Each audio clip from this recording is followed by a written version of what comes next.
Volume 3. Chapter 201, Dragon's Pine Inferno's Change. Chapter 201, Dragon's Pine Inferno's Change. Translator, Irene. Editor, X. Lulan, any findings? AI, we asked in anticipation. The reason he was so adamant about bringing the blood crystal back was because he had the capable Lulan. Perhaps Lulan would find something. Sorry, there's none, AI Hui. Lulan shook his head. This type of crystal body is different from all that I have seen to date. It has lost its toxicity and transformed into a very strange type of force, perhaps the blood spiritual force you were talking about, but there are no records of such force in my sand core. AI Hui, a completely new material requires a lot of time and research before we can understand its use. AI Hui was a little disappointed, but thinking about it, this was nothing strange. The mayor's people would have found something long ago if it was that easy. Don't be sorry, Lulan. You're already very capable. Everyone respects and likes you, AI Hui said sincerely. Really? Lulan opened his eyes wide, unable to believe AI Hui's words. Of course. AI Hui shouted suddenly, tell me, everyone. Is Lulan good? Who likes Lulan? Of course he's good. Lulan's the best sand puppet. I love you, Lulan. Lulan, I want to bring you home. Lulan fell into a short daze before smiling widely, his eyes forming two crescent moons. He replied cheerily, Lulan loves everybody too. Excited, Lulan turned into a sand wheel. Lulan healthcare is here. Poof. The sand wheel dispersed, landing on and rolling around everyone's back. Ha ha, so ticklish. Ha ha ha. Looking at everyone having fun, AI Hui's cold gaze softened significantly. AI Hui had never forgotten Lulan's words. Who would remember a sand puppet? A lot of people will remember you, Lulan. AI Hui thought to himself. Shueman shook her head rather helplessly. The training plan she had formulated for everyone had been disrupted by AI Hui, but she could not bear to disrupt the scene of jubilation before her eyes short. The cruel nightly battles, witnessing her comrades' deaths, and constant life-threatening situations were like an icy cold sky enveloped by dark smog. There was no place to run.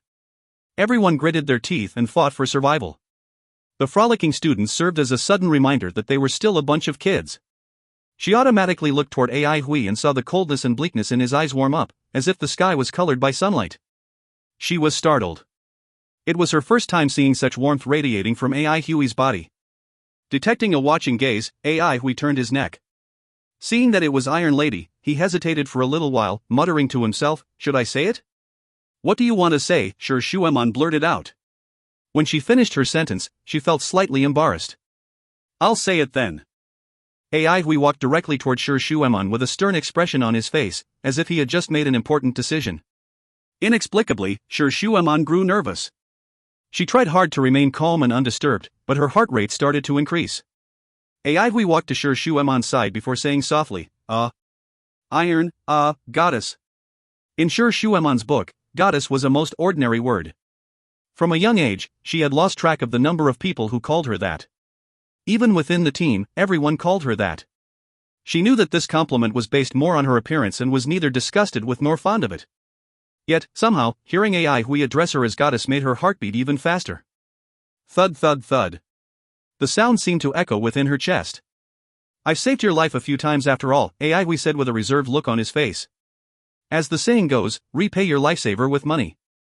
I'm not blackmailing you, but we've had our fatal encounters. It will be unreasonable for me to ask for much, so you can just. Shueman's face was as black as the bottom of a pot. She pointed her cirrus directly at AI Hui, frigidly goading him. Let's have a match. Let's talk things over. AI Hui laughed. Where there's no business, there's compassion. Ha ha, forget it if it's not possible. Forget it, ha ha ha. Fighting with Iron Lady? Only if his brain was abnormal would he do something so silly, AI Hui thought. Under Shueman's angry gaze, AI Hui slipped into a room, dejected. Sigh, his money-making dream was about to be shattered. It was not easy to earn money. AI Hui's gaze fell on the crystal on the table. He could not help but lament the hardships of life. He had collected the blood crystal in hopes of making some money, but it looked like that hope was shattered as well. As AI Hui played around with the blood crystal in his hand, he subconsciously placed his attention onto it. A garnet luster had emerged from within the pure, translucent, and sparkling blood crystal. If examined closely, one would see a very fine crimson blood wisp. The blood crystal was solid and heavy.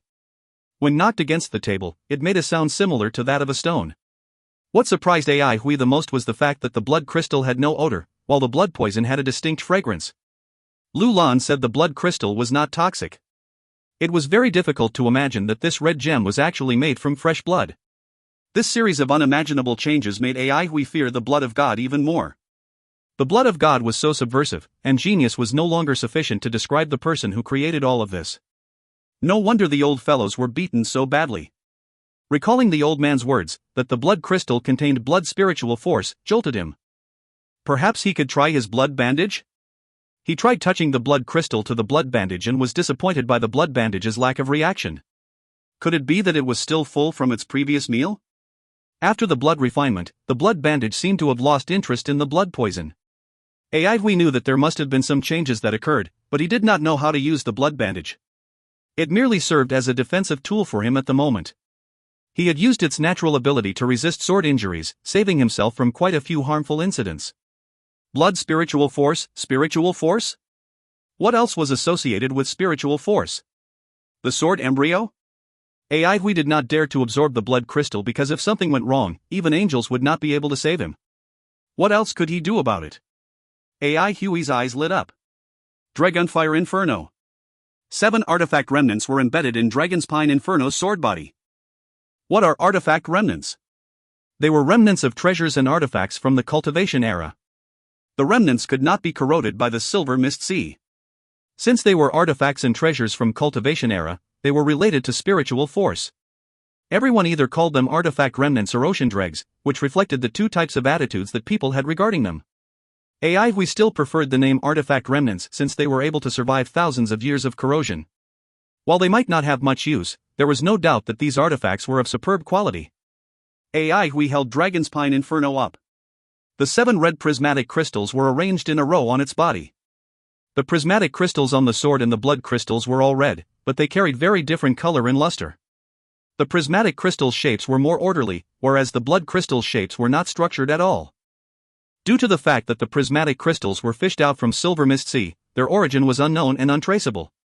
Judging from their luster, however, they probably came from the same artifact. Ai Hui tried placing the blood crystal near the first prismatic crystal near the sword hilt. BZZT. A wisp of electric current zapped through the blood crystal, numbing Ai Hui's fingertips. Ai Hui, however, could not care less about his tingling fingers. He stared at the sword body with his eyes wide open, fearing that he might miss some detail. The garnet blood crystal started to melt into a pool of fresh blood before flowing and extending along the sword body. A small, distinct motion captured Ai Hui's attention. Was this spiritual force? The entire sword body was dipped in the red blood crystal liquid, which slowly seeped into the prismatic crystal. BZZT BZZT BZZT. Tiny electric currents hovered around the sword body. The prismatic crystal was like an insatiably hungry and thirsty wild beast, absorbing the blood crystal liquid non-stop. When the last wisp of garnet liquid entered the prismatic crystal, a stronger electric current flickered quickly from the first to the last prismatic crystal with a BZZT sound. When the electric current disappeared, Dragonspine Inferno became quiet once more. Ai Hui stared blankly before him at Dragonspine Inferno. The smile at the corner of his lips grew bigger. He could no longer control himself and laughed heartily with his head tilting up. Ha ha ha. Sometime later, after Ai Hui recovered himself, he inspected his sword meticulously. The once red prismatic crystal faded into a lighter color. If not for the fact that Ai Hui was extremely familiar with his Dragonspine Inferno, this subtle change would not have been easy to detect. Moving closer, Ai Hui found a wisp of electric current. It was very fine and could only be seen after taking a closer look. It was present and frozen within each crystal, coincidentally forming a straight line. Only after staring at it carefully for a long time did Ai Hui notice that this wisp of electric current flowed back and forth, through and within the 7 prismatic crystals. Since its speed was too fast, it gave the impression that it connected all of the prismatic crystals. Surprised, Ai Hui exclaimed inwardly, "How?" The 7 prismatic crystals were not connected from the first to the last, but instead, each crystal had a considerable distance between them and the sword body was between them. Yet, this hair-like wisp of electric current was able to flow back and forth, disregarding the gaps. So this was an artifact from the cultivation era? How magical! Ai Hui could not help but feel fascinated. When compared to the cultivation era's glory, the Avalon of 5 elements today was merely a newborn. He jumped up, grabbed his Dragon's Pine Inferno and waved it around. No changes. He tried executing the oblique slash, and the sword body lit up. Concurrently, a wisp of electricity flashed once within the sword ray before disappearing. It was effective indeed. AI Hui was beyond happy. If the sword move carried electricity, it would be like a tiger that had grown wings. His fingers had been slightly numbed from the previous shock. Although the paralysis was not severe, it still worked. In an intense battle, any small changes could break the equilibrium. Possessing rich battle experience, AI Hui had already thought of a few ways of using the electric current. Plus, from this transformation process, AI Hui believed that if there were more blood crystals, the electric current could become more powerful. He tried another move. He wanted to observe how his Dragon's Pine Inferno would change if he operated his elemental energy to power his sword move. Was there anything more suitable than the crescent moon? He held onto Dragon's Pine Inferno and walked into the garden, where everyone had already resumed training. AI Hui said in a deep voice, "I'm going to test a move, please move away for a bit." Fatty reacted the fastest. Seizing the opportunity to slack off, he quickly found himself a spot at the corner while hugging his heavy shield. Everyone then stopped practicing and moved to the sides. All eyes were focused on AI Hui and the sword in his hands. If you find any errors, ads pop up, ads redirect, broken links, non-standard content, etc., please let us know. Report chapter so we can fix it as soon as possible. Chapter 202, Yan Hai's Losses. Chapter 202, Yan Hai's Losses. Translator, Irene. Editor, K. Kermit. Yan Hai advanced in the darkness, half his body dully aching. The impact from that collision earlier had nearly caused his whole body to fall apart. Quite a few bones were broken. If not for his strong recovery ability, he would still be confined to his bed, paralyzed. His blood spiritual force was still shallow, but his recovery ability already exceeded that of others. Thinking about the mystical skills set his heart on fire. If he could establish enough contributions, he could possess those mystical skills. He must have that blood crystal. Tonight was his last chance. There was a mission the next day and everyone within the city had to battle, him included. Plus, his disguise was still useful for him. He did not enter upon arriving at the alleyway of Vanguard Training Hall. The accident from earlier had taught him that he couldn't afford to make the least bit of a mistake. The A1 unit's strength exceeded his imagination. He couldn't defeat any one of them. He needed the blood crystal, not a battle. There were many ways to gain possession of the blood crystals, and battling was just one of them. He took out a small flag. Its face was badly damaged and its pole was left with only half a bone. On its face was a little demon painted with cinnabar. This was an object he had gotten hold of unintentionally while training. He had not known what it was initially, but after much researching and consulting of friends with related experience, he found out that this small flag was actually a spirit beckoning banner. During the cultivation era, the spirit beckoning banner was the most common treasure within the blood sections. It was generally used to train spirits, blood demons, and the like. It could develop a certain connection with the blood spiritual force within his body. As time passed, the spirit beckoning banner became dilapidated. To Yan Hai, however, it was still an outstanding treasure. It was also because of this that he realized the artifact remnants from the cultivation era were of use to him. Later on, he committedly searched every place that collected artifact remnants, but failed to find anything else he could use. He took out a small knife and slit his own arm, making a shocking cut. Fresh blood dripped on the banner in a steady flow and disappeared upon contact with it. The little cinnabar demon on the flag then started to look more tender, beautiful, and alluring. Following the unceasing blood flow, Yan Hai's face turned rather pale. Suddenly, a red blood mist rose from the spirit beckoning banner and amidst it, a faint and blurry little demon could be seen. Joy spread across Yan Hai's pale face. He sat cross-legged on the ground and shut his eyes. The silhouette of the little demon gradually faded and disappeared. This was his biggest card and also where his confidence lay tonight. Able to conceal itself, the little demon was more than suitable for theft. If he could get the blood crystal, this amount of fresh blood sacrifice wasn't even worth mentioning. The little demon's field of vision was gray, ice-cold, and still. Yan Hai was adept in controlling it since it wasn't his first time. It drifted over the wall. Yan Hai saw everyone standing in a circle with AI Hui in the center. He could see clearly as he was looking from above. He felt slightly puzzled. What were these fellows doing? He scanned the surroundings but did not see the blood crystal. To the little demon, the blood crystal was of great benefit. It was like a torchlight in the dark, very conspicuous. Then, all of a sudden, a wave of intense motion burst out from AI Hui's body. Not good. Had he been discovered? Yen Hai's heart started beating faster, but he tried hard to remain calm. That shouldn't be the case. The little demon beckoned by the banner had no elemental energy motion. It was impossible for even the dean of Central Pine Academy to detect its presence. He reckoned AI Hui was about to test a skill or something. Yen Hai became more focused. AI Hui hadn't displayed any moves since the start of the day, so he was also very curious about AI Hui's abilities. AI Hui was very excited.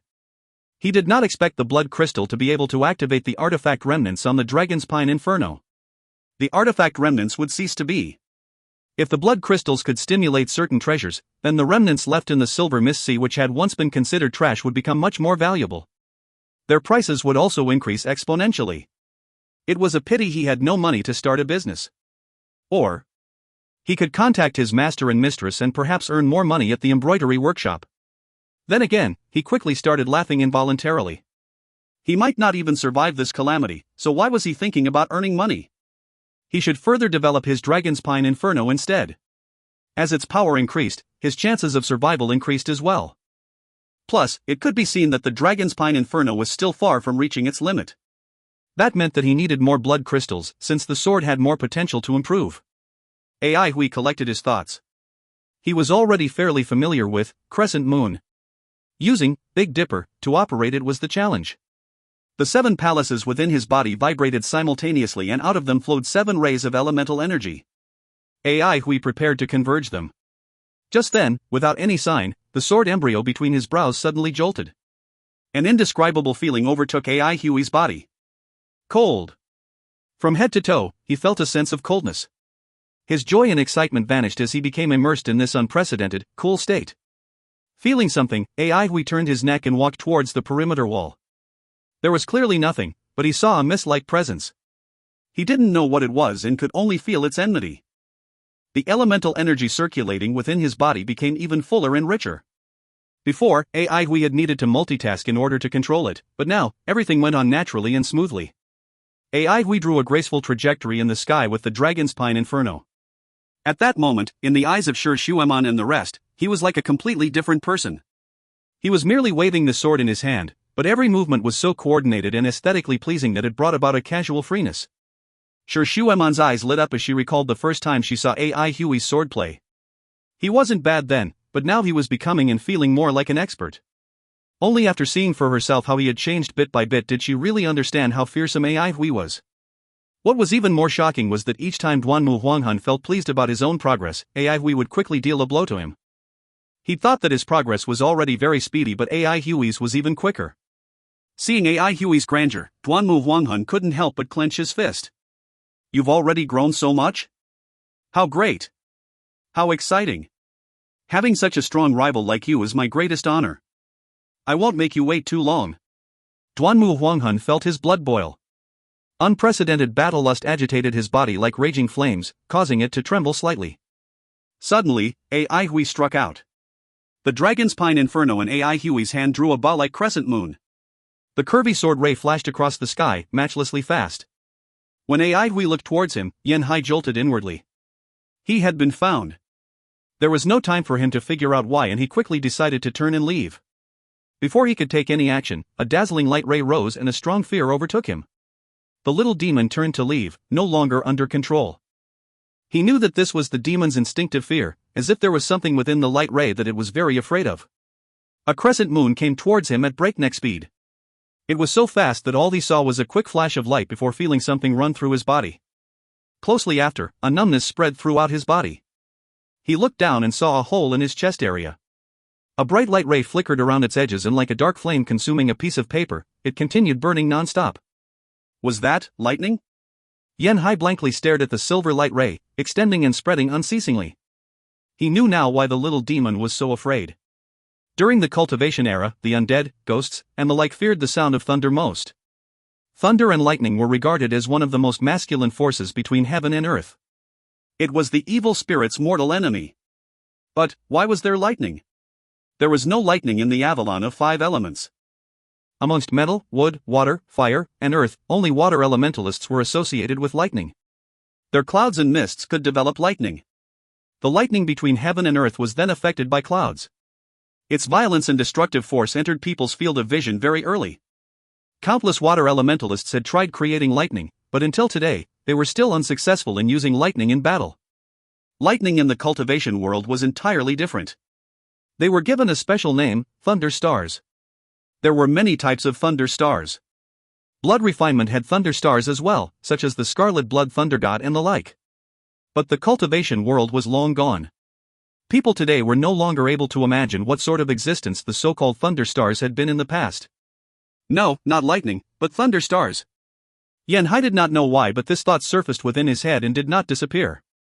He stared firmly at the Dragon's Pine Inferno in AI Huey's hand, and when he saw the prismatic crystals on it, he finally understood. Artifact remnants. But how did AI Huey activate them? Probably not by using blood crystals, right? The heart-wrenching pain caused Yan-hai to withdraw from the little demon's body, and a small wisp of electric current continued to corrode its body. The little demon was like a piece of paper, slowly being eaten up by a dark flame until there was nothing left. Yan-hai opened his eyes and disgorged a mouthful of fresh blood, his face a few shades paler. The spirit beckoning banner in front of him combusted spontaneously without any fire. He couldn't extinguish it in time, so the banner was reduced to ashes. Even the bone, serving as the flag's pole, was no more. Yan-hai looked far into the alleyway in bitter resentment before turning to leave. He had lost a lot today. His one and only treasure was gone, and he was also injured. As compared to the blow he was dealt in the day, this psychological damage could not be repaired easily. Like an injured wolf, he disappeared into the night. In Vanguard Training Hall, everyone was discussing with excitement about how breathtaking AI Huey's swordplay was. The sword embryo between AI Huey's brows fell into a deep sleep once again, and AI Huey separated from that absolutely ice-cold state. He wondered what he had seen earlier. Why was the sword embryo's reaction so big? Did it sense danger? AI Huey felt uneasy and immediately thought about the blood of God.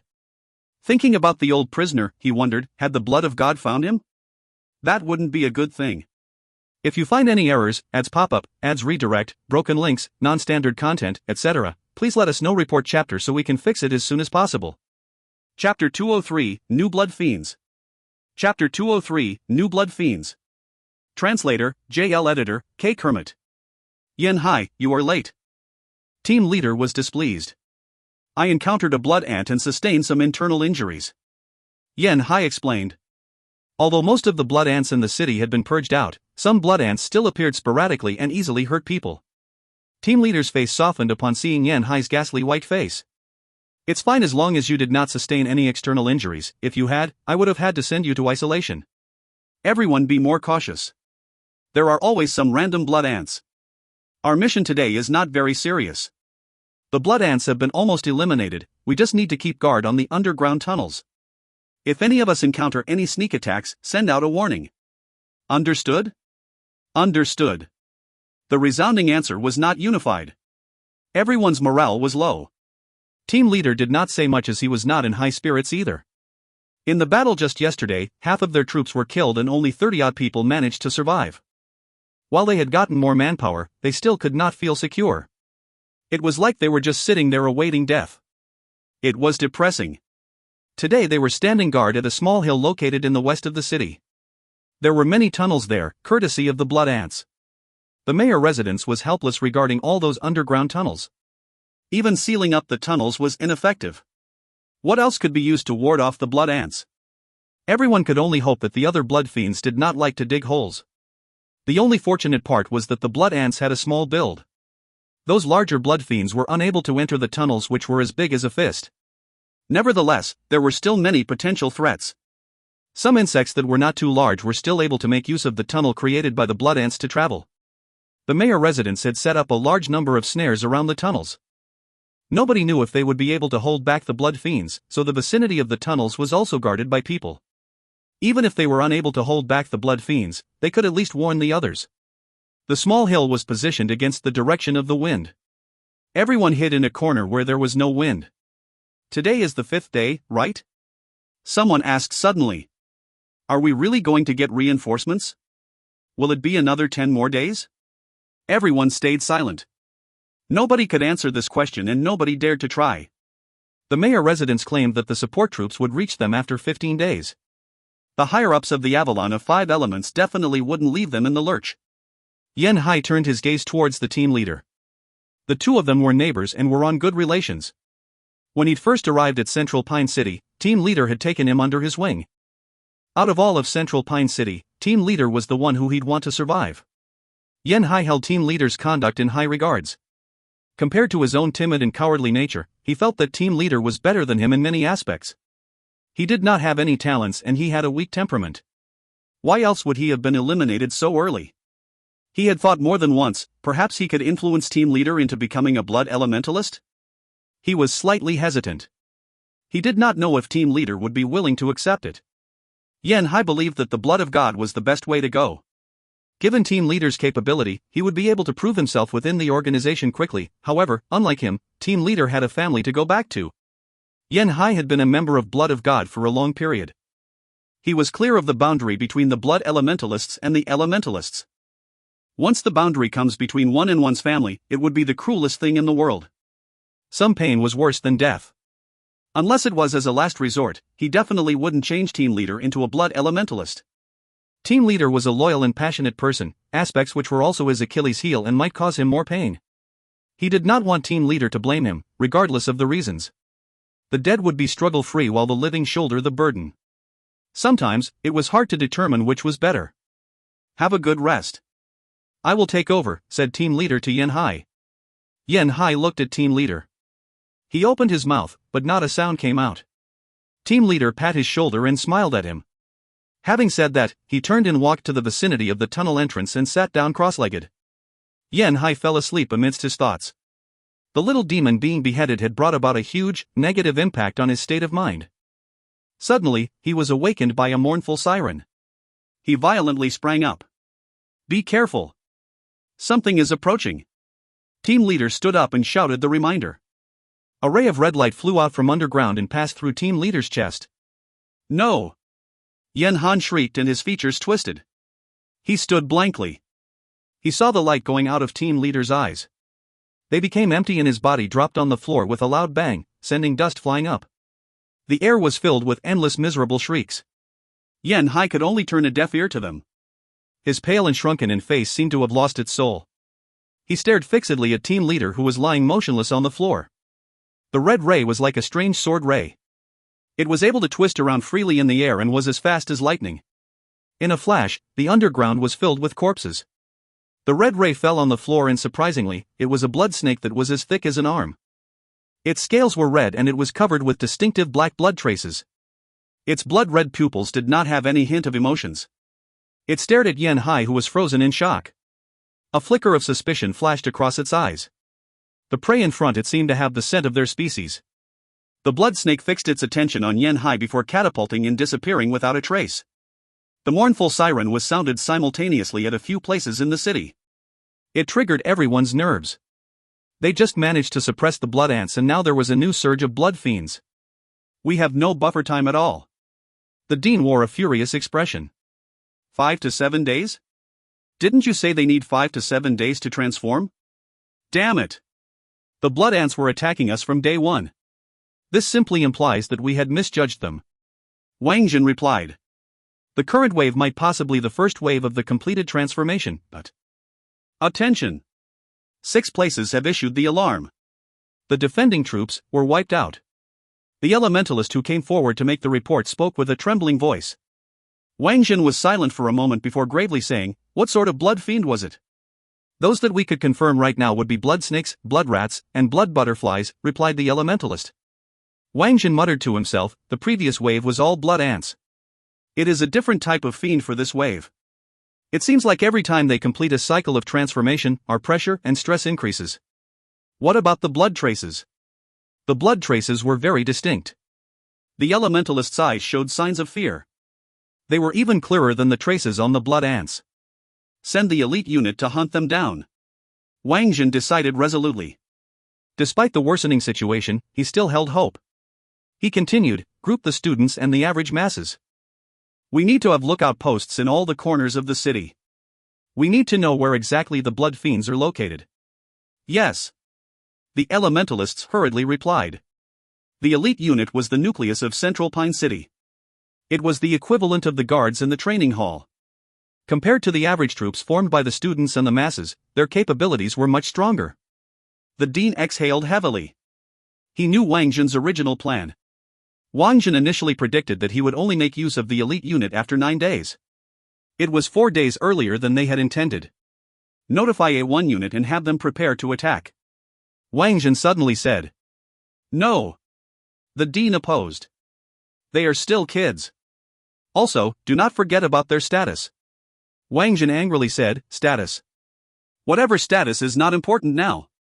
Everyone has to participate in the battle. They have to battle, you have to battle, and I too have to battle. Everyone is fighting for themselves. This was the first time the dean witnessed Wang Zhen flying into a rage. Yet, he replied calmly, do you think they are competent enough? The dean's calmness rubbed off on Wang Zhen's rage. He tried to tone down his temper and responded, no idea. But I feel that they have potential. All along I have been paying attention to their progress. They are improving faster than we'd expected and their adaptability is also better than we'd thought. They are the best performing small team and also the team with the most potential. They might be the best hands we could have. The dean was shocked. You are going to bet on them? That's right. Wang Zhen continued gravely, I have thought about all the possibilities. We are unable to get through the 15 days. I only realized yesterday that there are only 2 variables in this death battle. The first variable is Master Han and Wang Shouchuan. I was surprised that Wang Shouchuan managed to complete the design. The problem now is whether or not Master Han will be able to implement it. Can we hang on until the day Master Han seals up Central Pine City? The dean replied, the other variable is the A1 unit? Yes. I suddenly realized it when I saw them defeat the blood-traced ants. The A1 unit is also a variable. Their potential is bigger than we had imagined and their progress is astonishing. Ai Hui has already attained 7 palaces. What was his cultivation level before the battle? Sure, Xueman is also starting to expose her battle capability. It is the best amongst them. As long as she has adapted to battle, she will be our trump card. As for Duanmu Huanghun, look at his recent performance. He was practically a new person.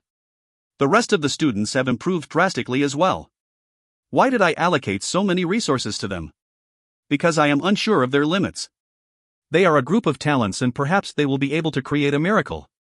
The dean had completely calmed down. Perhaps they might die. Would they be able to adapt to such a high-intensity battle? That is something unknown to us. But it is worth a gamble. Wang Zhen stared deeply at him. If they die, then it implies that they were not our variables and none of us will be able to escape. Only through battle, constant success, and getting stronger, would we be able to see the light at the end of the tunnel? The dean shook his head. Nobody could improve so much in such a short period. You have forgotten about the Battle of the Dawn. Wang Zhen continued indifferently. Look. It was also 15 days. History always has the tendency to be surprisingly similar. Blankly, the dean said, that was just a legend. It was not a legend. Wang Zhen gave him a glance. Because I am a lucky survivor.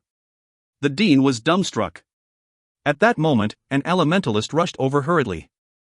I am here to report that the A1 unit is suspected to be under attack by the Blood Fiends and they are in an intense battle right now. Their expressions changed in unison. There's no support team? The dean asked anxiously. The support team is still making its way over. Their station is located further away as compared to the elite unit. The elementalist cast a glance at them before he continued. The nearest elementalist would also need a minimum of 5 minutes to rush over. 5 minutes. The dean's expression became as white as sheet. In an intense battle, 5 minutes was enough to end everything. Even if he was to fly over from the mayor residence now, it would still take him 10 minutes to get there. Wang Zhen smiled. Look, you need not make a decision now. The dean glared at Wang Zhen and soared into the sky. He was unable to let go of the students. The smile on Wang Zhen's face vanished. His gaze became filled with worry. If you find any errors, ads pop-up, ads redirect, broken links, non-standard content, etc., please let us know. Report chapter so we can fix it as soon as possible. Chapter 204, The Bloodworm. Chapter 204, The Bloodworm. Translator, TYZ Editor, Lise. Ai Hui and the rest were caught up in a grueling battle. When one was down on his luck, his bad luck would just accumulate. A bloodworm had emerged from the ground of the courtyard. The hard ground erupted as if it was a body of water. The traps they had set up previously were completely useless and were ripped to smithereens. At first glance, everyone thought it to be a blood snake. But upon closer inspection, they could not help but gasp in terror. The bloodworm was extremely hideous. It was the largest worm they had ever seen in their lives. Its body was thicker than the width of a bucket and at least 20 meters long. The bloodworm had yet to completely exit the ground, and on sections of its body, thin, black stripes could be seen in even distributions. Its gigantic body gave it terrifying strength. With one hit, even if it didn't cause death, there would at least be severe injuries as a result. Most troublesome of all were its natural attributes. It could move swiftly and nimbly through the ground, allowing it to attack from any angle. Wang Xiaoshan's ability to manipulate the earth was nothing compared to this. As long as it was in the ground, it was astonishingly active without the slightest incoordination. When the bloodworm suddenly shot out of the ground, a few unlucky students failed to dodge in time and were knocked into the air, incurring severe injuries from the impact. Fortunately, they were bruised but not infected by the blood poison. Ai Hui and a few others reacted quickly by entangling the bloodworm. Worried about damaging the message tree, Ai Hui lured the bloodworm out of the alley. Since the nearby houses were already in ruins, Ai Hui had no worries about thrashing the area further. On the surface of its body, there was a layer of bloody light, and beneath it, a covering of mucus. The bloody glow was able to withstand most attacks, but even if it were to be broken through, the mucus layer was able to deflect the attack smoothly. The trio that comprised Ai Hui's group attacked to no avail. This bloodworm was much stronger than the blood ants. It appeared that the blood fiends were becoming increasingly stronger. Ai Hui felt uneasy when he saw that their attacks had no effect on the bloodworm at all. The blood traces on its body were much more distinct than the blood ants, and its strength was clearly more terrifying as well. If not for his warning beforehand, the number of casualties would have been more devastating. Ai Hui, Shi Shueman, and Duanmu Huanghun were embroiled in a battle with the bloodworm. Jiang Wei and Sang Jijun dispersed the students and arranged them strategically on the roofs of the abandoned houses. "Get ready," Jiang Wei said with a deep voice. Every student held their places and prepared to take action. Suddenly, Ai Hui and the others, who were well coordinated, dispersed like scattered butterflies. "Attack!" Jiang Wei roared. Streaks of colorful lights fell upon the bloodworm like raindrops, making for a spectacular scene. The results of their attacks, however, shocked everyone. The rain of light beams and arrows were either reflected by the bloodlight or slid off of the mucus. The bloodworm remained completely unharmed. Splash, the chili concoction was poured onto the bloodworm's body, only to be immediately evaporated by the bloody glow. "Ai Hui, it's not afraid of chilies," Lu Lan yelled. The smell of the chili concoction pervaded the air, but the bloodworm did not show the slightest reaction to it. It seemed bad news followed one after another. "Ai Hui, my elemental energy can't penetrate through the ground," Wang Xiaoshan cried fearfully. Only now did Ai Hui realize that the ground glowed with a red, bloody color. It made the terrain seem like a scarlet, watery surface that undulated slowly with the bloodworm underneath it. The crimson ground made Ai Hui more restless as he thought of the garden of life and the blood forest outside of the city. He had to stop it. Ai Hui became more resolved in his intent. If their attacks continued to prove useless against the bloodworm, everyone would become dispirited, thereby making their next round of attacks even less impactful. Boom! The bloodworm's body as thick as a bucket suddenly shot out of the ground with a loud bang. Ai Hui had long sensed the bloodworm's approaching presence and ducked out of the way. With Misty Strike prepared ahead of time, he lunged forward ferociously with his Dragon's Pine Inferno. Rip! The Dragon's Pine Inferno materialized into a shooting star and pierced right through the layer of bloody light. Yet immediately after, an overbearingly slimy and smooth feeling could be felt on the tip of the sword, and Ai Hui's Dragon's Pine Inferno involuntarily slid off of the layer of mucus. It was as though he had pierced into a wall that was smeared with oil. It was the same as before when his attacks had been continuously deflected by this layer of mucus. Until now, nothing seemed to work. Ruthlessness shined in Ai Hui's eyes. At the moment his sword tip slid off, Dragon's Pine Inferno began to vibrate slightly. The 7 palaces in his body trembled with the activation of Big Dipper. A strand of elemental energy was formed with unprecedented speed. A cold glint flashed across Ai Hui's eyes. Crescent moon, dot. A brilliant crescent moon swiftly sliced through the bloodworm's body. Pfff. A cloud of blood mist spurted out. Luckily, Ai Hui was wearing the central pine armor, stopping the blood from spraying over his body. Ai Hui immediately retreated. The students behind him cheered. This was the bloodworm's first sustained injury, and it gave everyone some hope for victory. At the following scene, however, everyone's cheers came to a sudden stop. The bloodworm's mucus rapidly submerged the wound. following which, the muscle tissues that were slashed regenerated frantically with a visible speed. Its wound, which had previously been a bloody mess, had healed completely. The recently boosted morale of the students immediately dropped to zero. AI Huey's face darkened. The previous two moves had consumed a tremendous amount of his elemental energy, and yet they dealt negligible damage to the bloodworm. Shuemon rushed forward to engage the bloodworm, but her attacks similarly failed to deal any significant damage. Weakness. What was the bloodworm's weakness? It must have a weakness. AI Hui stared fixedly at the bloodworm as he racked his brains. Any beast had a weakness. AI Hui remembered at once the old man's words that the blood traces may be the blood fiend's weakness. Blood traces. AI Hui narrowed his eyes and carefully observed the bloodworm's blood traces. They were ring-shaped and overlapped the black stripes on its body. The width of each blood trace was about a palm span, which seemed extremely thin on the bloodworm's enormous body. AI Hui counted carefully. There were 9 blood traces. 9? Was this a coincidence? AI Hui thought to himself perplexedly. 9 was a special number during the cultivation era, and he couldn't be sure whether this was related to the number of blood marks. The red glow on the surface of the ground continued to intensify, but AI Hui noticed that the bloody light on the bloodworm's body was significantly dimmer than before. Could it be that the intensifying red glow of the surface was related to the dimming of the bloodworm's bloody light? Jiang Wei, blast open the red ground. AI Hui screamed at the top of his lungs. Raindrop-like light beams enveloped the ground. Boom! The dazzling burst of light was accompanied with a burst of sound. Chunks of red soil flew into the air, revealing an enormous pit in the ground and the body of the bloodworm in it. The bloodworm was clearly enraged. It twisted its gigantic body and swept it across the area. Its terrifying rampage forced everyone to retreat. Boom, boom, boom. The abandoned houses that stood above the ground of rubble were completely demolished. Stones and bricks flew everywhere as explosions resounded through the air. The destructive power of the bloodworm was formidable. Everyone was in a state of confusion, and it caused the formation of the unit to collapse immediately. Are there any ways to deal with it? Shuemon appeared beside AI Hui and asked anxiously. There are some developments, AI Hui said softly. Enrage it and let it exhaust its energy. Without asking why, Shuemon engaged the bloodworm straight away. AI Hui's brain was turning rapidly. He roughly understood the situation with the bloodworm. It was indeed a troublesome opponent with its gargantuan body, strength, defense, and regenerative ability. However, this did not mean it lacked weaknesses. For example, its destructive power was rather limited, which could be seen from the small number of casualties on AI Hui's side. Not many were severely injured by it.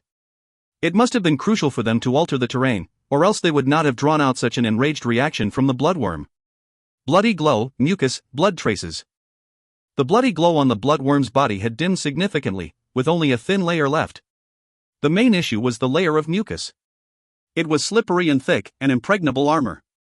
So long as they could break through this layer of mucus, they would be able to attack the blood traces. There must be a way. AI Hui encouraged himself. In the past, when he was in the wilderness, he had witnessed many formidable dire beasts slayed at the hands of humans' meticulous strategies. His eyes lit up at once, and he yelled, "Who has a freezing ability?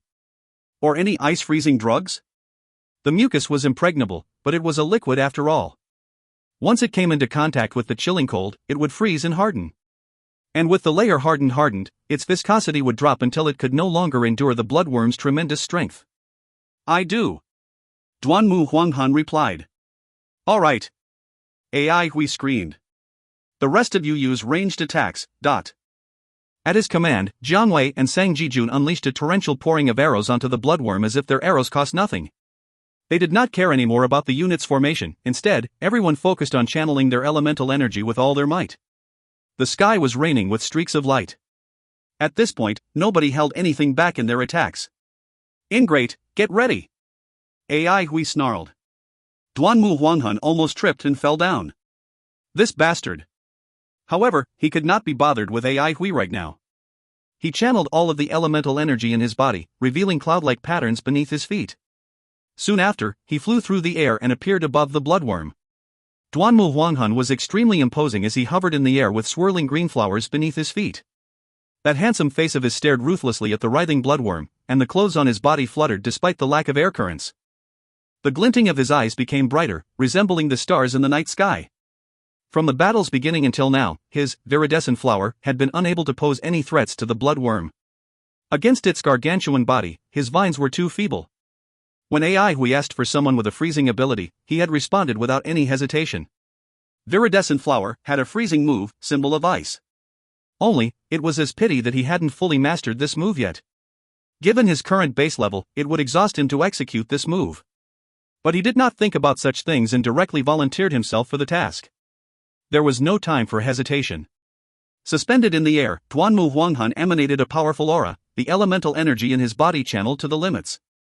He raised his arms, his slender fingers spread out like blossomed flowers. The elemental energy in his body followed an unfamiliar path. He was concentrated now more than ever before. The usually smooth elemental energy felt abnormally sluggish. He uncaringly continued to channel his elemental energy with great determination and urgency. Numerous green flowers flew from his fingertips and swirled around his body, resembling leaves that were swept up by the wind. They danced and aggregated until they formed a cascade of green flowers that spun rapidly around him. His lips curled into a crazed smile. The ruthlessness in his eyes resembled blazing flames. How can a mere symbol of ice? Bright red blood flowed from the corner of his mouth, lending an ethereal beauty to his pale white, handsome face. The clothes on his body fluttered loudly as the cascade of green flowers swirled with increasing speed around his body. Stop me, Duanmu Huanghan. In the air, Duanmu Huanghan smiled silently. Traces of bloodstains could be seen on his neat and white teeth. The flower-like blossomed fingers suddenly froze, sending the cascade of green flowers in a deluge towards the bloodworm. If you find any errors, ads pop up, ads redirect, broken links, non-standard content, etc., please let us know. Report chapter so we can fix it as soon as possible. Chapter 205, Viridescent Flower, Icy Fissure. Chapter 205, Viridescent Flower, Icy Fissure. Translator, TYZ Editor, Lise. I didn't expect the mayor to be a survivor of the Battle of the Dawn. The teacher speaking was Tao Wei, a good friend of Wang Shouchuan. He was the teacher with the best performance in the entire Central Pine City. Not only was he cool-headed during combat, but he also led the students to achieve remarkable battle results. The continuous string of battles wore down his educated appearance, however, making the current old Tao a different man altogether. Even his good friend, Wang Shouchuan, could not recognize him at first sight. Similarly, if Tao Wei saw Wang Shouchuan, he wouldn't be able to recognize the latter at first glance either. This blood catastrophe was like a large smelting furnace, and all those thrown in came out a different person. In the past, Tao Wei did not treat Wang Jin with respect, but this time around, a tinge of respect could be sensed in his tone towards the mayor. As the two flew with all their might, they exchanged some words. Yes. The dean sighed with sorrow. He used to think of Wang Jin as an ordinary veteran retired from the front lines. Never did he expect him to have such an illustrious background. He suddenly recalled that when he asked Wang Jin about his leg injury, all he'd been told was that it happened 10 years ago. 10 years ago, there was nothing more sensational than the Battle of the Dawn. 10 years ago, Yi Bai led 42 elite members and 80 reinforcement troops from the Icy Flames Division against the boundless flood of dire beasts and held onto the Flaming Canyon for 15 days. The battle began and ended at dawn, and thus it was given the name Battle of the Dawn. By the end, there were only 6 survivors. Corpses were splayed about the Flaming Canyon, and the rivers flowed with blood. From that battle onwards, the canyon reeked of blood and remained barren forever. Yi Bai gained prestige from that battle and led a meteoric rise to the top of his profession. He eventually displaced the disfavored Li Buyu as the division leader of the Icy Flames Division at the age of 22. Everyone went on to call him Icy Flames Yi. He was written into the annals of history as the youngest leader of the 13 divisions. The Battle of the Dawn was one of the most famous battles of the past 20 years. And in the past 50, its devastating nature remained unmatched. The Avalon of 5 elements had long achieved a dominant position over the wilderness.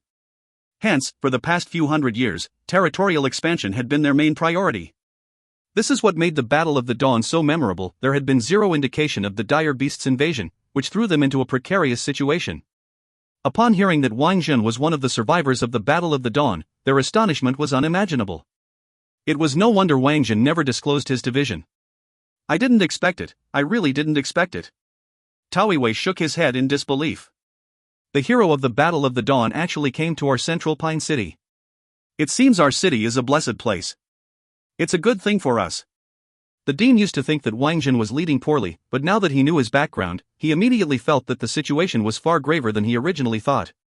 Tao Wei replied, he has a lot of confidence in the A1 unit, but He thought about old Wang's disciple, Ai Hui. He was the only student of Central Pine City whom he was familiar with. He then recalled Wang Shouchuan's blueprint and felt only the greatest admiration for his old friend. Both master and student were extremely formidable. It's not that I don't have enough confidence in them, the dean explained, remembering his previous objections. But in the end, they're still kids. Who can be responsible for them if they are to meet with any mishaps? Maybe he thinks the A1 unit can produce an icy flames yi. Taoiwei Wei chuckled. How can there be such a good thing? The dean laughed along. If one made a joke, the listener would treat it as a joke as well. Which division leader of the 13 divisions wasn't an extraordinary individual? It was inaccurate to say that they were the 13 most powerful individuals in the Avalon of 5 elements, but surely it wasn't wrong to say that they were some of the most powerful elementalists in the Avalon of 5 elements. For everyone that became a leader of a division, everyone in the world would address them by their surname, followed by division leader out of respect. The division leader was not only the leader of a division that held power over life and death, they were also the spiritual emblem for that division. To become a division leader, they were required to have top-tier capabilities, and another was to have charisma. A subordinate would only be willing to follow and pour in their utmost effort for a good leader. If the leader was widely disapproved of, they would not be able to hold on to that position for long. By now, everyone's distrust towards Wang Zhen had disappeared. With a veteran who had gone through such a devastating experience like the Battle of the Dawn as their commander, they still could not obtain victory, thus proving that the situation was indeed outside of their control. Suddenly, an energy wave from ahead caught their attention. What elemental energy? It's viridescent flower. The dean's facial expression changed minutely as he blurted out, Duanmu Huanghan. The dean understood Duanmu Huanghan more than anyone else, and as such, he could immediately identify whom the energy wave belonged to. It was Duanmu Huanghuan's genius that had built up the prestige of his Central Pine Academy. He was the #1 talent in the school.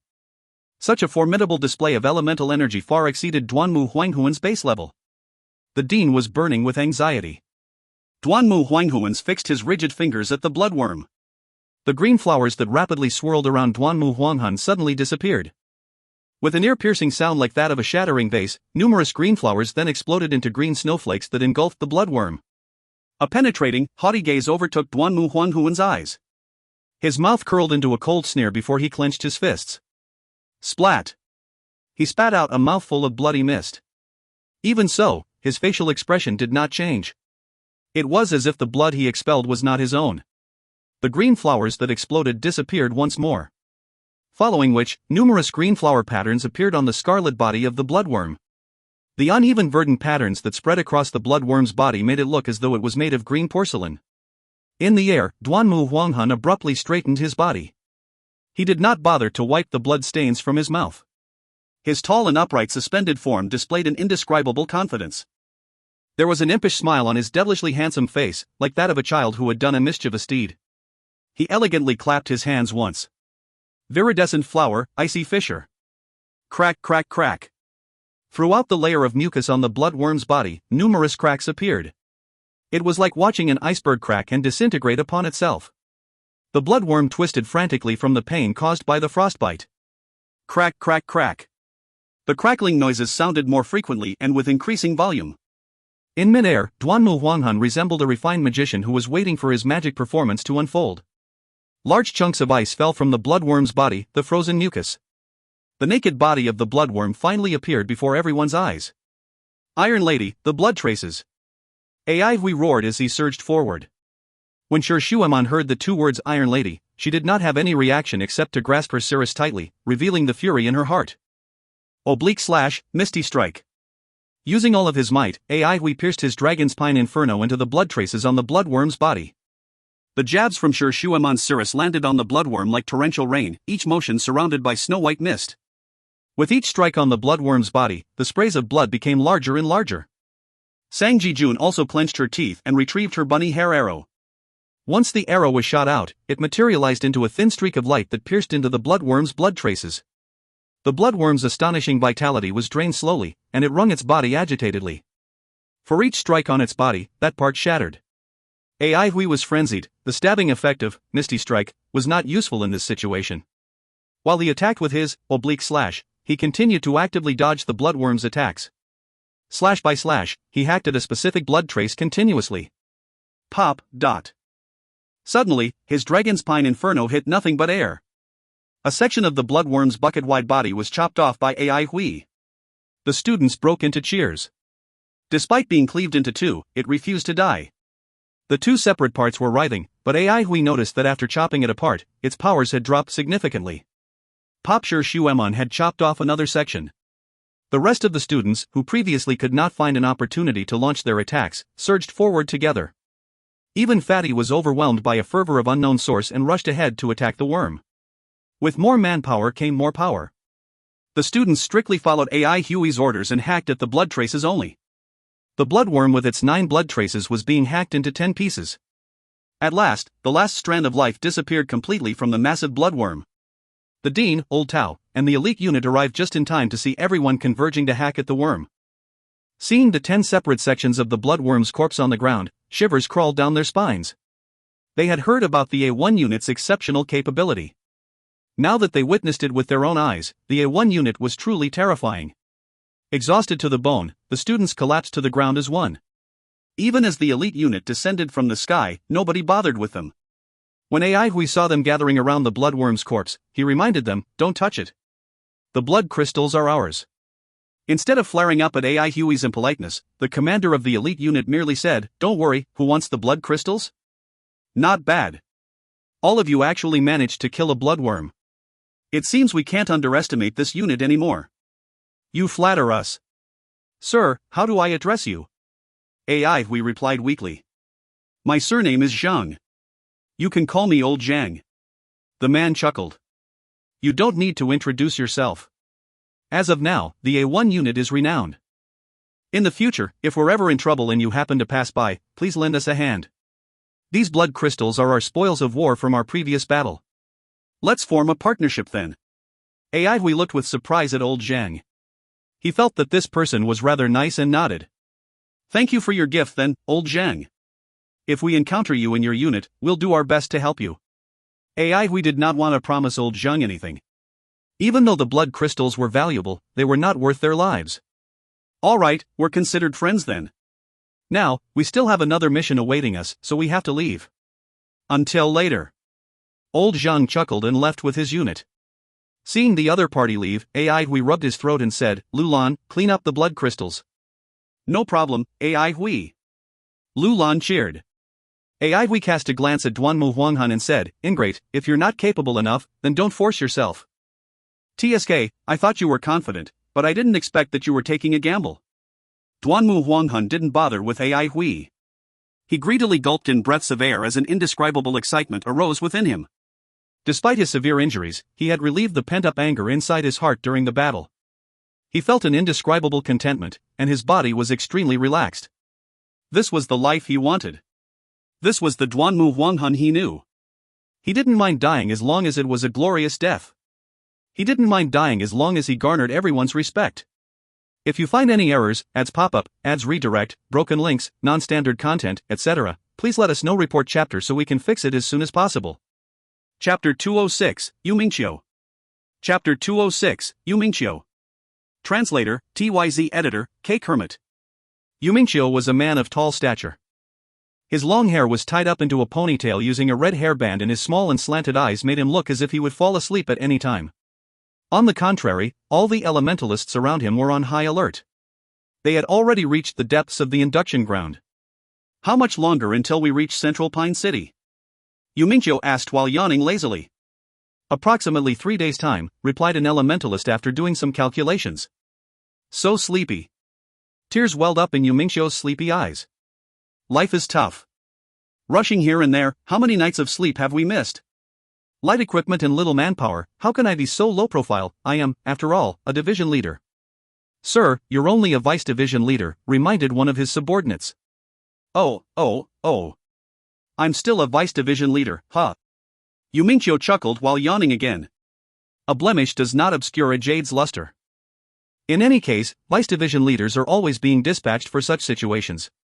"Haven't you noticed that only the vice division leaders are being dispatched? All the division leaders are being stationed at the front line and they can't be moved," an elementalist replied.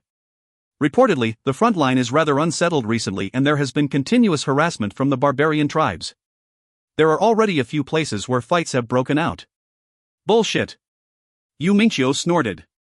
How long have we been fighting the barbarian tribes? Don't you know their actual capabilities? It's such a coincidence that they attack us at this critical point in time.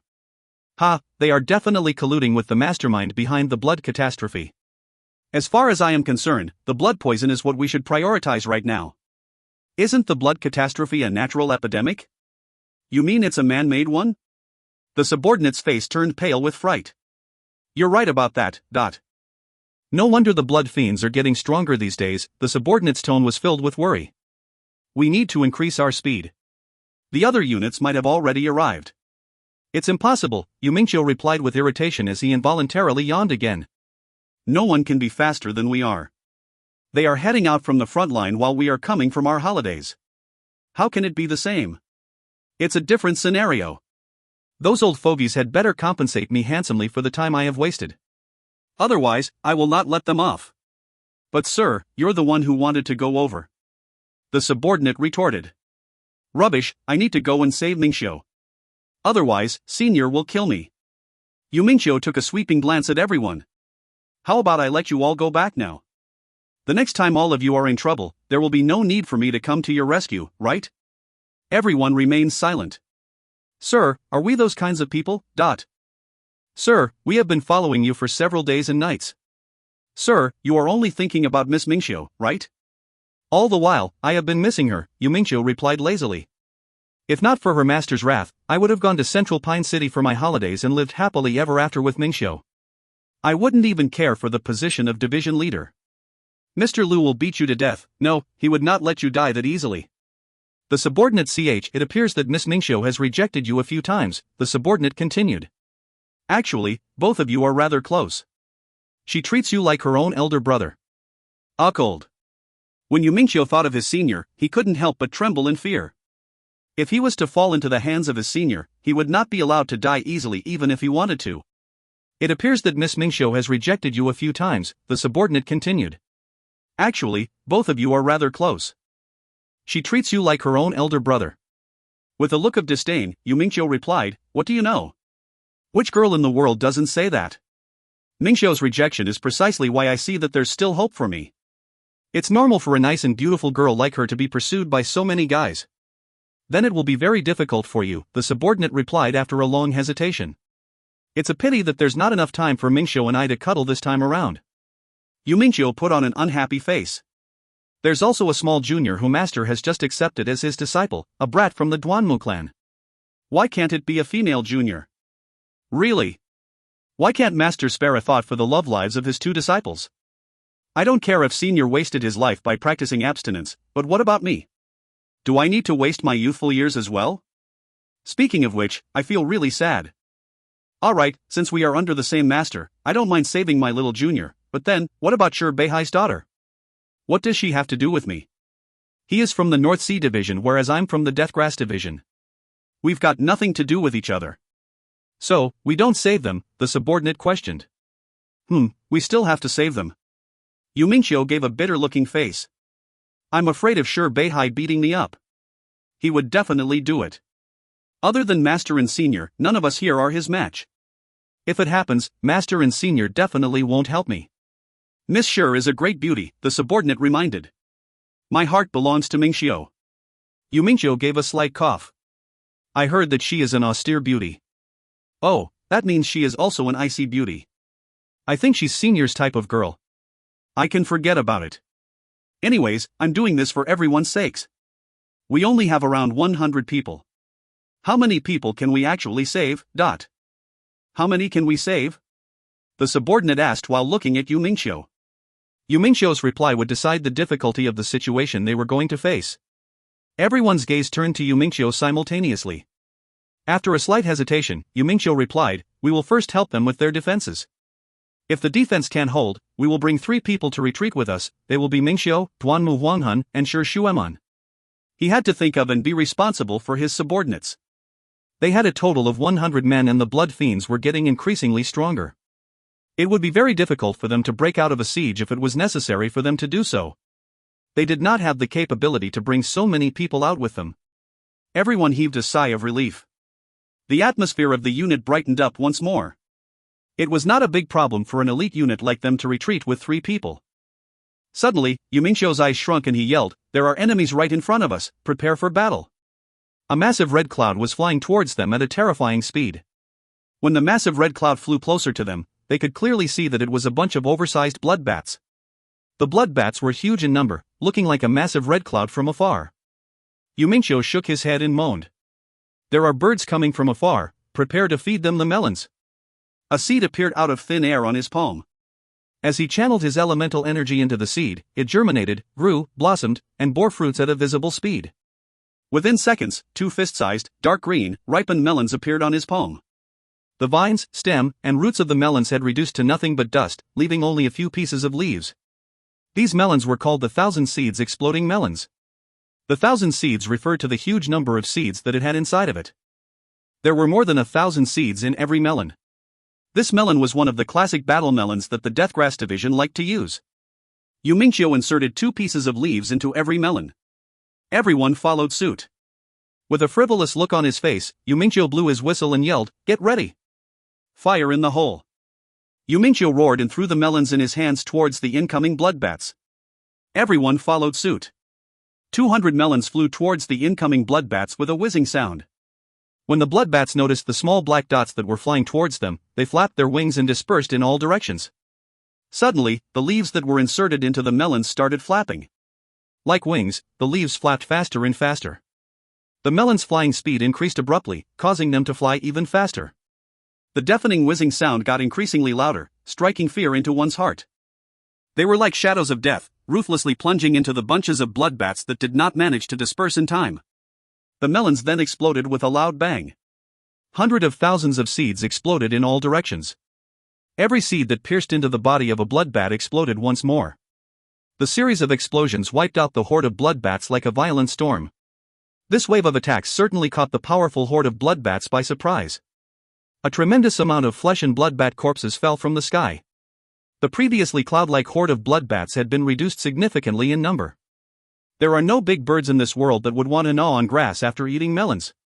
As Yumingqiu was reciting his poem, he loaded his bow with an arrow. Everyone broke out in laughter, following which, they also loaded their bows with arrows while reciting, "There are no big birds in this world that don't want to gnaw on grass after eating melons." A rain of grass arrows came pouring down from the sky. When the blood bats saw the incoming weak-looking grass arrows, they did not bother to dodge and surged forward. At the instant when the grass arrows made contact with the blood bats, all of the arrows transformed into a huge grass net, trapping the blood bats within them tightly. The grass nets might look extremely fine and weak, but in actual fact, they were very sturdy. No matter how hard those blood bats struggled, they could not break free. The blood bats fell from the sky, resembling a rain of dumplings falling from the sky. Numerous thumps could be heard coming from the ground. Splatters of blood that resembled blossomed flowers were formed on the ground. In the blink of an eye, more than half of the cloud-like horde of blood bats were killed. The remaining blood bats lost their fighting spirit and retreated. Everyone was laughing happily as they kept their bows and arrows. "Sir, nice poem, ... This is a rare opportunity for us to use these lines. Everyone must memorize them properly." "But sir, bats aren't birds." Yumingqiu acted as if he hadn't heard them, then played with the bowstring inside. "It's a pity that Mingqiu didn't see my heroism. Otherwise, she'd definitely devote her life to me. The youngest division leader ever." "Sir, it's vice division leader." Okay, I'm a vice division leader. I almost forgot about it. Every time I recite a poem, I become mentally exhausted." Yumingqiu put on an act and shook his head. No one had seen the tinge of worry in his eyes. After 5 minutes, a flock of blood sparrows emerged from the blood forest beneath them. The blood sparrows were not really powerful, but there was a huge number of them. Furthermore, they launched a surprise attack from underneath, catching the elite unit by surprise. They were starting to have casualties. Yumingqiu's face darkened. After a few minutes, as they were passing through the clouds, a wave of blood falcons suddenly appeared and attacked them. The blood falcons were as fast as lightning. They caused the elite unit to have more casualties. The worst thing was that they had expended a huge amount of their resources and elemental energy. Yumingqiu's heart sank. It felt as if there was a huge, invisible net silently entrapping them. This thought suddenly came to his mind. Could the induction ground be a bait? The blood catastrophe had started at the weakest place, the induction ground where everyone's children were located. As such, the 13 divisions must reinforce it. In this critical moment, the barbarian tribes had suddenly launched an invasion against the front line, causing the situation to worsen. What followed was the same response from every division leader, which was to dispatch their vice division leaders. On one side, the higher-ups must defend the front line, on the other side, they had to protect everyone's sons and daughters. Hence, they had to send the vice division leaders for the latter task. The life of a vice division leader was so miserable. Until now, a lot of people still thought that the blood catastrophe was a natural disaster. This was such a perfect plan, Yumingqiu exclaimed in admiration silently. Encircling an enemy post in order to attack the reinforcements coming to its aid. Even when one recognized the trap, he or she would have already been caught in it. Yumingqiu's facial expression changed. Then, he said to his subordinate, "We must split ways. You all will break out of the siege while I will continue towards Central Pine City." "Sir," the subordinate became worried immediately. "Listen to me." Yumingqiu's usually joking self had completely disappeared as he spoke solemnly. "We will split ways and all of you will return to seek reinforcements. Remember, stop the other divisions from following and try to make them do their best to unite together. There's a mastermind behind the blood catastrophe. I will go to Central Pine City. Don't worry, I will fly at my highest speed. The blood fiends will not be able to catch up with me. I will wait for your reinforcements in Central Pine City. Hurry up, I will cover all of you for a while." Even though his subordinate was unwilling to do so, he did not dare to disobey Yumingqiu's order. Clenching his teeth, he turned around and flew off. Yumingqiu looked at the incoming blood falcons and blew a whistle. An aura of killing intent rose in his slanted eyes. "I really want to see who caused all these troubles. It's never easy to take advantage of me. If you find any errors, ads pop up, ads redirect, broken links, non-standard content, etc. Please let us know. Report chapter so we can fix it as soon as possible." Chapter 207, The Discussion on Blood Crystals. Chapter 207, The Discussion on Blood Crystals. Translator, TYZ Editor, X. AI Hui and his counterparts were able to defeat the bloodworm, but were mentally and physically exhausted at the same time. The previous order that required them to launch another wave of attacks had been cancelled as a result. The first thing AI Hui did when he returned to the training hall was to run to the message tree and write down everything that had happened today. He carefully described the process of attacking the 9 blood traces on the bloodworm's body. At this critical stage, he no longer cared about the blood of God, as he might be killed by blood fiends at any time. The threat of the blood of God might be great, but it was not greater than the threat of being eaten by blood fiends on the spot. If he did not even know whether or not he would live to see tomorrow, why would he care about the day after tomorrow? The old man simply asked him to be careful and to survive this catastrophe. If necessary, he wanted AI Hui to destroy the message tree and that piece of leaf. After all, any message tree could be used to contact him. AI Hui was slightly disappointed. He wanted to know specific information about the blood fiends, such as their weaknesses, which would be helpful for his current plight. Although AI Hui was disappointed, the fight against the blood catastrophe carried on, and he still had to depend on himself. The amount of blood crystals that the bloodworm produced was far more than what the blood ants had yielded. Furthermore, the bloodworm's blood crystals were also of higher quality. There are a total of 10 pieces of blood crystals.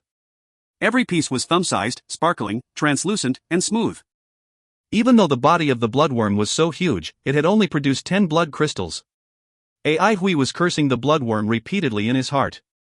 What was the point of growing so big when it could only produce 10 pieces of blood crystals? The elite unit's leader, whose surname was Zhang, had given them 3 additional blood crystals. The quality of his blood crystals was not as good as the bloodworm's. They must have been obtained from the blood ants. Shi Xueman, Duanmu Huanghan, Sang Jijun, Jiang Wei, Fatty, and Wang Xiaoshan were called over by AI Hui. Perplexed, everyone looked at AI Hui. "These are blood crystals." AI Hui pointed at the blood crystals on the table. Everyone cast a baffled glance at AI Hui. "You don't say." Everyone knew that these were blood crystals. "I have discovered one of their uses." Everyone became alert at once with a look of curiosity on their faces. Initially, they thought AI Hui wanted the blood crystals for monetary reasons like before. They did not expect for him to find a use for the crystals. "What use does it have?" the straightforward Sang Jijun blurted out. Shi Xueman took a glance at AI Hui and felt utterly astonished. Was there anything that this fellow did not know? Even the mayor failed to find a use for the blood crystals, yet this fellow actually had. "All of you, take a look." AI Hui put his Dragon's Pine Inferno on the table, picked up a blood crystal, and placed it on one of the prismatic crystals of the sword. The blood crystal rapidly melted and was absorbed into the prismatic crystal. Buzz. A strand of electricity sparked off between AI Huey's fingertip and the dragon's pine inferno. Everyone widened their eyes as amazement rose upon their faces. A glint flashed across Sir Shuemon's eyes as a pensive look appeared on her face. There were many things that AI Hui could not explain to them, like the blood of God, the old man, etc. As such, he could only lie to them. Last time, I touched a blood crystal to the dragon's pine inferno and this phenomenon occurred. The prismatic crystal on the sword is an artifact remnant. What is an artifact remnant? It's a portion of an artifact that's left behind. This blood crystal is able to stimulate the artifact remnant. I suspect the blood crystals might contain spiritual force. Simultaneous gasps of shock could be heard. Everyone knew exactly what spiritual force was. From the day the Avalon of 5 Elements was established, there had been fanatics who were persistently trying to seek the remains of the cultivation era. The Avalon of 5 Elements had directly progressed from the cultivation era. People were not completely ignorant of the cultivation era. There were numerous records that contained information on various mystical spells and artifacts. The legacies of the cultivation era were very rare and precious, causing countless people to lust over them. The worth of just a minuscule portion of a cultivation legacy was enough to surpass the value of the entire Avalon of 5 Elements.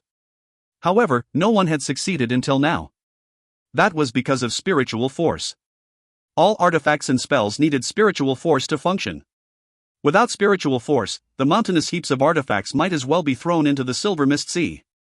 Without spiritual force, those apocalyptic supreme spells were just cheap-selling scraps and rubbish. Of course, if spiritual force could be found, those mountainous heaps of artifacts and spells would become mountain-sized heaps of gold. While talking, AI Hui shamelessly took another blood crystal and pressed it against his dragon's pine inferno. Let us see how many blood crystals the dragon's pine inferno can absorb. Everyone else's gazes were immediately captivated by the dragon's pine inferno, with curiosity surging through their faces. After absorbing 3 blood crystals in a row, the dragon's pine inferno could not absorb any more blood crystals. There was an astonishing transformation in the dragon's pine inferno's appearance. The previously reddish-black body of the sword had become silver-white in color. The sword was surging with silvery lightning sparks. The red prismatic crystals had become transparent and the lightning sparks within them were much more stronger than before. The entire sword was glowing with a white luster. One could tell that it was an extraordinary weapon with just a single look. The sword had become lighter and thinner as well. Its texture resembled that of metal instead of wood. The edge of the sword became much sharper. Even the previously crimson wave patterns on the blade were replaced by silver ones. It's magical. Oh my god. Cheers broke out. Everyone was flabbergasted and even AI Hui was shocked. His jaw dropped and a stupefied expression was fixed on his face. Was this his dragon's pine inferno? If he had not seen the entire process of the transformation with his own eyes, he would never have thought that this gleaming treasure sword was his dragon's pine inferno. Brandishing his new sword, AI Hui felt something unusual from it. Indeed, even though the sword had become much lighter and thinner, AI Hui did not find it unfamiliar. On the contrary, he was weirdly accustomed to the sword, as if it was part of his body. Do you want to give it a try? AI Hui looked at Sher Shuemon. All right. Sher Shuemon replied without any hesitation, looking somewhat eager and excited. Such a transformation had exceeded the limits of her imagination. She was extremely interested in AI Hui's sword. AI Hui executed the oblique slash, and a streak of lightning flashed across the air. Amazement rose in Sher Shuemon's eyes. It was so fast. AI Hui's oblique slash was approximately 33% faster than usual. This shocked Sher Shuemon and she quickly pulled out her spear to deflect the incoming attack. The streak of lightning and the cirrus collided against each other. AI Hui took 2 steps back. The weight of the cirrus was indeed frightening.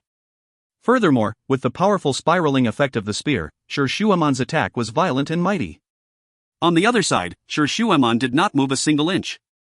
Upon seeing AI Hui's gaze, a weird look appeared on Sher Shuemon's face. My palm is a bit numb. So this is the feeling of being hit by a lightning-type attack. Sher Shuemon felt rather curious. In the Avalon of 5 Elements, lightning-type offensive methods were not really developed yet. This was her first time seeing a lightning-type attack. The numbness in her palm piqued her curiosity. The rest were curious as well. All of them jumped forward, wanting to give it a try. It's numb, it's numb. Sang Jijun yelled excitedly. It's really numb, Jiang Wei felt incredulous. It feels as if I have eaten a lot of peppers. Why does it feel worse than peppers? Even my face feels numb. Wang Xiaoshan shouted. That's because you never eat chilies before. If you eat enough chilies, not only your face will be numb, Fatty spoke from his experience. Your face will be numb if I stab a sword into it, Duanmu Wanghun said suddenly. It was as if everyone had found a toy. All of them were extremely excited. The direction that the discussion was going to did not seem right. Ai Hui was stunned. He coughed softly and interrupted the ongoing nonsensical discussion. All right, let us discuss how to make use of this unique characteristic of the blood crystals. Everyone stopped talking and looked at him pensively. Our target is to get out of this place alive. Looking at the current situation, this goal is rather difficult to achieve. We are in deep water now. Even though the mayoral office keeps on emphasizing that there will be reinforcements, we still need to prepare for the worst. What if there are no reinforcements? What if the reinforcements are slightly late? Ai Hui said a lot of things in one go. However, there were a lot of things he left unsaid, like the blood of God for example. He had a hunch that the reinforcements might not reach them smoothly. He did not know how to explain this to the other, and as such, he could only use the phrase prepare for the worst. When he saw a contemplative look on everyone's face, he continued, no one knows how to use the blood crystals yet. Can we use them to strengthen ourselves? How should we do it then? Everyone, let us think about these questions together. All of them nodded their head. They did not care about anyone else. What mattered the most was that they, themselves, survived. We need to better understand the nature of the blood crystals first. Surprisingly, Duanmu Wanghun was the first to speak out. He then continued coldly, it worked for your Dragon's Pine Inferno, but what about other artifact remnants? Do they work on artifacts? If so, what types of artifacts do they work on? There are too few blood crystals. Fatty's face was sore. With a scarcity of blood crystals, they will be gone in an instant if we try anything with them. That's right. Sang Jijun was reluctant as well. Shi Shuaman collected her thoughts and said, what Ai Hui said is right. If the reinforcements are able to reach us quickly, the blood crystals are not really that important. If the reinforcements are late or there are no reinforcements, then we will have plenty of blood crystals. Furthermore, we can ask other teams for their blood crystals as well. We can say we are investigating the uses of blood crystals. Huanhan and I will go and find the mayor. He most likely will agree to our proposal. Everyone nodded their heads. We can investigate the crystals openly, including their effects on artifacts. I believe the mayor will help us to locate a large amount of artifacts and artifact remnants. Shi Shuaman might not have a loud voice, but her words contained a convincing power. Other than that, we will need blacksmiths as well. We need help to embed the artifact remnants into weapons or to transform the artifact remnants into equipment. Lulan can do it. Lulan raised his hand happily. Lulan is fabulous. You know everything. Almighty Lulan. Lulan, can you just directly tell us what you don't know? Lulan, come home with me. Everyone was praising Lulan with liveliness. Lulan was very happy that everyone liked him. After we finish with our investigation, we will report our findings to the mayor's office, Shi Shuaman continued to explain. Once Ai Hui's lightning sword appears, it will catch the attention of the mayor's office. We can't hide it. Rather than being forced to give it up, why not take the initiative? Furthermore, without the support of the mayor's office, our progress will be very slow. Also, if we report our findings to the mayor, we will be rewarded with merit points. If we do it before any of the others, we might be able to get heaven merit points. And if we can survive this catastrophe, these merit points will be very useful to us. As for the gains we obtain before we submit our findings to the mayor, I believe he won't make things difficult for us. Shi Shuaman's explanations were clear and precise, displaying authority and convincing everyone. Let's do it then. Ai Hui made the final decision and cast a thoughtful look at Shi Shuaman. For an iron lady that had big boobs, she was rather smart. If you find any errors, ads pop-up, ads redirect, broken links, non-standard content, etc., please let us know. Report chapter so we can fix it as soon as possible. Chapter 208, Weak Aura. Chapter 208, Weak Aura. Translator, TYZ Editor, X. Yumingqiu spat out a mouthful of saliva. When he saw the flying beasts in the distance, his face darkened. The difficulty of the battles had far exceeded his expectations. These bloodbirds were far more troublesome than what he had anticipated. The most troublesome thing was that there was a huge number of them. In less than half a day, he had killed more than 10 bloodbirds that had 9 blood traces on each of their bodies. He had encountered a variety of species such as falcons, vultures, etc. There were also a lot of species that he had never seen before. It was possible that these unknown species might have mutated after being inflicted with the blood poison, causing them to become drastically altered so that he was unable to recognize them. There were all kinds of odd-looking blood fiends, but all of them had one thing in common: they had 9 blood traces on their bodies. He might appear nonchalant on the surface, but he was an experienced and well-trained elite after all, so he definitely would not miss such an obvious characteristic such as the 9 blood traces. He conjectured that the number of blood traces might have something to do with the base level of the blood fiends. Dire beasts also had such unique marks to indicate their base level. The 9 traced bloodbirds were rather powerful, but in the eyes of Yu Mingqiu, who was a vice division leader, they were weak. However, there were truly too many bloodbirds, and they were very crafty. The soaring bloodbirds in the distance did not expect Yu Mingqiu to specialize in archery. After he killed several bloodbirds in one shot, these bloodbirds flew further away from him. To free himself from these bloodbirds, Yu Mingqiu flew down into the blood forest below him. However, the situation in the blood forest was even worse. Blood fiends surged toward him like tidal wave. He had no choice but to ascend to the sky again. To break free from the bloodbird flock, he could only fly forward at his top speed.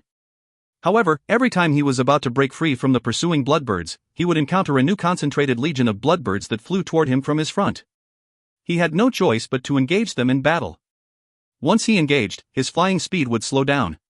To kill each subsequent group of bloodbirds that were obstructing his forward path, he would exert himself strenuously and the pursuing bloodbirds behind him would catch up to him. In the end, the number of bloodbirds that surrounded him was getting larger and larger. Why am I so popular? Is it possible that I'm considered handsome among the blood fiends? Yu Mingqiu muttered to himself with a helpless look on his face. All along, he suspected that there was a mastermind commanding the fiends from the shadows. However, even after he racked his brain, he could not pinpoint the perpetrator. He had experienced countless battles of all sizes, but this was the first time he had encountered such an unusual situation. I will kill all these birds and see if you will reveal yourself. The life of a handsome man is never easy. Yu Mingqiu sighed with sorrow and helplessness as he thought about his life. With a jolt of his body, he suddenly appeared a few hundred meters away from a particular 9-traced bloodbird. Pulling the bowstring with all his might, he released his arrow and shattered its head in one shot. Why wouldn't the bloodbirds be attracted to me too? Oh, you are male. Sorry. Regardless of the gender, a true handsome man will kill anyone, male or female.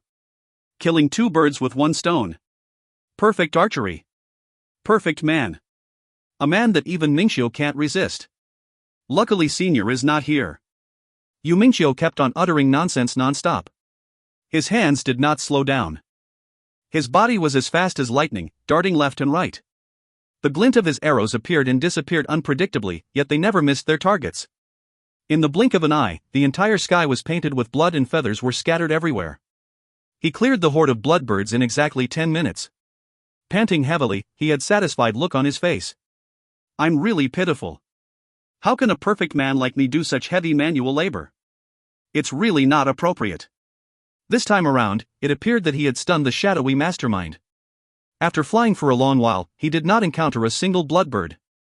As he continued to fly forward, he realized that something was off. He stopped flying and took a look at his surroundings. He was surrounded by a sea of blood forest and could not even see the end. His face turned pale white. Damn it! How could he forget such an important thing? This handsome man had a poor sense of direction. Sure Shueman understood the mayor's office very well.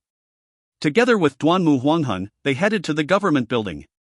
Even though Wang Jin was very surprised that the A1 unit was interested in the blood crystals, he still gave them all of his support. Not only did he grant them all of the blood crystals from the other units, he also dispatched a team of his subordinates to help them collect artifacts and artifact remnants. However, the mayor could not help them recruit blacksmiths and they could not even find one. It was also at this point in time that Sher Shueman and the rest learned that the official strategy revolved around Master Han Yuqin's concept of treating the city as a piece of cloth. At such a critical time, the efficiency of the mayor's office was extremely high. No one wanted to waste any time. When Sher Shueman and Duanmu Huanghun returned to the Vanguard training hall, they discovered that the first batch of blood crystals, artifacts, and artifact remnants had already been delivered. The job of processing the blood crystals was fully given to Lu Lan. Treating the city as a piece of cloth.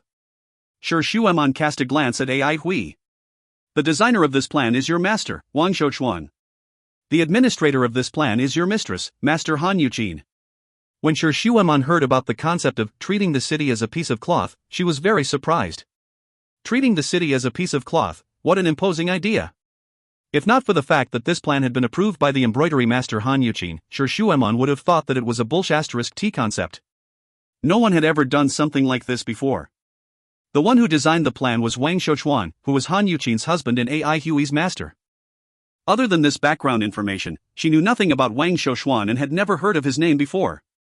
She did not know the specific details, but when she saw how the mayor and the dean both praised the concept to high heaven and how all of the deployments revolved around this plan, she felt extremely confident. Master and mistress. Ai Hui was shocked. However, he soon calmed down and spoke without any hesitation. I absolutely believe in master and mistress.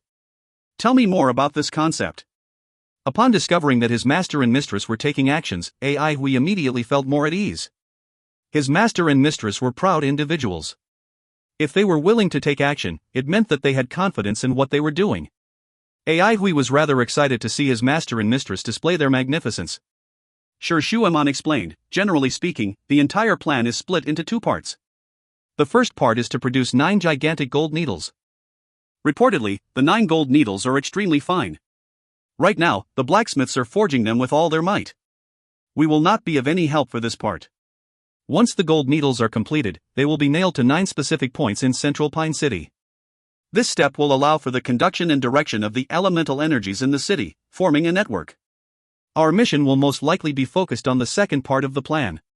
Ai Hui rubbed his palms together with an eager look on his face. I hope the gold needles can be completed soon. As a disciple of his master, he could not miss such a big event no matter what. This was the first time that Sir Shuemon saw such a facial expression on Ai Hui. From her impression of Ai Hui, no matter what time it was, he was always calm and cool-headed. Many times, he was so calm that he seemed unreasonable.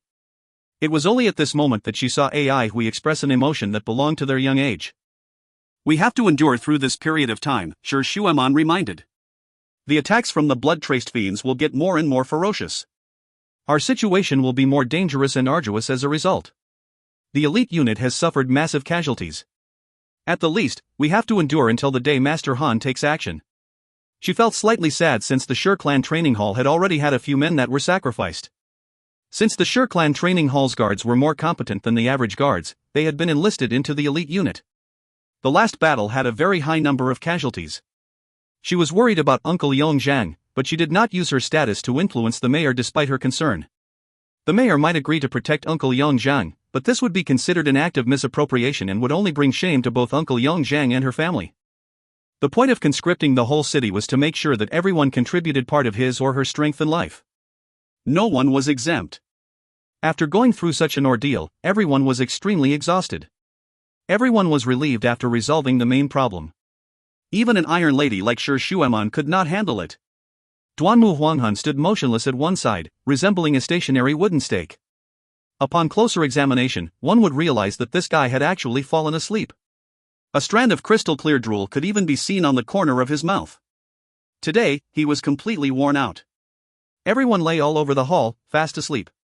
Ai Hui did not sleep. He sat cross-legged on the ground while holding the brand new Dragon's Pine Inferno in his hands. The more tired he was, the better time it was for him to train. If he could endure the extreme fatigue, his training results would be exceptionally good. In a state of extreme fatigue, one's mental state and thought process were scattered and disorganized. It would be very difficult for one to stay concentrated. Ai Hui, who possessed a sword embryo, was different from the others. The essence, breath, and spirit were used to nurture the sword embryo. The essence, breath, and spirit were incorporeal energies. A corporeal entity like the sword embryo was usually nurtured using incorporeal energies. Ai Hui's everyday training had established a solid foundation for this process. During his training, Ai Hui quickly felt that his sword embryo was behaving differently from usual. Its slow pulsation made Ai Hui feel as if he was in a creek between a valley. The sound of water flowing resounded through his ears. However, within a short period of time, the sound disappeared and Ai Hui felt another type of pulsation. This one was extremely weak, resembling a lit candle placed in a windy area that would be extinguished at any moment. This was... Ai Hui calmed himself down and tried to understand what was going on. He filtered the undulations of elemental energy in his mind and tried to locate this extremely weak pulsation. Dragon's Pine Inferno. When AI Hui found the source of the pulsation, 7 weakly lit dots of light appeared in his consciousness. Their luminosity was so weak that he could even differentiate them from one another. Their auras were similarly weak. The faint aura, a somewhat familiar aura, the sword's aura. AI Hui's mind jolted suddenly, almost causing him to lose his focus. These 7 artifact remnants might have been part of a flying sword or a sword-related artifact. Even though they had been corroded by the silver mist sea for thousands of years, the remnants still emitted a faint tinge of sword consciousness after being stimulated by a small amount of spiritual force. It was as if he had wiped off the dust from an ancient treasure, revealing its original radiance. AI Hui was overjoyed. It was a lifelong dream for him to be able to comprehend the sword consciousness that could only be found in the cultivation era. He suppressed his ecstasy, gradually calming his mind again. He was feeling the faintly discernible sword consciousness. There was absolute silence in the training hall. In the depths of the training hall, there was a room that was brightly lit. Lu Lan, who had been given a heavy responsibility, was busy going through experiments. Deconstruction of the blood crystal, trial number 12. Sand core, begin recording. Test subject, artifact remnant number 12. Attempting to derive the unknown energy. Failure. Deconstruction of the blood crystal, trial number 37. Sand core, begin recording. Test subject, artifact remnant number 37. Attempting to derive the unknown energy. Success. Beginning power analysis. Analyzing in process. Type of energy, unknown. Setting up a template. It's called blood spiritual force. Undergoing deeper analysis. Ratio analysis between blood spiritual force and elemental energy, trial number 19. Sand core, begin recording. Interaction between blood spiritual force and elemental energy. Sand core, begin recording. Blood spiritual force and earth elemental energy are colliding against each other. Sand core, begin recording. Warning. Sand core is being invaded by the blood spiritual force. Defense mechanism of the sand core activated. Defense mechanism of the sand core failed. The sand core seal is being damaged. The sand core seal has been removed. Warning. Elemental energy in the sand core has been depleted.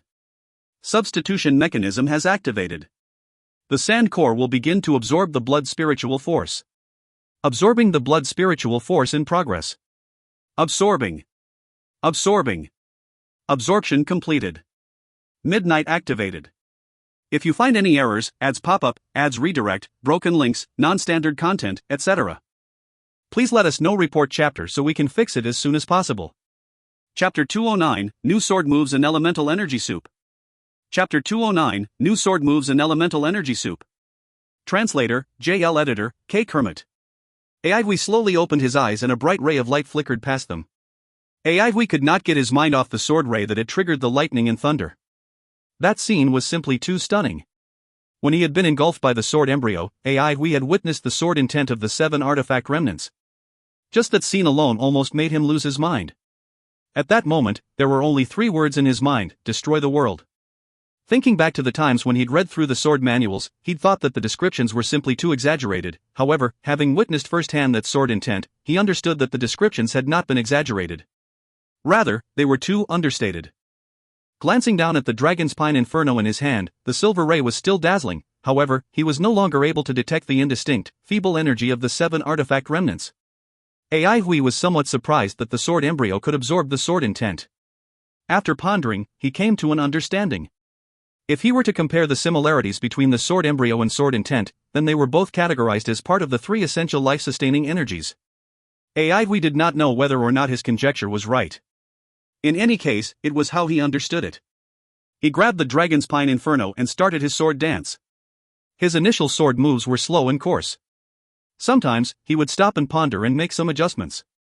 The sword moves always had some minute changes. He had read many sword manuals, but the sword manuals were just objects. Their descriptions of the sword moves were just limited to literature.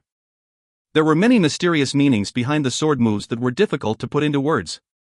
For a long time, he could only fumble about persistently, like grasping something in the dark and pondering about it.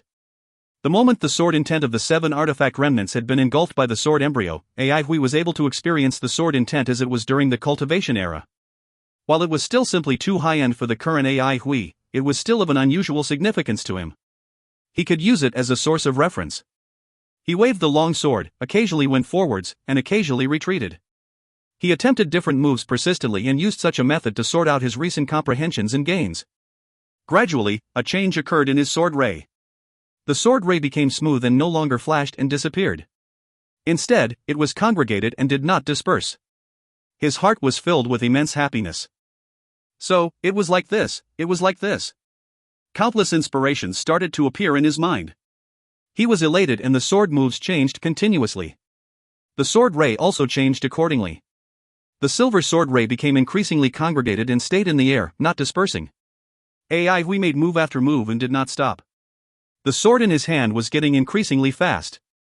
The silver ray was emitted continuously, like a moving electric snake. It lit up his stern face and devoted eyes. The rest of the people in the courtyard were startled. They could not help but watch while standing at the side. Sure Shuemon was long alerted. She felt a unique, peculiar aura, one she had never experienced before. It felt like being high above the clouds, at a hard-to-reach, remote place, where a lone figure bathed in sunlight walked as if he were flying and giving off an electric sensation. Following which, she saw Ai Hui, who was practicing his sword dance. Ai Hui's figure was almost concealed by the intense, never-ending sword ray. Sure Shuemon's eyes widened. Oh gosh, what sort of swordplay was this? Why didn't the sword ray disperse? Ai Hui was still completely absorbed in his sword dance. In a flash, the surrounding sword rays were like an ever-increasing pile of silver snow. His figure had completely disappeared within the silver sword rays. Then, in the next moment, a melodious sword chime was heard throughout the training hall. The sword rays, which were like a pile of snow, dispersed with a loud bang. The silver rays dispersed and filled up the sky. Ai Hui stood perfectly straight, like a long sword, and looked majestic. He gave a long exhale and, just like the sword ray, the joy in his eyes vanished. His eyes regained their usual cold gaze. His gains were huge. He'd managed to understand 3 more sword moves: Heavenly Thrust, Uprising Moon, and Ruined Clouds. After some modifications, these basic moves were able to trigger elemental energy. Heavenly Thrust was a thrusting move, but was not as mighty as Misty Strike. However, its movements were more clean-cut and the range was larger. Uprising Moon was a move that required lifting the sword. Ai Hui made use of some of the techniques used in Crescent Moon. The tip was similarly moon-shaped, although it was slimmer. Ruined Clouds made use of the resonance of the elemental energy. It had an oscillating impact and could be used for both attack and defense. It could also be used to extricate oneself from a dangerous situation. Having gained 3 additional moves implied that Ai Hui now had more means with which to act. Usually, Misty Strike and Oblique Cut needed extra steps or other methods to complement the gaps. In a battle, it would cause Ai Hui to easily land into a dangerous situation. However, Ai Hui's biggest gain was actually his understanding of the sword moves. This was the first time he could appreciate the sword intents, including those of the cultivation era. While the terrifying sword move had been far beyond his comprehension, he was still enlightened and it helped him a lot. When he created Misty Strike, he had understood the reasoning behind why sword moves required the ignition of elemental energy. In the cultivation era, they had ignited spiritual force. Despite this, he had still lacked understanding regarding resonance. After looking at the thunderous sword move, however, he had developed a new understanding regarding resonance. The sword ray, which had been concentrated and not dispersed, was a unique form of elemental energy resonance. Ai Hui's sword moves were like a magnet. They attracted the elemental energy and formed a unique sword ray. As a result, the sword moves became more formidable. Ai Hui reckoned that Misty Strike's formidability was twice what it had been before, and this did not take into account his faster reaction speed resulting from the improved Dragon's Pine Inferno. Ai Hui's strength was completely transformed. Sure Shuemon stared blankly at Ai Hui. That chap completely undermined all her knowledge. Since she was young, she had been surrounded by geniuses. Despite seeing countless geniuses, she has never met anyone like Ai Hui. His capability was changing daily. Sure Shuemon suddenly thought, if Ai Hui has any enemies, they would definitely suffer. Duanmu Huanghun gave Ai Hui a glance. He lowered his head and looked at the viridescent flower, circulating around his hand. His mouth curled and his eyes flickered with intent to battle, like a blazing fire in the dark. Ai Hui. Lu Lan rushed out of the room and ran to Ai Hui. He looked up and earnestly said, Lu Lan seems to have become more brilliant, but... Ai Hui gave a hearty laugh and patted Lu Lan's head. He pretended to be stern and said, Lu Lan has always been the cleverest. Ai Hui, really? Lu Lan's eyes was shining and filled with delight. We rushed into the courtyard and shouted to the others, "Does everyone think that Lulan is the best?" Of course. Who could be better than Lulan? When Lulan brings out his elemental soup, I will surrender. When Lulan brings out his elemental soup, everyone will surrender. When Lulan brings out his elemental soup, even the dead corpses on the battlefield will climb up and surrender again. Lulan's smile was so wide that his eyes formed a crescent moon shape. He said delightedly, Lulan would prepare elemental soup for everyone. There was a short moment of silence and everyone started to rush over. Fatty was the most dramatic. He kneeled down and slid over impressively, emitting sparks due to the friction. He forced himself to the front and said righteously, Lulan, please give me a chance to surrender. After a moment, Lulan brought out a pot of brightly colored soup. An unpleasant smell enveloped the place. Everyone's expression turned slightly green. Just by the smell alone, it was enough to make them nauseated. This is Lulan's newest creation. It is a specially concocted elemental energy soup based on the properties of the blood crystal. The pressing matter on everyone's minds right now is raising their base level. The blood crystal contains blood spiritual energy and is a unique source of strength. It can increase the effect of elemental food. Furthermore, it consists of properties similar to the origins of wood elemental energy. It can eliminate internal injuries sustained from training. Except for its pungent odor, there are no other faults. Lulan spoke frankly and assuredly. His tone was filled with confidence. The pot of soup emitted a colorful vapor and the air was filled with a smell that made everyone nauseated. It made the atmosphere eerie and gloomy. Everyone looked at each other in dismay and there was a span of awkward silence. We laughed and said, this is the first time Lulan created an elemental energy soup with such a foul smell. My interest is piqued. He walked to the big pot. He pinched his nose while taking a big scoop and ladling out a bowl for himself. Courageous Lulan said happily. What can I do? Lulan is Hui's sand puppet. While this soup looks scary, being your master, I need to show some support. This is the willy-nilly of life. Hui spoke helplessly.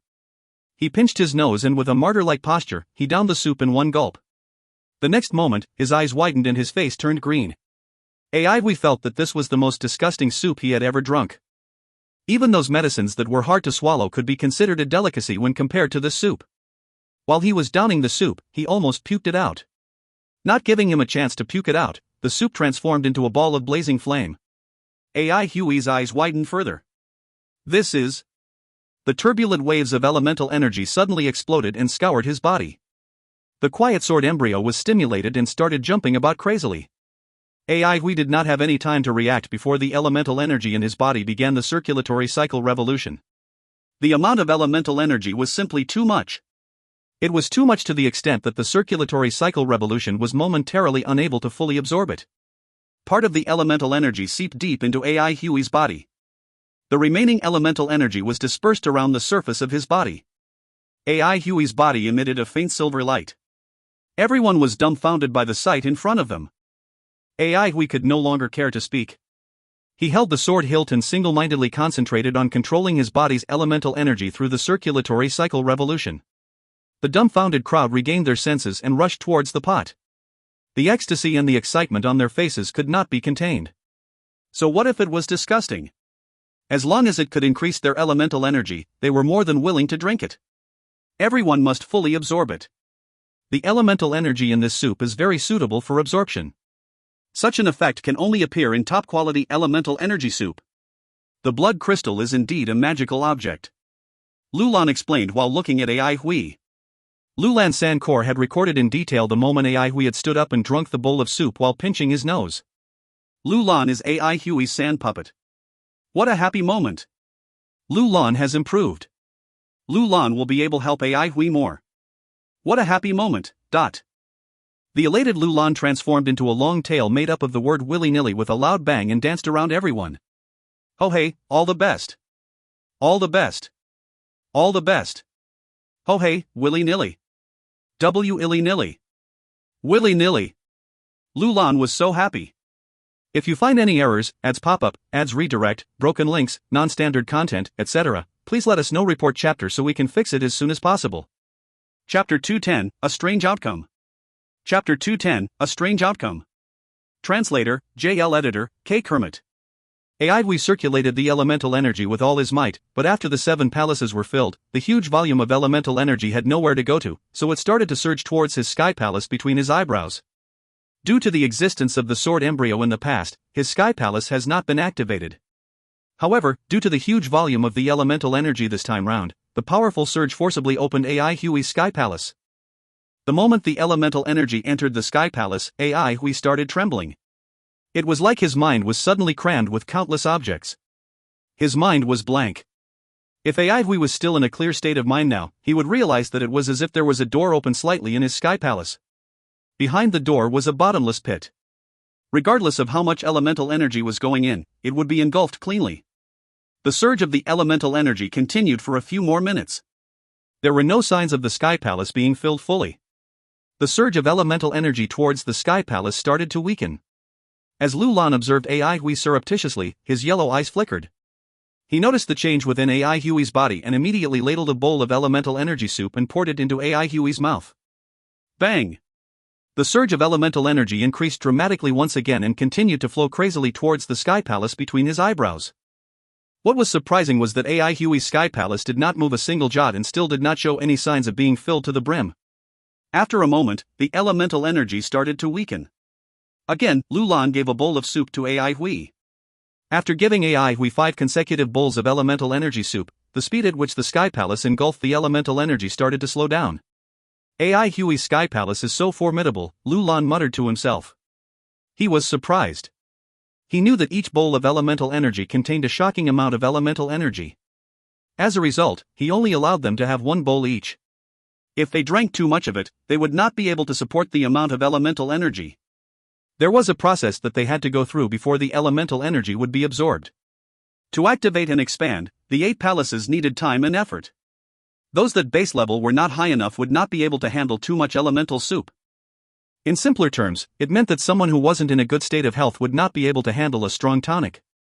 The amount of elemental energy 1 bowl of soup contained should be the maximum amount one could handle. However, AI Hui had drank 6 bowls. AI Hui already had 7 palaces. The only palace not activated was the sky palace. Initially, Lu Lan thought that 1 bowl of elemental soup would be sufficient, but this had far surpassed his prediction. AI Hui's sky palace was very unusual. Lu Lan's yellow gaze flickered constantly. His curiosity was piqued. His sand core, Midnight, was rotating at a never-before-seen speed. Midnight was in a strange condition now. Midnight was created due to Master Shao's fruit of labor. As Lu Lan's body was unable to accept such a formidable core, Master Shao sealed up most of the regions in the core. However, Midnight was now engulfing the blood spiritual energy which resulted in the breaking of the seal. Midnight. How are you doing, Master Shao? Lu Lan misses you a lot. At this moment, Lu Lan's mind wandered. Midnight had undergone a wonderful change. The life essence that the blood spiritual energy contained had seeped into the lifeless sand core. The sand core now had the essence of life. If Lu Lan's sand core was a desert previously, it could be said that there was now an oasis in the desert. Lu Lan did not know if this was a good or bad change, he had yet to understand many of the changes.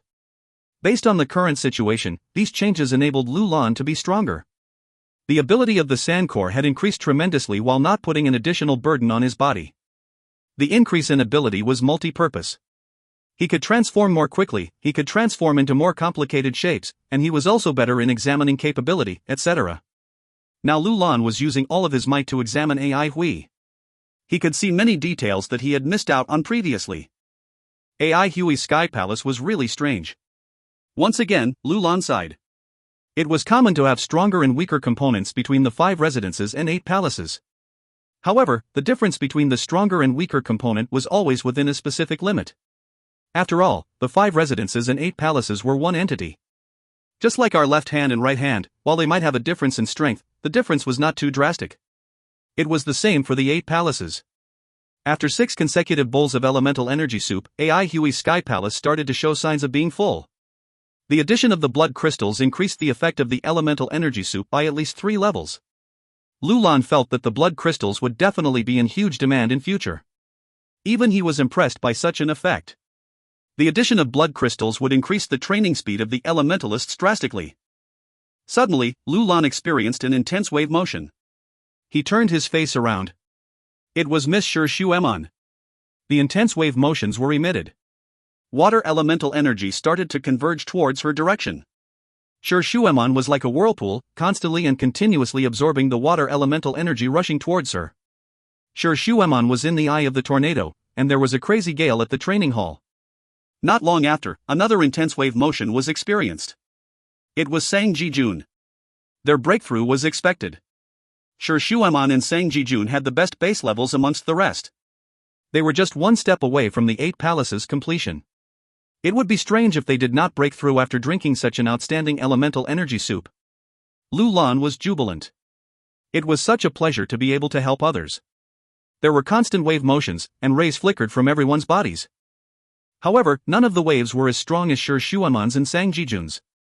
Lu Lan focused his attention back on Ai Hui. Ai Hui was also a potential candidate to attain the 8 palaces completion. However, Lu Lan was baffled. The absorption rate of the elemental energy from Ai Hui's Sky Palace has decreased drastically. This was a symptom of elemental energy being filled to the brim. However, there were no signs of a breakthrough. So strange. The yellow rays in Lu Lan's eyes flashed faster. Shuemon opened her eyes and gradually regained the air around her. Her eyes exposed her happiness. She finally attained the 8 palaces completion. The water elemental energy within the sky blended into one body. The previous 8 palaces were like 8 small ponds that were interconnected. Now the elemental energy within her body was like an ocean. This was a good change. Every single movement was filled with elemental energy. She sensed that she was stronger than before. Even Cirrus, which she was holding on to, was as light as feather. She no longer needed to control the elemental energy within her body. The circulatory cycle revolution was automated. This implied that she would not need to train all the time. While the circulatory cycle revolution was slower than when she was having a fixed regime, over time, the accumulation effect will be astonishing. From today onwards, she would finally be an official elementalist.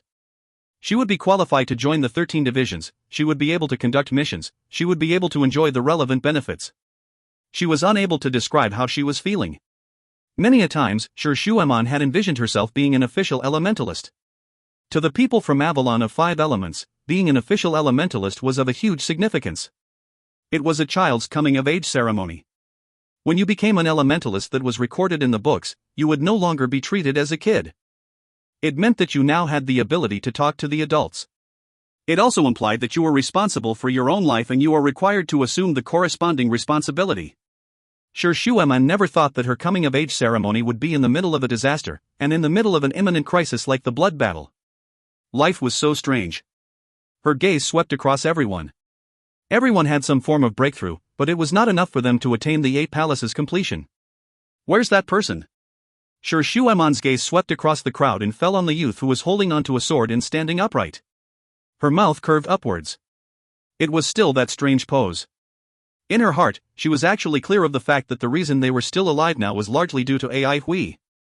She had also noticed that while Ai Hui did not lead the team personally, people would still rush to listen every time he spoke up.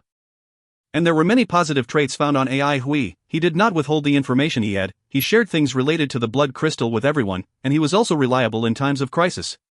She was already used to obeying his commands.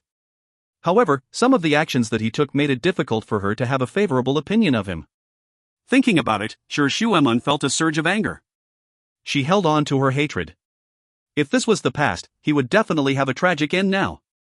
She noticed Ai Hui's condition and felt that something was wrong. While she did not have the yellow rays like Lu Lan and was unable to see within Ai Hui's body, her background and wealth of experience implied that she had more knowledge and understanding on training than average people. Ai Hui's body was raging with brilliant rays, like he could soar into the sky at any moment. This was a sign that his body was filled to the brim with elemental energy. For some unknown reason, while the light rays continued to grow stronger, there was an invisible barrier that he was unable to surpass. The raging rays of light were unable to rush out and started to dim. How could it be? She started to get anxious. It shouldn't be. Ai Hui had already completed his 7 palaces, so he should be as successful as her. Why was such a situation happening? There were negative impacts to the person that failed to achieve a breakthrough in the 8 palaces completion. Not only would they fall behind others, it would also leave a shadow of failure in their heart. It would then affect their next attempt to break through. Those that attempted countless times would find that their success rate would be inverted to their number of attempts. Even if they managed to achieve a breakthrough, there was still a possibility that it would negatively affect their training in the future. Impossible. In terms of character or experience, it was impossible. Those that failed to break through were usually those that were weak and did not have determination. Sure, Shueman felt that there were few people who would be better than AI Hui in this aspect. The light surrounding AI Hui was getting dimmer. However, within his body, the rotation of the light rays could be vaguely seen. The AI Hui now was like a rubber ball that was filled with water. When the last ray of light disappeared, Sure Shueman sighed silently. The attempt to break through was a failure. At that moment, a powerful wave motion erupted behind her. Sure Shueman turned and realized in astonishment that it was actually Duanmu Huanghan. She stared blankly for a moment. The brilliant rays rushed towards the sky and the 8 palaces blended into one. What elemental energy rushed in from all directions and caused a strong wind to howl across the courtyard. Within the brilliant rays was Duanmu Huanghan. His stance was imposing, his sleeve was fluttering without the aid of the wind, and his long hair was flying around. This fellow had actually achieved 8 palaces completion. Sure Shueman felt bewildered. She looked at Duanmu Huanghan, then she looked at AI Hui.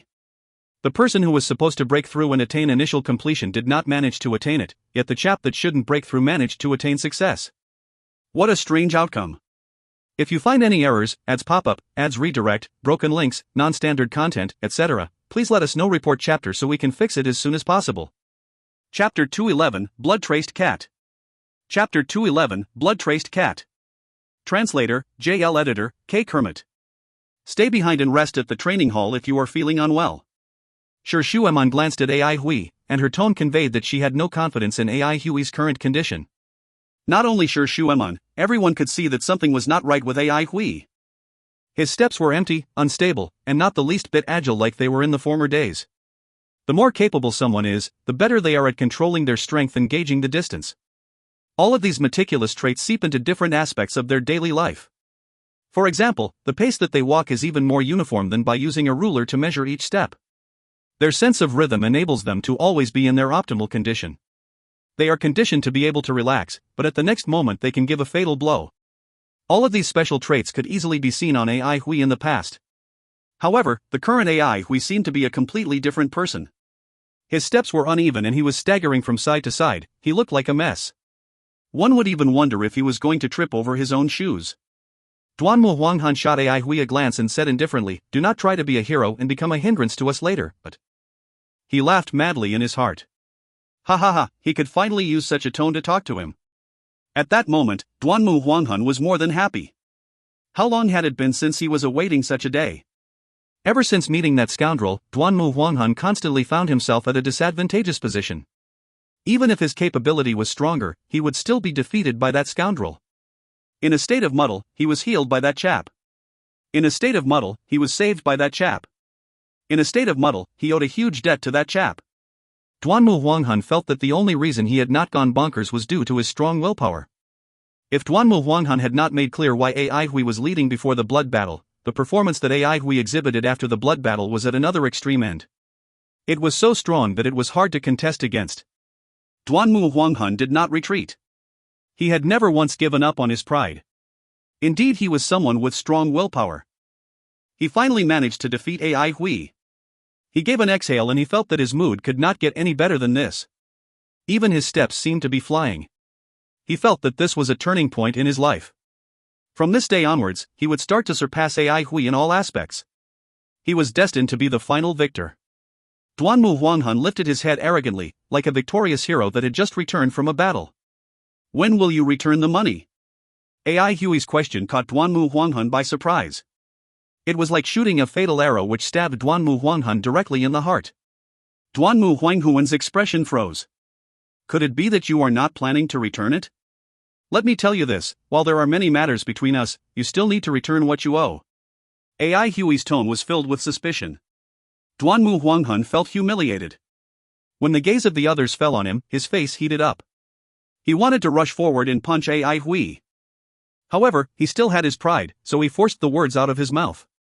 "I will return it to you once we are out of the induction ground. You have said this many times." AI Hui curled his lips, his face filled with despise. Duanmu Huanghan wished that he could dig a hole and hide. Despite being familiar with all of them, he was still ashamed when he was asked to return the money in front of everyone. Damn it, why didn't he have money? Poor Duanmu Wanghun was unaware that AI Hui's mindset had rubbed off on him. Sure, Shueman almost laughed at AI Hui's righteous and shameless look. She too wanted to ask when AI Hui would return her money. However, given that she would expose her identity as the girl from the noodle store, she restrained herself. AI Hui became more carefree after jeering at Duanmu Wanghun. There was indeed something queer about his condition. He felt that he was disorientated, and he was swaying while walking. It was mostly due to his sky palace. His sky palace was almost filled to the brim and it was jam-packed with the elemental energy. His brain seemed to be filled with water. Even a minute move would make it sway. When the elemental energy within his head swayed, AI Hui would also sway about. In the past, he had experienced situations where he was unable to control his body. However, this was the first time that he experienced such a situation. While he was unable to control his actions in the past, he was still in a stable state of mind. However, a slight movement now would also send his world spinning. AI Hui, sorry, Lulan said softly, in a tone filled with regret. He did not expect such a situation to occur. He did not know what to do regarding the situation with AI Hui's body either. Lulan, you did not make any mistakes. You need not apologize, AI Hui said firmly, and she continued nonchalantly, it is just a small trial, it is a good thing that. AI Hui, really? Lulan opened his eyes wide and was somewhat surprised. Of course. With a deep expression, AI Hui continued, for such an unusual person like myself, there will definitely be some aspects that are unusual as well. There is nothing strange. AI Hui is the best. Lulan cheered. Not only Lulan, the rest of the people suddenly saw the light. They felt that AI Hui was right. In their eyes, AI Hui was never normal. There were many aspects of him that were not seen on the others. As such, it was common for him to have some difference in the process of achieving the 8 palaces completion. Sure, Shueman was convinced by such reasoning. There were many aspects of AI Hui that she was unable to explain. Adding another aspect that she was unable to explain was nothing strange. Duanmu Huanghun did not know why, but he suddenly felt threatened. His victory did not seem too stable suddenly. It seemed like it would be taken away from him any time. He could not wait to start training and he would not let AI Hui make a comeback. AI Hui, there are blood-traced fiends in that direction. Lulan suddenly stopped and pointed to the street on the right. Everyone tensed up immediately. Their goal for this expedition was to kill the blood-traced fiends. The report on the blood crystal had been handed over to the mayor residence. While the mayor residence was distributing the rewards, everyone came to a unanimous decision to kill the blood-traced fiends. The purpose of the blood crystal was starting to come to light, and everyone's strength had increased tremendously. The blood-traced fiends were now like dire beasts to them. The blood crystal could increase elemental energy and could be used to create defense weapons. The situation had changed. Previously, they were unable to gain any benefits from battling with the blood-traced fiends. Now they were able to obtain the blood crystals, and in turn, the blood crystals would increase their capability. In other words, the appearance of the blood crystals increased their likelihood of survival. AI Hui was shocked and surprised that Lulan could detect the blood-traced fiends from such a far distance. Lulan was unable to do this previously. But he did not question it too much. It was not unusual given that Lulan had researched the blood crystal and discovered the characteristics of the blood-traced fiends. Lulan was an all-purpose sand puppet. Fatty walked to the front of the troop. He was in high spirits and felt that he had limitless strength. Amongst the people, his base level had increased the most. He had already attained 7 palaces and was not far off from attaining the 8 palaces completion. However, his increase in base level was aided by external forces like Lulan's elemental energy soup, chili fire oil, etc. It was not due to his training. While his base level was high, his battle capability was low. Thank goodness he was only required to defend. The higher base level had an obvious effect on his strength. The heavy shield on his hand seemed as light as a feather. Except for Shi Xuanman, Sang Jijun, and Duanmu Huanghun, the rest of them were more or less confronted with the same problem. Of course, AI Hui was the worst off. After the row of them treaded cautiously for around 300 meters, they saw a blood-traced fiend. A red blood-traced cat was gnawing on the carcass on the floor. Upon seeing AI Hui and the rest, it raised its head. The blood-traced cat was much bigger than the average cat, it looked like a leopard. Its forelimbs were thick and solid, its red fur emitted a bewitching luster, and the black blood traces decorated its whole body. The scarlet red cat stared coldly at them. 9 blood traces, AI Hui said softly. His eyes were still sharp and he could clearly see the number of blood traces at one glance. Everyone exhaled in relief. The bloodworm that they killed had 9 blood traces as well. They had successfully killed one. Furthermore, their strength had increased, so they shouldn't be at a disadvantage. The blood-traced cat no longer looked at the carcass. Instead, it walked slowly towards AI Hui and team. It lifted up its tail and walked measuredly and gracefully. Suddenly, it disappeared in front of everyone's eyes. Fatty! AI Hui bellowed urgently. Bang!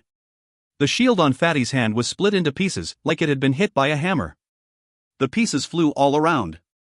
Fatty's cowardly character saved his life. He was used to hiding completely behind the heavy shield, and he never exposed his head. Fatty was frightened stiff by the huge display of strength and shattered shield. He did not have any intention to resist and he followed the source of strength and rolled around on the floor. Fatty was like a ball being kicked around. In one breath, he rolled towards AI Hui. The blood had left his face and his face was pale, he was terrified. Not only Fatty was scared out of his wits, everyone was frightened. The blood-traced cat landed on the floor steadily. Despite its huge figure, it was nimble and light on its feet. Fatty had just increased his base level, so his strength was 2 times higher than usual. Yet he did not manage to withstand the impact when the blood-traced cat pounced. The iron shield, which was invincible in everyone's eyes, was also shattered into pieces. That pounce was simply too formidable, so everyone was intimidated. Both AI Hui and Shuemon had nasty expressions. While the blood-traced cat was smaller than the blood-traced worm, it was much more dangerous and threatening. It was as fast as lightning and was extremely deadly. Only a few clearly saw the leap it did. The reason why it could create such an impact was due to its astonishing speed. Due to that scarily fast speed, a simple move could easily become a killer move. Furthermore, it was extremely agile. It immediately landed on the lamppost after it leaped. But what AI Hui was most afraid of was that this blood-traced cat was very crafty. Those ice-cold eyes were emotionless, yet it was smarter than any of the blood-traced fiends that AI Hui had seen before. It was also cunning. That leap was a show of strength. The blood-traced cat was also testing the waters. It stayed a distance away from AI Hui. It looked at them coldly, and unlike the rest of the blood-traced fiends, it did not rush towards them without a care in the world. AI Hui knew that they had met an opponent that was hard to deal with. If you find any errors, ads pop up, ads redirect, broken links, non-standard content, etc., please let us know. Report chapter so we can fix it as soon as possible. Chapter 212, Danger. Chapter 212, Danger. Translator, Irene. Editor, K. Kermit. AI Hui sized up the blood-traced cat before his eyes carefully.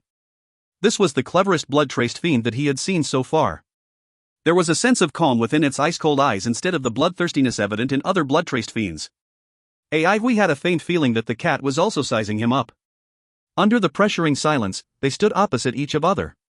The blood-traced cat had blood-red hair, but each strand was abnormally hard and thick like needles. Its paws were solid and wrapped up in fine fish scales. This was also the only part of its body that had scales. According to AI Hui's experience, fish scales meant strong defense. Iron hooves? Was this still a cat? Its sharp claws were like blades that could easily pierce into solid ground. AI Hui's gaze fell upon the cat's tail, which was as thick as a whip. A whoosh-whoosh sound filled the air when the cat swept its tail, undoubtedly convincing AI Hui of its strength. Life was full of surprises indeed. AI Hui sighed. In the wilderness, every dire beast was like an uncrossable, tall mountain. At that point, he absolutely did not imagine that one day he would casually bump into strange and extraordinarily strong dire beasts. The good thing was that everyone's skills had improved tremendously as well. AI Hui's mind was spinning rapidly. When dealing with this blood-traced cat, the most important thing was to restrain its speed. Otherwise, not to mention hunting it, he would get attacked. I'll go first, you guys cover for me. Shuemon said suddenly while holding onto Cirrus, eager to give it a go. As a newly registered elementalist, she wanted to test her own abilities. The water plant-like fog on her back had now grown into a pair of snow-white azure wings. She took off the broken Central Pine armor, revealing the blue-white war armor. Central Pine armor had very low defensive power. After her battle with the bloodworm last time around, it had become utterly dilapidated. There it was, her snow-white azure wings, jet black and thick hair, exquisite blue-white war armor, and stainless Cirrus, whose body emitted white mist streamers. Her cold-as-ice appearance was suffocating to look at, and her bright and clear eyes displayed great confidence. She held onto Cirrus and ambled along as a representative. Filled with elemental energy, Cirrus hummed, as if responding to her. Cirrus was a top-notch heaven-grade weapon, hand-casted by her father. She felt full of courage whenever she held it. The blood-traced cat gradually retreated. Everyone fell into a daze. Retreated. They had come across countless blood fiends, but it was their first time seeing one withdraw. Before, all of the blood fiends would directly pounce on their enemies upon finding them. A premonition arose in AI Huey's chest. Suddenly, the blood-traced cat let out an expected whine. This wasn't a mournful sound. Then a wisp of incorporeal motion was emitted from its body. After 2 seconds, 2 incorporeal motions exploded simultaneously at 2 different places. AI Hui quivered before shouting, "It's calling backup! Calling backup!" Everyone's faces changed. No way. Why were the blood fiends becoming more and more different? But they quickly got ready to battle anyway, as AI Huey's judgments were usually never wrong. Boom boom boom. The floor trembled. With his right hand, AI Hui raised up enough dust to hide the sky and cover the earth. The noise of buildings collapsing sounded incessantly, and with loud rumblings, the ground started to close up. Some blood fiends were frantically moving toward that side too. Boom, dot. The house to his right exploded suddenly, and the fragmented bricks flew everywhere as if there was a storm. A red, short silhouette emerged amidst the raised dust. When the dust dispersed, a 2-meter-long blood-trace lizard appeared before everyone's eyes. A dense, blood-like light circled around this lizard's body, spun non-stop, and was very destructive. The blood-traced lizard's body was wrapped in red fish scales. Seemingly forged by a mysterious metal, they carried a strong, golden luster.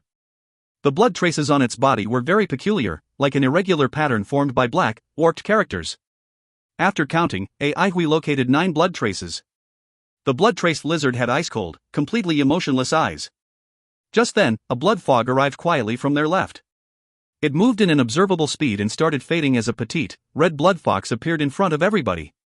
It glared at them with its red, ceramic-like eyes, giving them the cold sweats. Everybody's faces turned pale.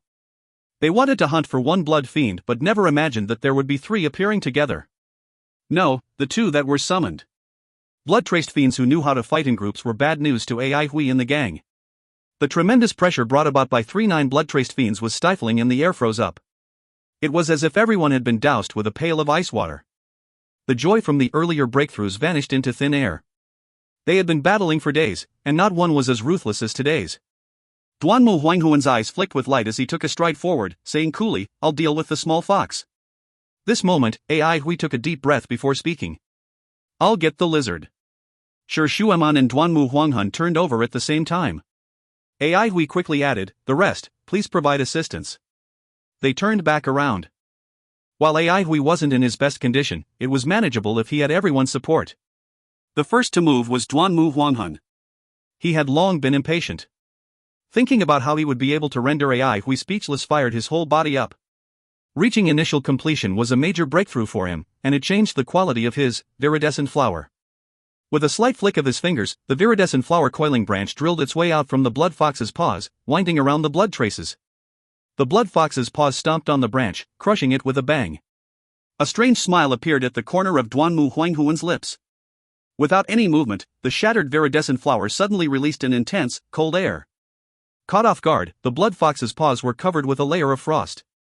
The viridescent flower coiling branch trace and the ice trace switched around naturally without any pause. From this, it was obvious that Duanmu Huanhuan's control of viridescent flower had improved greatly.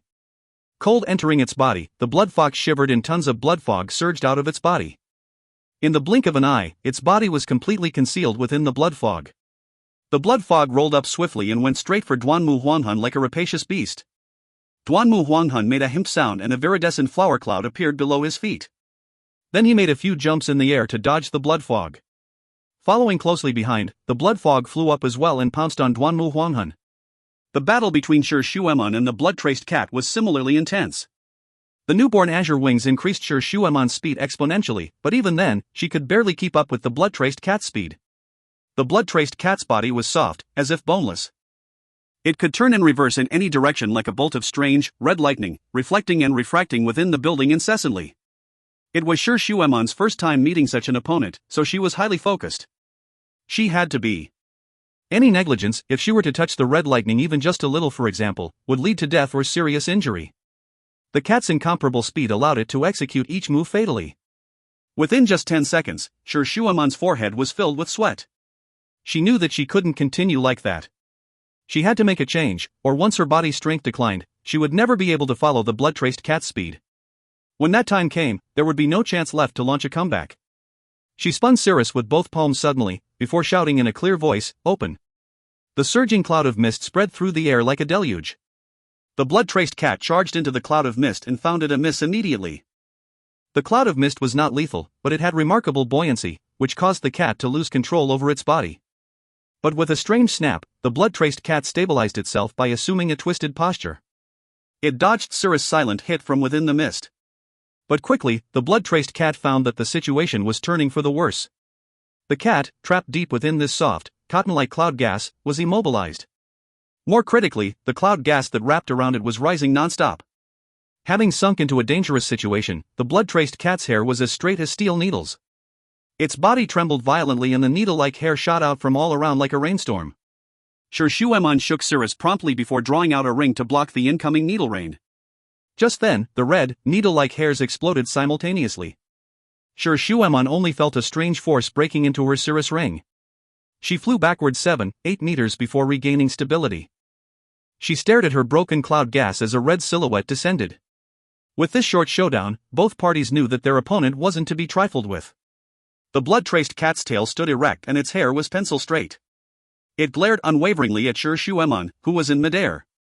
The hair on the cat's body was badly damaged and looked very ugly, but Sir Shuaman dared not to belittle it at all.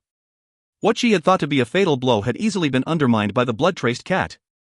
Surveying the whole battlefield, no one, be it Sir Shuaman or Duanmu Huanghan, had fallen into a disadvantageous position.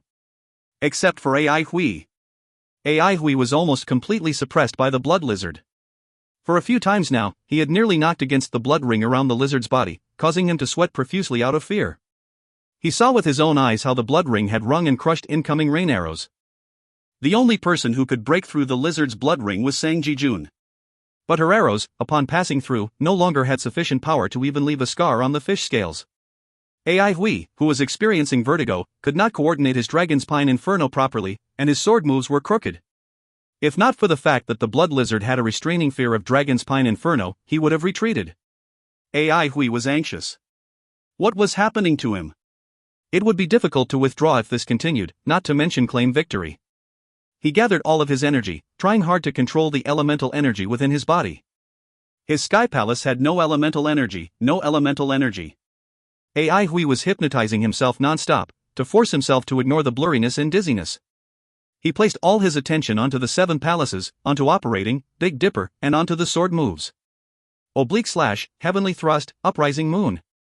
Bit by bit, he channeled his attention onto the disobeying Dragon's Pine Inferno in his hands.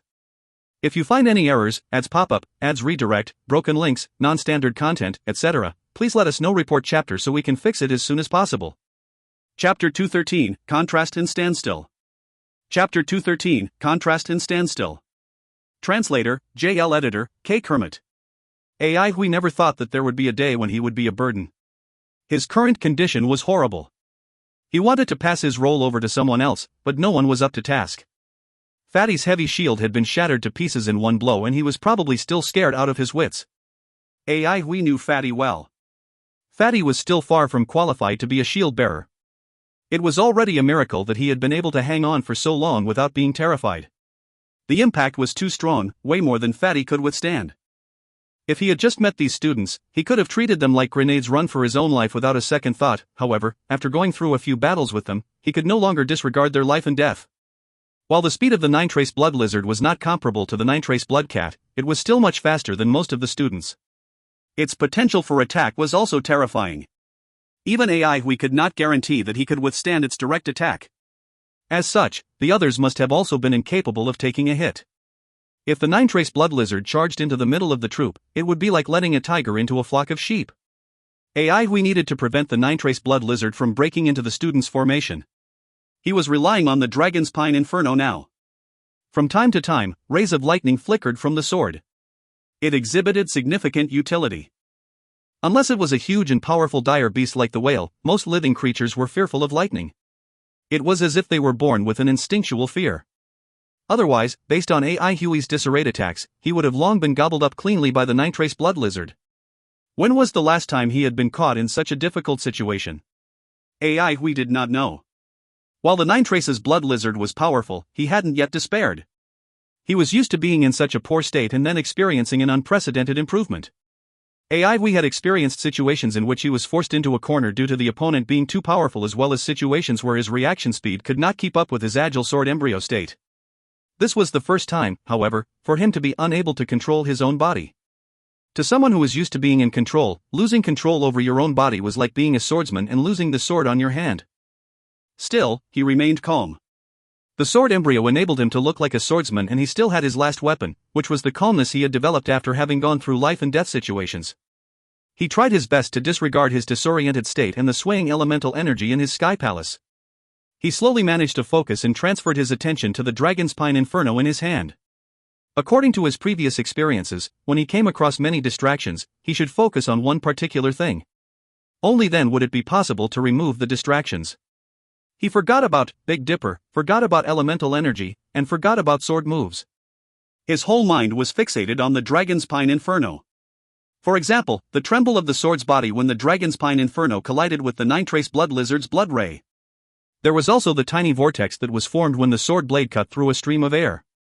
This was the first time he has ever been so focused on the Dragon's Spine Inferno. He noticed many details that he'd missed out on before.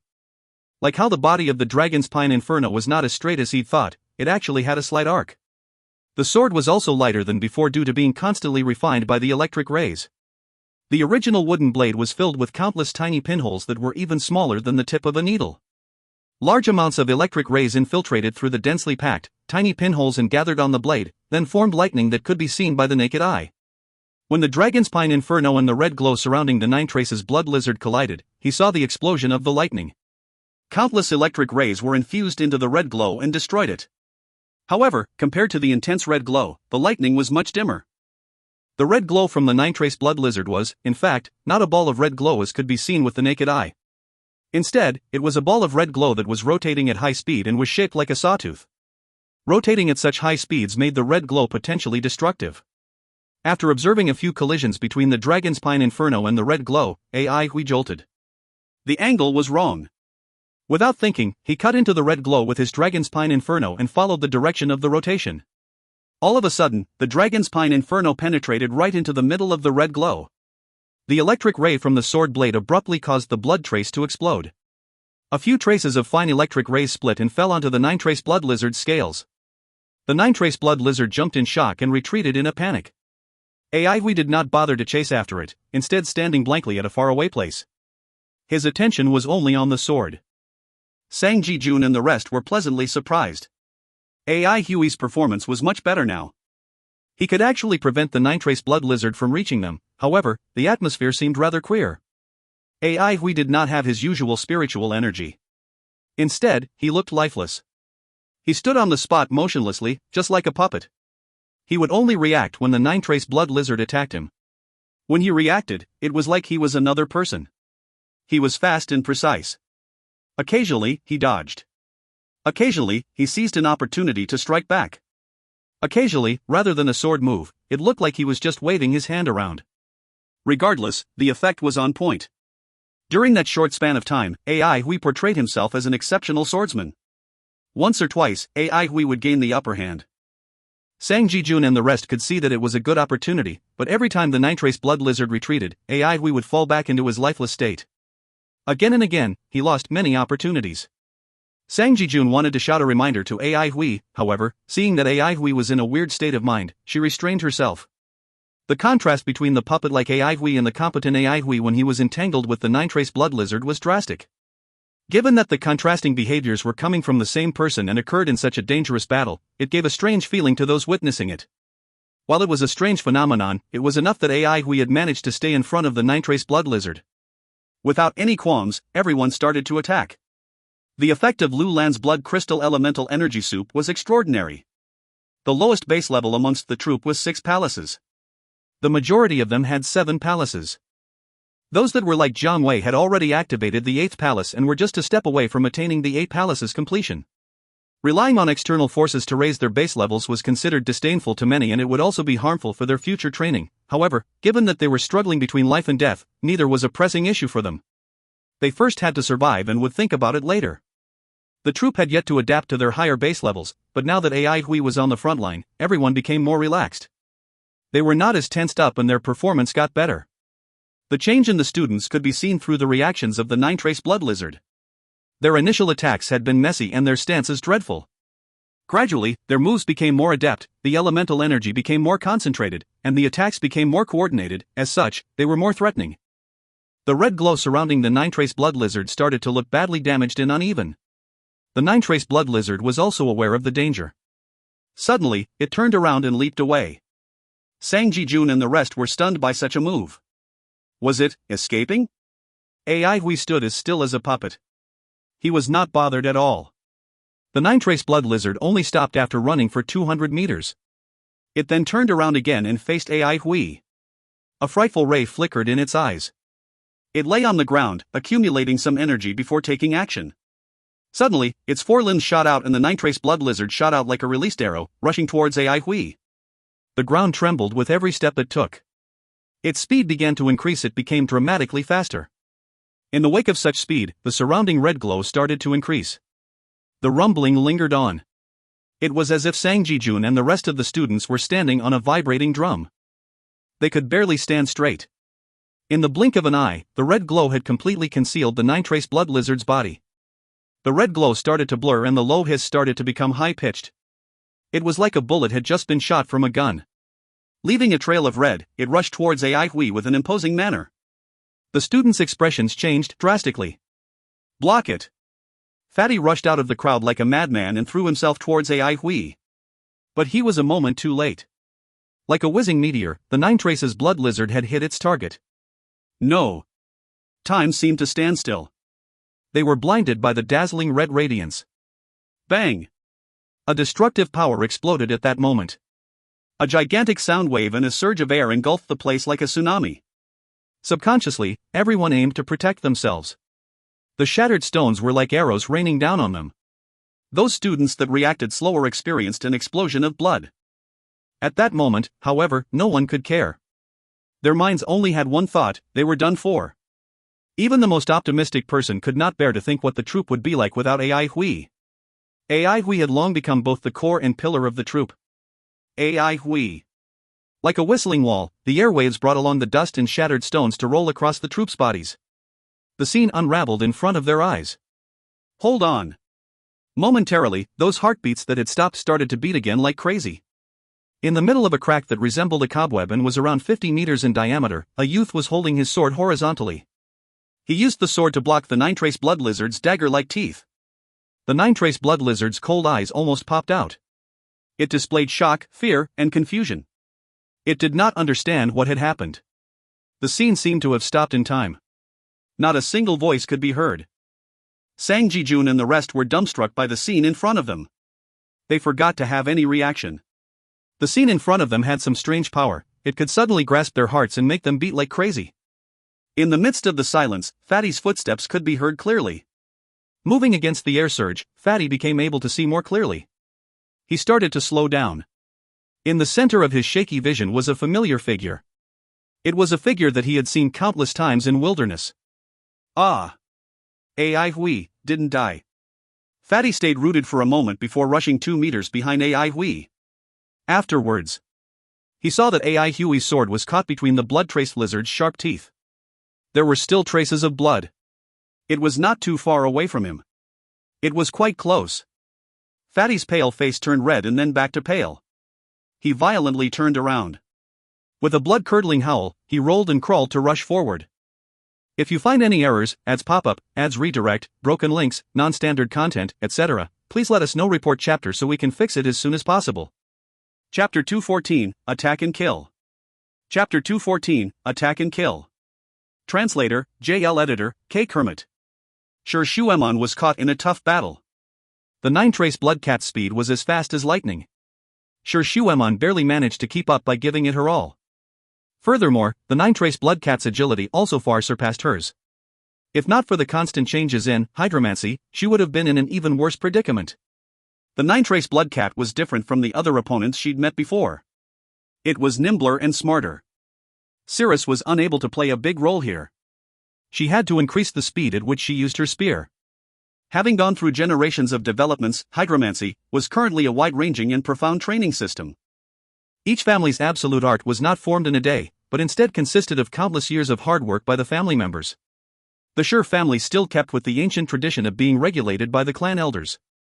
The numerous clan elders from each generation were commanded by the oldest clan elder. The clan elders usually pay no attention to the affairs of the world, neither do they participate in family affairs. Instead, their sole mission was to constantly develop the absolute arts. They had different specialties. Using the family's resources, they made use of their gifts and dedicated their entire lifetimes to nurturing hydromancy. The accumulation of knowledge throughout the generations caused hydromancy to constantly expand. It was like a deep-rooted tree with many branches. Some branches that might look unremarkable would actually be a clan elder's lifetime's creation. The spear move that Sher Shueman was using was called Cloud Whale. It was created by an clan elder who roamed around the world 300 years ago. It was not the best amongst all the moved-in hydromancy, but it was her favorite and she had thrown herself into it. It was also because of this that her father had hunted down a humpback cloud whale to create Cirrus for her. Cloud Whale was not known for being lithe and graceful. Sher Shueman experienced a strain when she met with the 9-trace blood cat.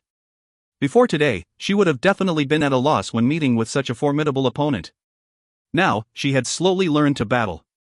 While she was unable to come up with a counterattack, she did not panic. Instead, she gave her all and tried her best to contend against the 9-trace blood cat. At that moment, she heard a loud bang. The sudden explosion of air surging and hissing shocked everyone present. Not just her, the sudden sound caused even the 9-trace blood cat to jolt in shock. Sher Shueman witnessed a stunning scene. There was a crack that resembled an over 50-meter diameter circular cobweb. From a bird's eye view, it looked like a blossoming flower. In the center of the blossoming flower was a youth holding a long sword guarding against the teeth of the 9-trace blood lizard. The diffusion of air waves blew around a huge amount of gray dust, like a retreating gray wave. Sher Shueman stood blankly for a moment. Just from that explosion of strength, she could determine how terrifying the 9-trace blood lizard's attack was. However, Ai Hui had managed to block it off. Ai Hui's figure was puny and his shirt was tattered and unclean. He looked like a mess, yet his small figure stood upright. This was a scene that stirred their hearts and brought many to astonishment. This chap. Hadn't he failed finishing the 8 palaces completion? How had he managed to block that attack? This chap.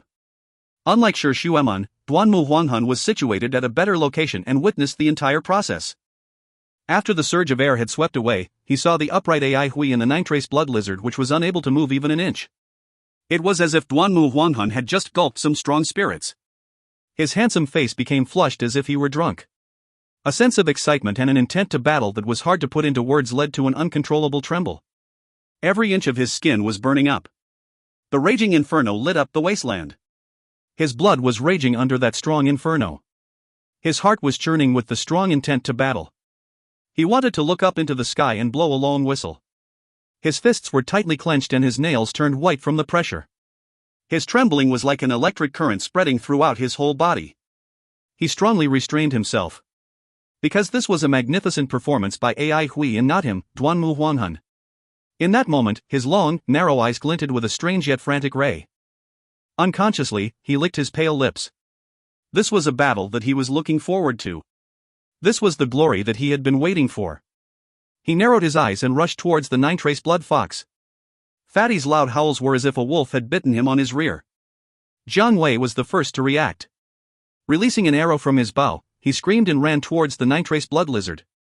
Only then did the others start to react. Holding onto the golden silk longbow, Sang Jijun placed 4 sharp arrows close together. A ray of light flashed past her eyes. The 4 arrows swiftly blended into one and became a brilliant ray of light. The 9-trace blood lizard was in a pathetic state. Its force had been met with force and it had received a tremendous impact. While it was still in a state of bewilderment, it was met with countless of attacks and was placed in a dangerous and difficult situation. Furthermore, as the red glow surrounding its body had dispersed, all these attacks landed solidly on its body. The rays immediately swallowed up the 9-trace blood lizard. It started to tremble violently and its disintegrated scales spattered around. As AI Hui was in close proximity to the nitrace blood lizard, everyone withheld their attacks for fear of affecting AI Hui. Nevertheless, the waves of attacks inflicted serious damage on the nitrace blood lizard. Its scales were all over the place and its body was badly mangled. Black smoke was rising in spirals. It took the most hits on its abdomen, where there was now a thumb-sized hole out of which blood was flowing out. Sang Jijun and Jiang Wei's masterpiece. Jiang Wei's arrow had cut open the nitrace blood lizard's scales and Sang Jijun's arrow fusion technique had landed on the exact same spot, piercing through the nitrace blood lizard's abdomen. The nitrace blood lizard displayed extraordinary vitality. Even though it looked battered and exhausted, it didn't look any less threatening. Its initially cold eyes had now become scarlet red. Its eyes contained a fury that caused heart palpitations. It gave a loud snarl. Not only did it not retreat, it brazenly tore at AI Hui. The densely packed teeth sent chills through the people watching. The teeth were like huge metal shears and the thick neck contained a formidable brute force. Even before the nitrace blood lizard had gone through the blood transformation, it had easily bitten a bison to death. The bison's huge body had been snapped in half by the lizard's teeth. Now it was even stronger and its teeth was sharper and harder. Even if there was a thick steel bar blocking its way, it could still break it effortlessly. It looked like the nitrace blood lizard was going to bite AI Hui. AI Hui moved. He was so fast, his movements were a blur. The nitrace blood lizard's vision blurred and a violent pain exploded in its mouth. Its tongue was like a blood ball that burst into a bloody mist. Blood started to immediately flow out of its mouth, which had become filled with the taste of fresh blood. It was the taste of its own blood.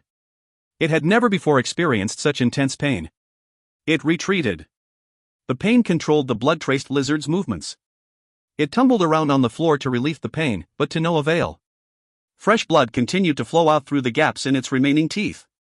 Its head constantly knocked on the floor. The floor quaked and stones shattered and flew. Sang Jijun and the rest reacted much faster this time. Different forms of attacks were thrown towards the nitrace blood lizard. Many arrows and rays of light enveloped the blood-trace lizard in a split instant. Without any restraints, the people threw in all their might and attacked like crazy. They did not dare to stop and they did not bother to conserve their elemental energy. If they did not grasp hold of this opportunity, any future attack from the nitrace blood lizard could very well cause many deaths and casualties. Facing such a blood-traced fiend, they were not in a position to conserve their elemental energy. The fact that they could act with their elemental energy was already a good outcome. Only after they had expended all their elemental energy and poured it onto the nitrace blood lizard, did they stop their attacks. Everyone was panting for breath. The nitrace blood lizard laid motionless and everyone exhaled in unison. This round of attacks was fatal to the nitrace blood lizard. No matter how strong its will to live was, it could not bear those crazy attacks from all over the place. The poor nitrace blood lizard did not have a single piece of intact flesh on its body. It should be dead by now? Fatty asked apprehensively. The yellow ray in Lu Lan's eyes flickered. Yes, it is dead. Fatty gave a long exhale. After a moment, he asked anxiously, is AI Hui alright? Lu Lan tilted his head. AI Hui is in a strange condition. Lu Lan is also unable to differentiate, however, he has no injuries. Let's not disturb AI Hui. He needs to break away from that state of mind by himself. As long as he is not injured. Fatty's gaze relaxed. Thinking back to his pathetic state, he pleaded, Lu Lan, do not tell AI Hui I fled. Why not? Lu Lan widened his eyes. Fatty was very brave. It is no use being brave. Fatty's face was filled with grief and indignance. Could being brave reduce the amount of training? No. If AI Hui found out about this, what would await him would be countless training assignments. The current training assignments that AI Hui designed could cause Fatty to whine for days. Thinking back, life was better in the wilderness. AI Hui did not know then what training was. Otherwise, he definitely would not have had a chance to leave the wilderness. Not as a result of being eaten up by the dire beasts, instead, he would have worked to death doing AI Hui's training. Looking at his Fatty was filled with grief and indignation. He has lost weight from all the training. Was the blood crystal destroyed by us? Sang Jijun asked worriedly. The blood crystal was even more important than money. Nope, just hand it over to Lu Lan. Lu Lan said happily and confidently. He transformed into a sandstorm and rushed toward the mangled nitrace blood lizard. The sandstorm wrapped around the blood-trace lizard and the flesh was quickly stripped off to expose the white bones. The sandstorm rotated constantly until only shattered bones remain. The sandstorm returned to everyone and transformed back into Lulan. Ding, ding, ding. A melodious chime could be heard. Lulan was holding a few more blood crystals. After checking, he happily announced, "These blood crystals' quality is even better than before." The students cheered in unison. Soon enough, their gazes fell on the remaining two who were still in the midst of battle. Fatty stared for a moment before slapping his thigh and shouting, "Hey! Lure the monster over and let Ai Hui kill it." Sang Ji-jun and the rest of the students' eyes brightened. Fatty's idea was good. Given Ai Hui's puppet-like state, no matter what rushed towards him, he would kill it without a second thought. Sure, Shuaman and Duanmu Huanghun only needed to guard at the side. They could strike when the opportunity arises and it would be easier for them to gain victory. Fatty's shout immediately triggered the two's anger. Sure, Shuaman looked on coldly. To get help from that scoundrel? My goodness. The craze in Duanmu Huanghuan's eyes became stronger. To be defeated by Ai Hui? Dream on. If you find any errors, ads pop up, ads redirect, broken links, non-standard content, etc., please let us know. Report chapter so we can fix it as soon as possible.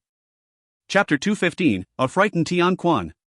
Chapter 215, A Frightened Tian Quan. Translator, YH Editor, X.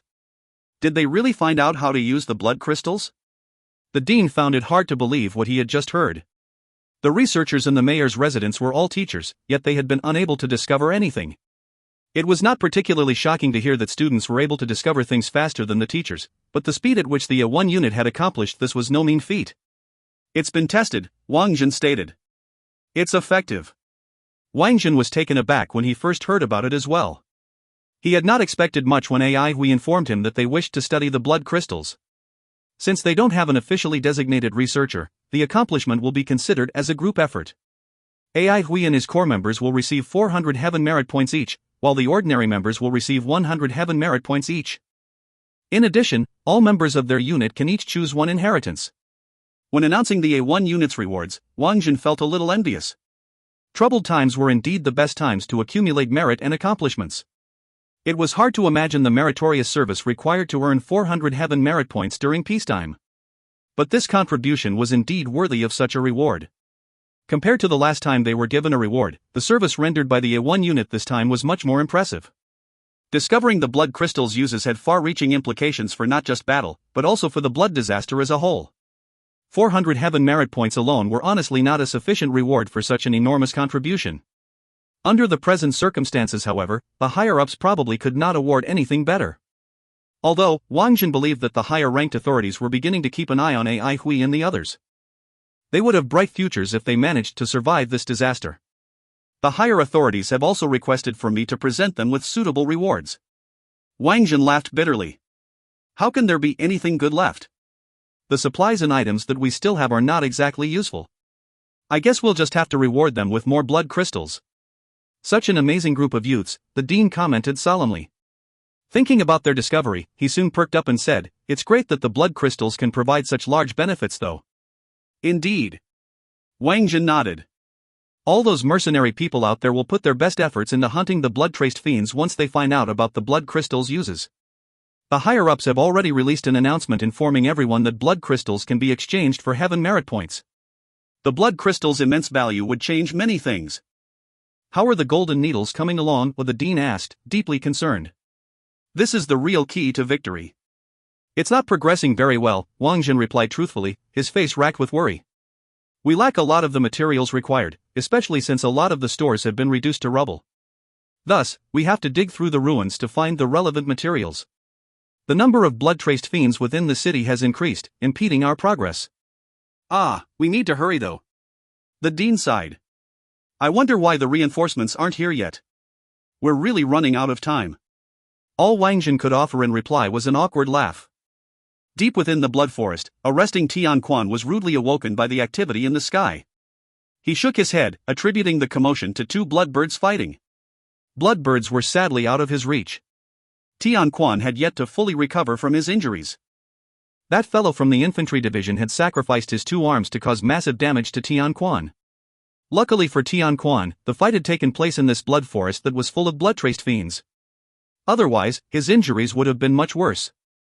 After devouring more than 29 trace blood fiends, Tian Quan had only managed to replenish half of his blood spiritual force. 9 trace blood fiends were more capable of conscious thoughts, resulting in the emergence of territorial awareness and corresponding behaviors.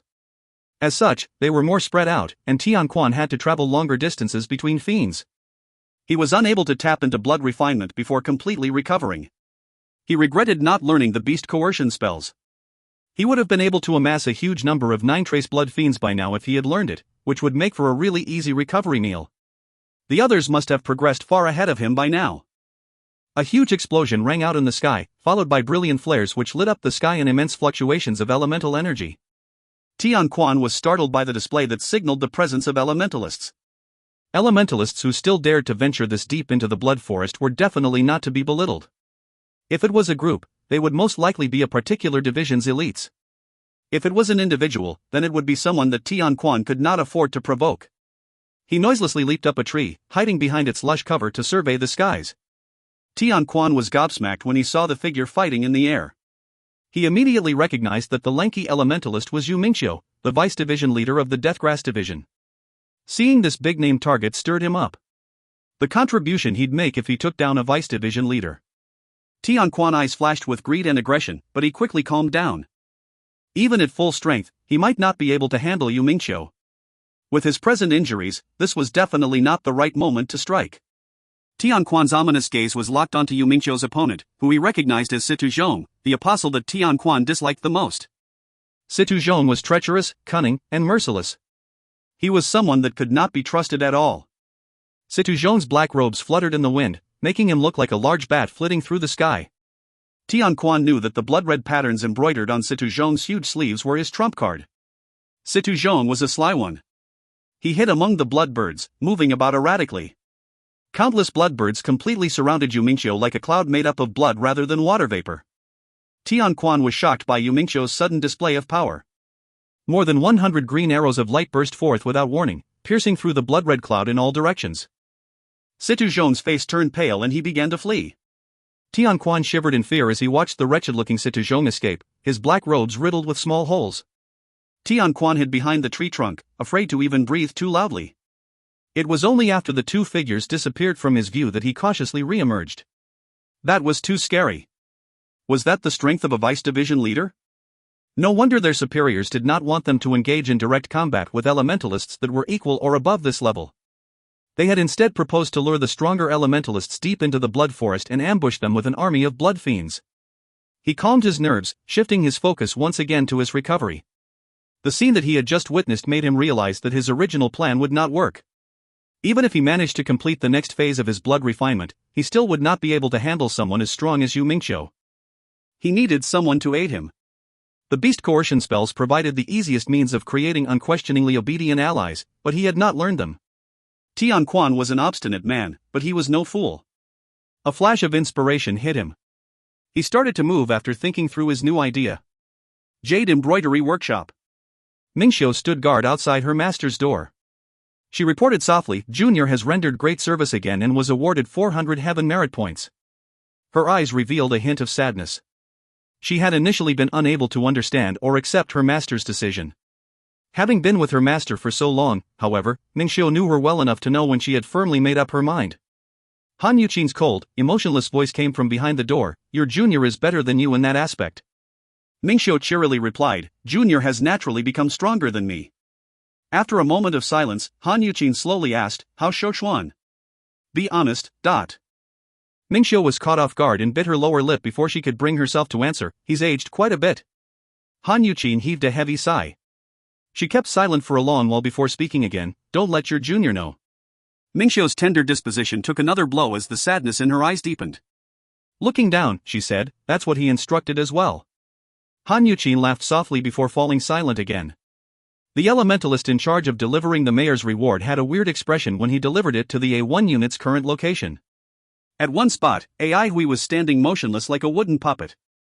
Anyone who went near Ai Hui would be swiftly attacked by him. Duanmu Huanghun decided to give it a try and move toward Ai Hui. He was almost stabbed in the throat. Bangwan was frightened stiff. His recent gains in strength had helped him to narrowly escape dangerous situation after dangerous situation. Nearly being stabbed in the throat, however, drenched his back with sweat. The lofty thoughts that he had after beating the 9-trace blood fox were all but gone. After classmate Bangwan's demonstration, the rest of the students consciously made sure that they kept their distance from AI Hui. Is he experiencing spontaneous enlightenment? That's right, Sure Shueman replied, throwing up her hands in frustration. There's nothing we can do.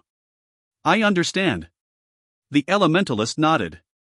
He looked at the 3 blood-traced beast corpses on the floor that were still warm and realized just how strong the A1 unit was.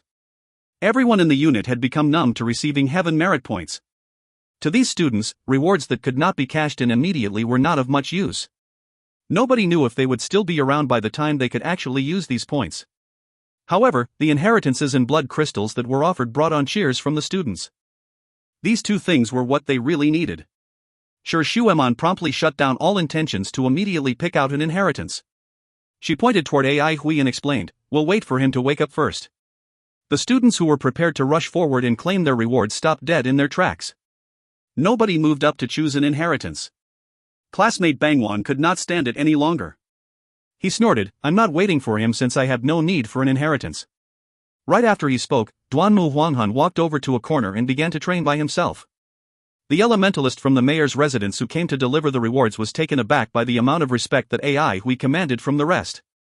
It was an impressive achievement considering that this was a loosely formed group. No problem. You have until midnight to pick out an inheritance from the mayor's residence, informed the elementalist before he left. Seeing the elementalist leave, Sure Shueman asked Lulan, how many blood crystals do we have now? 26 of them, Lulan answered.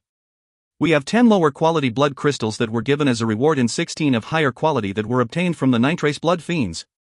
Sure Shueman thought of the sword thrust that almost pierced Duanmu Huanghuan's throat. Was AI Hui not a little too stalwart? Wait a minute, it would be a waste not to make use of his current state. She thought about how she and Bangwan had spent so much effort killing blood fiends. Oh, I'm also starting to call him Bangwan. Sure Shueman's eyes twinkled as she thought of a brilliant plan.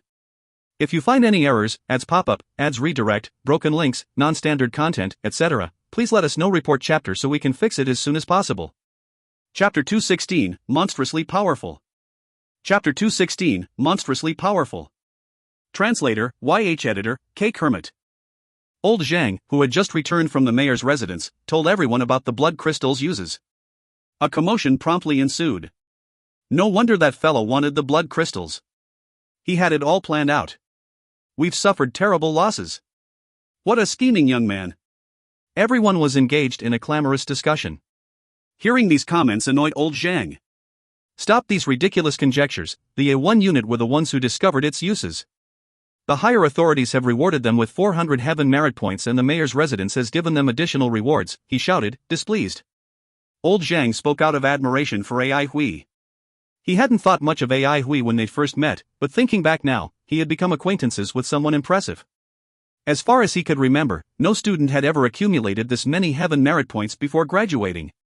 Everyone was momentarily stunned, but then quickly continued with their discussion. Amazing. Those squirts are already so amazing at such a young age, just how much potential do they have? They come from prestigious families, how can we be compared to them? We haven't lost much actually, we can always hunt for more blood crystals. It is more important that we build relationships. 400 heaven merit points are enough to request for a small leadership position in the 13 divisions. Old Zhang clapped his hands and announced, listen to me. Everyone gradually fell silent and looked at old Zhang. He was outspoken, magnanimous, and commanded the respect of everyone on his team. I suggest that we go out and hunt some blood-traced fiends. Blood crystals can be used to strengthen ourselves, our weapons, and can be exchanged for heaven merit points. The blood fiends are dangerous, but we are all mercenaries who chase riches and honor amidst danger. Hunting dire beasts isn't all that much safer anyway. All of you are brave lads who live life on the edge of a blade. Although money isn't of much use right now, heaven merit points are still good stuff. So what if we die here in the induction ground? These are things that we can leave for our loved ones. Does everyone agree with me? Old Zhang's words made everyone ponder deeply. Soon, sounds of affirmation began to ring out among the crowd. Definitely. If we have to go out and hunt, we ought to hunt for blood crystals. None of the dire beasts that we can hunt are worth any heaven merit points. Leaving some heaven merit points for my kid sounds like a good idea. Perhaps he'll be able to become an official in the future and lead a stable life. What's so good about becoming an official?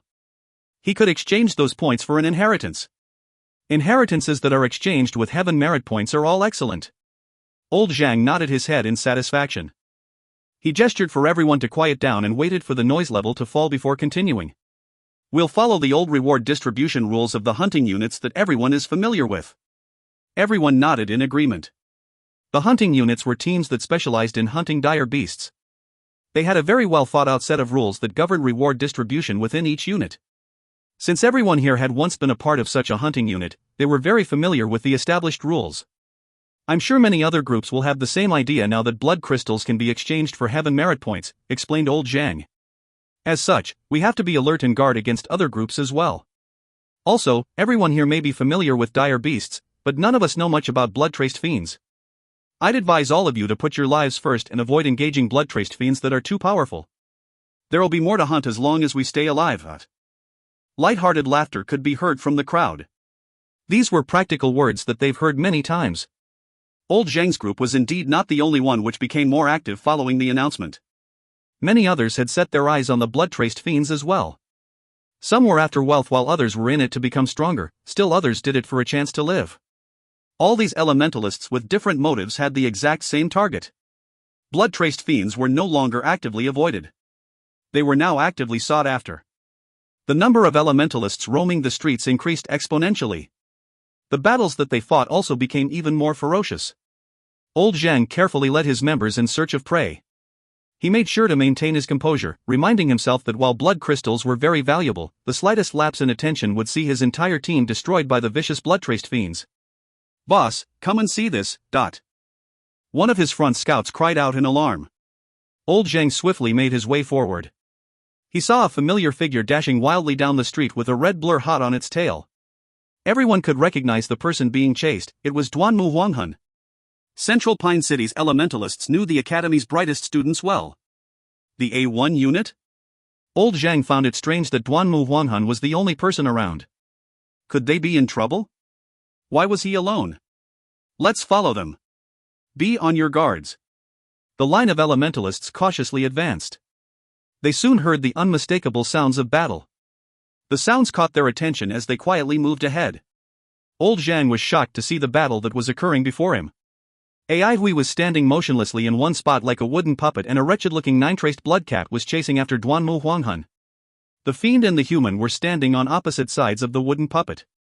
The two appeared to be revolving around Ai Hui. What was going on? Old Zhang was dumbstruck by the incredibly odd sight. "Come on, classmate Bangwan." Lu Lan cheered as loud as he could. "Don't be afraid, Bangwan, Ai Hui won't ask you for money in his current state." Fatty chimed in. "Go nearer." "Ah, almost there, just a bit closer."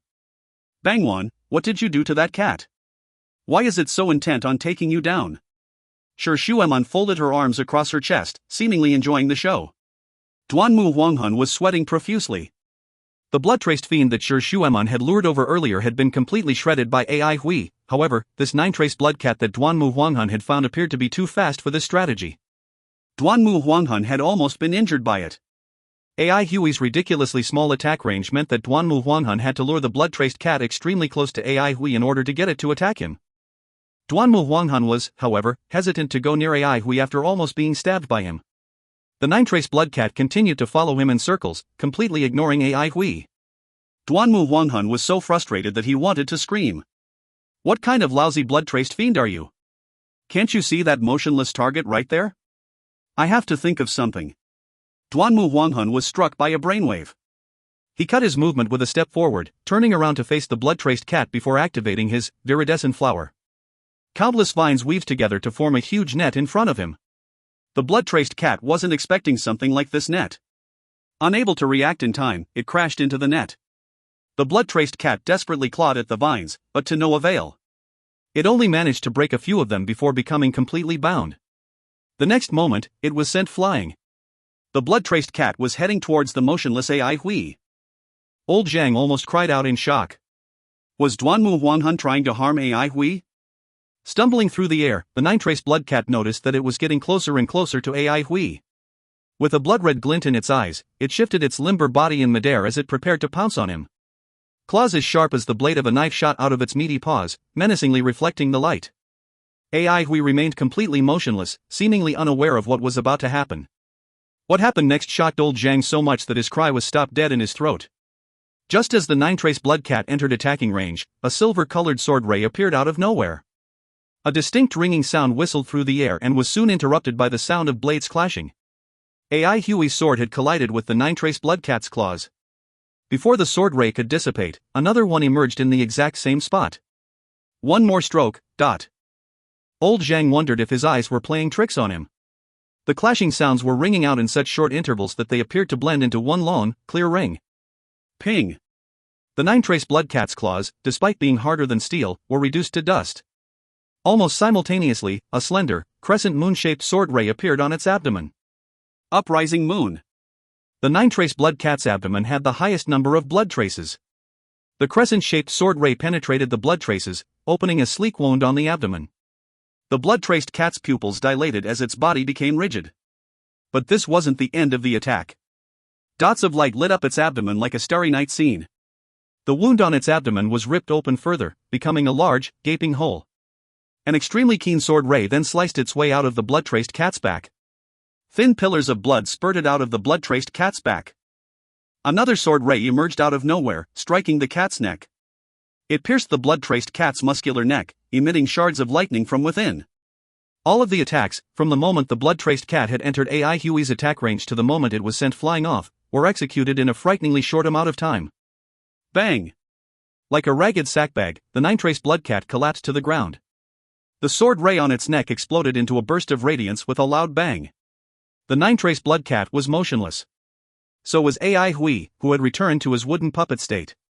A deathly stillness followed. Old Zhang was struck dumb by the speed at which AI Hui had decimated his opponent. He had never seen or even imagined that something like that was possible. He looked at the motionless figure and felt a shiver run down his spine. Such terrifying strength. What kind of swordplay was that?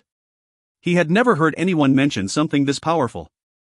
Since the beginning, he had only wanted to make friends.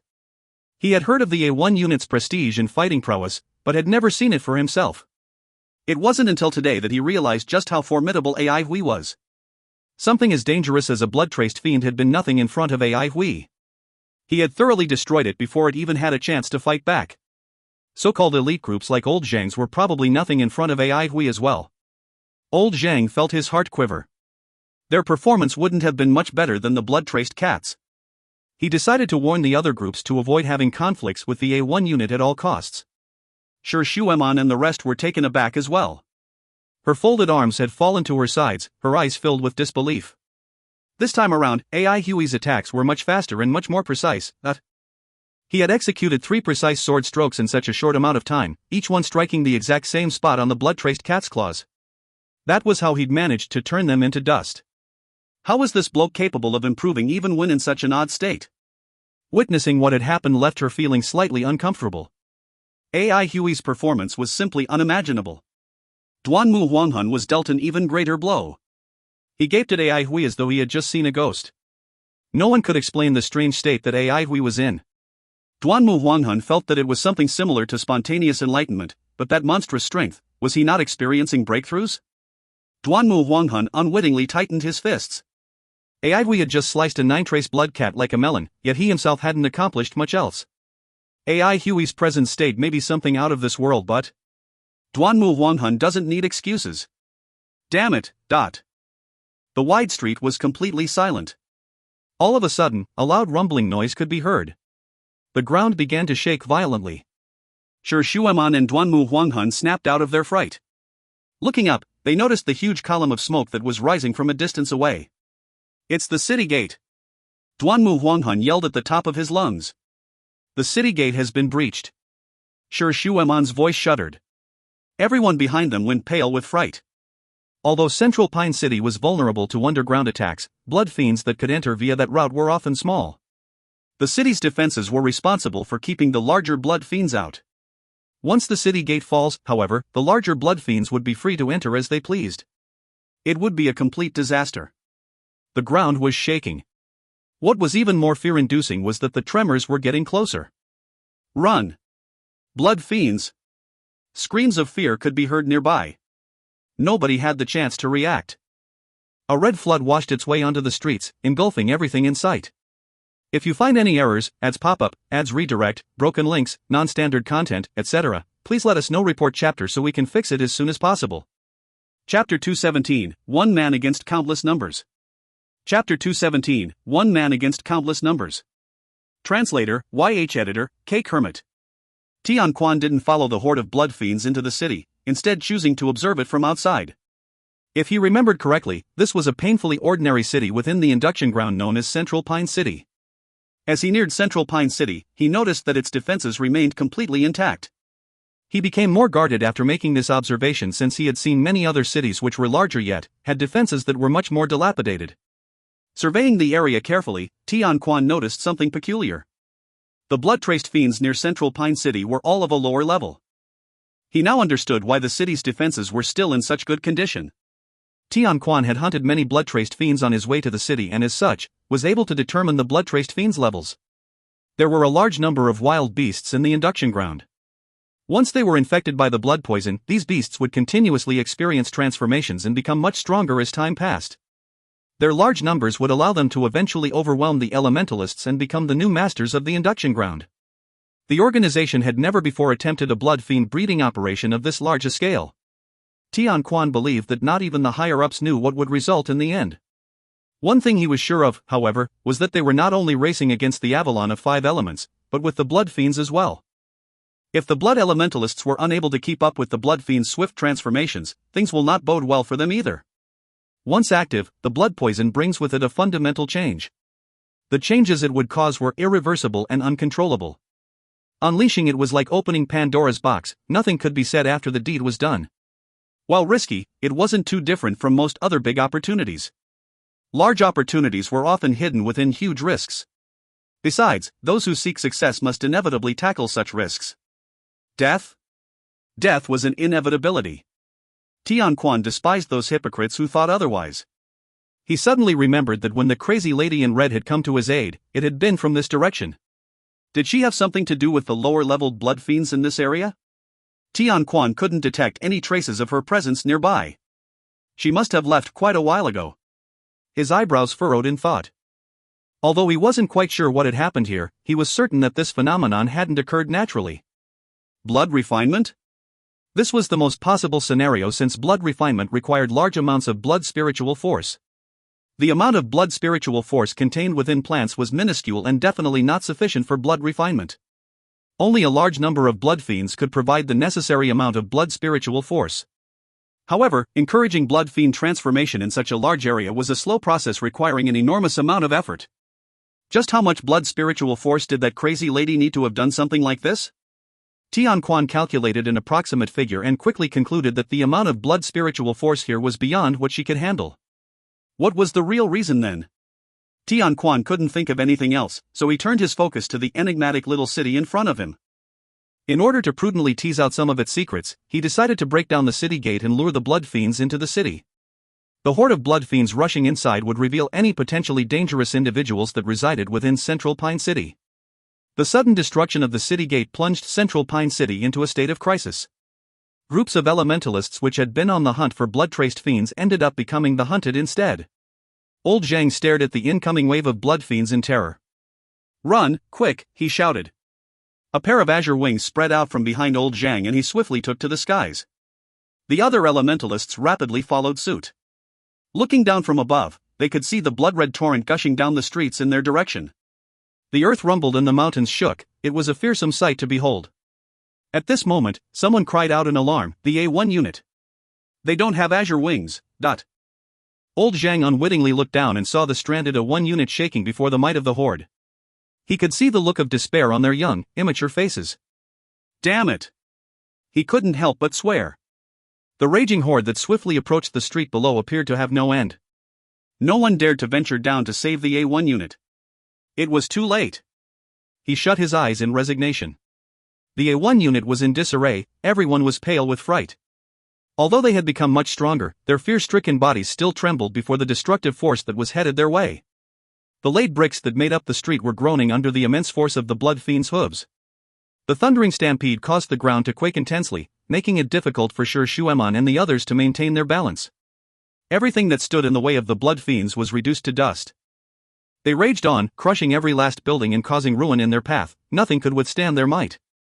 With their armor-like scales, forceful limbs, razor-sharp teeth, and deadly gazes, the blood fiends charging towards the A1 unit appeared to have come straight out of hell, bringing death and destruction with them. It was too late to retreat.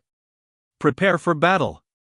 Sir Shueman's voice was drowned out by the thunderous rumbling. Duanmu Huanghan looked paler than usual, but the fervor in his eyes burned brighter than ever. He understood that this could be his final battle and was ready to go all out. It would be a disgrace if he couldn't even put up a final struggle. The elemental energy within his body erupted as the viridescent flower began to blossom beneath his feet. The vines burst forth along the ground stealthily, fanning across the street like tripwires. Several blood fiends began to fall. Blood fiends were constantly being tripped by Duanmu Huanghuan's viridescent flower. Those that fell were quickly trampled over by the other blood fiends, ground to mincemeat before they could even make a sound. Sir Shueman threw every last Vergla mist pearl she had in front of her. The pearls transformed into a wall of fog which advanced towards the blood fiends. Upon contact, the fog seeped into the first 10 blood fiends that were ahead of the horde. Their bodies instantly stiffened. Before the Vergla mist pearls could exert their full effect, the affected blood fiends were mercilessly crushed to death by those behind. The red torrent never once showed any signs of slowing. Fire! Jiang Wei and Sang Jijun, together with the rest of the team, whipped out their bows and began to rain arrows on the blood fiends. Blood fiends were dropping like flies, but still the red torrent raged on, unobstructed. Nothing could stand in its way. The ground quaked even harder as the distance closed between the two sides. The horde of blood fiends was only 50 meters away from them. Sir Shueman and the A1 unit could see the fiends' red eyes. Their hearts filled with despair and their minds blanked. Their young eyes opened wide in terror. The trembling fatty suddenly rushed towards the motionless Ai Hui and cried, "Ai Hui! Let's go!" A sliver of shock ran through Sir Shueman's body as she stared at the immobile wooden puppet in the center of her field of vision. Ai Hui appeared to be completely oblivious to the impending danger. No! She imagined the frail wooden puppet being shredded like a piece of paper in the wake of the stampeding horde. This scoundrel hasn't even settled his debts yet. You still need to pay off your debt. Her eyes were brimming with tears, blurring her vision. Fine, we all have to die anyway. Looking down from above, the elementalists witnessed the blood fiend horde drawing closer and closer to the group of youths. 20 meters. 10 meters. 5 meters. The puppet-like figure standing up to the almighty horde made for a visually striking scene. The formidable and the frail, the frantic and the still, the innumerable fiends against the lone figure. Nobody else knew, but the sword embryo had become active in response to the danger that was about to befall Ai Hui. Within a short span of time, the sword embryo's throbbing increased to an alarming rate. It was frantically hammering away at record speed. The sword embryo's intense activity expanded Ai Hui's awareness away from his sword. Details that he could not perceive before surfaced in his mind's eye like an island appearing in the middle of the sea. His sword-wielding arm twitched ever so slightly as he awoke from his deep slumber. 3 meters. 2 meters. 1 meter, dot. The red torrent finally crashed into the frail-looking figure. At that moment, it was as though time stood still. The sword in Ai Hui's hand reacted instinctively. An exotic chirping sound rang out from the dragon's pine inferno's blade as lightning burst forth from its densely packed pores. A silver glow spontaneously shrouded the entire blade, completely covering it in dense silver lightning. As if he was playing the piano, his fingers grasping the sword hilt gracefully pressed down one by one as he tightened his grip. He gently lifted the dragon's pine inferno horizontally in front of his chest. The dragon's pine inferno in his hand vanished. An impeccably brilliant sword ray blossomed in its place. A massive, crescent moon enveloped the coarse lightning as it arced through the air, slicing into the advancing horde. Exploding with the force of 1,000 suns, a radiant blaze lit up the entire space and momentarily blinded everyone within viewing range. The crescent moon was like death's scythe, instantly claiming the lives of more than 10 of the blood fiends nearest to Ai Hui. Electricity snaked through the mass of blood fiends, violently shocking those struck into numbness. Upon being blinded and shocked, a large number of the blood fiends subconsciously slowed down. Slowing down amidst this densely packed stampede was no different from seeking death. The blood fiends behind trampled those in front, plunging the entire area into chaos. Ai Hui was unaffected by the silver light. The only thing he could feel was the earth-shattering throbbing between his eyebrows. His heart was similarly beating at an insanely fast speed, matching the rhythm of the sword embryo's throbbing. His entire inner world shook along with the frantic pulsing. Amidst the activity within his mind, AI Hui realized that time had slowed down considerably. His inner world appeared to have vastly expanded. The huge, lifeless bodies were carried forward by their inertia and continued moving towards AI Hui. He sent them flying with a flick of his sword. AI Hui's movements were extremely fast. The dragon's pine inferno in his hand became a blur and could hardly be seen with the naked eye. He was an immovable reef, standing stoically against the incoming wave of blood fiends. The red torrent was split down the middle the moment it rushed against the reef, splitting into two smaller torrents made up of blood, severed limbs and huge corpses that poured down its sides. The intense, rapid throbbing. The unbelievably fast sword strokes. Both were moving to the same tenacious rhythm. The blinding light dispersed completely. Everyone stared dumbfounded at the sword-wielding youth standing in the middle of it all. In that moment, his small silhouette looked much larger than before. All they could see was a majestic, towering figure standing amidst the sea of red. One man stood alone against the seemingly endless horde of blood fiends. Retreat was not an option. If you find any errors, ads pop up, ads redirect, broken links, non-standard content, etc., please let us know. Report chapter so we can fix it as soon as possible. Chapter 218, A Magnificent Performance. Chapter 218, A Magnificent Performance. Translator, YH Editor, K. Kermit. Tian Quan swaggered into Central Pine City amidst the blood fiends. Hearing the distant sounds of fighting and seeing the thick columns of black smoke brought a wry smile to his lips. He was doubly cautious after witnessing Yu Mingqiu's impressive strength. Were he at full strength, Tian Quan was confident of escaping even if he was unable to defeat his opponent. While riddled with injuries, however, meeting someone as powerful as Yu Mingqiu would put him in an extremely unfavorable situation. Yu Mingqiu's abilities had greatly exceeded Tian Quan's expectations. Tian Quan had initially expected blood-traced fiends to pose a threat even to Vice Division leaders, but from the looks of it, normal blood-traced fiends were not powerful enough. They needed more time. This was also why he'd decided to sneak into the city. As of now, the blood-traced fiends were still inadequate when dealing with an opponent like Yu Mingqiu. The current situation was, however, only temporary. As the blood-traced fiends continued to transform over time, they would continuously become stronger. As a result, the induction ground would constantly become more dangerous. In contrast, powerful individuals like Yu Mingqiu did not usually experience vast increases in power over such a short period of time. Tian Quan felt that the blood-traced fiends were beneficial indeed.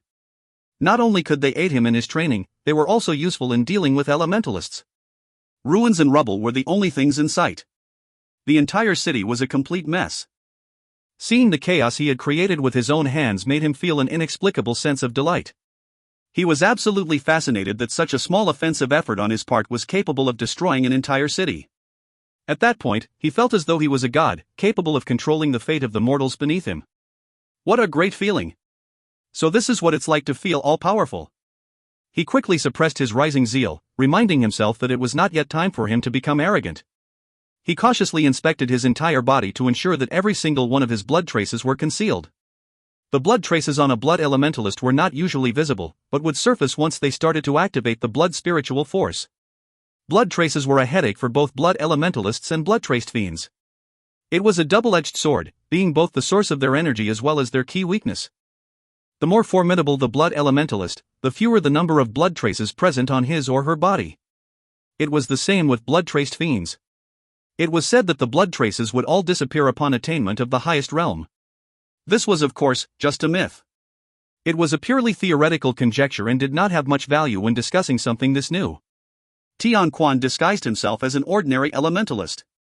He suddenly heard the intense sounds of battle ahead. Curious, he quietly headed towards its source. He hadn't met any form of resistance after entering the city, which wasn't particularly surprising. After all, who could oppose such a terrifying horde of blood fiends? The sounds of the battle coming from up ahead reflected its intensity. Tian Quan thought of the slowed-down transformations occurring in the city's vicinity. Could it be? He moved as lightly as an apparition. He was different from the others who had learned the beast coercion spells. Tian Quan ultimately only believed in his own strength.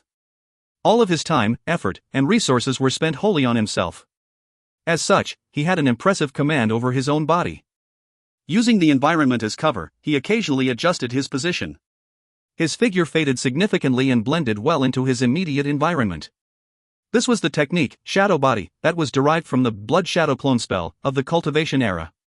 Blood spiritual force was a unique form of spiritual energy, distinct enough that it couldn't be tapped on to activate most cultivation-era spells.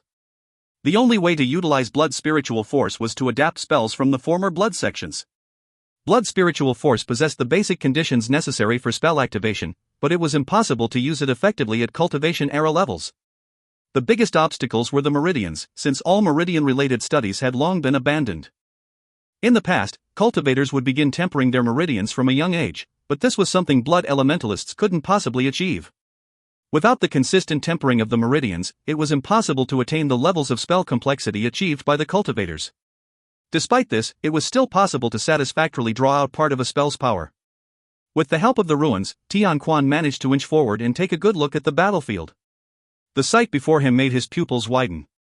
Tian Quan wasn't the only one who was shocked. Old Zhang and his team stared blankly at the scene below, their faces filled with disbelief. Too fast, murmured one of the elementalists. He was completely distracted by AI Huey's actions. That same thought reverberated through everyone's minds as they watched AI Huey move at an impossible speed, the long sword in his hand blurring into an illusion.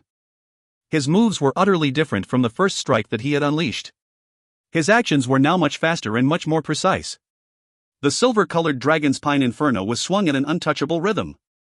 AI Huey's sword strokes were constantly changing, from slashing to flicking and even to slapping.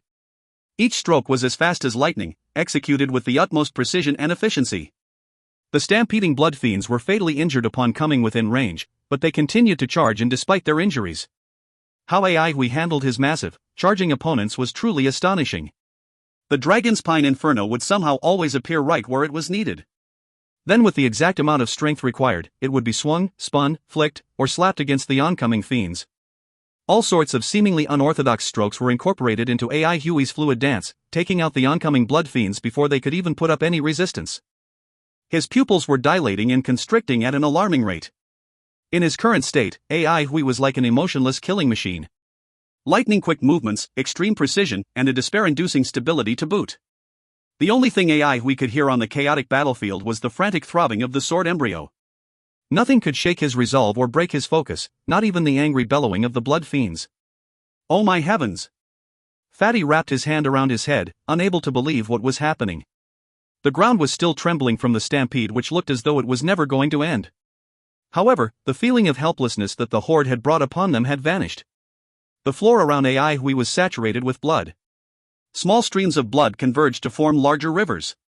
The rich, sweet smell of the blood poison pervaded the air around them, causing some people to choke. Fresh blood was flowing freely, but it seemed to avoid the immediate area around AI Hui. Not a single drop of blood was found within a 1-meter radius around him. Shi Shueman was stupefied. She looked at AI Hui, her mind a complete blank. She had never before thought that swordplay would still be relevant in today's world. This was the first time she had seen swordsmanship of such a terrifying caliber. AI Huey's relentless, lightning-quick strokes, impeccable accuracy, and dazzling sword rays made her feel a little afraid.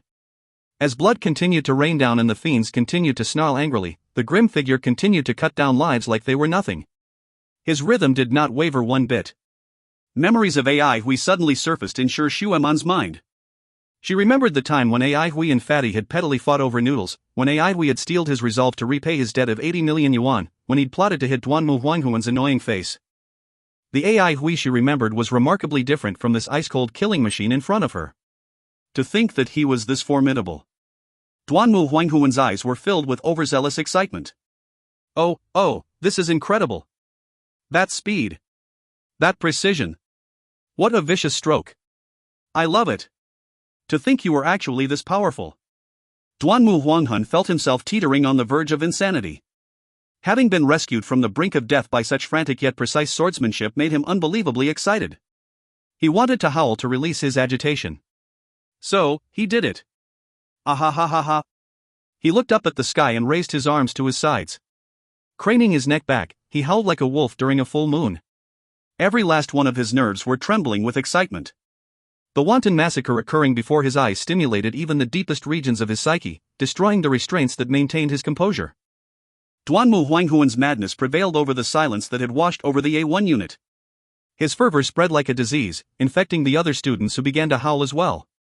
The joyful feeling of renewed life, together with the graceful massacre in front of them, gave an outlet for the feelings of dread and despair accumulated within their young souls. Oh, how they'd longed to release all that pent-up frustration. Release the fear within their hearts and release the despair that they had held in for so long. The students howled with the passion and wishes that they held for the future. Using all of their might, the students cried out fervently in reverence of the lone, grim figure leading them towards the future. Even the esteemed Sir Shuaman and Sangjijun let go of their restraints, screaming and flailing without any care for their images. The intense cries came like a sudden storm, ravaging the entire street and somehow drowning out even the sound of the stampede. Old Zhang was deeply amazed by Ai Hui. Other than his first strike, Ai Hui's sword strokes were very plain. No, succinct was a better way to describe them. Each and every one of his strokes were executed with no margin of error. Old Zhang's experience allowed him to see beyond Ai Hui's sword strokes. Ai Hui's control of elemental energy was even more surprising. Those rapid sword moves of his required superb control of elemental energy in addition to excellent swordsmanship. Powerful techniques often required complex methods of circulating elemental energy, something people referred to as elemental energy control. An old hand like him knew that simple moves were often capable of unleashing as much power as more complicated ones. Ai Hui was the perfect example of this. The techniques executed by Ai Hui were all simple and unadorned, but he varied between a large number of them at an unimaginable speed. Old Zhang had no idea if this form of swordplay had existed in the past, but he knew that the control required to perform such a feat was extremely difficult to achieve. It was way beyond anything he could perform. The A1 unit's rallying cry could be heard from the skies. Old Zhang and his team smiled upon hearing their cries. They were young once and knew exactly how the youths below were feeling.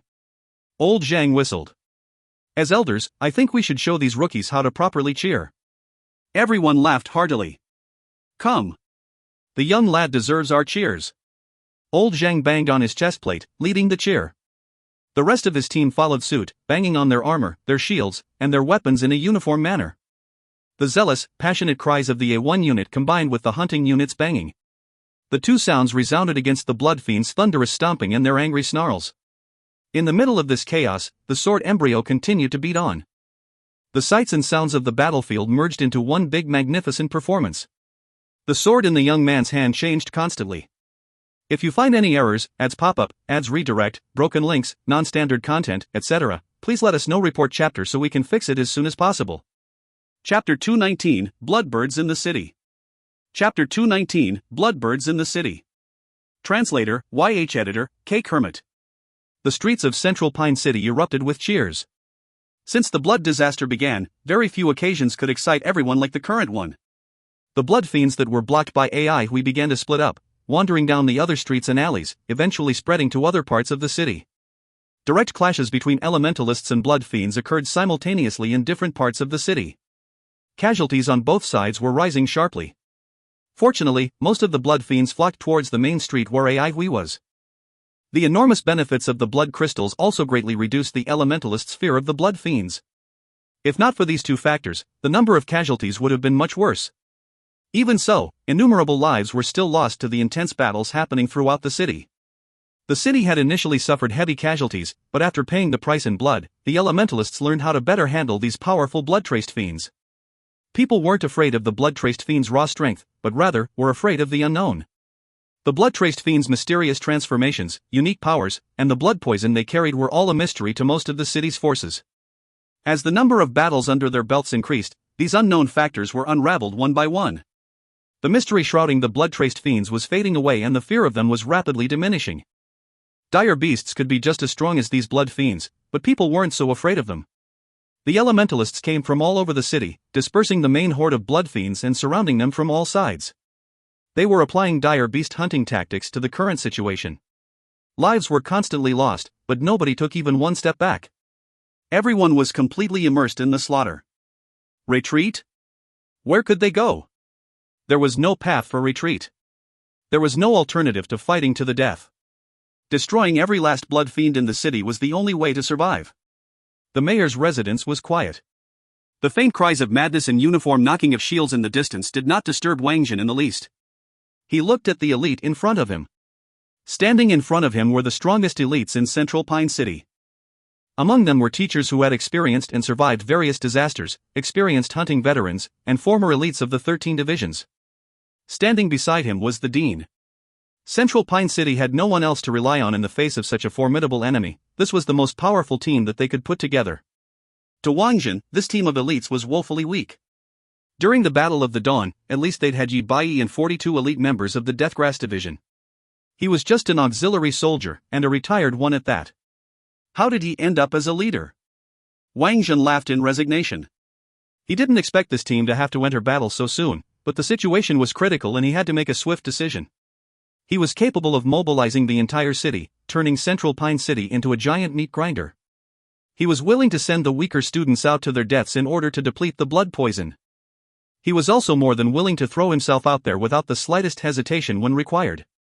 Having been to the battlefield, he knew that mercy and compassion to others or oneself were of no use out there. On the battlefield, those who feared death were often the first to die. Our mission is to reseal the gate. The A1 unit seems to be attracting the main bulk of the blood fiends. As such, we will move along the inside of the walls and cut in from the sides. I don't care how it's done, as long as it's done in the end. We don't have much time left. Wang Jin spoke swiftly and firmly. He only paused for a moment when he mentioned the A1 unit. The A1 unit had performed well beyond his expectations. He had to admit that seeing AI Hui fend off the stampeding blood fiends had initially made him doubt his own eyes. If not for AI Hui. Without AI Hui, the horde of blood fiends would have completely destroyed everything in front of them. The entire Central Pine City would have become their playground. Wang Jin, who had experienced the Battle of the Dawn, understood that the most terrifying thing about the blood fiends was their overwhelming madness that seemed to crush everything. AI Hui was somehow able to resist it. Wang Jin had no idea how AI Hui did it, but he definitely succeeded in resisting it. He suddenly thought of how the Battle of the Dawn had unleashed the wargod-like Yi Bai. Perhaps AI Hui was Central Pine City's Yi Bai? This ridiculous thought hovered in his mind for a couple of seconds before it disappeared. When he'd spoken to the dean, Wang Jin had suggested that a miracle could happen. Deep down, however, he'd known that placing his hopes on a miracle was laughably stupid. All hopes on the battlefield were only derived from fighting and bloodshed. His gaze brushed over the group in front of him as he said solemnly, "We must reseal the gate in the shortest time possible. As of now, flying blood fiends have yet to enter the city and we must accomplish our mission before." At that moment, he saw some blood birds flying in the distance. His expression changed slightly, but soon returned to normal. Well, they're already here.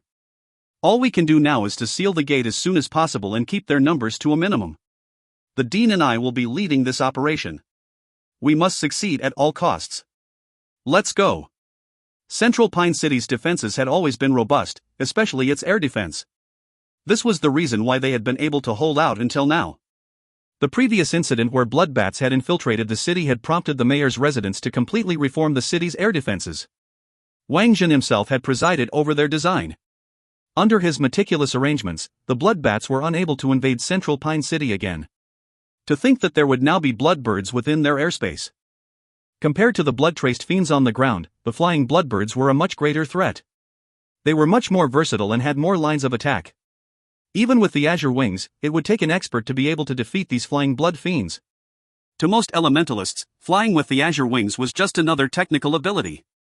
To the flying blood fiends, however, flying was an evolutionary adaptation perfected over many millennia. To make matters worse, Central Pine City's air defenses were built to withstand incoming attacks. Attacks from within the city were much harder to deal with. Wang Jin was worried, but he had more pressing matters to deal with. The longer they waited, the lower the possibility of resealing the city gate. If the gate remained unsealed, everyone would just be sitting ducks awaiting death. He grit his teeth, turned a blind eye to the sky, and led everyone towards the gate. Central Pine City had turned into a large battlefield. Old Zhang's team and the A1 unit were fully engaged in battle. The two teams relentlessly launched attacks at the horde of blood fiends being fended off by AI Hui. There was no need to worry about dodging or defending, all they had to do was pour their elemental energy into all-out attacks. The number of blood fiends was dwindling. This was in part due to the blood fiends at the back of the stampede snapping out of the mania that had initially consumed them. Upon realizing that there was no way through ahead, the blood fiends began to find other routes. The pressure on AI Hui was greatly reduced, and the sword embryo's throbbing started to slow down. This was reflected in AI Hui's slowing movements. His sword strokes had become much more visible and were now relatively easy to capture with the naked eye. Everyone was relieved that the situation had become less critical. Nobody knew that AI Hui was beginning to feel slightly uncomfortable. AI Hui's attention was still focused largely on his sword, but his bodily changes were starting to affect his mind. The constant depletion of the elemental energy within his body had greatly reduced the lightness he felt in his limbs. Particularly, the frantic throbbing of the sword embryo had consumed a huge amount of elemental energy from his sky palace. The elemental energy within AI Huey's body had almost bottomed out. Although the sword strokes he executed were not complicated and didn't consume much elemental energy, slaying such a large number of blood fiends still required a good amount of elemental energy. Describing the entire street as a river of blood was not an exaggeration at all. In contrast to the depletion of his elemental energy, AI Huey's essence, breath, and spirit were rising sharply. In order to maintain control over his body, AI Huey had forced his mind to focus solely on his sword. If he hadn't been forced to the point of desperation, AI Huey definitely would not have come up with such an idea. He probably wouldn't have been able to achieve such a deep level of focus either. This level of focus had allowed him to achieve a special state of mind. The sword manuals of the cultivation era referred to this state as lucidity. Every minute change experienced by the sword was clearly noticed by him. For instance, the same simple oblique slash that he had executed countless times before was now perceived to a much greater detail. The vibration of the blade, the flow of elemental energy, the movement of the air, and the changes taking place when cutting into flesh. All these previously neglected or unseen details were now so vivid. The steady stream of blood fiends forced AI Huey to continue fighting. The ongoing high-intensity combat heightened AI Huey's perception. If the amount of detail in a single sword stroke was like a river, then the countless sword strokes that AI Huey had performed was akin to a sea of information. AI Huey gradually analyzed and absorbed the feedback that was constantly being generated. Making use of this information, he constantly revised and improved his swordplay. AI Huey's swordsmanship was quietly transforming. Such a transformation was extremely subtle. No one around had noticed anything different, not even AI Huey himself. Just like that, AI Huey had experienced the first turning point in his swordsmanship. As he processed more and more of the feedback coming from his sword, AI Huey's swordsmanship continued to change. His power and presence were constantly on the rise. From an onlooker's perspective, AI Huey's killing intent had become much colder and much denser. Just as AI Huey was on the verge of experiencing a breakthrough, the number of blood fiends heading towards him decreased significantly. As the fighting intensity decreased, so too did his presence. All breakthroughs required a sustained effort to see through. The fall in his intent was the reason for the slight discomfort he was experiencing. It felt as though a violent storm which was about to take shape had suddenly begun to dissipate. Right at that moment, one of old Zhang's team members suddenly exclaimed, "Bad news, bloodbirds!" Old Zhang was startled. Looking up and seeing the bloodbirds drained all color from his face. A few elementalists who were closer to the bloodbirds had no time to react and were swiftly pierced by them. The bloodbirds flew through the air like red arrows. There were only a small number of elementalists in the air above Central Pine City. Old Zhang and his team were thus highly conspicuous and were immediately picked out as targets by the bloodbirds. Spreading their wings, the bloodbirds flew aggressively in their direction. Old Zhang's face was as white as a sheet. Hiding in the dark, Tian Quan's eyes brightened. If you find any errors, ads pop-up, ads redirect, broken links, non-standard content, etc., please let us know. Report chapter so we can fix it as soon as possible. Chapter 220, Mini Lulan. Chapter 220, Mini Lulan. Translator, Irene. Editor, Cake Hermit. Honestly speaking, Tian Quan felt that he had already found the most dangerous person in the whole of Central Pine City. When he was outside of the city and saw that the surrounding blood fiends were obviously transforming at a slower speed than those in other places, he became more alert. He felt that there must be a special reason or some kind of special person for this to be happening. Now all his focus was on AI Hui. Whether or not AI Hui was the cause of this phenomenon, he was the most dangerous person in Tian Quan's eyes. He felt that AI Hui was dangerous not because he was formidable. Truthfully, while AI Hui had proven that he was a valiant fighter, amongst all the strong contenders Tian Quan had met, AI Hui wasn't up to par. Whether it was Yu Mingqiu or the mysterious experts within the organizations, their skills far exceeded AI Hui's abilities. But with AI Hui, he felt a sense of danger. Tian Quan chose a path different from others.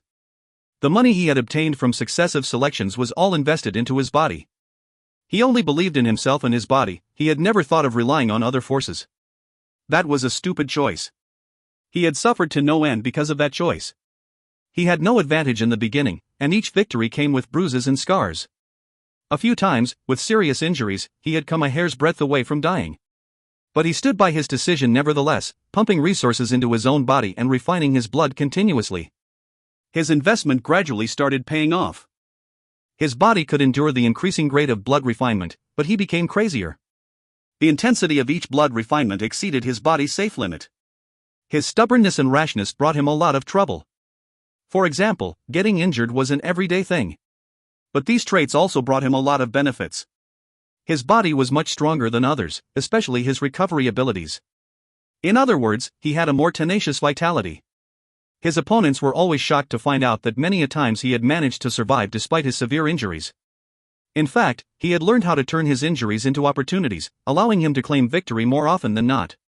But no one knew that he had yet another secret ability. That was his intuition when it came to danger. Under his unremitting perseverance, his body had undergone astonishing changes.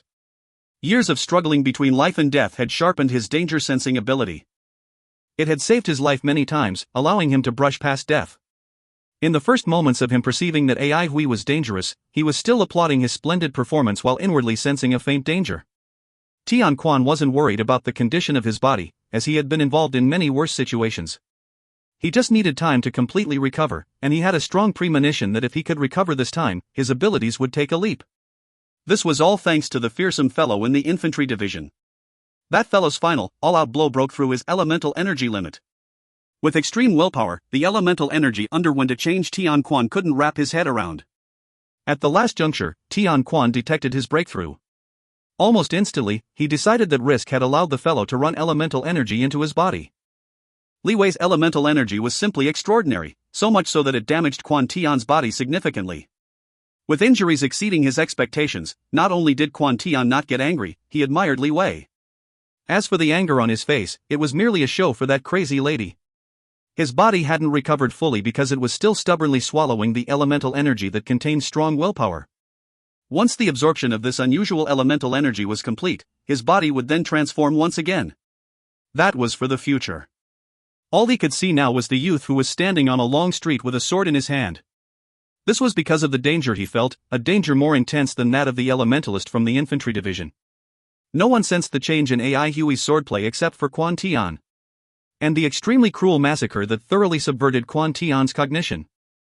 There had never been any psychological barrier preventing Quan Tian from killing people, countless had died by his hands. But killing even one enemy now made his spirit waver. It could be from excitement, or from being relieved from a burden and so on. No matter how seasoned a killer, it was impossible to feel nothing. But the youth Tian Quan observed on the street was absolutely still. No motions, excitement, or tension. It was an emotionless machinery massacre. Perhaps what he had harvested wasn't life but the grass target in the training ground. Tian Quan felt danger, exceptionally intense danger. He would have launched a sneak attack and gotten rid of that fellow if not for his injuries. But right now he couldn't because the youth's swordplay filled him with fear. It was a swordplay he had not seen before. A dangerous odor. Hiding in a dark corner, Tian Quan thought hard about how to deal with that frightening slaughter machine. No kind of trick had any meaning when put before such slaughter machines. When the blood fiend appeared in the sky, Tian Quan's eyes lit up. Speak of the devil. The blood fiend close by transformed at a slower rate. Tian Quan suspected that it could be because there had been a large-scale blood refinement, which took away too much blood of God from the nearby blood forest. Following the transforming and strengthening of the blood fiends, they become more territorial as well. Strong wild beasts had stronger territorial awareness as compared to weaker ones. This led to two outcomes. One was that they would display intense hostility toward intruders. It was also their way of dealing with elementalists from Avalon of 5 elements. Another was that these increasingly powerful blood fiends would tend more to guarding their own territories instead of conveniently migrating. The blood fiends surrounding Central Pine City developed slowly, so they were of limited threat. Blood fiends from further away, however, would not leave their territories so easily. But there was an exception: flying blood fiends. Central Pine City's perimeter was about 62 miles, which wasn't considered small to the blood fiends. A perimeter of about 310 was enough to contain extremely powerful blood-traced fiends. But to the flying blood fiends, traveling a few hundred miles was as easy as snapping fingers. It was difficult for flightless blood-traced fiends to advance, unlike the flying blood fiends, who could come any time. These blood fiends had definitely flown over from far away. Their strength was exponentially stronger than those infiltrating Central Pine City. All of them had 9 traces, unlike those on the ground, who mostly had no coagulated blood traces. Coagulated blood traces were symbols marking blood fiends and blood elementalists step into the threshold. This was a batch of 7 blood falcons with 9 blood traces on their bodies. The leading blood falcon had a blood trace that was clearer than the rest, a sign that it was about to transform. Be it the blood fiends or blood elementalists, they will always start with 9 coagulated blood traces. As their skills improved and they transformed, the number of blood traces would gradually reduce. They would also shrink significantly, becoming more refined. Blood traces were weaknesses. Blood elementalists with shallow skills would secure themselves in full armor. Following a rise in their skills, the blood traces would reduce in number and size, becoming unnoticeable. Then they would start to dress normally. The appearance of the 7 blood falcons immediately turned them into the focus of the entire battlefield. They were fast like lightning, not one elementalist was able to catch up with them. In fact, few managed to escape death since the falcons swept everything before their eyes. But to Tian Quan's frustration, he realized that he did not know how to train enslaved beasts, so how could he get these blood falcons to attack the youth? He thought of an idea, but he clenched his teeth and decided to do it. He was willing to pay any price to get rid of this dangerous fellow. He went around the ruins, killed a blood fiend with a fixed look on his face, and sucked its blood essence dry, leaving only its shriveled skin. He opened and entered it, effectively disguising himself as a blood fiend and blending into the crowd of blood fiends. While AI Huey's action slowed down, the number of blood fiends on the street reduced drastically. Victory was near. Exhausted, Fatty pestled his knees and took heavy breaths while staring at the corpse-filled street. How many blood crystals will there be? We can't let others have it easy. Lulan stood at the side, recording AI Huey's progress.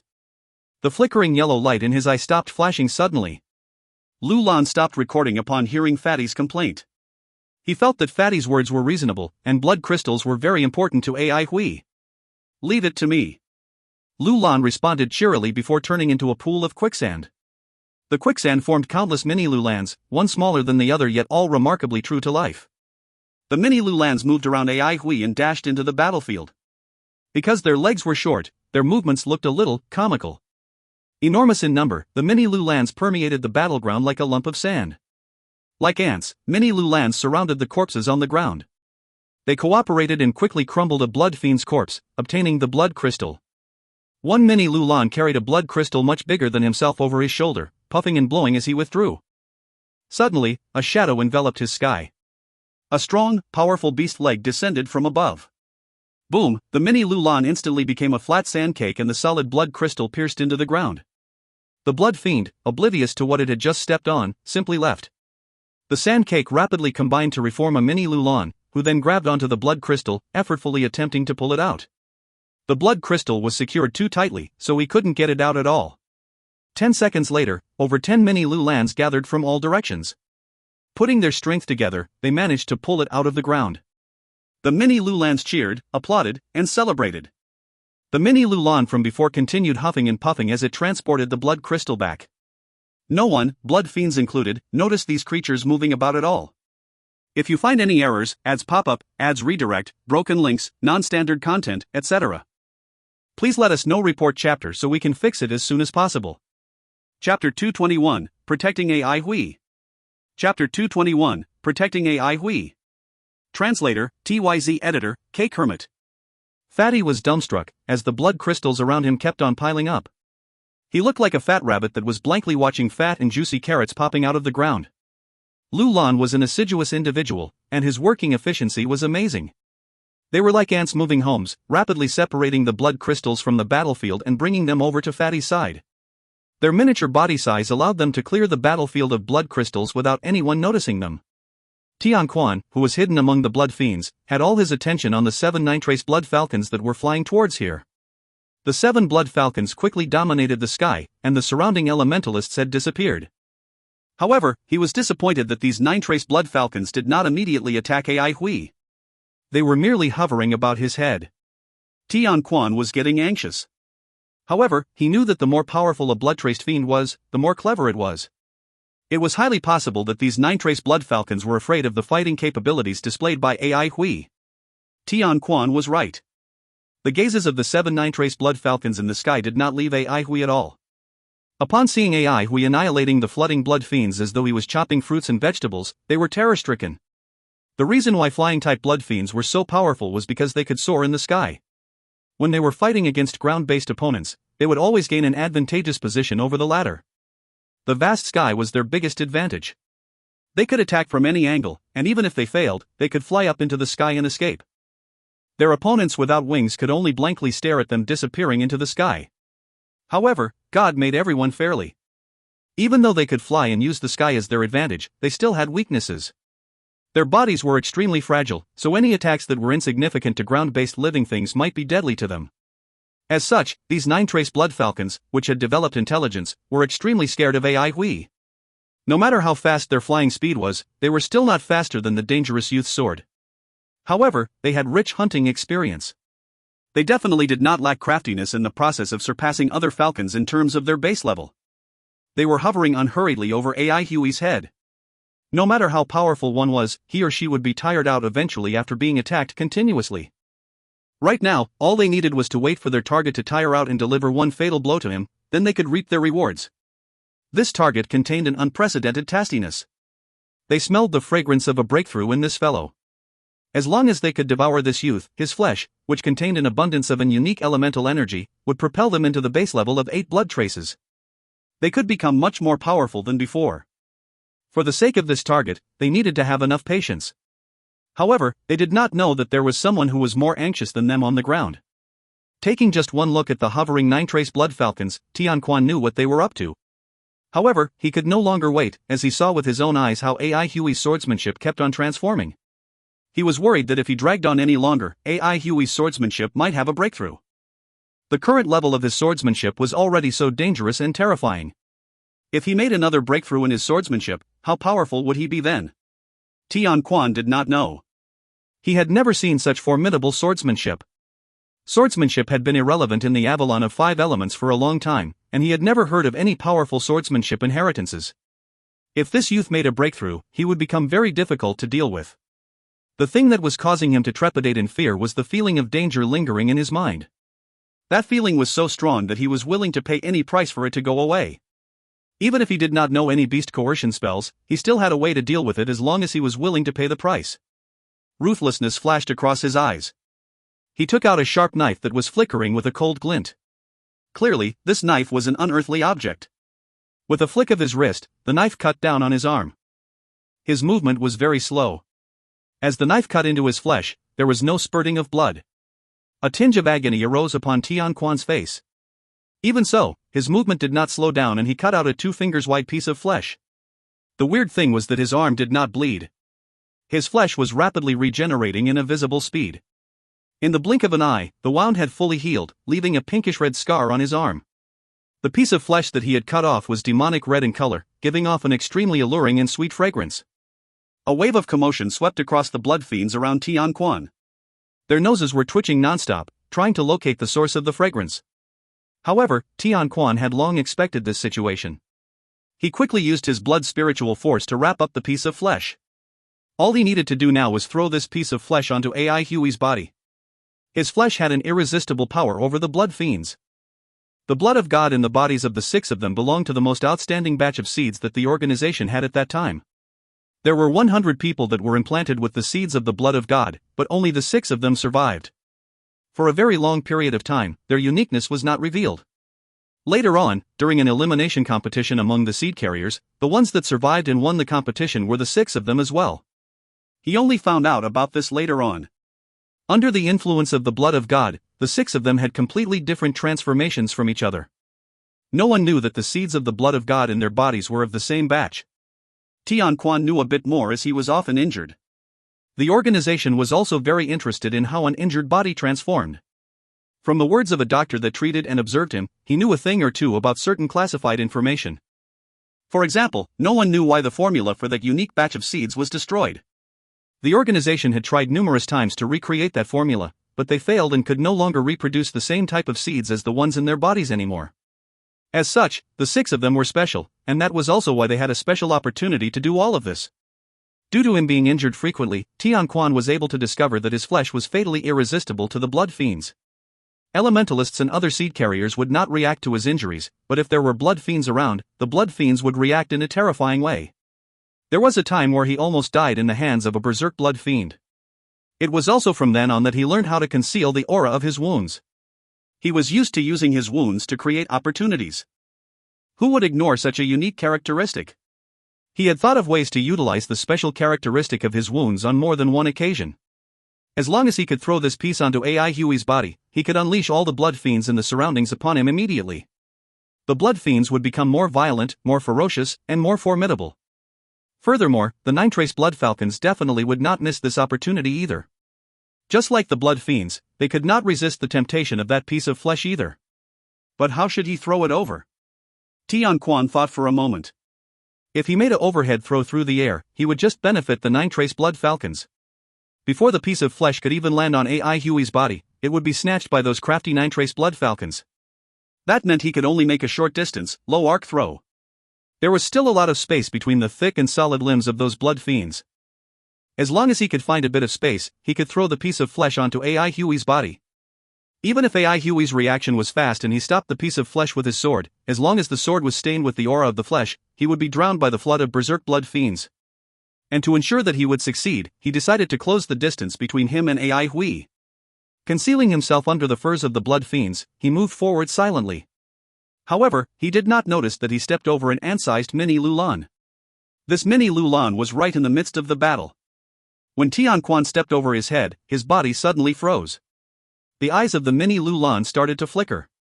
His teeny-weeny brain began to work hard, thinking about the giant-sized figure that had just stepped over him. Suspicious aura detected. Through his core, this message was broadcasted to all the mini Lulans. Lulan Sand Core, the Midnight, had broken down into numerous microscopic sand grains, and each mini Lulan had one in his body. As such, they were able to transmit messages to each other. This was also why they were so well coordinated. All the mini Lulans stopped what they were doing. The mini Lulan that was being stepped over by Tian Quan did not give chase. Clearly, his short legs did not allow him to run fast. However, his non-stop flickering yellow glowing eyes were locked on to that giant figure. Not only him but all of the mini Lulans were locked on to Tian Quan. All of their yellow glowing eyes were flickering. Numerous messages were broadcasted among them. Lulan is coming, carrying out light analysis. Lulan is coming, carrying out scent analysis. Lulan is coming, carrying out elemental energy analysis. Lulan is coming, carrying out blood spiritual force analysis. A unique type of blood spiritual force detected. Its name is unknown. Its characteristics are unknown. Its source is unknown. All of the mini Lulans were scurrying around. If one were to look at the ground now, he or she would see strands of quicksand slithering around like a bunch of snakes. When Tian Quan stopped in his tracks, these fast-moving strands of quicksand completely stopped moving as well. They were scattered on the ground between AI Hui and Tian Quan. The frozen mini Lulans might appear extremely gentle and quiet, however, the communication network among them was massive and congested. What will he do? I'm so worried. Is that a secret weapon? He must be targeting AI Hui. Lulan is coming, protecting AI Hui. Lulan is coming, protecting AI Hui. Lulan is coming, protecting AI Hui. The messages that were broadcasted through the Sand Core had all become the same message, which was protecting AI Hui. Tian Quan did not know that he was being targeted by numerous little sand puppets. He estimated the distance between himself and AI Hui. 7 meters. A satisfied look appeared on his face. For such a close distance, even though his vision was constantly disrupted by surging blood fiends, he could still take good aim through the frequently appearing gaps. He had enough confidence to land the piece of flesh on AI Huey's body. At this very moment, a gap appeared in the densely packed blood fiends ahead of him. Tian Quan saw AI Hui. Now was the chance for him to make the throw. Tian Quan's eyes lit up all of a sudden. Then he flung his arm and threw the piece of flesh at AI Hui. Now! The messages in the Sand Core crashed and gave off countless sparks. Numerous mini Lulans jumped up high and towards that fast-flying piece of flesh. Tian Quan was able to catch the timing accurately. He had great control over his throwing strength as well. That piece of flesh was noiseless, flying towards AI Hui silently. When Tian Quan saw that the piece of flesh was about to hit AI Hui, he became very excited. Even though he had paid a huge price to get rid of this fellow, he felt that it was worth it. Suddenly, a huge, basin-like mouth that was made of sand appeared in front of the piece of flesh and devoured it in one bite. Whoosh! The basin-like sand mouth disappeared into the boundless sea of blood fiends along with that piece of flesh.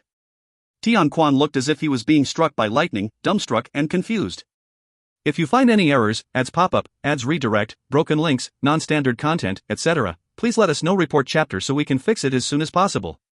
Chapter 222, Symmetry is also a form of beauty.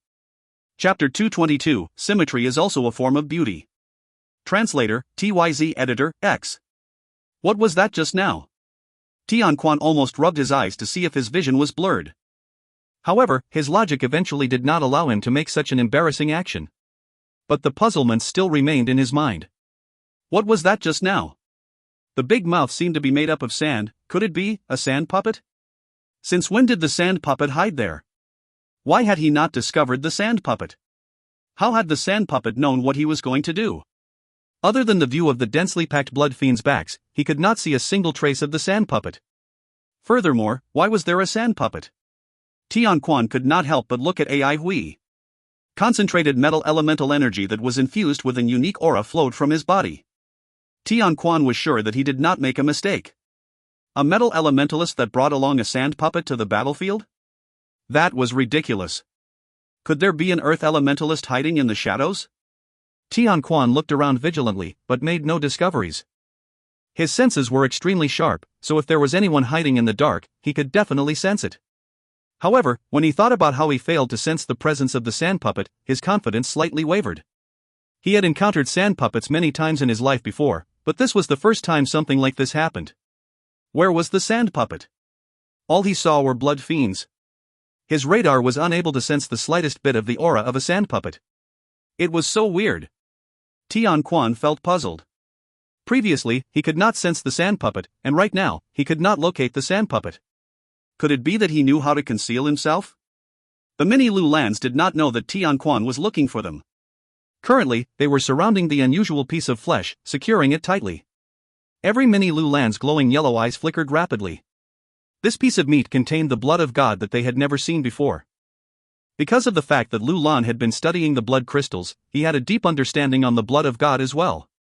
This piece of flesh had an aura that was different from any of the blood fiends they had encountered. The blood spiritual force that was wrapped around the piece of flesh was completely absorbed by the mini Lu Lands in the blink of an eye. Upon absorbing the piece of flesh, the aura of the mini Lu Lands had completely disappeared. If Tian Quan could see this scene, he would understand why he could not find Lu Lan. It was because the mini Lu Lands had emulated a special ability of the blood spiritual force that was wrapped around the piece of flesh. After getting injured numerous times, Tian Quan was able to develop his own unique type of blood spiritual force that enabled him to seal and hide his aura. This characteristic was unique to him and no one else had this ability.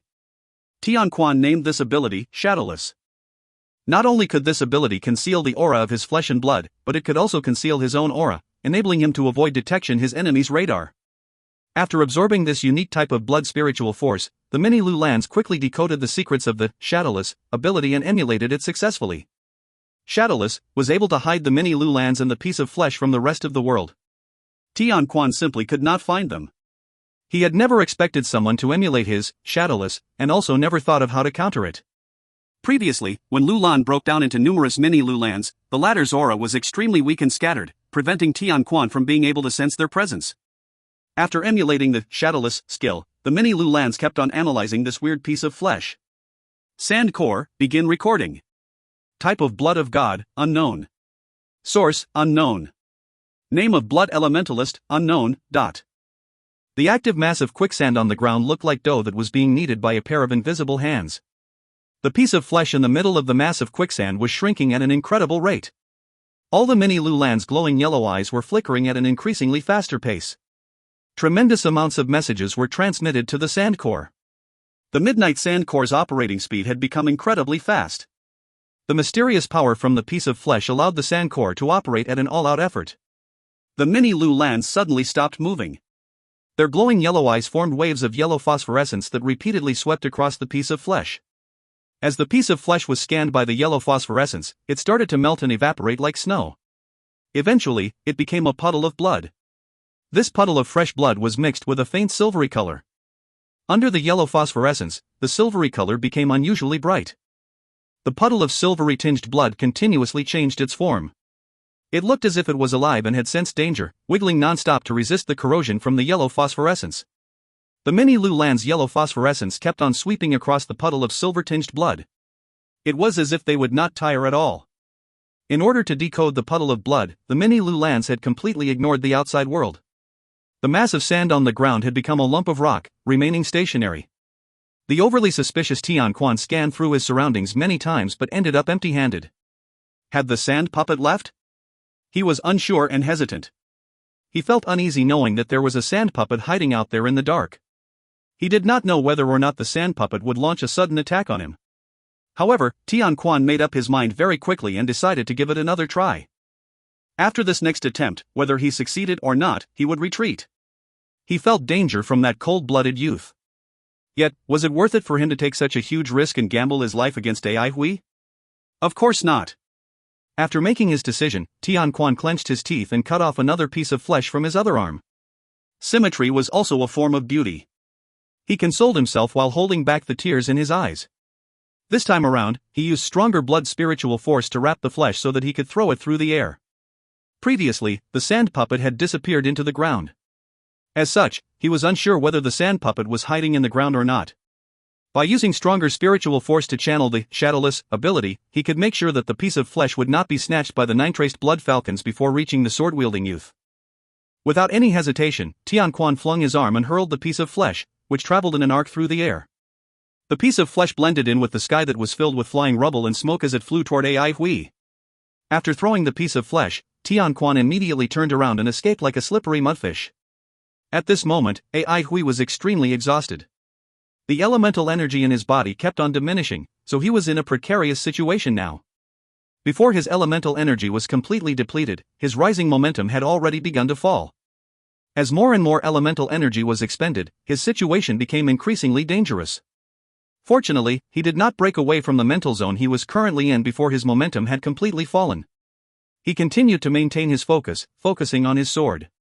He was still immersed in the multitude of fine details of his surroundings. Even though he was very familiar with the sword embryo, this was the first time that he encountered so many minute details regarding it. Ai Hui, who was already abnormally focused, was further captivated by this brand new experience. He greatly benefited from this experience. Other than his swordsmanship becoming more proficient, his movements had become much smoother and the perceptive range of his sword also increased significantly. Previously, his sword would only react if his opponent came within half a meter. Now, as his swordsmanship improved, this range had extended to exactly 1 meter. Unlike the perceptive range of the sword embryo, the perceptive range of the sword was a few hundred times more sensitive to fine details regarding his surroundings. Of course, from a fighting standpoint, the perceptive range of the sword had greatly increased Ai Hui's combat capabilities. Otherwise, he would not have survived the flood of blood fiends. However, from another perspective, the perceptive range of sword also imposed a huge burden on Ai Hui's body. Ai Hui need to stay focused in order to deal with the immense amount of minute details. If Ai Hui lost even the slightest bit of focus, he would break out of this special mental zone. At this moment, Ai Hui sensed that something entered within the perceptive range of his sword. He used the blade of his sword as a bat and swatted the thing with lightning speed. When his sword made contact with the object, Ai Hui immediately that felt something was wrong. The thing was covered with a layer of unique blood spiritual force. Just as Ai Hui's swing was about to land on the target and break the layer of blood spiritual force, the sword in his hand seemed to come alive and made a strange maneuver, flitting across the surface of the layer of blood spiritual force. Numerous fine details appeared in Ai Hui's mind as his sword vibrated silently. This was exciting. The sudden appearance of a tremendous amount of tiny aspects that Ai Hui had never seen before exhilarated him. The body of the sword moved closely along the layer of blood spiritual force, while countless information flowed into his mind like a river. Ai Hui displayed supreme swordsmanship. Strands of sparkling, glowing silk emerged from the radiance of his sword and entangled its target, but did not break it. Tian Quan, who was just about to leave the scene, discovered that there were sounds of commotion behind him. Involuntarily, he turned around to take a look. The scene that he saw almost made him spit out blood.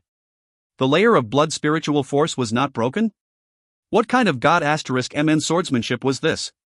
Everything that happened today was weird. Previously, the first piece of flesh disappeared into thin air. This time around, even though the piece of flesh he threw had landed on its target, the outer layer of blood spiritual force was not broken, but Tian Quan felt that he was a patient individual since the beginning, but at this moment, he felt an indescribable irritation arising in his heart. For the sake of killing this youth, he had already cut off 2 pieces of flesh from his body, paying a price that he felt was more than enough. Even after paying such a hefty price, he still could not get rid of Ai Hui. One could imagine the exasperation he felt. If he knew from the start that things would turn out like this, he would definitely have kept a distance from that maniac and not cared whether or not he was dangerous. Upon seeing that he lost 2 pieces of flesh for nothing, Tian Quan was desperate and sullen. Suddenly, a ruthless glint flashed across his eyes. He channeled his blood spiritual force and one of his fingers exploded into a cloud of blood mist. At almost the same time, the piece of flesh that Ai Hui's sword had entangled exploded into a cloud of blood mist as well. All the blood fiends on the streets suddenly stopped moving. The gazes of the blood falcons in the sky froze as well. A dead silence swept across the street. However, the dead silence lasted for merely a second before a loud wave of clamor suddenly erupted. All the blood fiends, including the soaring blood falcons in the sky, surged toward Ai Hui frantically. Ha ha ha! Tian Quan laughed madly in his heart.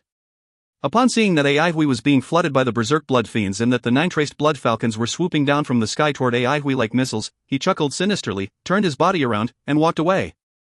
You're dead. No one can save you now. You will be eaten by the blood fiends until there's nothing left. All your fanciful tricks will not be useless now.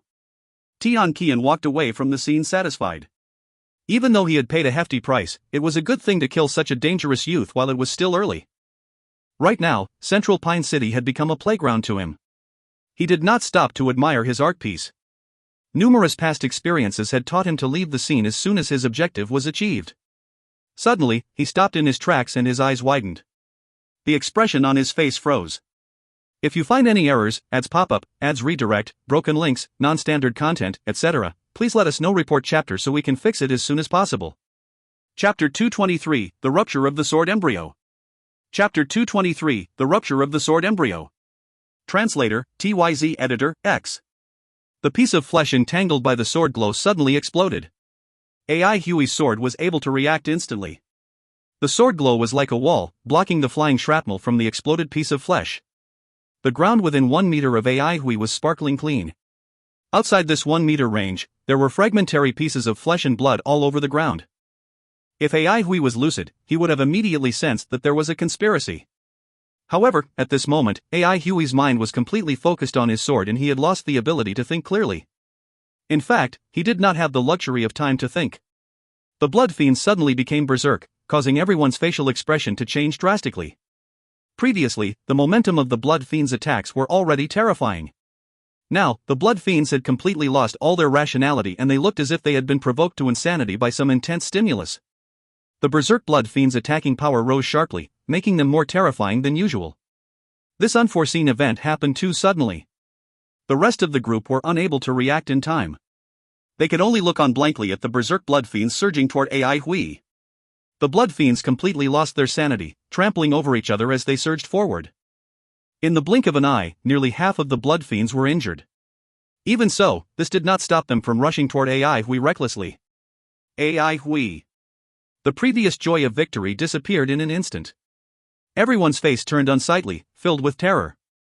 The hovering 9-traced blood falcons in the sky let out loud screeches. Spreading their wings, they streaked toward Ai Hui like a bunch of furious red arrows. Their terrifyingly fast speed made their screeches abnormally sharp. Ai Hui's surroundings were flooded with blood fiends. Previously, as his elemental energy depleted by a huge amount, the number of blood fiends decreased as well. As such, the threat of the blood fiends was lowered, causing his sword embryo's pulsation to decrease gradually. When these berserk blood fiends flooded toward him, however, there were a few blood fiends that came within 1 meter of Ai Hui's body, causing the sword embryo to feel threatened and pulsate frantically. As the sword embryo pulsated faster and faster, Ai Hui's sword moved faster and faster as well.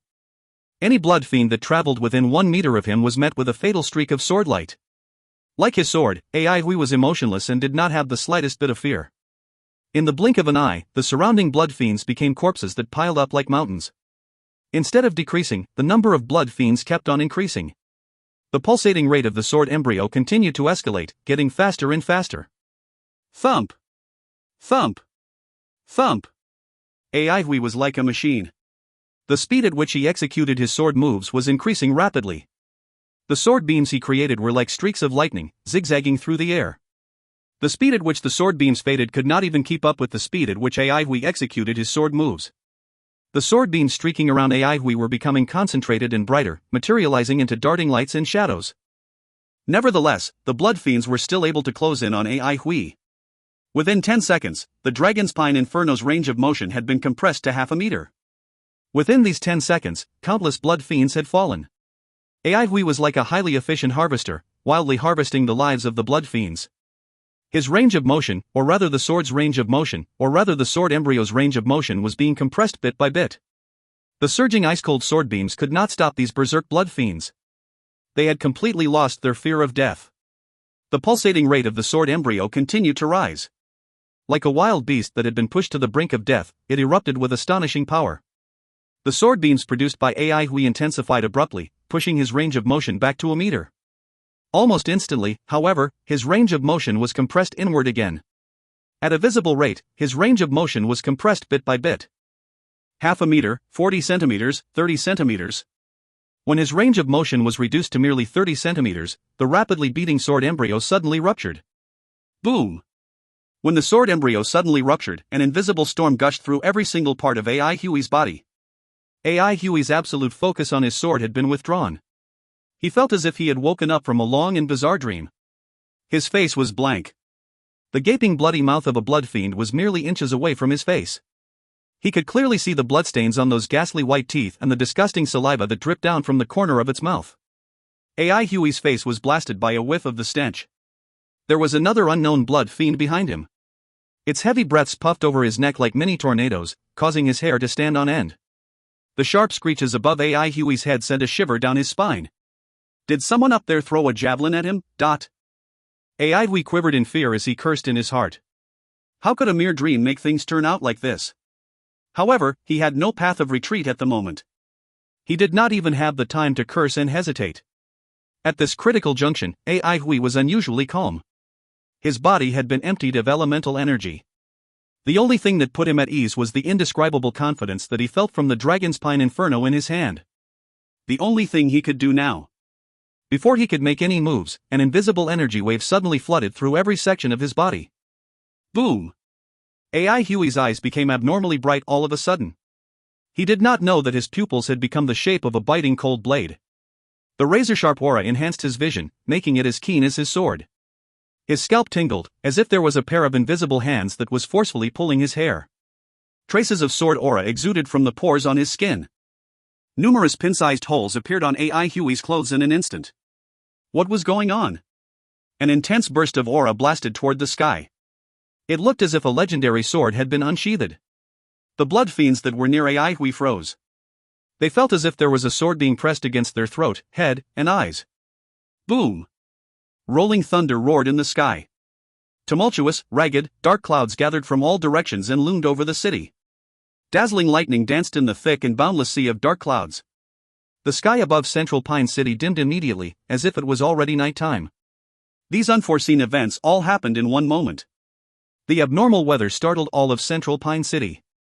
Everyone gazed blankly at the rolling dark clouds that looked as if they were going to crash down on the city at any moment. No one had ever seen an apocalyptic scene like this before. At this point, the rampaging blood fiends in Central Pine City had their limbs soften in terror and sat down blankly on the ground. What was happening now? Sure, Shueman and the rest were looking at the sky in a daze. This grandeur seemed to be coming from AI Hui. The frenzied look in Duanmu Huanhuan's eyes became even more intense. He muttered to himself incoherently, "Abnormal natural phenomenon. There must be an evildoer. It turns out you're so powerful. Ha, good. Only an evildoer like you is fit to be the rival of Duanmu Huanhun. Ha. Everyone disregarded him. Sure, Shueman and the others were dumbstruck, but everyone had a premonition that something amazing was going to happen. Swordsmanship? Was there such a powerful swordsmanship in this world? Tianquan, who had already escaped from the streets, froze for 2 seconds before raising his head up slowly. The rolling dark clouds above his head were so low that they looked as if they could be touched with his hand. The thick lightning bolts streaked to and fro through the dark clouds, resembling dancing silver dragons. The destructive aura of the lightning made him shiver in fear. The might of the lightning struck fear in all living things. Those weaker blood fiends were lying flat on the ground, pissing and *ting involuntarily out of fear. Why? How could this be? Similarly, Tianquan was trembling. His gaze was filled with fear and disbelief. What level of opponent he was dealing with right now? AI Hui had never experienced this before. He felt like he was a sword. Every part of his body corresponded to a part of a sword's body. He felt that his mind was as pure and concise as a sword, so sharp that nothing could block it. He felt that anything he grabbed, the wind in the air, the light from the sun, or even the lightning bolts in the dark clouds, could become a sword. Yet, he was not happy since his sword embryo had exploded. The sword embryo was formed using essence breath spirit. He had spent so much effort and time, and had even risked his life to nurture the sword embryo to this stage. Now, everything was gone. The energy wave that flooded his body was made of the essence breath spirit that he had been nurturing. At this moment, the level of his essence breath spirit were at its top form, displaying an unprecedented might. Even though his body was emptied of elemental energy, it did not pose too much of a problem for him. Previously, while he was focused on the sword, the deluge of intricate data he received had propelled his understanding of swordsmanship and elemental energy to a whole new level. Aivui raised his head and looked at the rolling dark clouds and looming lightning. This abnormal phenomenon only appeared when the sword embryo was destroyed. Perhaps this phenomena arose because the sword embryo was having its most dazzling moment right now. Aivui carefully perceived his surroundings and all the minute details. This was the last blessing that the sword embryo had given him. The ruptured sword embryo had released all of his essence breath spirit. Looking at it from a different perspective, the essence breath spirit had evolved, which also meant that the sword embryo had ascended into a higher realm. Even though the current situation would not last very long, it was long enough for Aivui to glimpse the splendor of the sword embryo. Every bit of comprehension would help Aivui greatly. Aivui noticed a huge amount of specific aspects that he had never come across before. For example, he noticed that there was a subtle bond between his dragon's pine inferno and the lightning in the dark clouds. Knowing that the time was going to be up soon, Aivui sighed in his heart. His feelings were very complicated. He had nurtured the sword embryo for the sake of surviving in the wilderness. During his 3 years in the wilderness, the sword embryo was of utmost importance to him. Without the sword embryo, he would not have survived. Was it finally time to say goodbye? Aivui felt an indescribable sadness in his heart. The dragon's pine inferno let out a sorrowful lament as if it had sensed the anguish in Aivui. When Aivui heard it, he could not help but laugh. He did not expect himself to be so emotional. Since it's time to bid farewell, I might as well do it in the most majestic way. Aivui suddenly raised his dragon's pine inferno and pointed it toward the sky. Rumble! A dazzling lightning bolt struck down from the sky and hit the dragon's pine inferno. The dragon's pine inferno could not endure such a powerful lightning bolt and its surface started to melt like a burned candle. The only things that remained imposing and unwavered were the 7 prismatic crystals. Numerous streaks of lightning were twisting and winding around them. It appeared as if Aivui was holding a sword of lightning. He took a huge step forward and flew up in the sky. The surging lightning passed through Aihui's sword and into his body. Then, the lightning was directed to the 2 palaces in his hands and his earth palace. His breathing became clear and smooth. Like a well-maintained machine, every part of his body operated efficiently after being injected with lightning. Master definitely would not expect him to use lightning to channel the 3rd move from the sword pill. As he swung his sword down, numerous lightning bolts suddenly struck down from the sky at the same time. Dust to dust, earth to earth. Dust fall. If you find any errors, ads pop up, ads redirect, broken links, non-standard content, etc., please let us know. Report chapter so we can fix it as soon as possible. Chapter 224, The Lightning Blade. Chapter 224, The Lightning Blade. Translator, TYZ Editor, K. Kermit. By the time Aivui woke up, 3 days had already passed. Lulan, who had been guarding beside his bed, happily yelled, "Aivui is awake." Upon seeing Lulan first after opening his eyes, Aivui smiled too. "Hello Lulan." "Hello Aivui." Lulan was extremely happy. "Aivui, how are you feeling? The condition of your body is very complicated now." Lulan does not know what is going on in many areas. "I'm alright."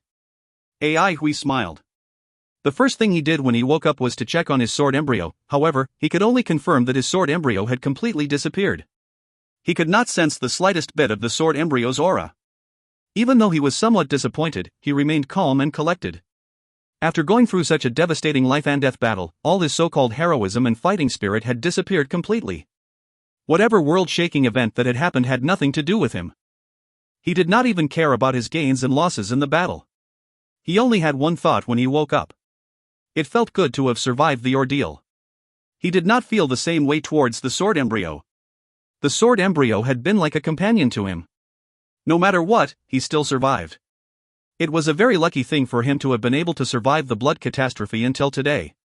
Aivui, you have just woken up and your body is still very weak. You need to replenish your elemental energy urgently, Lu Lan said strictly. However, he quickly became joyful again and continued, we have collected many blood crystals. They will be very helpful for your recovery process. Thank you, Lu Lan. We looked around and asked, where's Fatty? Where's everybody?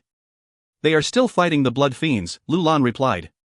We has been in a coma for 3 days. The broken city gate has been sealed up, however, the blood fiends on the streets have not been cleared up yet. Everyone is very powerful now. We will be very surprised when you see them later. That's great. We sat up and got down from the bed. His legs were somewhat wobbly, however, they still felt good and not too weak. Everyone is back. Lu Lan cheered. Lu Lan will go and prepare some elemental soup for We walked out of the room and happened to see everyone entering the training hall. When Shuemon saw Hui, her eyes lit up and her ice-cold face brightened up with radiance. Just as she was about to say something, a massive figure dashed past her. Ha ha ha. I knew you would be alright. If I could survive and live well, how could you have possibly died? Like a gust of wind, Fatty rushed forward and gave Hui a forceful hug. Hui's eyes widened. He felt as if he was being hugged by a grizzly bear. Fatty's arms were like thick steel bars, suffocating him. He could even hear his bones cracking. Are you trying to strangle your good brother to death? Shuemon asked coldly. It was at this moment that Fatty realized something was not right with Hui and quickly let go of him. With an embarrassed look on his face, he said, oops, I almost forgot that you are still recovering from your injuries. Ha ha ha. You haven't recovered fully yet? Shuemon cast a glance at Hui and asked. I haven't. Hui shook his head and spread his arms. My body feels like being curd now. What did Lu Lan say? With those words, Shuemon finally revealed her concern for Hui. However, at this point of time, everyone was concerned with this question. No one felt that what Shuemon had asked was wrong. Sang Jijun, the only girl other than Shuemon, had a pensive look on her face as her gaze switched between Hui and Shuemon for a little while. Lu Lan is preparing elemental soup for me now, Hui replied upon noticing the concern and worry in everyone's eyes. He felt touched but was somewhat not used to this treatment. He changed the topic and said, I have been in a coma for 3 days. What's the situation outside now? Tell me about it. You stunned everyone that day. Shuemon took a look at Hui and said, we did not expect you to have so many powerful moves. Do you know what everyone outside is calling you now? What are they calling me?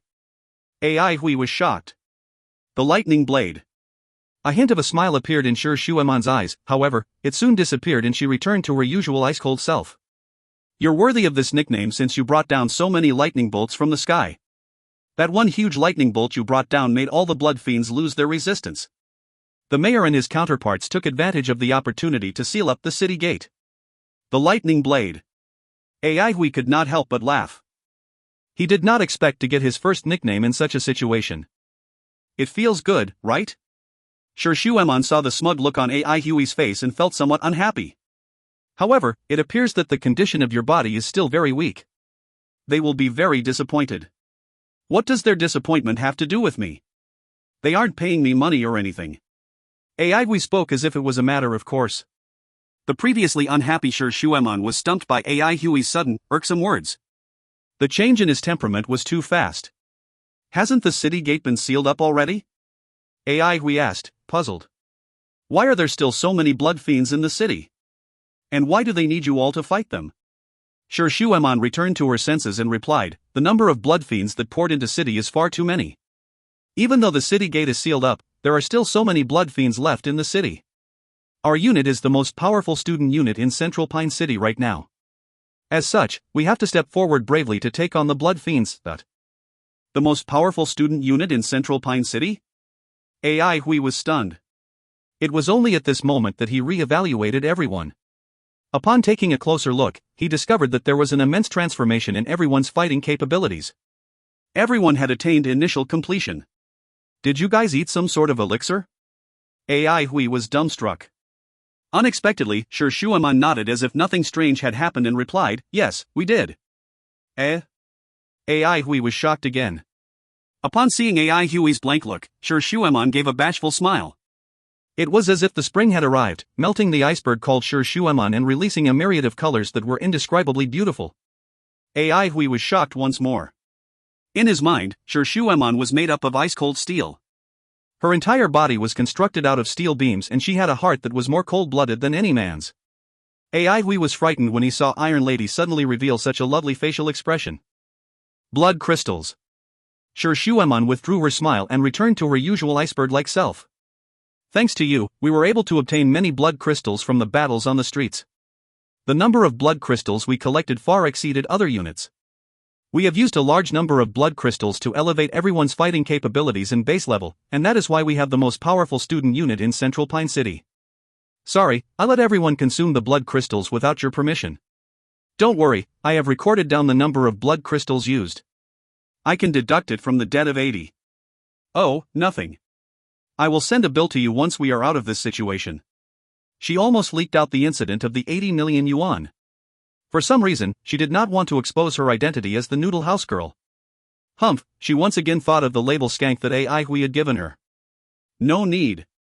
Ai Hui shook his head. No need? This time around, it was Shu Shuemon who was shocked. With a doubtful look on her face, she asked, "What are you up to?" "I am just being kind." "Iron Lady, how can you have such a reaction?" Ai Hui was in between laughter and tears. "Since when are you ever kind?" "To you, nothing can be compared to money," Shu Shuemon retorted bluntly. Ai Hui was at a loss for words. After a while, she suddenly realized what Ai Hui had called her and asked angrily with knitted eyebrows, "Did you just call me Iron Lady?" Ha ha ha. Ai Hui could only laugh and quickly changed the topic. "So how have our unit's battle results been these past few days?" Shu Shuemon's face suddenly darkened and she replied, "We have lost 9 men.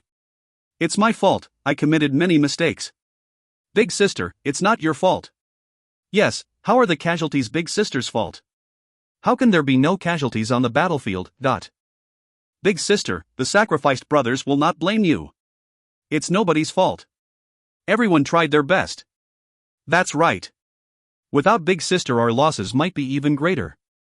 Everyone consoled Shu Shuemon at once. Shu Shuemon saw with her own eyes how everyone helped her. There were many areas that she lacked in, however, even the blind could see that she had given them her all. She was always the one taking the lead. She was always the one who appeared at the most dangerous places. She was always the one that took the most difficult missions. Even if there were casualties in the unit, no one had ever felt that it was Shu Shuemon's fault. "I know."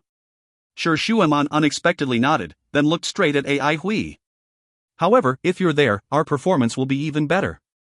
Everyone did not say anything and looked at Ai Hui. Everyone agreed with Shu Shuemon. If one described Shu Shuemon as diligent, courageous, and responsible, then Ai Hui could be described as cool-headed, reliable, and experienced. Ai Hui had never directly led them before, but his presence made everyone felt at ease. Ai Hui always made the right decision at the critical moment. He was irreplaceable.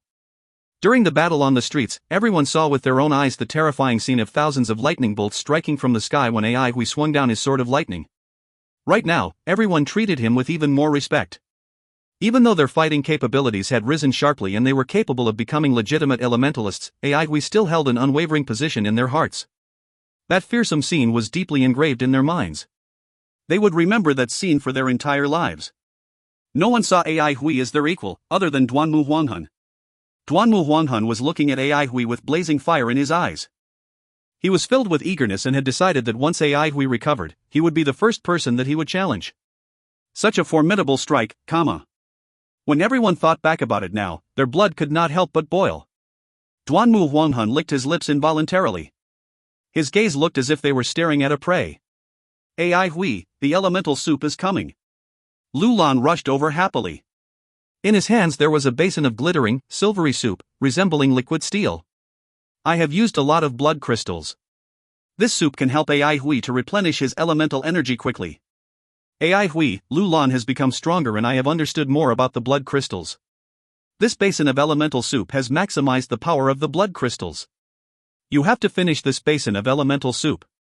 Don't waste it. Ai Hui, come on." Ai Hui did not notice Lu Lan saying that he had become stronger. All his attention was on the basin of elemental soup. A basin.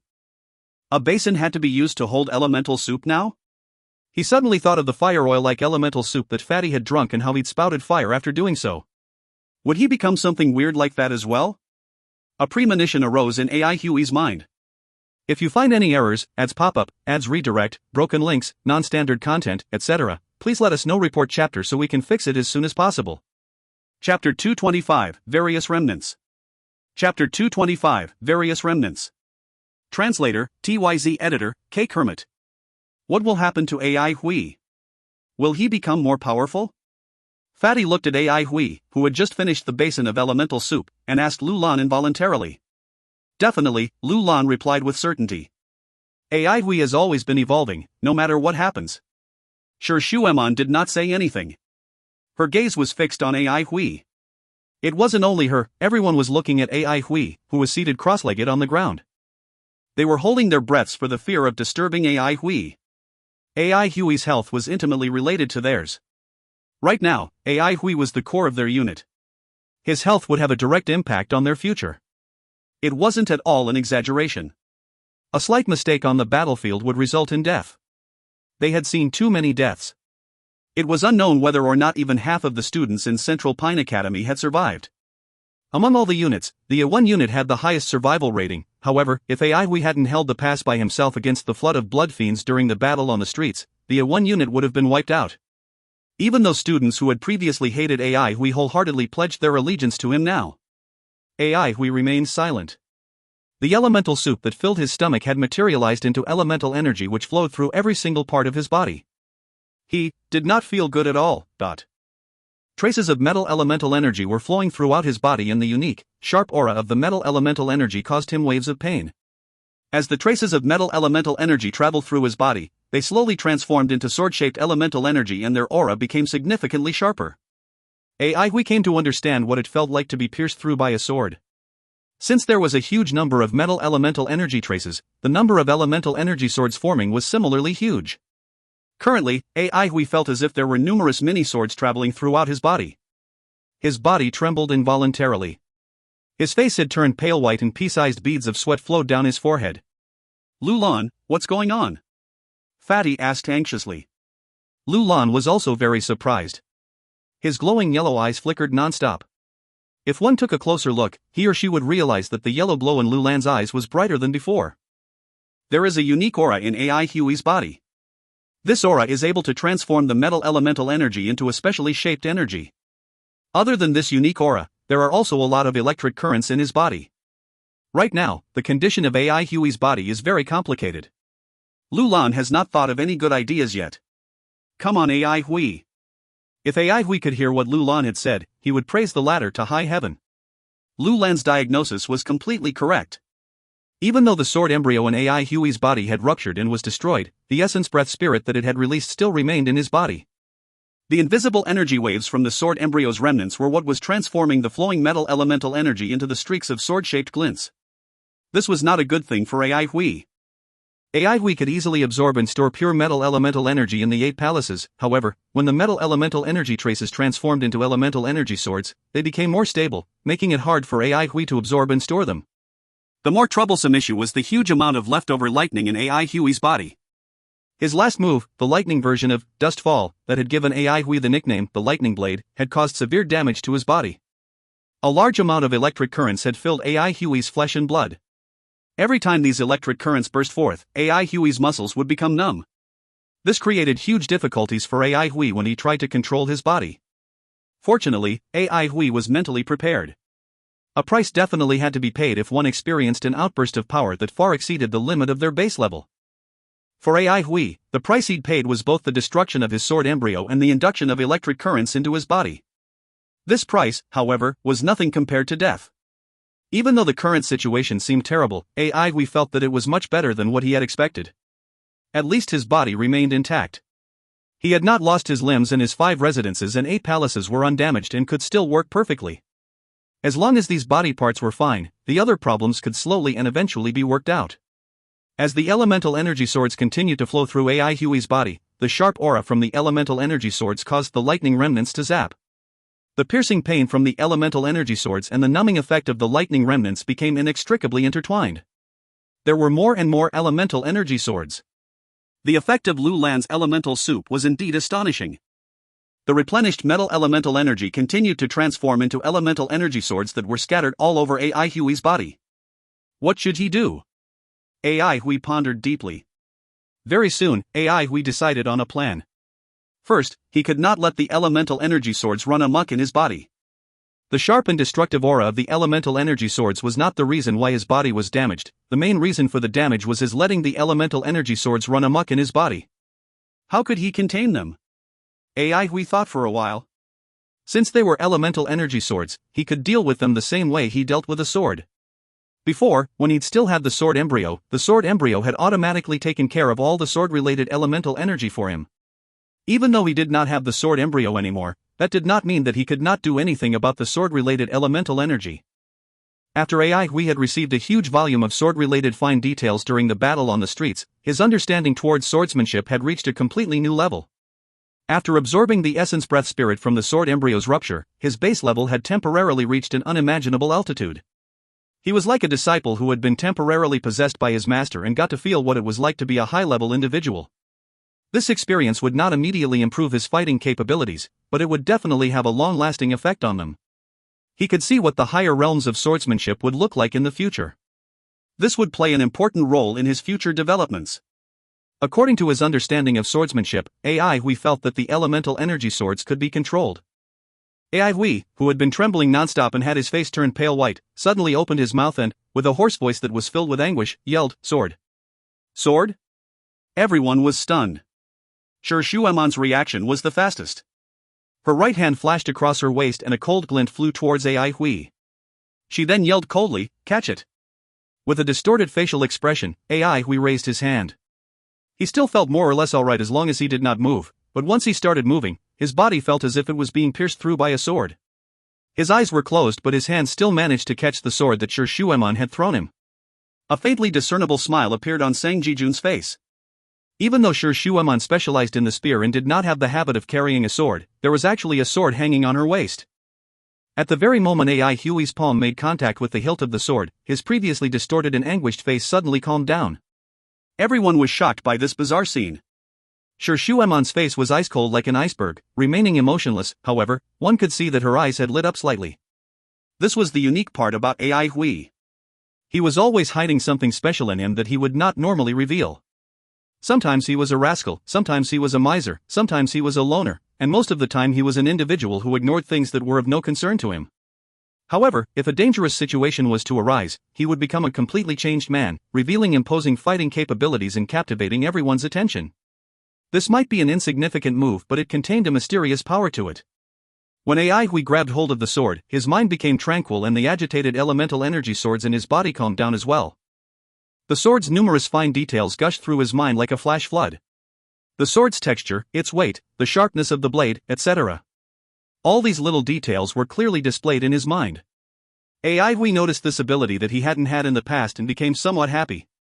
It seemed that he had not only made losses, but gains as well. It was a pity that it was not the Dragon's Pine Inferno. Sorrow involuntarily arose in his mind. The Dragon's Pine Inferno was the sword that he was the most comfortable with and had used for the longest period of time. It was a pity that it had been completely destroyed when he'd executed Dustfall. The powerful lightning bolt had destroyed the sword body, leaving only the 7 prismatic crystals. The sword currently in his hand seemed very ordinary. It had been picked up by Shueman from a dead elementalist. However, it was still a sword. AI Hui focused his attention on the sword. Even though he could not enter the miraculous mental state he'd been in during the battle on the streets, he could still feel the elemental energy swords in his body become slightly sluggish. It was working. AI Hui restrained his joy and started slowly brandishing the sword. His movements were very slow as he could not yet control his muscles, making him look like an awkward moving wooden puppet. His movements were indescribably rigid and unsightly. AI Hui did not care about it and focused on brandishing the sword. The elemental energy swords involuntarily transformed according to the sword moves AI Hui executed. Very soon, more and more elemental energy swords were beginning to move along with how AI Hui brandished the sword. He was right. AI Hui felt more confident and began to brandish the sword more seriously. AI Hui had a deep understanding of the sword embryo. The elemental energy swords formed when the elemental energy was affected by the remnant energy waves of the sword embryo. The sword embryo had a direct reaction to anything that was related to swords. AI Hui was wondering whether or not the elemental energy swords preserved this unique characteristic of the sword embryo. The reality had confirmed AI Hui's conjecture. As AI Hui continued brandishing the sword, more and more elemental energy swords continued to gather, resembling densely packed fish.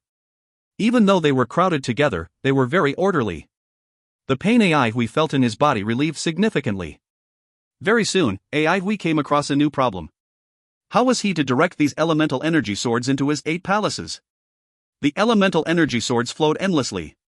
They did not stop at all when passing by the 8 palaces. Generally speaking, the 8 palaces had a powerful attractive force over elemental energy, causing it to stay in the 8 palaces involuntarily. Only by using certain special channeling techniques could the elemental energy be directed out of the palaces to form moves. In AI Hui's situation, it was the complete opposite. A terrifying amount of elemental energy was flowing through his body, and yet, it wasn't stopping at the 8 palaces. The 8 palaces were completely empty. If the elemental energy was not stored in the palaces, it would dissipate very quickly. AI Hui knew that this was because the elemental energy in his body had transformed into elemental energy swords. The 8 palaces had a strong attractive force over pure elemental energy, but for elemental energy that had changed form, the 8 palaces would have zero attractive force. The thing was, as long as the remnant energy waves of the sword embryo were still in his body, the elemental energy would immediately transform into elemental energy swords. Without elemental energy to fill them up, the 8 palaces would shrink and close as time passed. This would cause his base level to drop sharply. What should he do? AI Hui racked his brain as he brandished his sword. He thought of a daring plan, but did not know if it would work. This time around, he was slightly hesitant and did not immediately begin carrying out the plan. This plan was slightly risky. If you find any errors, ads pop up, ads redirect, broken links, non-standard content, etc., please let us know. Report chapter so we can fix it as soon as possible. Chapter 226, Sword Pill. Chapter 226, Sword Pill. Translator, TYZ Editor, X. Even though the plan AI we thought of was slightly risky, it was not at all complicated. Under the effect of the remnant energy waves of the sword embryo, the elemental energy in his body had transformed into elemental energy swords. However, these elemental energy swords had not actually completed their transformation yet. AI Hui was not unfamiliar with this kind of elemental energy sword. In the past, the elemental energy he developed was of this kind. The only difference was that he used to have the sword embryo in the past. The palpitating sword embryo was like a heart, directing these elemental energy swords. With the sword embryo around, these elemental energy swords were extremely tame and could meticulously complete various operations without creating any negative effects on his body. In terms of managing his elemental energy, AI Hui was overly dependent on the sword embryo. Especially toward the end, when the sword embryo became increasingly powerful, he relied completely on the sword embryo to manage his elemental energy. Given that the sword embryo had now been destroyed, he was able to control these elemental energy swords, but this was also the biggest problem he encountered so far. The sword embryo was the key to managing the elemental energy swords. Without the key, the elemental energy swords ran amok. It was impossible to recreate the sword embryo. He obtained the technique of developing a sword embryo by luck. Then, by coincidence, he successfully planted the sword embryo's seed. Until now, he still did not exactly understand what had happened. From a different perspective, this might not be a bad thing. It was unexpected that the sword embryo would develop to such a stage. He was perplexed on how to train from today onward. The rupture of the sword embryo had temporarily raised his base level to a higher level while giving him experience that would last forever.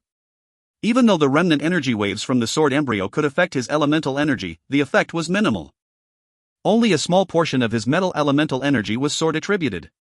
Since they had not completed their transformation into elemental energy swords, why not intentionally completed the process? This was AI Hui's plan. Right now, which aspects of AI Hui were better than before? His understanding of swords.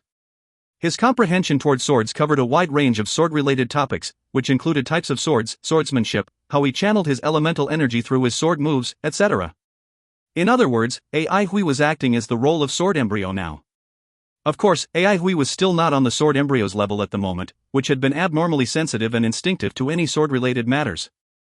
This was also why he could not do anything with the elemental energy swords. However, what if he made these elemental energy swords larger? And made them look like an actual sword? With a more complete form? Would it make it easier for him to control them? AI Hui felt this plan was dangerous since no one had done it before. The elemental energy in the 8 palaces were pure in nature and were without form. This type of elemental energy was easy to manage and not harmful to one's body. As the elemental energy continued to seep into one's flesh and blood, his or her body would become stronger. The theory of body tempering was exactly based on this logic. The more complete the form of the elemental energy swords was, the sharper they would become, making it easier for them to damage one's body. Everyone wanted the flow of elemental energy in their bodies to be as smooth as a river, not as painful as getting pierced by numerous swords. Ai Hui was precisely worried about this. Would this plan damage his body severely before it actually worked? All along, his 5 residences and 8 palaces were not firm and solid. Once a palace or a residence was damaged, he would be essentially handicapped. As for the problem of having difficulty or not being able to control the completely formed elemental energy swords, Ai Hui felt that the problem was not necessarily unsolvable. As long as he could wield a sword in his hand, he had a way of controlling the sword energy. Ai Hui had the most confidence with regard to this issue. No one had ever thought of this plan before, hence, no one could give him directions. After hesitating for 2 minutes, Ai Hui made his decision. If this had happened before the blood catastrophe, he definitely would not take this risk. He would seek help from master, mistress, the dean, or anyone else who was extremely knowledgeable and could give him pointers. Asking for advice was safer than taking the risk himself. Training was not child's play. A failure might result in an irreversible loss. It was not surprising for one to damage his residence or palace, become disabled, have a change in his temperament, or even die. If Ai Hui had enough time, he definitely would not take such a huge risk. However, the problem was that he did not have enough time now. He was not in a peaceful and safe central Pine City, but was rather in the midst of the blood catastrophe and could die at any time. If his body did not recover soon, he would be in a precarious situation. Now was not the time for him to relax and explore different options. There might be a chance that in the next moment a blood fiend would barge into the training hall and kill him on the spot. Ai Hui, who had been through the wilderness, clearly understood the cruel reality of life. The more dangerous it was, the more everyone needed to display their usefulness. One could only survive if he or she was capable. A king that lost power would soon be banished by his subjects. If a king could end up like that, why would an insignificant individual like him not end up the same? He knew that Lu Lan, Fatty, and Sher Shuaman would definitely protect him, but everyone else was powerless to even defend themselves. A powerful blood fiend would wipe them out completely. Life was like a game of poker. Those with more chips at hand could afford to go slow and steady. Losing a round would not harm them. Those with fewer chips, however, lacked the luxury of time. Their only option was to bet their own lives at the gambling table. Fortunately, Ai Hui was used to having no chips. The so-called choice that he had to make was merely an illusion. He never had a choice in the first place. If life was this way, then so be it. Whining and crying would only make one look weak. No one would pity him or help him. Life was like a battlefield, everyone had to brace themselves for the rain of arrows and the clash of swords. Cowards would always die first while the brave would advance by climbing over heaps of corpses. Anyway, it could not be worse than this. Ai Hui could only console himself like this. For now, he had not thought of any better plans. There might be some problems or repercussions in the future, but he did not care because he needed to have some self-defense capabilities first. Ai Hui felt absolutely naked without a sense of security. Without any hesitation, he started to brandish his sword. The elemental energy in his body began to flow as well. Just like how he developed his elemental energy in the past, he directed the energy from his body into the sword and then back to his body again, making a circulatory circle revolution. He used to do this with ease in the past, but now, without the sword embryo, the difficulty of this operation suddenly increased. The process was not really smooth. Ai Hui had to keep brandishing the sword in his hand to direct the elemental energy swords in his body. He put all his concentration on channeling the elemental energy and was extremely focused. The sword he wielded began to jerk non-stop. Yet, he stubbornly brandished his sword through all the jerking, as if he could not feel them at all. The elemental energy swords slowly flowed back from the sword in his hand to his body. They then continued through the 8 palaces and made a circulatory circle revolution. After a circulatory circle revolution was completed, Ai Hui could feel that the degree of sharpness of the element energy sword slightly increased. Even though it was just a slight increase, Ai Hui was greatly encouraged by this since it happened like what he had predicted. The amount of elemental energy swords in his body was truly too tremendous. Only a minuscule portion of these elemental energy swords took part in the circulatory circle revolution. However, to Ai Hui, it was no doubt a good start. By the ninth circulatory circle revolution, we finally felt a significant change in these elemental energy swords. They had become more nimble and smooth. The sword in Hui's hand was like a magnet, having a mysterious attractive force over them. Hui also discovered that sharper elemental energy swords were easier to manage. With a jolt of his mind, the elemental energy swords would quickly enter the circulatory circle revolution. Their speed was much faster than his elemental energy in the past. However, he soon discovered a problem. These elemental energy swords were too thin and small. At the same time, the amount of elemental energy swords that he needed to control was far too copious. This had created a huge burden on his mind. Perhaps he needed to gather them and make larger elemental energy swords? Could this reduce the number of elemental energy swords? Hui, who had already gone all out, made his decision without any hesitation. The hair-like elemental energy swords kept on gathering and fusing together, forming larger and thicker elemental energy swords. Such elemental energy swords looked like actual swords. Hui tried to make them look like the daggers in the bronze sword box, causing them to appear abnormally graceful. Oh, the bronze sword box had been destroyed during the battle on the streets as well. Hui did not dare to slack off at all. The more powerful and bigger the elemental energy swords were, the more dangerous they became. Hui wondered, if he was to suddenly stop moving, would a bloody hole suddenly appear on his body? Next, a new problem arose in his mind. How could he store the elemental energy swords in the 8 palaces? The highly tense Hui did not have time to sigh as he racked his brain for a solution. He had tried a few methods, but they did not really work. The elemental energy swords were abnormally smooth and exceptionally sensitive to the sword in his hand. A slight movement of Hui's sword would cause them to make half a circulatory circle revolution. Hui's method of using the sword to control the elemental energy swords in his body was far less efficient than the sword embryos. The absolutely empty 8 palaces could not store the elemental energy swords at all. Hui suddenly thought of the sword pill that Master had given him. The 2 moves, Crescent Moon, and Dust Fall, originated from it. Hui had read many swordplay manuals before and knew a thing or two about sword pills. The earliest swords pills were made by cultivators by rolling up paper-thin, soft swords into a lump, resembling the size of mothballs. They could be hidden in the user's clothes or body, making them difficult to be detected. This was why they were called sword pills. Since these elemental energy swords were not easy to control, could he make them into sword pills? At this point of time, Hui did not care about anything else and just carried on with his plan. Swordsmanship had been irrelevant for many years and a lot of people had never even heard of sword pills, let alone making sword pills. Hui needed to figure out everything by himself. He could only find the technique of making sword pills from the swordplay manuals he had read before, but it was not possible for him to follow the manuals step by step. He could only get a rough idea of how to make sword pills from them. When he rolled an elemental energy sword into a sword pill, he quickly realized that its size was too small, making it very light and hard to control. Furthermore, the process of rolling an elemental energy sword into a sword pill was very unstable. Hui now had a much deeper understanding towards swords when compared to the past. Within a short period of time, he was able to identify the reason. He was not discouraged and started from the beginning again. He started forming thicker and bigger elemental energy swords again. He also created a huge amount of elemental energy swords again. Then, he controlled these elemental energy swords and formed a whirlpool with them. By swirling these elemental energy swords at a high speed and then compressing them, he eventually formed a perfectly round sword pill. The sword pill levitated silently in Hui's left-hand palace, spinning continuously. The left-hand palace was desolate and the sword pill was pathetically small, but the corners of his mouth involuntarily curled into a bright smile. He felt that he had chosen the right plan.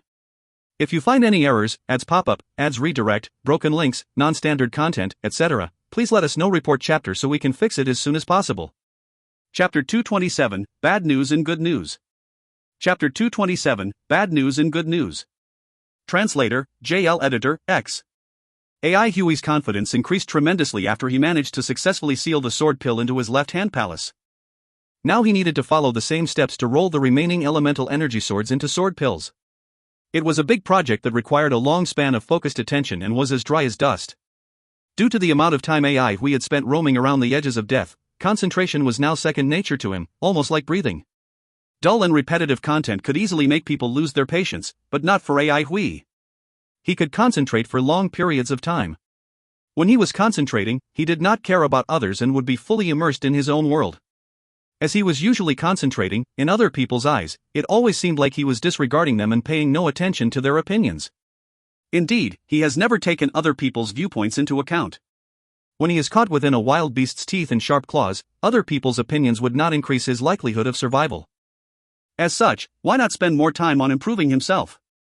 No one would be able to easily strip him of his personal improvements. He could change his fate by improving himself. Having his fate in his own hands gave him a sense of security. AI Hui took pleasure in his task. He made many discoveries.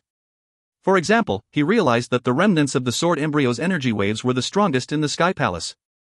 Thinking back to the sword embryo's former location, he realized that this fact was not strange. He also found that within both his hand palaces and his earth palace, there was an abundance of electric currents.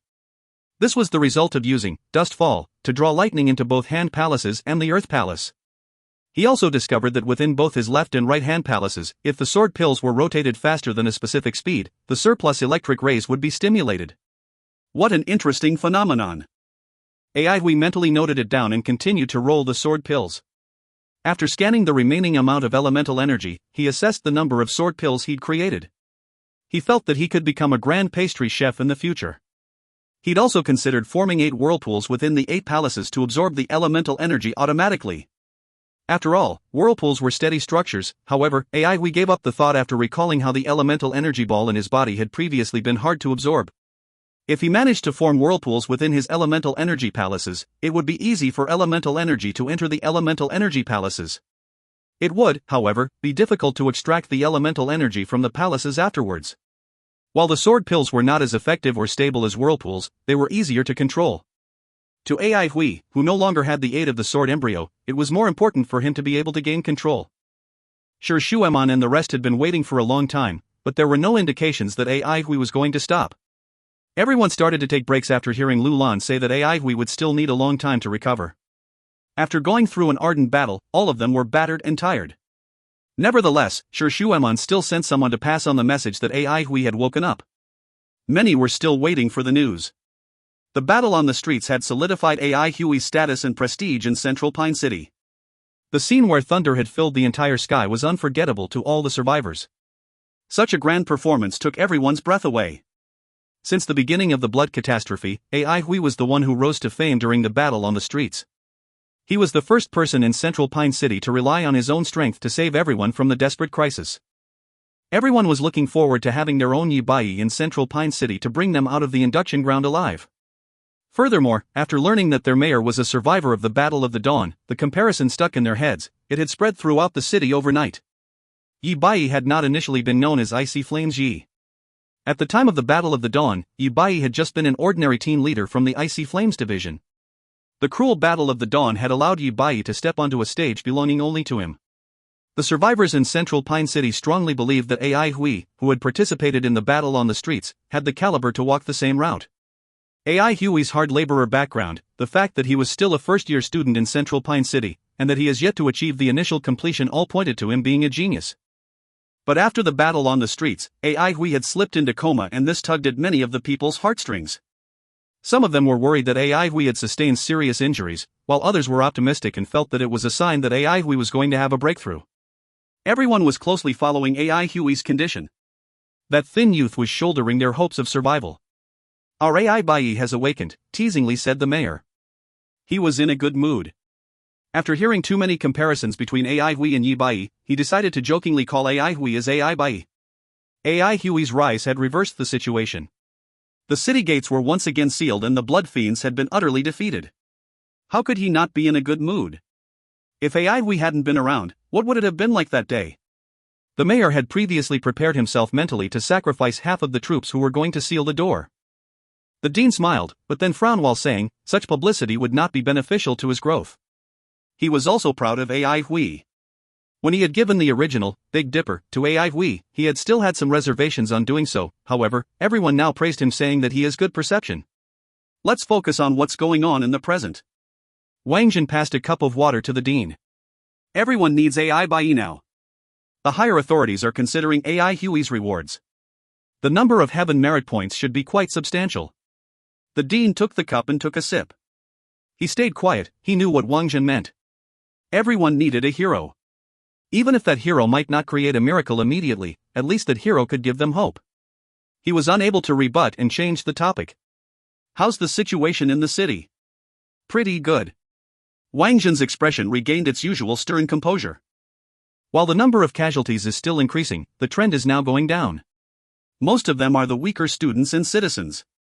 Also, the appearance of the blood crystals allows us to increase the number of elites we have while raising our standard. If this trend continues, our situation will be better than before. That's good to hear. The dean heaved a happy sigh of relief. But there's bad news. The dean's heart skipped a beat and his smile froze on his face. The support teams were attacked by the blood fiends. Wang Zhen continued, they have suffered huge losses. 3 support teams were fully destroyed and more than 3 troops lost half their members. 1 assistant leader has died and they've lost contact with 2 others, including Sir Yu Mingqiu. What? The dean cried out in alarm and his expression changed drastically. Wang Zhen's could relate to the dean's reaction. When he'd first received the news, he too had reacted in the same way. He did not continue immediately, but gave the dean some time to digest the information. The dean looked dazed. After a long while, he looked up and asked blankly, how did this happen? Wang Zhen replied with a sigh, we got lucky. The dean looked at Wang Zhen blankly. Wang Zhen quickly explained, the blood fiends near Central Pine City were transforming at a slower speed compared to those around the other cities. Those troops that were sent as support were attacked by a large number of blood fiends. The highest level that they encountered was a 7-trace blood fiend. 7 traces? The dean's eyes almost popped out. After dealing with so many blood fiends, they had developed a better understanding towards the blood fiend's capabilities. The fewer the blood traces, the stronger the blood-traced fiend. Most of the blood fiends in Central Pine City had yet to show any signs of having blood traces. 9-trace blood fiends were the next highest in number. They had yet to see any 8-trace blood fiends and there were already sightings of 7-trace blood fiends in other cities. The 9-trace blood fiends were already difficult to deal with. How much more difficult would it be to deal with a 7-trace blood fiend? It was no wonder all of the support troops met with destruction and huge losses. We do not yet know the reason, but I believe that this is our luck. The rest of the cities are in a far worse situation than we are. 90% of the cities in the induction ground have already been invaded by the blood fiends. Wang Zhen's tone was grave. The dean was at a loss for words before stammering, then. How are they now? The higher authorities did not release any information, but you can imagine. Wang Zhen continued dully, there will be even more casualties. They might have to await support while defeating blood fiends in the ruins of the city, or they might meet with a complete wipeout. The dean trembled, his face as white as a sheet. Seeing the dean's fearful gaze, Wang Zhen continued, as such, we need to endure for a longer period of time than we'd expected, which is why we need AI Bai. He felt grateful. If they'd heard this news before the breakout of the Long War, he too would have fallen into despair. Now that the situation had stabilized, it also increased his confidence in pressing on. The good news is that the progress of the development of the golden needles has been smooth. Given the current speed, I reckon we still require 2 more days before the completion of the golden needles. Master Han sent Mingqiu to hasten the progress. She is in her optimal state now and can start on it at any moment. According to Mr. Wang's plan, if we are able to complete it, Central Pine City will become as sturdy as iron. The dean regained some color in his face. What instructions have the higher authorities given? They hope that we can endure and press on. Wang Zhen glanced at him before replying, they have already sent a new troop to give us support, but it will require some time to arrive. The support force will be stronger this time around. In another corner in Central Pine City, the news that AI Hui had awakened also woke up others. He has awoken? A hoarse voice sounded from behind the shadows in his secret corner. Yes. Yan Hai replied carefully, he has just woken up. The rest of the details have not been passed down yet. The lightning blade. The person in the shadows walked out, it was Tian Quan. He was fuming with rage and his gaze was filled with hatred, but also with a threat of fear. His face was pale. As the situation in the city stabilized, he became unable to take advantage of the crisis for his own benefit. The situation would be even worse if he had not found Yan Hai. Yan Hai did not dare to breathe. He knew how scary Tian Quan was. Because of Tian Quan, he dared not have any thoughts of resisting and listened to orders without any protests. Furthermore, he felt that this was a good opportunity for himself. Tian Quan's identity was destined to be extraordinary within the group. To an outside member like himself, it would pave many roads for him in the future. You have yet to bear any blood traces? Tian Quan shook his head, displeased. Yan Hai's expression changed in a flash. He knew how temperamental these people could be. At that moment, a blood crystal was thrown in front of him. The sparkling and translucent blood crystal captured Yan Hai's attention. An indifferent voice sounded over his head. Hurry up and bear the blood traces. I have a mission for you. If you find any errors, ads pop-up, ads redirect, broken links, non-standard content, etc., please let us know. Report chapter so we can fix it as soon as possible. Chapter 228, Tian Quan's Operation. Chapter 228, Tian Quan's Operation. Translator, JL Editor, X. In the darkness, Tian Quan moved like a ghost in the shadows of the ruins. After being defeated by AI Hui, he realized that he had underestimated his enemy. That juvenile, he's called AI Hui, was stronger than he'd imagined. It would be hard to defeat such an opponent using simple and violent moves. Tian Quan never avoided confronting his own mistakes. He believed that having a resolution to his mistakes was nothing shameful, rather, was worth celebrating. The dead did not have the chance to do so. He had survived such bitter battles and combat encounters. How could he be considered brainless? Fighting in close quarters required courage, capability, and knowledge. As one survived more battles, these traits became more apparent. Tian Quan had been constantly reflecting and pondering upon his mistakes for the past 2 days. Through Yan Hai, he knew what was happening in Central Pine City like the back of his hand. He also held AI Hui in higher regard. Even talents like Shi Shuaman and Duanmu Huanghun were under AI Hui's shadow, so much that they willingly complied to AI Hui orders. Tian Quan had been surprised when he'd heard that. Even more so when he learned AI Hui's background, being that he had been a hard laborer and was also still a first-year student at the induction ground. Being a nemesis of the Avalon of 5 Elements, the Blood of God had researched the Avalon of 5 Elements intensively. The conflicting views between the new citizens and the members of the aristocratic families had long seeped into the Avalon of 5 Elements. The 13 divisions was no exception. Some of the troops complied with tradition by only appointing disciples from aristocratic families as leaders, while on the other hand, the leaders of some other troops were all new citizens. For a new citizen without any background to be able to command influential figures like Shi Shuaman and Duanmu Huanghun was to go against all the norms. The arrogance of the aristocratic families allowed them to treat capable new citizens as their right-hand men, but they would never accept them as their superiors. Tian Quan held AI Hui in higher regards. This incident emphasized AI Hui's capability and that he was indeed a genius youth. After Tian Quan calmed down, he quickly found a solution. There was no need for him to engage in direct combat with AI Hui. This would only put himself in danger. It was hard to predict the moves of genius opponents. They would always perform outstandingly in perceived dire situations and reverse the outcome. To have a direct battle with a genius like AI Hui was the ultimate last resort. Tian Quan had sufficient manpower to help him. In his eyes, there were many loopholes in Central Pine City's defense system. Unlike Yan Hai and the others who were peripheral members, he had been painstakingly groomed by many of the elders from within Blood of God. These elders had summarized many aspects of the Avalon of 5 Elements. Compared to the number of elders who researched the new citizens and the conflicts between the aristocratic families, there were more elders researching the training system in the 5 residences and 8 palaces as well as the defense mechanisms in the cities. After all, these findings would be used directly in battle. The fruits of those elders' labor had all been imparted to them. The Avalon of 5 Elements traditions were regulated by the elders. As nature would have it, they were also used against the Avalon of 5 Elements as a kind of weapon by the Blood of God. Tian Quan was proficient in the city's defense system. The city gate which Wang Jin viewed as indestructible was as weak as tofu in Tian Quan's eyes. It would be very easy for him to break through their defense system, however, the cautious Tian Quan did not do so. There was a high possibility that his previous break-in through the city gates had raised suspicions. If traces of man-made destruction were found within the city again, Wang Jin would definitely know that there was an enemy hiding within the city. Tian Quan knew that the veterans of the Battle of the Dawn were not to be taken lightly. Compared to before, the strength within the city had also improved. After killing off the blood fiends that had entered into the city, a large amount of blood crystals had been obtained by the elementalists. As a result, the elite elementalists in Central Pine City's strengths improved tremendously. It had never occurred to Tian Quan that the blood crystals could actually be used to increase the elementalists' capabilities and that the effect would be so obvious. It was said that the efficiency of the blood crystals was one of the A1 unit's contributions. He wondered what role AI Hui had played being the leader of the A1 unit. After continuous investigations, Tian Quan realized that it was due to the influence of AI Hui that Central Pine City was still in a rather good condition. AI Hui had played both direct and indirect parts. Tian Quan became extra cautious.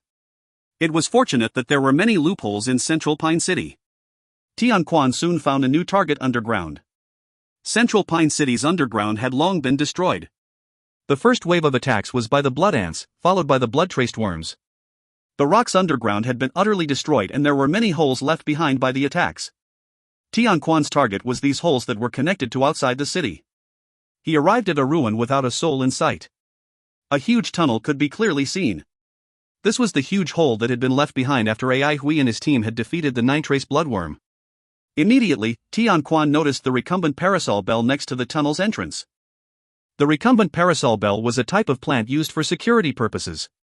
It was short in height and was shaped like an open parasol, prostrate on the floor. The tip of the parasol had an unassuming warning bellflower. The ash-gray color of the recumbent parasol bell was similar to that of the stones. It does not stand out amongst the ruins, but Tian Quan recognized it with a single glance. The recumbent parasol bell could release an invisible ultrasonic wave similar to a bat's ultrasonic sound. It was very weak and other living things would find it hard to detect. When a living being enters the wave's boundary, it would alert the alarm. The warning bellflower on the tip of the parasol would then produce an urgent ring. Tian Quan restrained his vital energy and his face became ghastly white, with the exception of his pupils which were like drops of blood. His body became ice cold and his heartbeat came close to halting. Any signs of life coming from his body vanished without a trace. He landed next to the recumbent parasol bell and the bell did not ring. This was the recumbent parasol bell's weakness. The invisible ultrasonic waves were only effective on living organisms and could not be used to defend against beings that did not produce signs of life. He looked around cautiously and did not see anyone around. Nowadays, no one in the city guarded the tunnels. There were simply too many tunnels. Most of them made use of plants similar to the recumbent parasol bell or sand puppets that had modified strength to guard around the clock. Sand puppets did not know what it was like to be tired and were more than suitable to conduct such a mission. While the continuation of the battles led to an increase in the injured and casualties, the lucky surviving elementalists were improving constantly. The continuous loss of lives had a tremendous impact on them. The sounds of battle could be heard from far away. The blood fiends in the city had not been purged completely and the battles were still taking place. Tian Quan took out a bag of bait that he had prepared beforehand. It had been created with the utmost care. He took out a blood crystal. Pain flashed through his eyes, but he put the blood crystal into the bag of bait and threw it into the deep tunnel. He looked at the sunflower on his wrist. There were 12 petals. 2 were yellow and the remaining were green. It was 2 in the morning. Tian Quan was not repulsed by using items from the Avalon of 5 elements. Traces of the Avalon of 5 elements could be seen in many aspects of their lives. Also, there were many useful items which had been created by them. Items that could be used to tell time like the jade green sunflower were cheap, light, and easy to use. The minute sand from the yellow sand corner gave precise timing as well. Also, the volcano at the sparking plains would erupt with a variety of beautiful illusions at every hour. The concealed cloud paper from Palette Cloud Village could not only be absorbed by any parts of the body, it could also display time and be used to record knowledge among other things. Including the elders from the organization, they were used to using various items from the Avalon of 5 elements. Tian Quan felt that the actions of the Avalon of 5 elements were rather contradictory. As much as the items were elaborate, they were meant for daily use. As long as you had enough power, you could easily snatch them over. When the sun was up, people in Central Pine City would enjoy a hearty meal. Tian Quan did not halt his steps and disappeared into the darkness. Vanguard Training Hall. A full 12 hours had passed in Ai Hui had yet to show any signs of stopping. He was like a sand puppet that did not know the meaning of tired. The students who were done with their break looked at Ai Hui as he trained from afar. Their gazes were filled with curiosity and admiration. After 12 consecutive hours, Ai Hui did not pause for a break. The lighting blade and Ai Bai were the current hot topics within the team. All of them resonated deeply with them and were honored. After more experiences with combat and battles and the increase in their strength, the previously delicate students were more mature now. They observed Ai Hui while continuing their discussion in low tones, exchanging their insights from the battle. He is improving, and at a very fast rate. A voice came from behind Shi Shueman. It was Duanmu Huanghun. Shi Shueman did not bother to turn her head and replied, "You are also not too bad." She no longer treated Duanmu Huanghun as someone she had to take care of. He had surpassed everyone's expectation after achieving the initial completion. Besides Ai Hui, Duanmu Huanghun had also improved drastically. Even Shi Shueman was pressured by the vast improvement from Duanmu Huanghun. Duanmu Huanghan was now ranked number 3 in the troops, after Ai Hui and Shi Shueman. There was a reason why the 8 Palaces completion was a watershed point to being an elementalist. Once the 8 Palaces initial completion was formed, the barrier between the elementalist and the sky and earth elemental energy would be broken. Huge amounts of sky and earth elemental energy would enter the body and refine it. As a result, the body of the elementalist would improve by a large margin. However, the largest change did not occur in their physical bodies, rather, it was the effectiveness of the elemental energy training. The efficiency was tremendously improved. The elementalist and the elemental energy from heaven and earth would be more closely connected. The efficiency of elemental energy absorption would also increase tremendously. As such, elementalists achieving the elemental internalization, commonly referred to as supporting the 8 Palaces. In this phase, the main task of the elementalist was to constantly expand the 8 Palaces using the large amount of elemental energy. This in turn would also allow them to store more elemental energy. Following the expansion of the 8 Palaces, they would gradually merge into one and the elementalist's body would mostly run on elemental energy. This was also the time to refine their palaces and transform their residences in order to enter the next phase, elemental externalization. Duanmu Huanghuan's 8 Palaces were expanding at an astonishing speed. He was also more sensitive towards elemental energy. It was extremely useful to Duanmu Huanghuan's viridescent flower. He was practically improving every day. Compared to Duanmu Huanghan, Shi Shueman's improvement was slower, however, she was not worried as she knew the reason why. She was the first to recover among the group. From the start, she had closely followed Ai Hui's situation. Ai Hui's standing in their team was important enough for her to pay such close attention. Shi Shueman suddenly became fixated.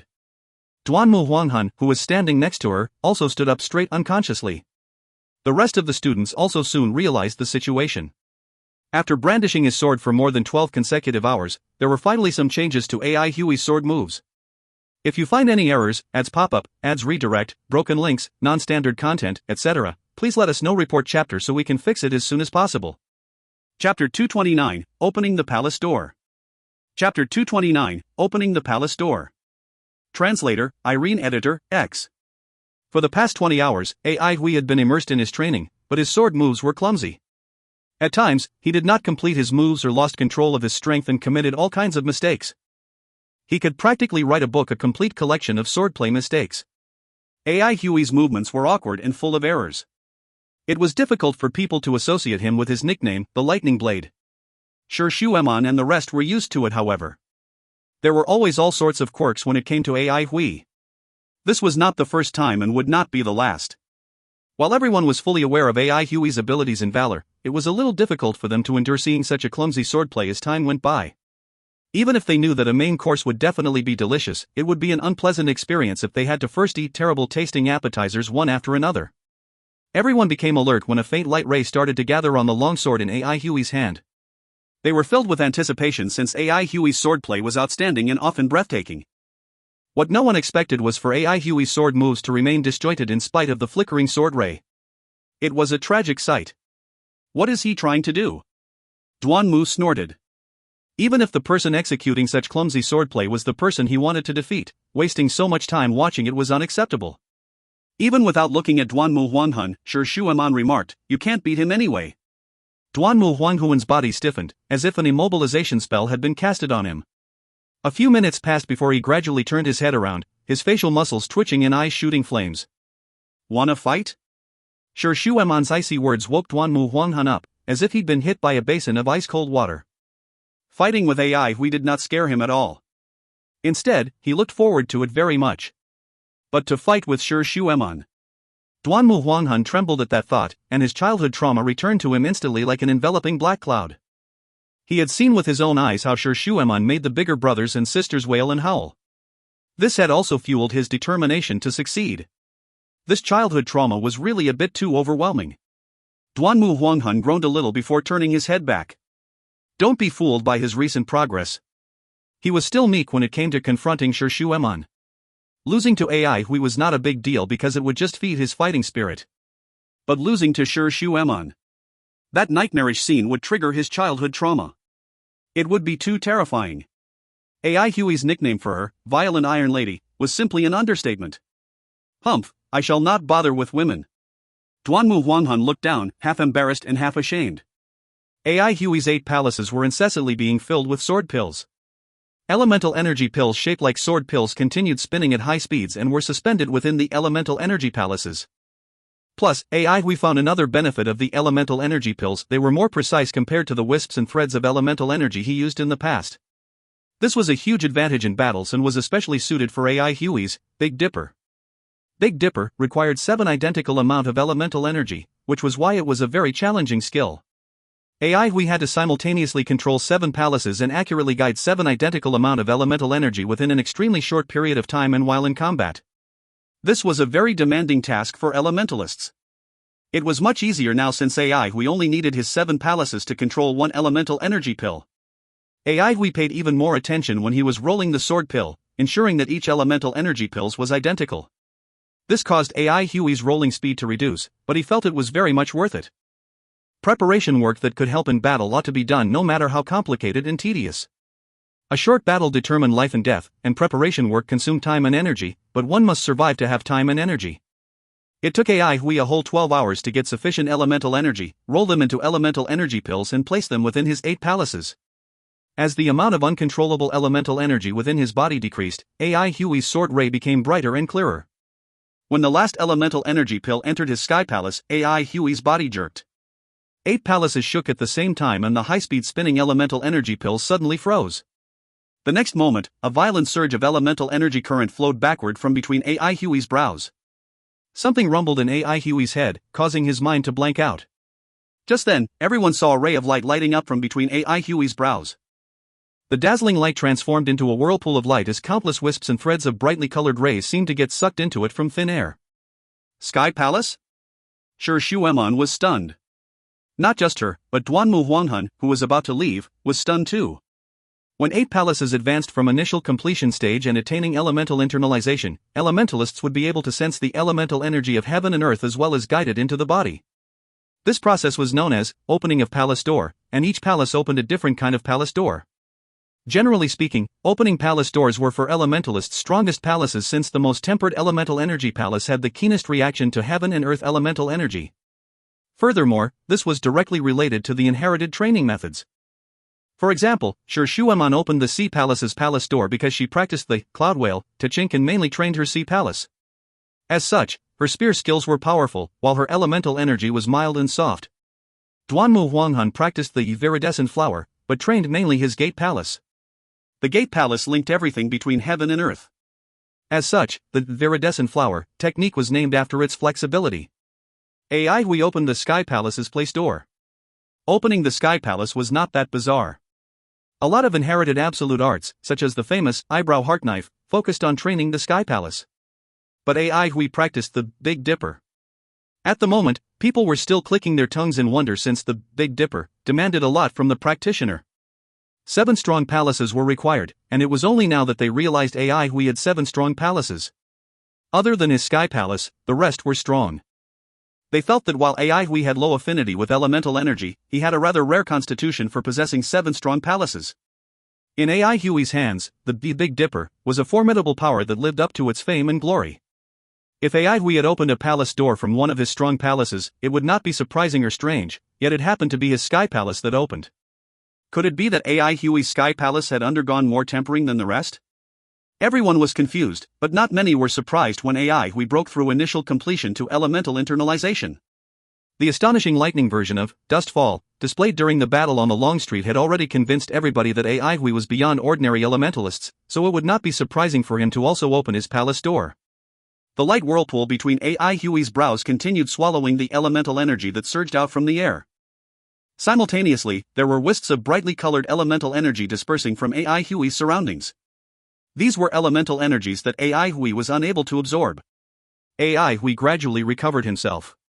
The steady flow of elemental energy was heterogeneous, so it was very uncomfortable for him when all of it entered his body. Just by willing it in his mind, the elemental energy from his 8 palaces automatically started the circulatory cycle revolution. The elemental energy pills, lustrous as pearl and jade, circulated within his body. It felt different from before. Elemental energy used to feel like flowing liquid, but after becoming elemental energy pills, they became more agile. This required AI Hui to have better control, so he had to be even more alert.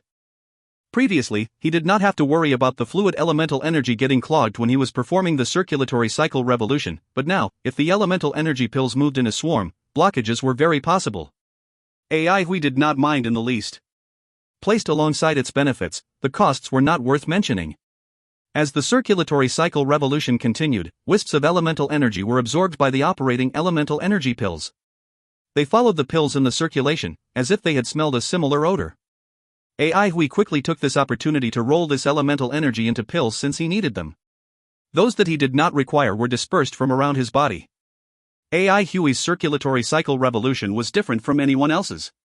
Not only was his circulation for 8 palaces, it was also for the sword in his hand.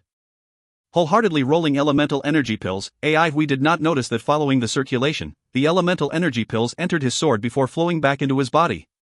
Each elemental energy pill contains sword aura. AI Hui used the sword pill method to roll the elemental energy into pills, but the sword aura did not weaken because of this. Instead, it was more controlled than that of the original elemental energy swords. The elemental energy pills passed through the longsword during the revolution, causing it to tremble very slightly. The longsword was quietly undergoing changes. AI Hui sensed the longsword's change 10 minutes later. The sword aura within the elemental energy pills agitated the longsword non-stop. Now, AI Hui had a keen comprehension of the sword, achieving unprecedented progress. Perhaps the elemental energy pills were beneficial to the longsword? AI Hui's eyes lit up. Wanting to inspect the changes, he turned his attention to the longsword in his hand. The sword aura in the elemental energy pills kept stimulating the longsword, and AI Hui felt the sword becoming increasingly sharp, so sharp that it could cut open anything. Yet, there was an indescribable, incorporeal obstruction. AI Hui instinctively disliked this layer of obstruction. He knew not what it was, but felt that it restricted the sword. What to do? Suddenly it clicked. Since the elemental energy pills could stimulate the longsword, just increase the intensity. He sped up the circulation of the elemental energy pills within his body. AI Hui was pleasantly surprised to discover that following an increase in speed of circulation of the elemental energy pills, the obstructive layer became thinner. All of a sudden, AI Hui felt his hands becoming light as that invisible obstruction disappeared. Boom, AI Hui's mind shook. While those present were still processing the strange fact that AI Hui was opening his Sky Palace's palace door, a brilliant ray lit up and suddenly caught their eyes once again. They raised their head automatically and were dumbfounded upon digesting the situation. The light ray from AI Hui's longsword continued to grow as the bright silver light transformed into a light whirlpool. Everyone felt a great sense of familiarity toward the next scene. The wisps of brightly colored lights surged up from thin air and incessantly entered the silver light whirlpool. Duanmu Huanghuan's eyes were about to drop onto the floor. A longsword, opening a palace door? Seeing that the light whirlpool on the longsword was the same as the one between AI Hui's brows and that both were absorbing the heaven and earth elemental energy simultaneously, everyone was struck dumb. When it came to opening a palace door, no one had even heard of simultaneously opening 2 of them. Needless to say, no one knew that a sword could open a palace door as well. The silver light from the longsword and from between AI Hui's brows shone so brightly that it illuminated each and every stunned face of those present. Even Lu Lan revealed a lifeless gaze, which was rare. Not a single voice could be heard in the training hall. If you find any errors, ads pop-up, ads redirect, broken links, non-standard content, etc., please let us know. Report chapter so we can fix it as soon as possible. Chapter 230, The Remaining Problems. Chapter 230, The Remaining Problems. Translator, Irene. Editor, X. It had not occurred to AI Hui that the longsword in his hand could actually absorb heaven and earth elemental energy. However, he had no time to care about this now. He was engrossed in the thrill of reaching the inner element level. That enveloping, incorporeal barrier had suddenly disappeared, and he felt indescribably relaxed. A whole new world presented itself in front of him. The dark, ice-cold elemental energy world was now fresh and lively. Metal, wood, water, fire, earth. Agile, warm, lively, ever-changing, and full of vitality. They were so richly colorful and brought endless changes. AI Hui was like an ignorant youth who had just barged his way into a multicolored, multifaceted forest and saw the sunlight, dewdrops, and countless lifeforms. He was moved beyond words. The brightly colored elemental energy was incomparably attractive and had firmly captured AI Hui's heart. At that moment, he had forgotten about battling and killing. He was like a curious young man, lingering and losing himself amid these 5 mutable elemental energies. It was hard to mull things over because the changes were too rapid. What attracted AI Hui the most were the 5 delicate elemental rings. Each was connected head to tail, like perfect color rings. Each elemental ring was different, yet equally captivating. Their circulatory changes were endless. The heaven and earth elemental energy was like a vast, boundless ocean. It rippled and drifted. Breathtakingly dazzling, these fine circulations were like pearls spread throughout the ocean. We relished this moment, feeling the energy so clearly for the first time. It was a completely different experience from that of the sword embryo. The latter was a state of absolute calm and free from emotions, as if in his eyes, there was no life and death in heaven or on earth. Now, he was like a wistful fellow, able to deeply feel the exquisite changes occurring within the elemental energy and sense the faintly discernible, yet omnipresent breath of life. With a pensive look on his face, we figured that it was probably this breath of life that produced the diverse avalon of 5 elements. Amid the vast ocean of elemental energy, we also noticed a familiar odor. The specks of silver light were like fragmented and scattered stars. They were metal elemental energies. He could feel the metal elemental energy-rich ground beneath his feet, but this elemental energy was so substantial and heavy that stepping on top made him feel so small and insignificant. The elemental energy cleansed his body without interruption as he felt his body change. The metal elemental energy poured into his lungs and they became like strong and tough bellows made from metal membranes. Each expansion and contraction brought abundant vitality and powerful breaths. The wood elemental energy entered his liver and thriving life force flooded every single part of his body. The fire elemental energy filled his heart, making each heartbeat warm and powerful like a smelting furnace as well as providing it with limitless force. The luminous water elemental energy permeated his kidneys like a sudden convergence of cloud mist from all different directions, producing quiet raindrops that nourished all living things. Change was so magical. Hui exclaimed in admiration, deeply moved by the mystical creator of it all. The influx of heaven and earth elemental energy would not cause immediate changes to his body, but with consistent nourishment in time, his body would undergo an all-around improvement. It was also at this time that Hui finally understood why few would engage in body tempering before achieving initial completion. After initial completion, the nourishment brought by the heaven and earth elemental energy into an elementalist's body was holistic. Tempering on this basis would then produce twice the result with half the work. Plus, the elementalist would be more sensitive to elemental energy after initial completion, enhancing the effect of tempering. Hui was engrossed in the beauty of it all when he suddenly sensed that something was amiss. The long sword in his hand. The fact that it could absorb the heaven and earth elemental energy was shocking, but he had not had time to notice since he was too absorbed in the moment. He immediately roused when the longsword started to show precarious signs. When Hui placed his attention back on the longsword, he instantly sensed trouble. This longsword was thrown to him by Sher Shuemun. It was the most ordinary and standard kind of longsword. Heaven and earth elemental energy poured into the longsword violently and incessantly, quickly exceeding the sword's endurance level. A crack started to appear on the sword surface and the clear, bright light ray penetrated through it. More and more cracks surfaced. Hui's heart sank. This was the crucial moment of advancement. During a breakthrough, one could feel many subtle, wonderful things that were usually difficult to detect. It was a rare opportunity. Who knew that the longsword would not be able to handle the energy flow at this critical juncture? Damn it! Even Hui, who was usually a calm fellow, felt like cursing now. He had thought that it was a good thing for the longsword to open the palace door, but who would have thought? The number of cracks increased, and in the blink of an eye, the sword body was filled with dense fissures. Not good. The longsword in Hui's hand exploded before he could even cry out in alarm. In a flash, the longsword was ripped apart by the violent surge of elemental energy. The burst of elemental energy swallowed the shattered pieces, turning them into fine powder before they could even disperse. Hui's body jerked. The light whirlpool in between his brows dimmed, but carried an indescribable familiarity, causing him to stare blankly.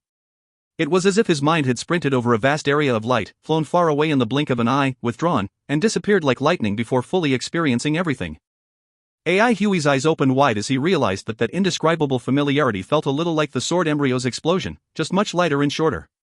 So short that he could not even react in time. He did not know why, but during that short moment, his mind felt something. Unfortunately, that scene flashed past his head like lightning and left only fuzziness. It was as if underground. Hui snapped out of it. Perhaps blood fiends wanted to infiltrate Central Pine City from underground, but he did not worry too much about it. While Central Pine City was not able to prevent blood fiends from encroaching from underground, the tight security would still be able to detect the first signs of danger. He was only concerned about himself right now. Only a bare sword hilt remained in his hand. The worst thing was that his moment of enlightenment had been disrupted. Everyone, not just AI Hui, was startled by this sudden change of events. They were still shaken by the fact that AI Hui's sword could open a palace door, but in the next moment, it exploded. For a moment, all were in a daze. AI Hui reacted the fastest. Although he was annoyed, he checked his body immediately. This was partly due to his experience, since his training had always been rough and situations always emerged. Many things, such as the sword embryo, had been created carelessly and by chance. To him, having all kinds of situations surface from training were common occurrences. He was still able to keep calm in the face of problems. Sure, Shueman and the rest were nervous. Being disrupted when undergoing a breakthrough had consequences. If lucky, there would simply be no breakthrough, but if unfortunate, one could get severely injured. Right now, having placed all their faith in AI Hui, everyone wished that they were the ones who failed instead of AI Hui. AI Hui's role was not replaceable. What they really hoped for was an intact and unharmed AI Hui.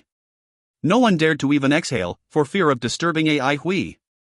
The atmosphere turned heavy and stifling.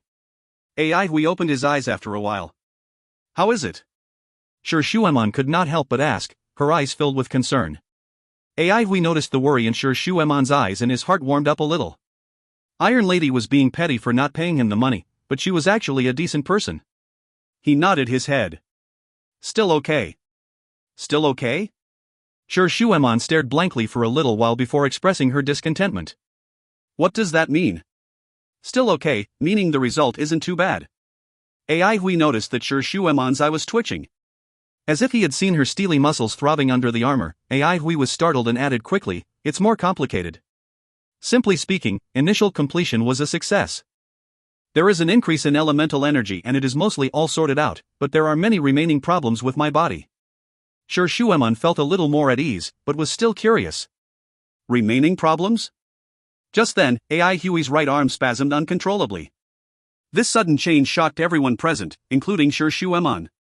Look, AI Hui didn't seem to mind as he said with a calm expression, the remaining lightning within my body flares up intermittently. In response for scaring him with her twitching eyes, AI Hui decided to return the favor. I am the lightning blade, how can I not carry electricity? You'd better stay far away from me, Iron Lady. Steel conducts electricity, so don't blame me if you get electrocuted. Sure Shueman's eye started twitching again. Steel, but she endured. Focus on the greater situation. She continued, any methods to remove it? Any other issues? As for the remaining lightning, so far no. No big issues. AI Hui saw Sure Shueman's face darken and quickly added, there's something wrong with my sky palace, hand palaces, sea palace, and elemental energy. You call that no big issues? Sure Shueman glared at him, as if she saw a ghost. There's something wrong with 4 out of 8 palaces and you're telling me there's no big issues? Something also went wrong with your elemental energy. Is there anything worse than this? Body as well. Any other parts of your body with no issue? She simply could not understand. Each problem seemed extremely serious to her. This fellow was usually exceptionally calm and cautious, so why was he acting so thoughtlessly right now? Everyone was dumbstruck. They did not expect AI Hui's body to be hit with so many problems. He was badly damaged. Now that you mention it, it does seem pretty serious. AI Hui smiled meekly. Actually, it's not that severe. He really did think that it was not serious. For example, his hand palaces, sea palace, and body problems were related to the remnant lightning. The problem with his elemental energy was that the elemental energy pills had not been tested, so the result was unknown. Finally, the Sky Palace's issue was related to the sword embryo's remaining motions. As compared to when he just woke up, his battle strength had recovered significantly. Things were taking a turn for the better. Throughout his training journey and experience, he had had to deal with even more challenging issues, so this was not a big deal to him. Things were really much better now that he was more knowledgeable. Plus, he was starting to understand a rough idea of the ongoing events. Just then, a mournful-sounding alarm went off from far away. The flash of fuzziness from before came back to him. The blood fiends were indeed invading the city. He felt slightly at ease since the alarm sounded. Soon, however, his pupils constricted. A bright red signal rocketed up and across the black sky. Someone was asking for assistance. If you find any errors, ads pop up, ads redirect, broken links, non-standard content, etc., please let us know. Report chapter so we can fix it as soon as possible. Chapter 231, Sandworms. Chapter 231, Sandworms. Translator, Cynthia Editor, X. The sudden distress signal surprised everyone. As the fighting continued, people in Central Pine City began to know more about the Blood Fiends and became more tactful when fighting with them. The ferocious and dangerous Blood Fiends were gradually losing their advantages. People now knew how to separate the Blood Fiends, how to cooperate with each other, and how to identify weaknesses. Human beings were good at learning and summarizing, a feature that was fully displayed in Central Pine City. As long as they found the weakness of a kind of Blood Fiends, the mayor's residents would announce it to the whole city. Meanwhile, the method to deal with the blood poison spatter was also found, which had saved many lives. The blood crystals of the Blood Fiends were gifts of the war. Many elementalists had largely improved their ability after using the blood crystal. Whether clever or stupid, everyone knew that only stronger people were likely to survive. The situation in Central Pine City became more and more steady. The quick increase of the elementalists' fighting skills made it easier for them to deal with Blood Fiends. Therefore, it was now rare to see urgent distress signals. Even if an elementalist met with a relatively ferocious Blood Fiend, he would call the companions nearby for help and carry out the tactics of a wolf pack. Now, some bold elementalists were even beginning to set baits and traps to obtain blood crystals. On the other hand, there was a big difference between a distress signal and an urgent distress signal. The latter only appeared in times of emergency. The issuance of an urgent distress signal meant that the fight was out of control and every second counted. Without hesitation, Shuemon grabbed her spear and asked calmly, "Who still has the strength?" There was firmness in her starry eyes. Many students stepped forward. Shuemon was prestigious in the team, and almost everyone else in the team had been helped or saved by her. When she asked, all students responded. Me. And me. Shuemon did not hesitate. She chose more than 10 people and said, "Follow me. Everyone else, please stay on guard and be alert." Those who were chosen walked to the side of Shuemon. They were very calm. None of them panicked. Jiang Wei immediately started to arrange sentries and lookout posts. Shuemon turned to Ai Hui and said coldly, "Take care of yourself." She gave Ai Hui a deep glance, then left with the students. Moving quickly, she soon disappeared in the darkness. Ai Hui dumbly watched Shuemon's back. The capability and skillfulness Shuemon had shown was out of his expectation. Compared with what she was like at the beginning of the blood disaster, she was now a totally different person. Then, Ai Hui realized something, and could not help laughing at himself, who wasn't. Even Fatty's attitude toward training was far more serious than before. Duanmu Huanhan was also with Shuemon, which made Ai Hui more relieved. They were both talents. While their level was not high enough, their fighting skills were already on par with the average elementalists. Furthermore, their levels had been largely improved in battle. In the Avalon of the 5 elements, a really powerful and experienced fighter could not be replaced by a dozen average fighters. Likewise, in Central Pine City, the capability of all the elementalists added up together could not be compared to that of a single master in a real battle. That was why people had high hopes for Ai Hui. In addition to Ai Hui, all the other students were relieved too. They were busy with their own matters. Some were engaged in training, some were lost in thought, and the rest were discussing and learning from each other in groups. They were already used to fighting like veterans. Ai Hui contemplated how to solve his own problem. When Shuemon and Duanmu Huanghan arrived, many elementalists were already there. "This is where we killed the blood-traced earthworm," one student said, but no one seemed to hear what he said. Their eyes were fixed on the scene, and all of them were dumbstruck by what they saw. The solid ground was now like quicksand, with a huge vortex slowly rotating in the middle. In the sand, something seemed to be moving. The debris of the nearby ruins was continuously drawn into the vortex and ground into sand. The diameter of the vortex was more than 100 meters. Such a large vortex visual impacted everyone present. What was more shocking was that it kept growing larger by devouring the ground adjacent to the area. The other elementalists were also stunned and frightened. Shuemon was the first to react. She asked loudly, "Who sent the signal?" "It was us." Some elementalists recognized Shuemon and they all came forward. Currently, the A1 unit was the most powerful team in Central Pine City, so the main members were well known to everyone. Shuemon breathed deeply to calm down, then asked, "How did you find it?" "We heard the alarm of the recumbent parasol bell.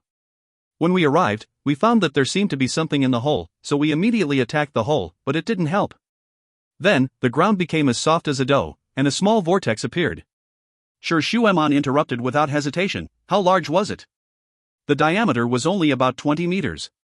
There was still fear on these elementalists' faces. "We attacked the vortex, but it was of no use either.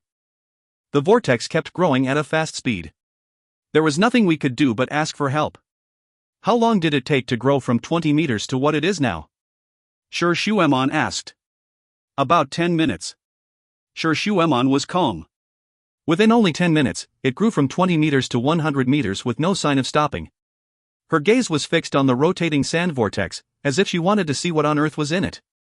Suddenly, she noticed something moving in the sand, something small. She turned to Duanmu Huanghan and asked, "Can you get one out?" Duanmu Huanghan nodded without saying a word. His face was solemn. He could feel strong earth elemental energy from the sand vortex and also wondered what the tiny things in it were. His fingers stretched like blooming flowers.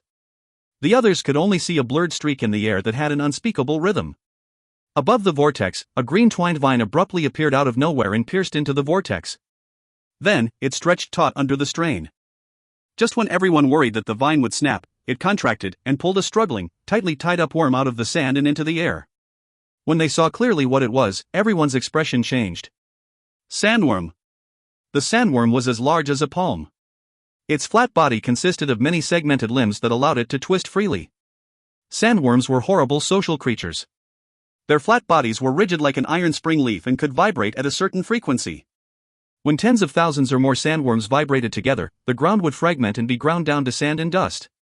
They could move easily in the sand. Sandworms were horrible predators, but their method of hunting was different from other beasts. The desertification of the soil and stones could make everything in the area, including plants and beasts, their food.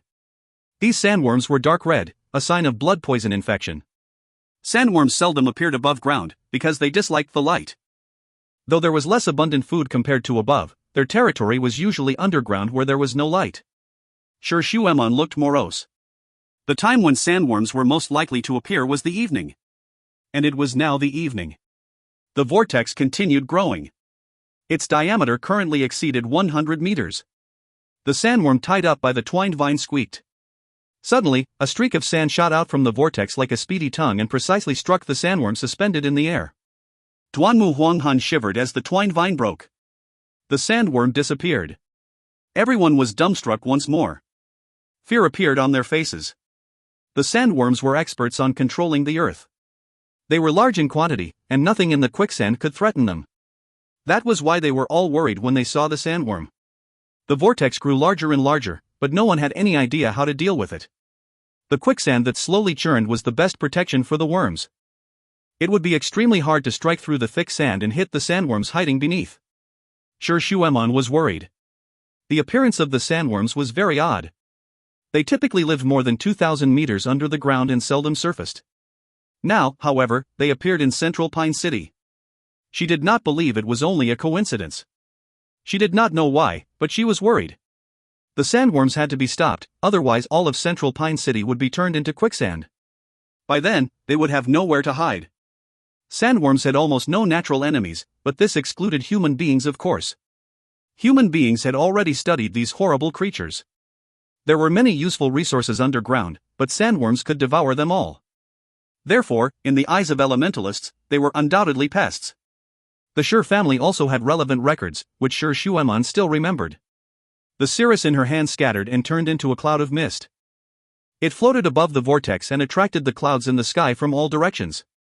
Shortly, the cloud above the quicksand became very heavy, like a ball of cotton that was saturated with water. More and more mist merged into the cloud. Whoosh! Finally, liquid poured from the cloud like a waterfall. The water flowed into the sand, and the ground immediately turned into sludge, slowing the rotational speed of the vortex. The sandworms sensed danger and moved in a frenzy, but no matter how they moved, they could only cause the mud to ripple without stopping the flow of water. Instead, it accelerated the permeation of the water into the sand. Sir Shuemon clearly remembered that sandworms loved dryness and disliked wet environments. The water from the cloud continued to flow into the sand vortex, which had now become a quagmire. The sandworms could move flexibly in the quicksand, but in the sludge, they currently could hardly move or breathe. Soon, many sandworms suffocated to death, and the rest hastily burrowed their way deep under the ground, but the water flowed into the routes they drilled and permeated deeper. The dry sand soon turned to sludge and became softer and muddier. People around the mire began to cheer delightfully. No one thought the horrible sandworms could be killed so easily. Everyone looked at Sir Shuemon in admiration. To their surprise, they found Sir Shuemon's face was extremely pale, and her eyes were filled with fear. If you find any errors, ads pop up, ads redirect, broken links, non-standard content, etc., please let us know. Report chapter so we can fix it as soon as possible. Chapter 232, Fatty's Confidence. Chapter 232, Fatty's Confidence. Translator, Cynthia. Editor, X. AI. We had some ideas about his own body. Previously, his sky palace always went astray because of the existence of the sword embryo. As a result, although it had absorbed abundant elemental energy, he could not reach initial completion. After the sword embryo exploded, although the sky palace was still left with fluctuations, there were no obstacles anymore, and AI Hui naturally achieved the breakthrough.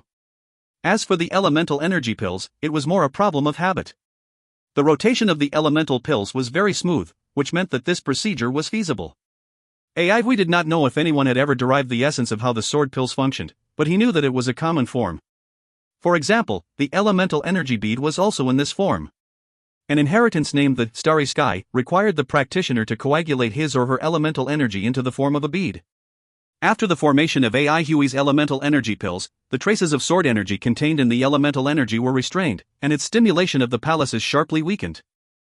The pills were more effective than he expected because the elemental energy was milder, or to be more accurate, more stable than spiritual force. Previously, he thought that spiritual force was far more powerful than elemental energy, but now he had some new understandings.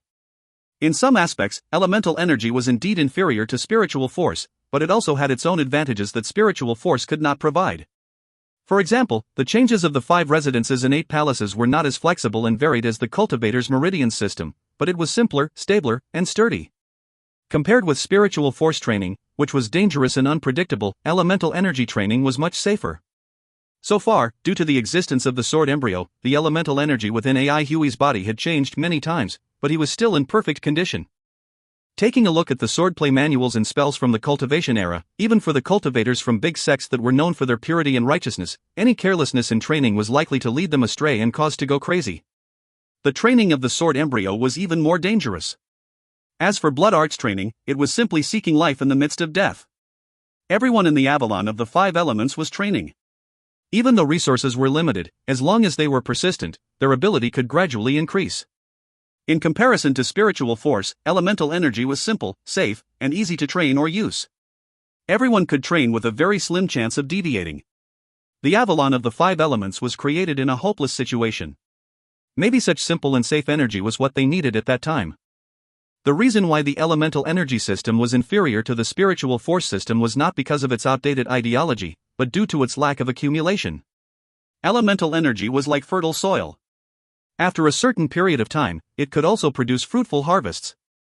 For no particular reason, AI Hui thought of the old territory. It was a pity that few people in the old territory practiced elemental energy. Fatty, let's practice fighting. AI Hui waved to Fatty. Hearing AI Hui's words, Fatty ran to him without hesitation. He had a heavy shield in his hand that was taller than him. The shield was colorful, as if it had been patched up many times. The shield he used to use was destroyed, and this one was scrapped together with a shield he picked up somewhere. Lu Lan's skill was always trustworthy. Although it did not look appealing, it was secure enough. Heavy shield, heavy armor, heavy Fatty. When he ran, he was like a mobile mountain and the ground rumbled. Ahoy, no problem, Fatty agreed as he rolled his eyeballs, but as the saying goes, financial matters should be settled clearly even between brothers. I can't do this for free.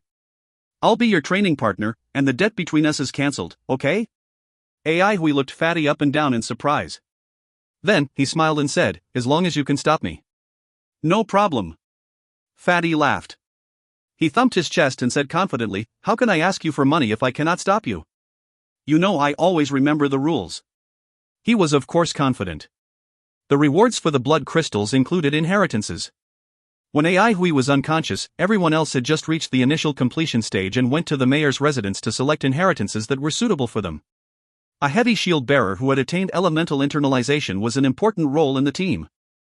To accelerate Fatty's progress, Sir Shueman and Duanmu Wanghun specially chose an inheritance that best suited Fatty and gave it to him. Both of them had family inheritances, so these extra inheritances were unnecessary for them, but they could help Fatty progress faster. Now Fatty owned 3 inheritances, the Eternal Crucible, Spinning Karapak Shield, and Red River Belt. They were all selected by Sir Shueman. Sir Shueman was experienced and well informed in this aspect.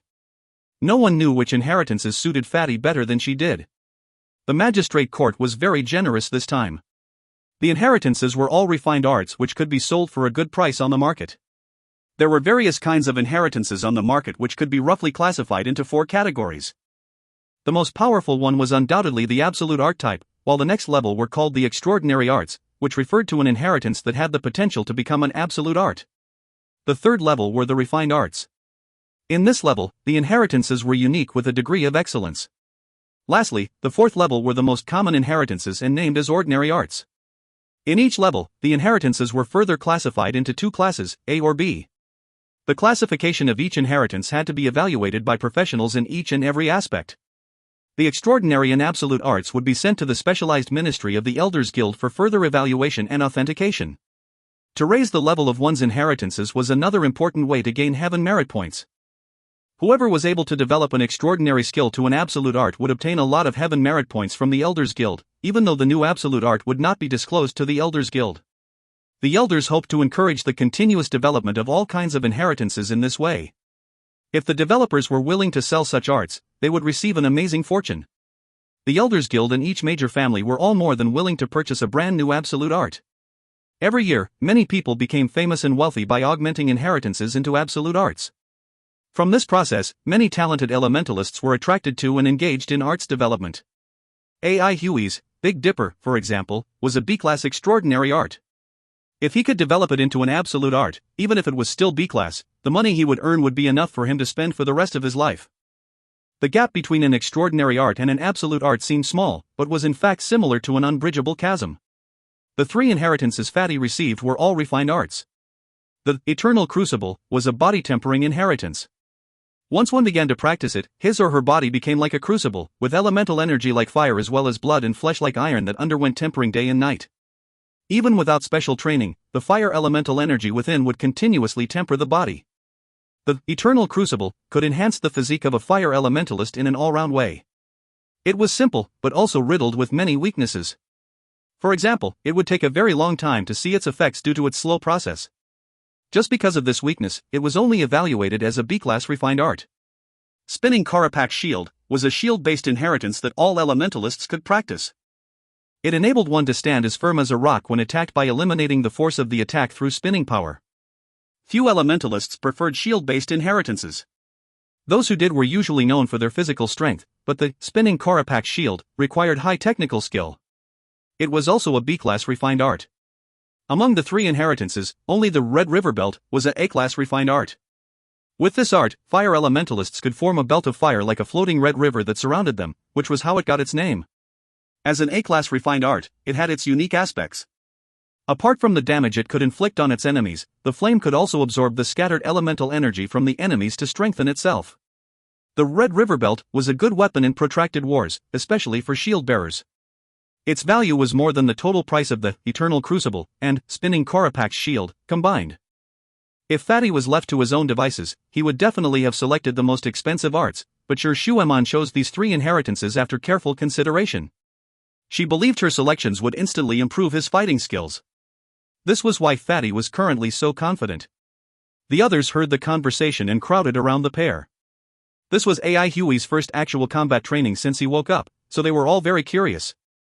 Fatty grabbed his heavy shield tightly and squared away. A light red belt of fire floated around him. He shouted loudly, "Come on!" Sang Ji-jun's eyes lit up. Her family was important, although not as well renowned as Sher Shueman's family, and her horizons were much broader than most.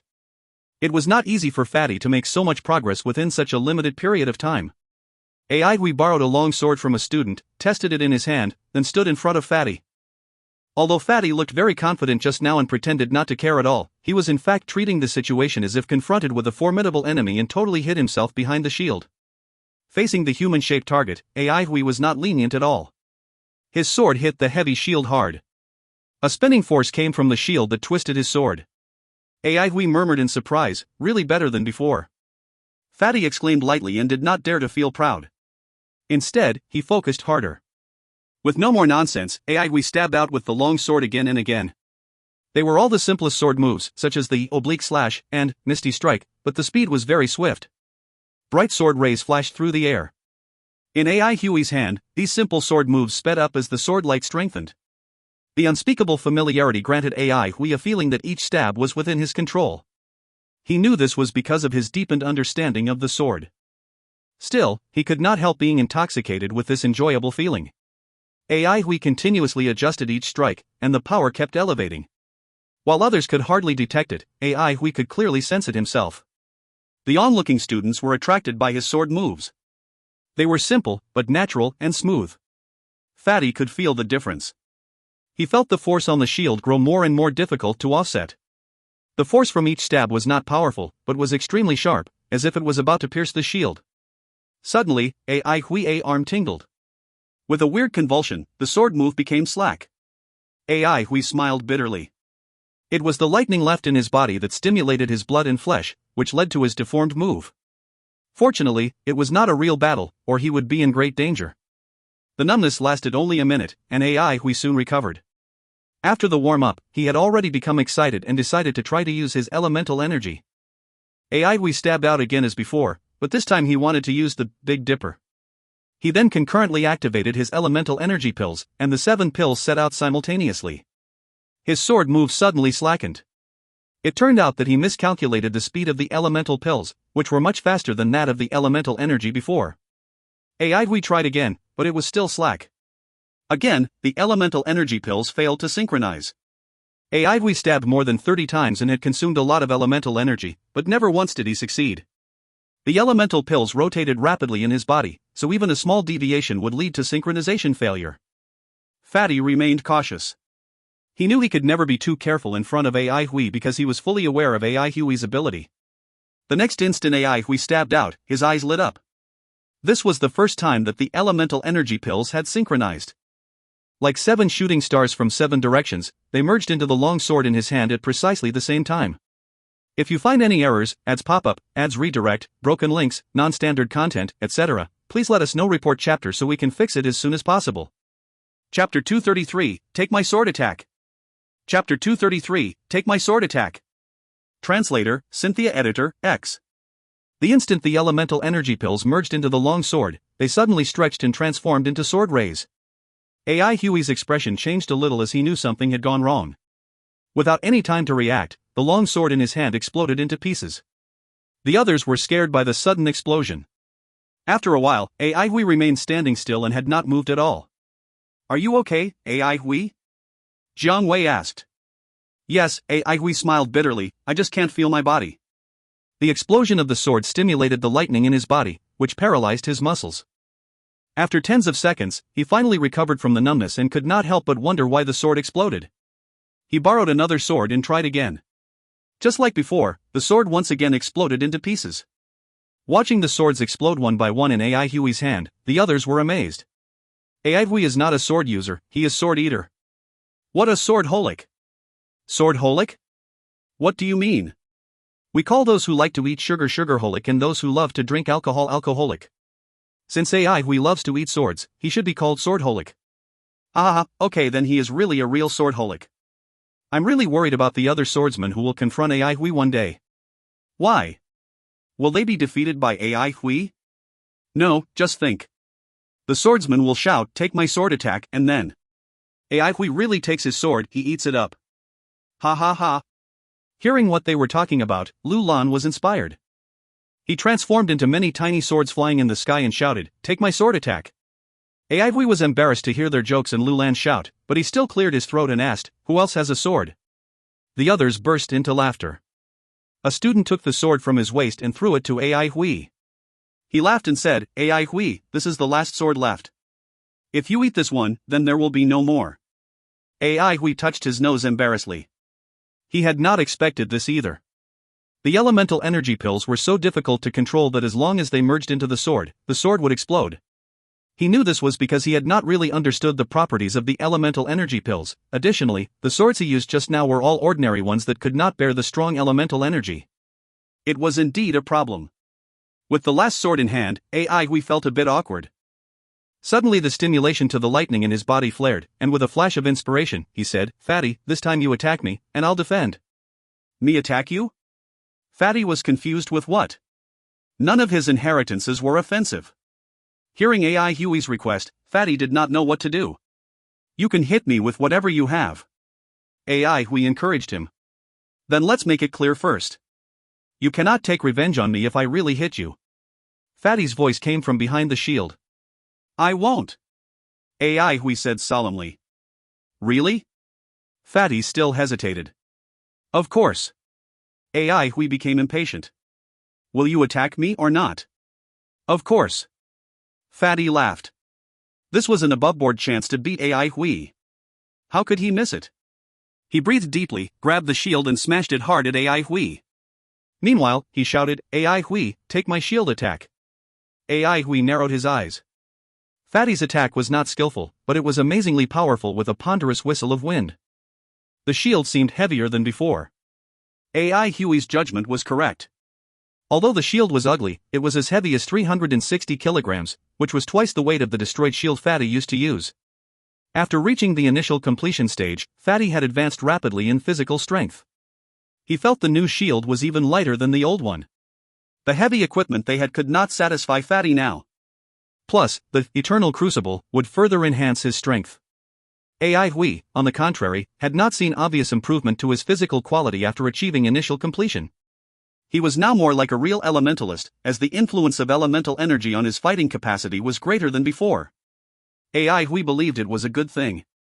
As the elemental energy system matured, it would make his training smoother. Although the sword embryo was marvelous, by nature it was not fully grounded. AI Huey could barely attain higher accomplishments, especially in an era when elemental energy was dominant. Once the strength reached a certain level, the power would be beyond expectation. AI Huey had planned to withstand Fatty with the sword, but he realized that a direct collision would definitely break the sword. Fatty's heavy shield was like a wall that blocked almost all the directions AI Huey could move. As a result, he had to lie down and roll away awkwardly, narrowly dodging Fatty's attack. Fatty immediately became excited. Never once had he been able to make it so difficult for AI Huey. He was greatly invigorated and waved the heavy shield crazily like a provoked ox. Sand and gravel were sent flying in the air during the intense situation. The onlookers had never seen Fatty so vigorous before and were all dumbfounded. Hearing the whistle of the wind, Sang Ji-jun's face turned pale. Anyone who was hit, or even scaped by Fatty's shield would be severely injured, if not killed. AI Huey continued awkwardly dodging Fatty's attacks. Bang! The ground quaked. Fatty's heavy shield smashed against the ground. Stones and bricks from the ground shattered into pieces like biscuits and splashed like heavy rain. AI Huey knew he had nowhere to hide, so he waved the sword flexibly like a snake to protect himself. The sword rays exploded in front of him, each ray accurately hitting an airborne stone. Tink, tink, tink. Sparks flew about, and the sound of clashes could be heard here and there. Shrouded by sand and gravel, AI Huey was as fast as wind. Sparks veiled his figure like a waterfall. Everyone was stunned. AI Huey did not even use his elemental energy. How could he be so strong with his sword? AI Huey stayed focused.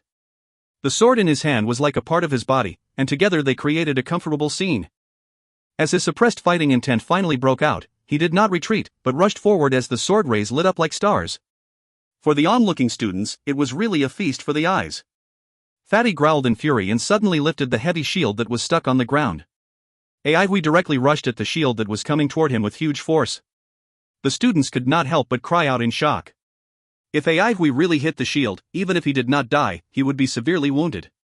The shield came closer and closer, darkening AI Huey's vision. He also knew how powerful the collision would be. If AI Huey was in his previous condition, he would undoubtedly try to avoid the clash, but now that he was extremely eager to fight, he did not try to dodge. Instead, his rushing speed soared unexpectedly.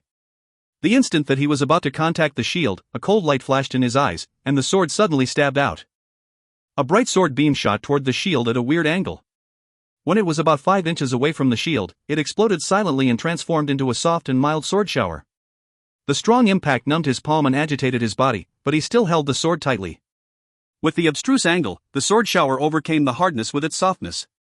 Like ducks and drakes, AI Huey flew out near the surface of the shield. When AI Huey landed on the ground, screams and cheers resounded behind. Fatty was dumbfounded and still did not know what happened. AI Huey was also excited by the sword move. He found himself unspeakably familiar with the sword now. The move was just a flash of inspiration, but it turned out to be perfect. Although the sword embryo had already disappeared, the familiarity and comprehension of the sword had been permanently left within him. This made it easier and faster for him to study sword inheritances or practice sword moves. More surprisingly, the impact of the collision still made his palm numb, but a tiny current of electricity was absorbed by his right-hand palace. The lightning that remained in his body was the most urgent problem to deal with. If he could not use his elemental energy, at least he could run away, but muscular paralysis was too dangerous. No matter he was in a battle or running away, if his muscles locked up, he would definitely be killed. The lightning within his body was what caused this muscular paralysis. If the lightning could not be eliminated, then it seemed to be a good idea to lead it into his hand palaces and earth palace. This was because the lightning in these three palaces was very stable. Aihui was excited that there was finally a feasible solution. He tried to calm himself down and carefully reflected on the whole sequence that had just occurred. Collision. Powerful collision. After the collision, his muscles lost control of the lightning, which was liberated and absorbed by the right-hand palace. Aihui's eyes lit up. He grasped the sword with his left hand and jumped toward Fatty. Come on, Fatty. Once again. The quicksand vortex had already become a sludge vortex. As the water kept pouring in, it almost became a muddy water pool. There were dead sandworms surfacing and floating on the water from time to time. The elementalists cheered in excitement. Duanmu Huanghun was the first to notice Shi Shueman's pale face. Realizing that something went wrong, he asked, "What happened?" Shi Shueman was about to say something when the water level suddenly began to decline. The water and suspended sediment flushed down along the tunnel. Muddy water flowed faster than quicksand, so the water level of the pool was declining at a rapid rate. The rumbling sound of water flowing into the tunnel could be heard from above the ground. As the water level kept declining, a giant sinkhole appeared. Without support, the edge of the sinkhole collapsed and fell down, making the sinkhole larger and larger. Everyone was stunned and frightened by the appearance of a sinkhole which was more than 150 meters in diameter. The sinkhole seemed bottomless, as if it led to hell. Duanmu Huanghuan's expression changed. He finally knew why Shi Shueman was so pale. The faint collapsing sound from outside the city seemed to verify his speculation. Compared to this broad underground corridor, the tunnels they previously found were all negligible. This corridor was as broad as 150 meters, and almost all blood fiends could easily pass through. Shi Shueman's pupils contracted when she smelled the fragrance in the air.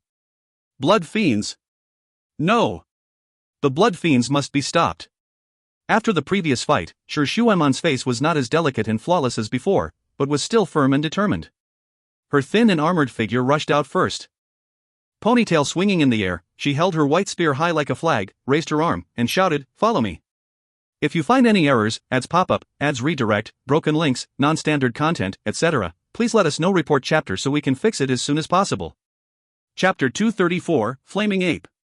Chapter 234, Flaming Ape. Translator, Cynthia. Editor, X. When Aihui and other students arrived, Shi Shueman was fighting fiercely with a flaming ape. Aihui was stunned by the giant sinkhole, and he was even more shocked when he saw the flaming ape in it. Obviously, this ape was different from other blood fiends. Its hair was not the color of blood, but light gray. This was the first blood fiend Aihui had ever seen whose hair color was not blood red. Its blood trace was not big either. There were altogether 9 blood traces, and each one was about the size of a palm, which was not big to a 6-meter-tall ape. The shape of the blood traces was exquisite, like a flame spreading all over its body. Aihui remembered that he saw similar spiritual traces related to flame in the swordplay manual before. More shockingly, the 9 traces were covered with thick hair, which was different from hair on other areas. It was hard and dense, like a bunch of steel needles. Protective armor. The idea flashed in Aihui's mind. He was astonished at the unbelievable speed of their transformation. It was as if they were making progress every day. The fighting was extremely fierce, and all the others had joined the battle as soon as they arrived. The archers led by Sang Jijun and Jiang Wei had already shot out the first wave of arrows. Aihui didn't join them hastily but was observing the ape carefully. His physical condition was complicated. Although he had just found a way to deal with it, the lightning in his body had not been fully eliminated. That meant that muscle paralysis might happen any time. He wouldn't risk his life like this. Although the ape was 6 meters in height, it was not clumsy. Instead, it moved and jumped fast like it was flying. And its arms were extremely flexible and powerful. An elementalist failed to dodge and was hit by its punch. Hearing the crunch of the bones, everyone was filled with apprehension. The rain of arrowed shot by Jiang Wei's team enveloped the ape.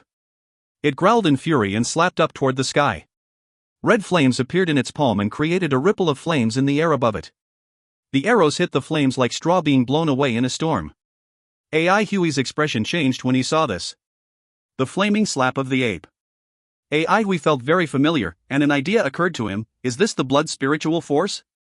Thinking of this possibility, AI Huey's face was gloomier than ever. Previously, the transformation of the blood fiends was only physical. Now it had developed to a higher level. From the Garden of Life to blood ants, and from blood-traced fiends to the 9-trace blood fiends. Even though this flaming ape had 9 blood traces, it was more powerful than the other 9-trace blood fiends. AI Hui was frightened to see the transformation process of the blood fiends. Within such a short period of time, it had become so strong. What would happen if they were given more time? Weren't they afraid that one day the blood fiends would become so strong that even human beings could not defeat them? The flaming ape's courage mounted as the fighting progressed. Covered with its protective hair, it could hardly be injured by the weapons. Besides, it moved fast and had infinite strength, and therefore it seemed invincible. The elementalists in Central Pine City had been confident, as most of them had just achieved breakthrough and improvement. Now the appearance of the ape was like a basin of cold water poured down over their heads, making them aware of their childishness and ignorance. Sure Shuemon looked very awkward. The flaming ape was cunning. It jumped here and there, and the elementalists who were not that strong could not resist its attack at all. Several people died or got injured, and Sure Shuemon had to spare time to provide help. Her spearsmanship was formidable and forceful. Therefore, the ape could not take advantage of her in direct confrontation. But in this way, her elemental energy was consumed rapidly. As the ape was under the impregnable protection, ordinary attacks could not hurt it at all, including Duanmu Huanghuan's viridescent flower. The ape also knew that Sure Shuemon was its biggest enemy, so it totally ignored Duanmu Huanghan and spared no effort in attacking Sure Shuemon to deplete her energy. No weakness. AI Hui felt more and more desperate. Fixing his eyes on the ape, AI Hui anxiously wanted to find a solution. The loud noise had already startled the whole Central Pine City. Rays of light kept rising into the sky. They were elementalists with azure wings coming from all directions. On the other hand, Tian Quan, who started everything, was hiding in the dark. A flash of fervidity flashed in his stare at the flaming ape. It was a pity that he didn't learn the beast subjugation technique, or the flaming ape could have definitely become his thug. To make a tunnel with the sandworms was indeed his plan, but the flaming ape was a surprise. The flame-shaped blood traces contained the power of fire. This was a unique feature of having the ancestral characteristics stimulated. Stimulating the ancestral characteristics was one of the special effects of blood spiritual force. However, nowadays, most of the wild beasts had their ancestral characteristics removed through generations of breeding. Even if blood spiritual force could stimulate the ancestral characteristics of blood fiends and unleash their potential powers, it was still hard to find blood fiends that had their ancestral characteristics stimulated. He remembered the crazy woman that had a mastiff whose ancestral characteristics were stimulated. The ancestors of this flaming ape must have possessed great power to control flames. Blood fiends with stimulated ancestral characteristics had more potential. If they received specialized training, their fighting capacity could be amazing. At this stage, the blood fiends began to show some features of the ancient spiritual beasts. For example, their hair became as hard as iron under the continuous tempering and nourishment of the blood spiritual force. The higher-level spiritual beasts in the cultivation era could even block flying swords without getting hurt. Tian Quan held the organization in reverence. Those who created the blood spiritual force were nothing but great. Spiritual force itself could easily scatter and disappear, but when combined with blood, it became very stable. Tian Quan even thought that if the blood spiritual force continued to develop like this, in thousands of years, would the world go back to the cultivation era? At the thought of this, he couldn't help but feel excited. It was such a great honor to be able to participate in the creation of a whole new world. Elemental energy was doomed to be weeded out. Just as the decayed Avalon of 5 elements was doomed to be destroyed. Tian Quan clenched his fists. Feeling an upsurge of emotions, he tried to calm himself down. The streak of metal elemental energy was extremely obstinate and could not be devoured by his blood spiritual force. Then he remembered the brave man, and his face became gloomy. He could tell from the streak of elemental energy that if that guy hadn't died, he would have achieved a breakthrough soon, and it was very likely to be the most formidable enemy. But fortunately, his arms were already disabled. Thinking of this, Tian Quan was less anxious. Just at this point in time, the elementalists came to assist. Seeing the mayor and the dean, everyone was more or less relieved.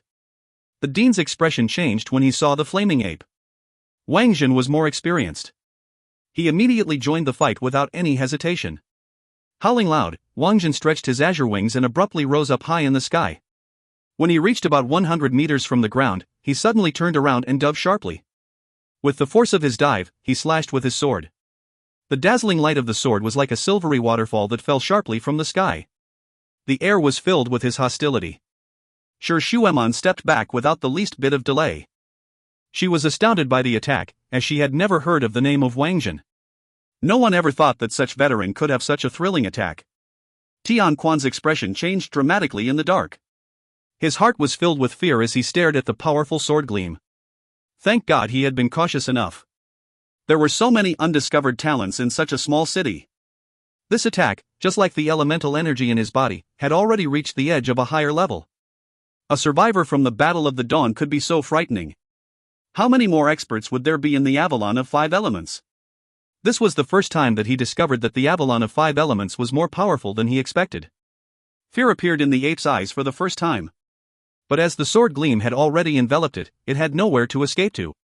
In this critical moment, the flaming ape was irritated. Thin flames suddenly appeared around its body, and its eyes became a sea of fire. The air was filled with its fury.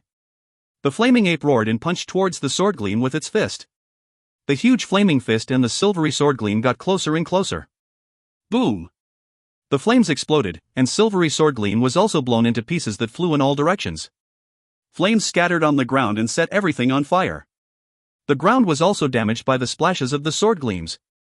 The flaming ape stood spiritedly even though it was severely wounded and its flames were dim. On the other hand, Wang Jin's hair and eyebrows were burnt. The sword in his hand was burning as if it was just taken out from the stove. But Wang Jin didn't feel anything, and he was still holding the hilt tightly. The flaming ape suddenly stomped down on the ground and disappeared. The next second, it abruptly appeared behind Wang Jin and stretched out its palm toward him. Fast as the ape was, his palm was powerful. Wang Jin would definitely be crushed if grabbed by it. Right at this moment, a colorful bubble appeared in front of the ape's palm. The ape punctured the bubble with his palm and fell into a trance. Although it immediately sobered up, just within this short period, Wang Jin had backed up several meters away from it. It turned out to be from the dean, who knew that Wang Jin's attack was drastic and needed a long time and space for preparation. Therefore, he was in disadvantage in such close combat. Then the dean also joined the battle and fought against the ape together with the mayor. Shi Shueman and others were kind of relieved. After fighting with the flaming ape, they clearly knew of its ferociousness. But they had no time to rest, as someone cried out in panic, "Blood fiends!" Everyone got nervous when they heard the cry. Huge, booming sounds that scared everyone came from the bottom of the sinkhole. They were still dumbstruck by the ape. Just at this moment, someone suddenly shouted, "Attack the sinkhole from the sky!" They couldn't help but look at person who was shouting. It's Ai Hui. The lightning blade. He is the lightning blade? He is young. Ai Hui was speechless. These guys were still gossiping at such a critical moment. Without thinking too much, he waved his arms and shouted again, "Diving attack! Diving attack! The sinkhole!" He was inspired by the slash of the mayor. When he was hunting dire beasts in the wilderness, he witnessed the diving attack of the elementalists. It was amazingly powerful. When fighting against agile and moving targets, it was not of much use, but against fixed targets, it was extremely effective. The sinkhole on the ground was like a cage to the blood fiends. Therefore, they were no different from fixed targets. The elementalists realized what Ai Hui was saying. They looked at each other and then began to regroup. He is a bit young, but he's smart enough. No wonder he is called the Lightning Blade. That's why he is named Ai Bai of Central Pine City. I think he might be more promising than Yi Bai. How shall we salute to the Lightning Blade? How about lightning? Ha ha ha. Good enough. The light of the azure wings lit up the night. Light spots with long tails came together from each direction. They flew higher and higher like great waves in the storm. As the wave consisting of light spots reached the highest point, it stopped and rushed down with a loud crashing sound. Lightning, someone shouted out loudly. Soon people began to respond, and the slogan of lightning could be heard here and there. Under the high diving speed, the wind blew so wildly that they could not open their eyes. But their morale was boosted, and the chaotic slogan gradually became one powerful and uniformed word. Lightning! Lightning! Lightning, dot! Each furious shout was like a hammer smashing down heavily. Lightning, lightning, lightning! Like being bewitched, they no longer felt fear in their hearts. Fire was burning in their chests, and the suppressed fury and yearning for life were infused in their roars. The sky was shivering in the angry roar and the whistle of the cloud wings. With infinite hatred and hope, they came together as a light beam which instantly submerged the sinkhole. If you find any errors, ads pop up, ads redirect, broken links, non-standard content, etc., please let us know. Report chapter so we can fix it as soon as possible. Chapter 235, The Blood Snake Vertebrae. Chapter 235, The Blood Snake Vertebrae. Translator, Cynthia. Editor, K. Kermit. Huge amounts of elemental energy exploded within the limited space of the sinkhole. The scene was spectacular. Boom! It was as if the whole city had been struck heavily by a hammer deep underground. The earthquake knocked many people to the ground. From the sky, horrifying fissures could be seen stretching into the distance like old tree roots. Flames and lights gushed out of the sinkhole like a volcanic eruption.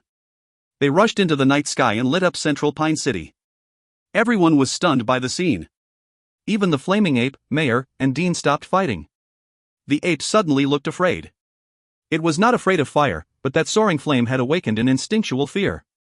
It turned tail and ran. The flaming ape's reaction was totally out of the Mayor and Dean's expectations. By the time they realized what had happened, they could only see the apes receding back. Even though it was escaping, its speed was no slower than their flying speed. Seeing its momentum, the elementalists along its escape route didn't dare to stop it. In the blink of an eye, it had rushed to the city's defensive wall. Without slowing down even a little bit, it directly crashed into the wall. Boom! It knocked a big hole in the wall. Having rushed out of the city, the flaming ape looked back for a second and then disappeared into the darkness. Most people gave a sigh of relief. Elementalists of the earth and wood attributes hurriedly rushed to the big hole. They needed to repair it before the blood fiends attacked. The ape could break the wall so easily only because it had crashed into the wall from the inside. If it had been the other way around, then the wall would have been much more difficult to break. The city defense had played an important role so far. Without it, the situation in Central Pine City would have been far more difficult. Tian Quan was dumbstruck. This was the first time that he had seen a battle that involved so many elementalists. He looked at Ai Hui deeply. That guy was as outstanding as he'd expected. Then Tian Quan silently disappeared into the darkness. Wang Jin floated down from the sky and went to look for Ai Hui. He believed Ai Hui's reminder had been the key to the battle. If the blood fiends had rushed into the city on a large scale, then the city would have been in great danger. He believed more and more that Ai Hui was like the Yi Bai of that time. In such a chaotic and dangerous situation, it was not easy to find an opportunity within such a limited time frame. Even Wang Jin himself hadn't thought of using a diving attack, which had proven to be very effective. As a veteran, Wang Jin was sensitive to the tiny changes in the battlefield. The elementalists in the sky were all smiling proudly now. He nodded and remarked on their status in his heart. Morale was up. So far, this was the most successful battle in Central Pine City. None of the elementalists who had participated in the diving attack were hurt or dead. Such a brilliant result definitely boosted the elementalists' morale. After the fight, Ai Hui, who had been the key to the whole battle, became well known throughout the city. He was no longer an insignificant young student. The speed of his transformation was even higher and the process was even shorter than that of the blood fiends. Heroes always emerged in trouble times. People would only show their startling brilliance at critical moments. Each time he thought of this, Wang Jin would feel his own age and weakness, but he was fortunate to be able to witness the splendid beginning of such a promising youth in this world. As he had been looking for a long time without finding Ai Hui, he turned to someone nearby and asked curiously, "Where is Ai Hui?" The elementalist looked jubilant. He answered, "He went to clean up the battlefield." "Won't it be dangerous?" Wang Jin was concerned. "No." The dean also landed. He smiled and said, "It should be safe now. The sinkhole is like a huge stove, everything inside should have been roasted." Hearing what he said, Wang Jin also smiled. Even iron and steel would have melted under such a terrifying attack. It was a pity that such tactics could not always be used in the battle. If it were not in the special environment of the sinkhole, it would not be so powerful. Ai Hui never fell behind the others when it came to battlefield cleanup. While others were still worrying if there was still any danger, he had already jumped into the sinkhole with Lulan. Inside the sinkhole, it was sweltering hot. The earth was permeated with traces melted things and a burning smell. Lulan was totally unaffected by the choking smells and smoke while AI Hui didn't care about them. He had seen worse cases when cleaning up battlefields before. Compared to the possible spoils, this adverse environment was not worth mentioning. Most of the sinkhole had collapsed, but luckily there were still passageways for them to walk through. The sinkhole that the sandworms had dug was large enough. AI Hui walked carefully. As both of them could see in the dark, they noticed the dead bodies of sandworms everywhere on the walls of the passageways. The bodies were already scorched, but a tiny spot of red light like sand were left beside them. What is this red light sand? AI Hui asked. Yellow light flickered in Lulan's eyes. They are the blood crystals of the sandworms. To be precise, they cannot be counted as blood crystals yet, but are something like a blood crystal that is just formed. AI Hui, these sandworms must have blood transformed not long ago. Not long ago? AI Hui was surprised. Confusion flashed across his eyes. Yes. Therefore, the blood crystal sand is not valuable, Lulan explained. AI Hui followed Lulan closely with the grass sword in his hand. The underground was Lulan's world, where Lulan could move freely like a fish in water. Soon, AI Hui saw the body of a blood fiend whose hair and flesh were all burnt into ashes. Lulan's eyes lit up. He stretched his hand into the ashes and pulled out a blood crystal.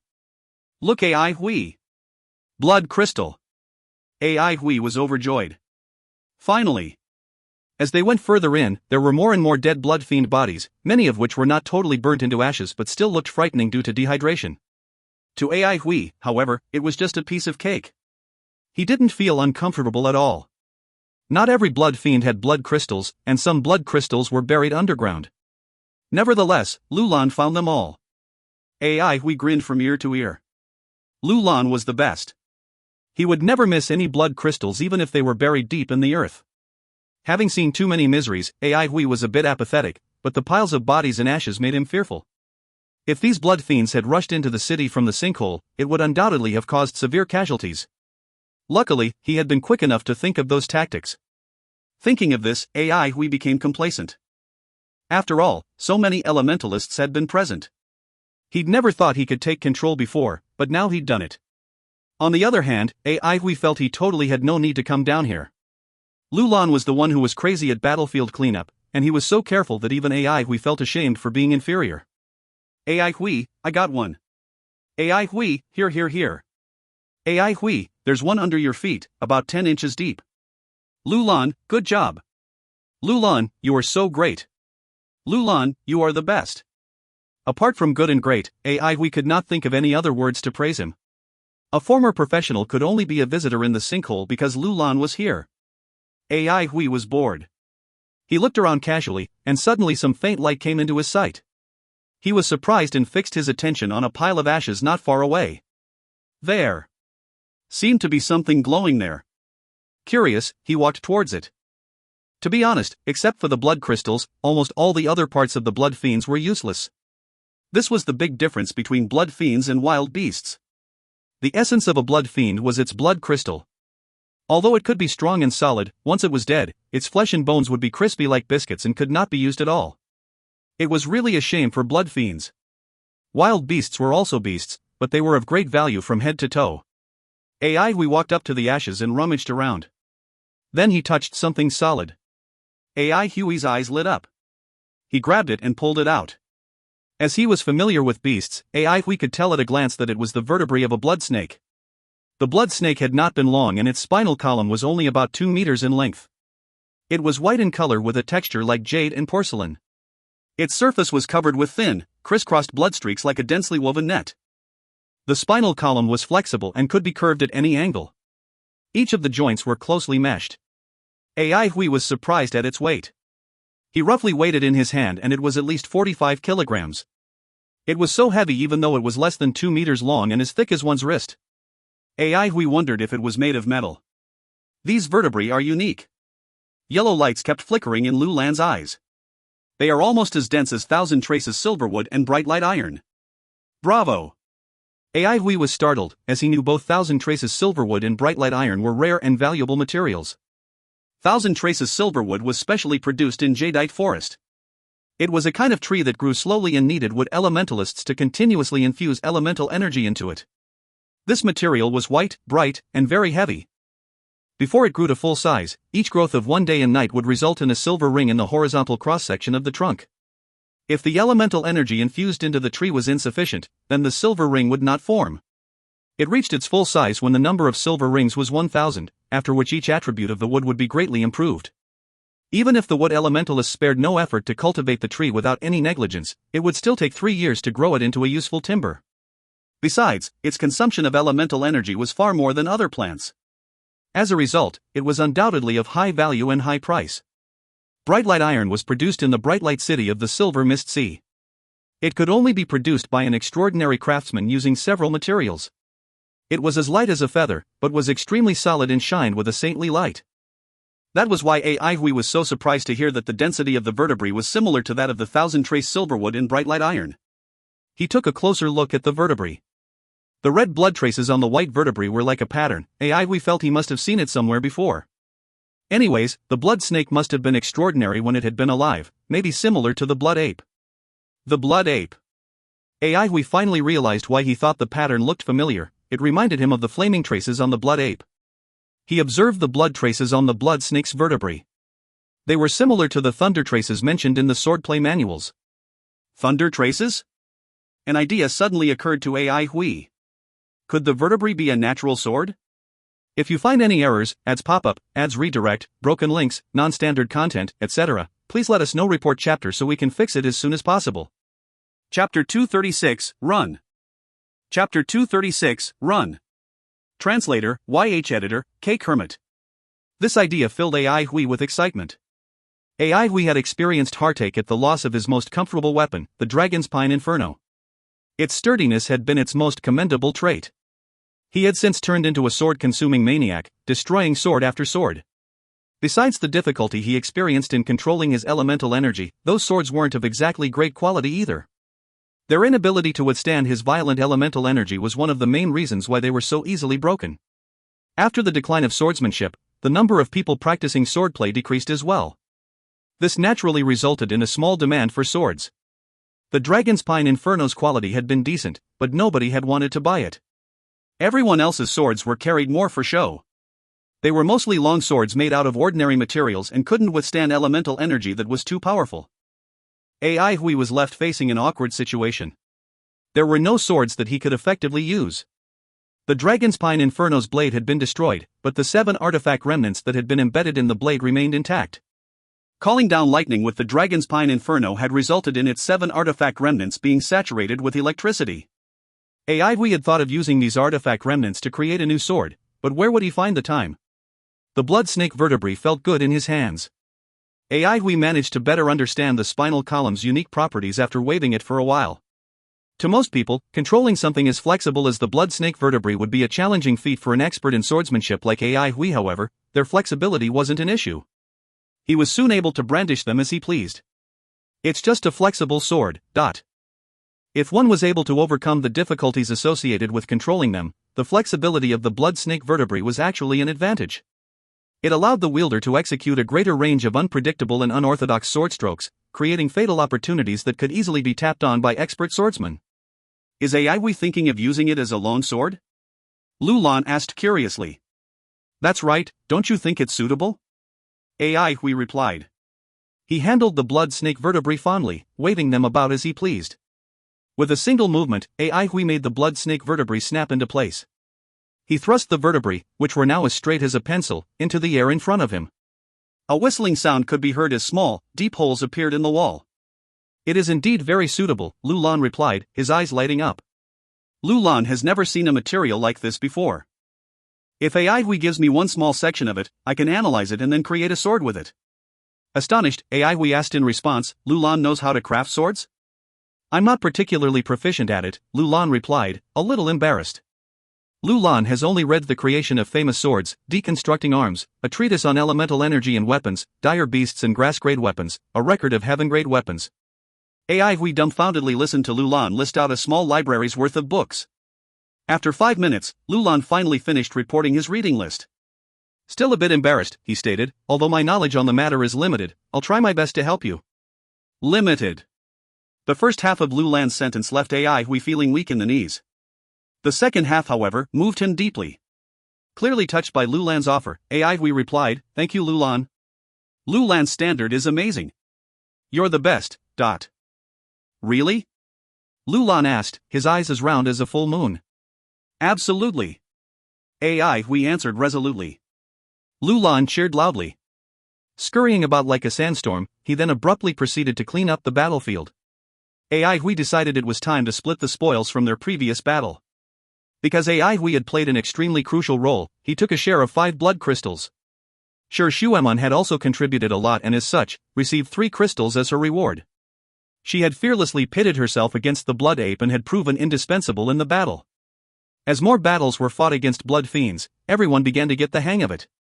The latest official announcement had stated that only blood-traced fiends with 9 traces or less would produce blood crystals. Regular blood-traced fiends and blood fiends were only able to produce a softer variant known as blood resin. All of the elementalists that had participated in the battle were happy to receive a reward. It'd be great if all battles were just like today's. Quit dreaming, once is already a blessing. You never know, Central Pine City has AI Hui. Spoils of war were the most practical rewards since blood crystals could help them to swiftly increase their strength. With each increment came a greater chance of survival. The 5 blood crystals that AI Hui received were of excellent quality. Out of these 5 blood crystals, the best one probably came from the blood snake. The blood snake vertebrae were also given to him as a reward. The blood snake vertebrae had attracted everyone's attention after the dean posited that they came from a blood fiend that had been almost as strong as the blood ape. The joy from receiving rewards was short-lived. A new variant of 9 traces blood fiend had appeared. Everyone knew that the following battles would only become more intense. The mayor had sent teams of earth elementalists and fire elementalists to investigate the sinkhole in hopes of finding a way to seal it. From the way things looked, however, this seemed unlikely. A line of students filed into the Vanguard training hall. AI Hui noticed that spirits were low and after asking around, found out that 3 students had lost their lives. They were the first batch of students who had charged ahead with Shi Shuemon. Although they were no longer afraid of fighting, seeing the constant sacrifice of their comrades' lives made them feel slightly depressed. No one knew when this blood disaster would end, just like nobody knew when the reinforcements would finally arrive. Seeing the blood fiends become stronger and their comrades falling one by one increased the students' stress levels. AI Hui kept quiet. He knew much more about the disaster but didn't dare to tell them about it. He feared that they would lose their last shreds of bravery upon knowing that the entire disaster was part of a plot aimed at destroying the Avalon of 5 elements. The reinforcements that had yet to come gave them a sense of hope. The moment Shi Shuemon returned to Vanguard Training Hall, she locked herself up in the room. AI Hui felt that he should console her, but didn't know how he should go about doing it. "It's not your fault? Casualties are unavoidable?" Such words were meaningless at a time like this. AI Hui suddenly thought of his master and mistress. How were they doing? AI Hui had been fighting every day since the outbreak of the blood disaster. Every single day was a struggle to stay alive, and every moment of respite was like taking a long deep breath before plunging underwater again. He hadn't had the time nor strength to worry about them. He thought of Mistress and Senior Mingxiu's strength and felt at ease, surely they were fine. AI Hui never felt the need to worry about his master and mistress. Rather, he always thought that they were constantly worrying about him. For some reason, however, he suddenly felt an overwhelming urge to visit them. He passed a bag of snake bones to Lulan, waved goodbye to everyone, and promptly left for the embroidery workshop. AI Hui believed that he had become accustomed to death. He'd thought that he had already tasted the deepest despair that he could experience. He had been under the impression that he could look death in the face and leave this world calmly. But as the people around him fell one after the other, he couldn't help but wonder what the next day would bring. So what if he knew that the blood disaster was a ploy executed by the blood of God? Would that knowledge save him from the ever-changing blood fiends? When will the reinforcements arrive? AI Hui thought it likely that the reinforcements had been ambushed by the blood of God. If this disaster was all part of a plan, an ambush would be extremely likely. If AI Hui could think of this himself, surely the blood of God would have thought of it. Nobody would expect the calm, optimistic AI Hui to be so pessimistic on the inside. He knew much more than everyone else. Sometimes, ignorance really is bliss. AI Hui sped off under the night sky. He had a stuffy feeling in his chest that he badly wanted to release. He had no idea how he could vent his feelings, so he ran with all his might. The wind blew across his face as the scenery on both sides of the street quickly disappeared behind him. AI Hui rushed over to the embroidery workshop in one breath. By the time he reached his destination, his mood had lightened up a bit and his emotions had calmed down. What he saw, however, gave him a surprise. The embroidery workshop's entrance was heavily guarded, sentries were positioned all over the place. Although he had expected his master and mistress to be guarded, this amount of protection made him feel very uneasy. Central Pine City was low on manpower, yet the mayor's residence was willing to deploy so many guards here. Something was not right. Someone suddenly charged towards the entrance, giving the elementalists on guard duty a scare. The guards heaved a sigh of relief upon getting a clearer look at the intruder. Ai Hui was well known throughout Central Pine City, everyone could recognize him. Ai Hui, you did an awesome job today. One of the guards praised him loudly, initiating a series of agreements. Simply awesome. I was tempted to join in myself. Ai Hui plastered a smile on his face, maintaining an exceptional calmness beneath his cheerful appearance. The strange circumstances had put him on high alert. Mingxiu came out of the workshop upon hearing the commotion outside. Seeing Ai Hui, she smiled and called out, "Junior," but Ai Hui was shocked to see Senior Mingxiu so haggard. To him, Senior Mingxiu was someone who was always gentle, graceful, and humble. Haggard was one of the last things he would use to describe her. "Senior, why do you look so wan?" Ai Hui asked out of concern. While he remained expressionless, Ai Hui was already preparing himself for a fight. Was the mayor's residence trying to make use of his master and mistress? Were they forcing his master and mistress to do things against their will? A killing intent began to manifest within Ai Hui. Darkness and despair had long pushed Ai Hui to the edge. The strange situation that he was currently in had triggered an anger that dwelled deep inside him. Ai Hui held his master and mistress very dear and would go all out against anyone who dared to lay a finger on them. He didn't think his life was worth much anyway, so be it if he died. Mingxiu's eyes revealed complex, conflicting emotions. She didn't know how to reply to him. Although her junior appeared to be extremely calm, she could see the despair and murderous intent in his eyes. She immediately knew that her junior had misinterpreted the situation. While she had been instructed by uncle not to tell Ai Hui what was happening, her heart ached at the thought of her master. "They have nothing to do with this," Mingxiu said while she struggled to control her emotions. "Master Han is in seclusion. You should go and visit uncle instead." She had decided to disobey him in the end. Mingxiu knew uncle didn't want Junior to worry, but she felt that it was too cruel to let Junior figure it all out only at the end. Besides, she secretly harbored a small hope that Junior could come up with something. Junior was no longer that youth who needed her protection. He was now the lightning blade, the embodiment of Central Pine City's hope. Upon receiving his master's address, Ai Hui immediately took off at the speed of light. If you find any errors, ads pop-up, ads redirect, broken links, non-standard content, etc., please let us know. Report chapter so we can fix it as soon as possible. Chapter 237, Calm. Chapter 237, Calm. Translator, Irene. Editor, X. Ai Hui walked out of Master's residence. On the pitch-black streets, the pumpkin street lights in Central Pine City had long been destroyed. There was neither starlight nor moonlight, only occasional bright flashes caused by elementalists on patrol as they flitted across the street. The ground beneath his feet was bumpy. Stepping on the crushed rocks and surface dust, all he saw were broken walls and ruins. All he heard was the echo of his footsteps. Master's haggard look appeared before his eyes. At first glance, Ai Hui could not believe what he saw and was angry, but when he knew the truth, all his anger disappeared into thin air. Master had become more long-winded, constantly dragging out and repeating his words.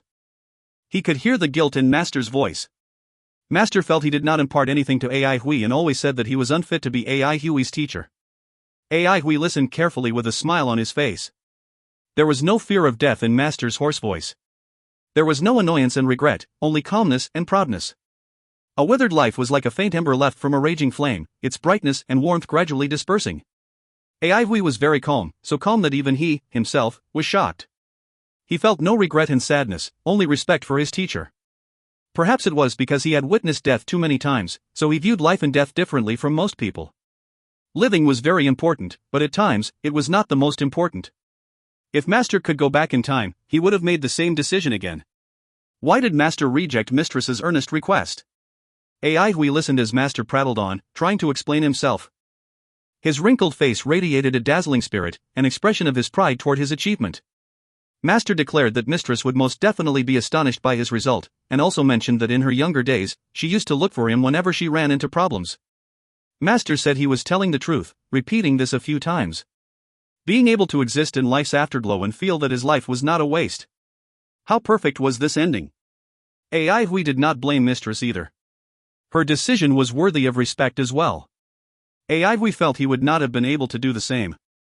He was not as selfless as Mistress, but at the same time, he felt that her choice was worthy of feeling deep veneration. No matter how sad and painful this was for the younger generation, it was these two elders who endured death and anguish. I must help Mistress complete her treating the city as a piece of cloth strategy. He was determined. Going back to the training hall, Hui looked no different from usual. Sure Shuemon came out from the room and looked at Hui. How are they? Not bad, Hui answered naturally, looking her up and down. You look pretty good yourself. Instead of replying, Sure Shuemon continued, I hear you need a training partner? That's right. Hui nodded. Do you want to come along? Why? Are you afraid? Sure Shuemon provoked. Hui touched his nose. Did Iron Lady eat gunpowder today? He laughed, saying, I'm afraid that I can't afford to pay you. It's okay, I'll pay you. Sure Shuemon snorted. Even before she finished speaking, a snow-white spear ray appeared before Hui's eyes. The spearhead was so sharp that the space between Hui's brows hurt. He quivered. This lady was being serious. He reacted quickly. With a flip of his palm, he lashed his grass sword out like a whip to defend against the attack. While he did not block Iron Lady's attack directly from the front, the elemental energy within the spear body numbed his palm. He did not dare to operate his elemental energy. He really would not have any swords left to use if this grass one exploded. It's the lightning blade indeed. Fly. Sure Shuemon's voice carried a tinge of ridicule. She turned her body and thrusted her cirrus from the other side of her body, firmly trapping Hui. With a light hum, ripples surfaced in the air. The spear ray was definitely at least a meter away from him, but the air was so heavy and oppressing. Hui's breath stopped slightly as his eyes shone brightly. The grass sword in his hands lit up and a faint glimmer pierced the left side of the air in an oblique slash. PZZT. As if a sharp blade had ripped a cloth, the agitated spear ray seemed to have punctured a water bag, its strength leaking out. Hui took this chance to struggle free. He jolted his body and escaped like a swimming fish, saying, Then shouldn't you pay a little more? As humans, we can't be too petty. I've saved your life a few times. Sure Shuemon could feel Hui's slyness and mercilessness. It was her first time meeting such an opponent. His fighting style and sword moves were entirely different from other elementalists, but it was in her nature to brave through such situations. She smiled coolly. No problem, I'll tip you if you fight a good fight. Their battle was intense and caught everyone's attention. When compared to the duel with Fatty, there was much more pressure battling Sure Shuemon. Other than gaining a slight advantage by starting with moves Sure Shuemon was unfamiliar with, Hui quickly fell into a disadvantageous position. Sure Shuemon's spear move was called Cloud Whale. She changed her strategy upon noticing that Hui's swordplay was unusual. As if in water, each hit became increasingly slow-moving and congealed. The white spear ray congregated around her body like a white fog.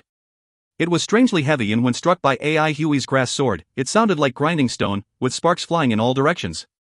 While the spear ray cloud mist was airy and looked graceful, it was actually extremely powerful. Each block numbed Hui's arms, and gripping his sword became challenging. Hui's stress level skyrocketed to the point where he was almost out of breath. The spear ray produced by the Cloud Whale technique looked like clouds, but actually contained a dreadful force. Once drawn within and trapped, the victim would be crushed into bits by this extremely heavy ray. Sure Shuemon was initially a little worried about hurting Hui, but upon realizing how cunning he was, her anxiety vanished as her moves became more merciless. Iron Lady was even more steely than before, but Hui barely dodged the spear body when a fog as thick as an arm rose suddenly, transformed into a cloud spear, and rushed toward Hui. In midair and unable to avoid it, Hui could only clash against the cloud spear with his grass sword. Clang! Hui's arm shook, as if struck by a solid hammer. The blood and chi in his body became sluggish as he flew backward. Worse, this blow agitated the remaining electricity in his flesh. His whole body turned rigid and fell toward the ground like a scallion stalk. Boom! His head planted into the ground. Fortunately, he was trained in body tempering. Grief and indignation filled his heart. Pleased, Sure Shuemon withdrew her spear. Seeing Hui's unique posture, she could not control her laughter. The gloom from earlier disappeared into thin air. Remember to add the fees to the bill. Fill the tip section as you please. Sure Shuemon's tone was livelier now, feeling a sudden sense of fulfillment. It was just like a scene from the legendary brothels. After the deed was done, the visitor would wave his hand in a domineering manner, doubling the brothel's earnings for the night. This was especially the case when her opponent was Ai Hui. She had been itching with irritation, but was unable to do anything about it. This rare experience was definitely therapeutic for her mind and soul. Hoots of laughter filled the air. Seldomly able to witness Ai Hui in such an embarrassing state, everyone enjoyed what they saw. 10 seconds passed before the leftover electricity was finally and completely absorbed by his hand and ground palaces. Ai Hui's numbed body started to recover, and like a straightened carp, he pulled his head out from the ground.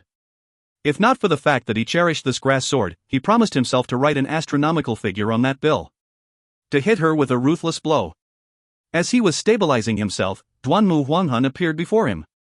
I heard you need a training partner? In his room, Lu Lan was pouring his heart into researching the blood snake vertebrae. Outstanding ingredient. Lu Lan kept a record of the attributes of many ingredients, but the vertebrae of this blood snake were still very remarkable. Their firmness and hardness were as predicted. Although not outstanding to the point where they could be used to fashion heaven-grade arms, but they were decent enough to be made into an earth-grade weapon, the second best type. In fact, 1,000-traced silverwood and bright light iron were some of the ingredients required to make earth-grade equipment. Besides being fine ingredients, these blood snake vertebrae were also unique in many other aspects.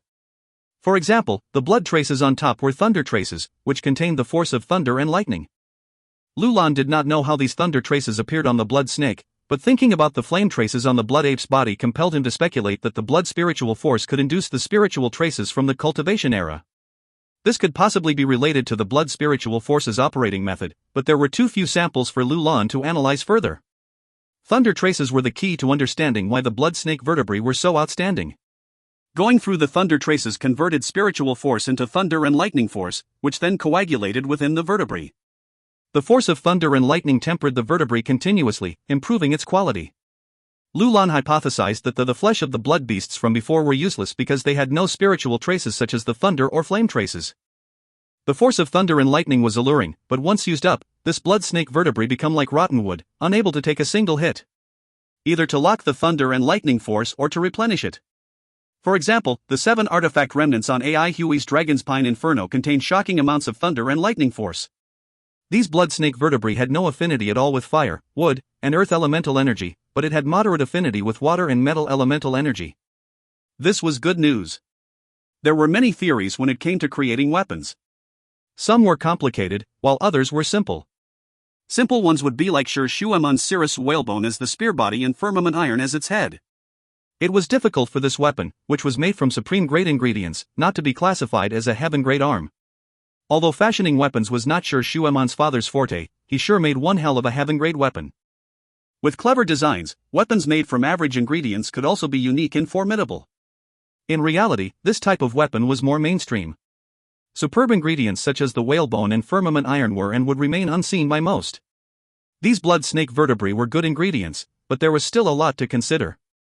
For example, they were shaped a whip and not a sword. They did not have a sharp edge, a relatively important component of a sword since it was needed to break armor and defenses. As a sharp weapon effective at breaking armor, only a little elemental energy was needed to split open solid and sturdy armors. Weapons without such a use meant that the elemental energy was usually slack and lacking in the ability to injure or kill.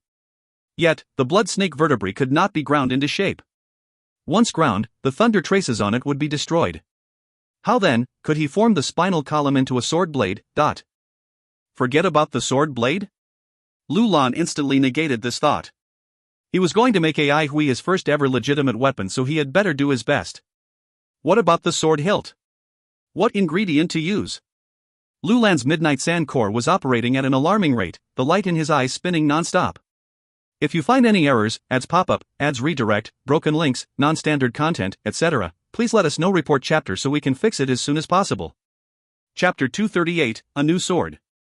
Chapter 238, A New Sword. Translator, TYZ Editor, X. A sword shrouded by an ash-gray cloud levitated silently above the table. The ash-gray cloud differed from the white cloud that engulfed the cirrus in that it was much denser. Tiny streaks of lightning zigzagged through the cloud, resembling a small thundercloud. The strip-like dark cloud looked like a sword sheath, but was actually not. 7 silver daggers meandered rapidly in the cloud like swimming fish. Each dagger was 6 centimeters in length. Their silver surfaces were so smooth that one could see his or her reflection in them. Each dagger was embedded with a lightning-based artifact remnant as well.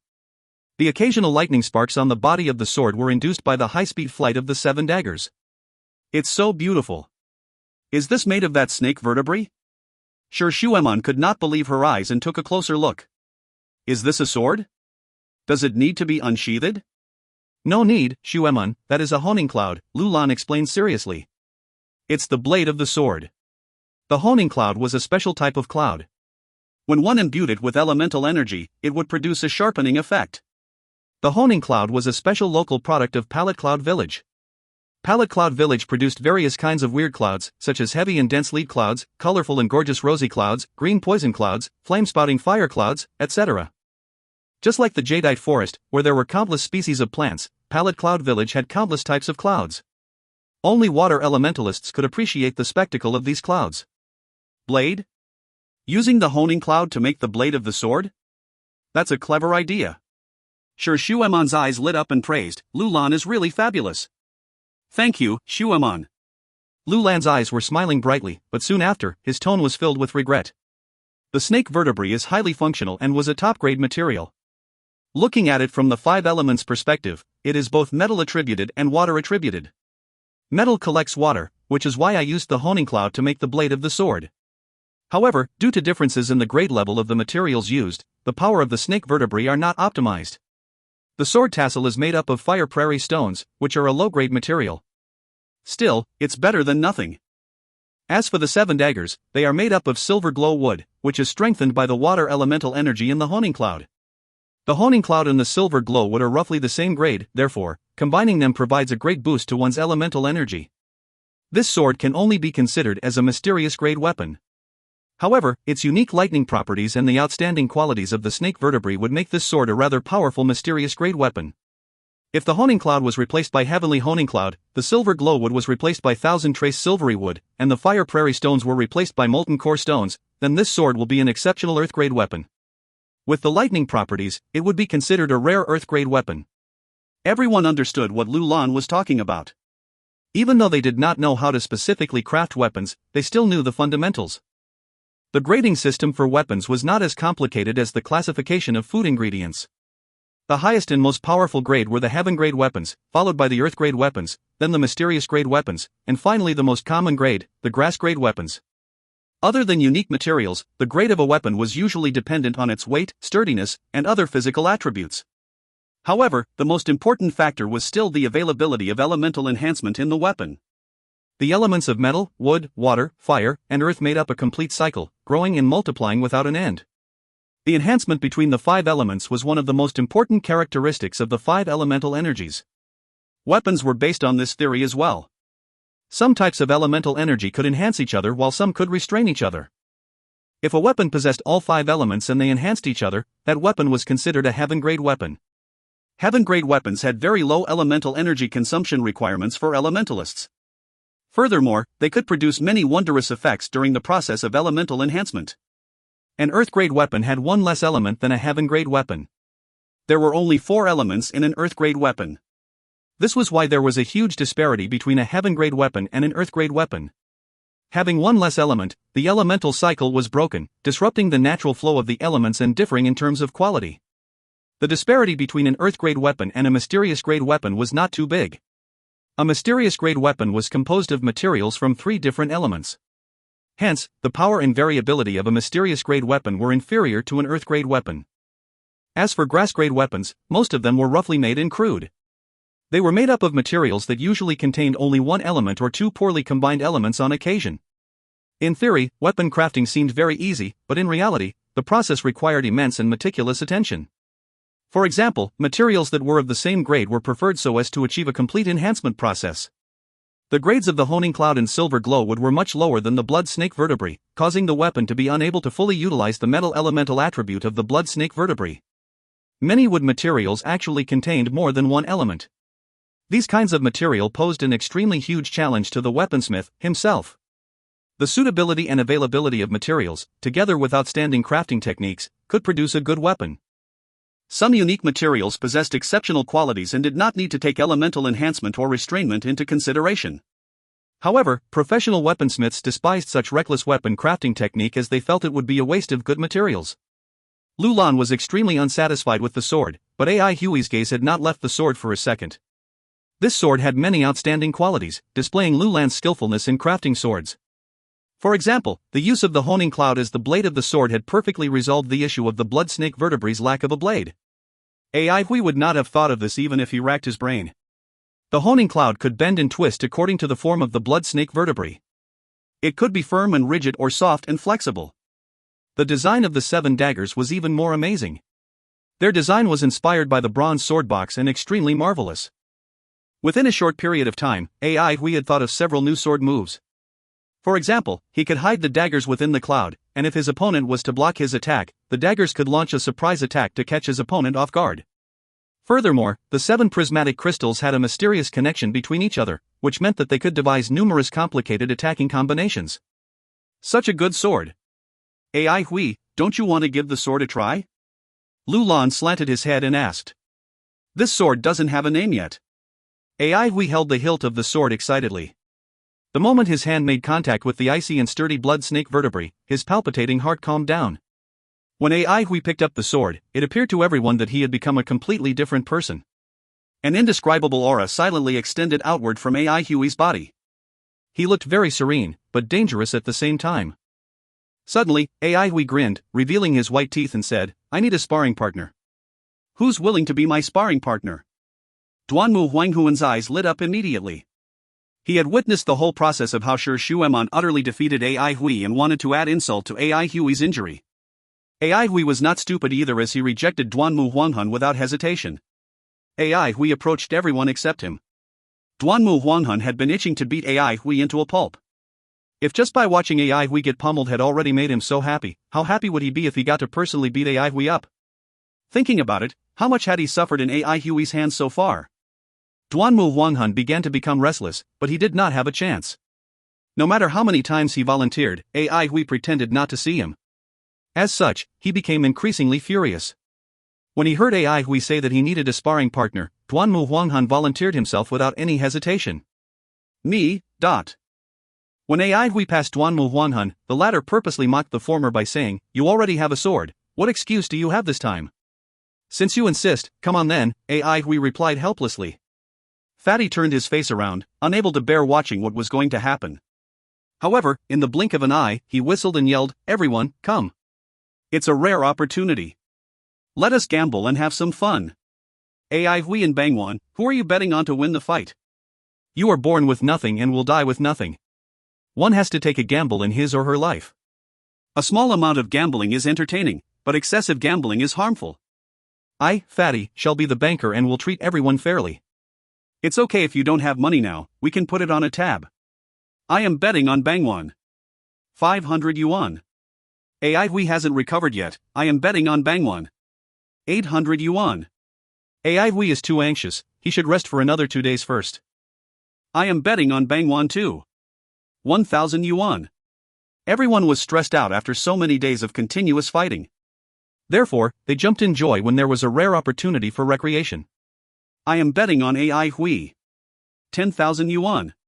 Shi Shueman's cold voice rang across the air, catching everyone's attention. No one had expected Shi Shueman, who utterly defeated Ai Hui previously, to bet on Ai Hui to win the fight. Beads of cold sweat flowed down Fatty's forehead as he replied, The maximum bet is 5,000 yuan. 5,000 yuan then. Shi Shueman's firmness caused a lot of students to hesitate in making their bets. When Fatty saw this, he intentionally asked Shi Shueman, Big sister must have never played this before, right? Never, Shi Shueman shook her head. She had been extremely self-disciplined since young, how could she have gambled before? Upon hearing Shi Shueman's reply, all the students suddenly realized what was going on. So she was new to gambling, no wonder she bet on Ai Hui. Without any hesitation, they bet on Bangwan. Everyone's gaze was directed toward the 2 figures in the arena. Both Ai Hui and Duanmu had tremendous improvements in their fighting capabilities. From their auras, everyone had an inkling of what was going to happen. Both of them were abnormally calm. However, the next moment, both of them surged forward at the same time. 2 shadows flashed across the arena as the 2 figures who were previously stationary disappeared. Ai Hui's attack hit nothing but air. Duanmu Huanghun was hovering in the air while the lotus pattern slowly swirled under his feet. Ai Hui continuously rejected him in the past, so he could only watch the fights between Ai Hui and other students. As he watched the fights, he kept thinking, how would he deal with Ai Hui if he was the one fighting him? Duanmu Huang did not underestimate Ai Hui at all. Even though Ai Hui had poor fundamentals and was limited in terms of elemental energy, his swordsmanship had improved immensely and reached an extremely formidable level. To last so long against Shi Shuemon without using any elemental energy was not an easy feat. Even Duanmu Huanghun had to admit that he could not have done so. After watching so many of Ai Hui's fights, Duanmu Huang made a big discovery. Ai Hui had a fatal weakness, which was that he could not fly. On the contrary, Duanmu Huanghun could. Duanmu Huanghuan's strategy was very simple. The first thing he would do was to fly up into the sky and then attack Ai Hui from there. His viridescent flower was capable of making long-ranged attacks.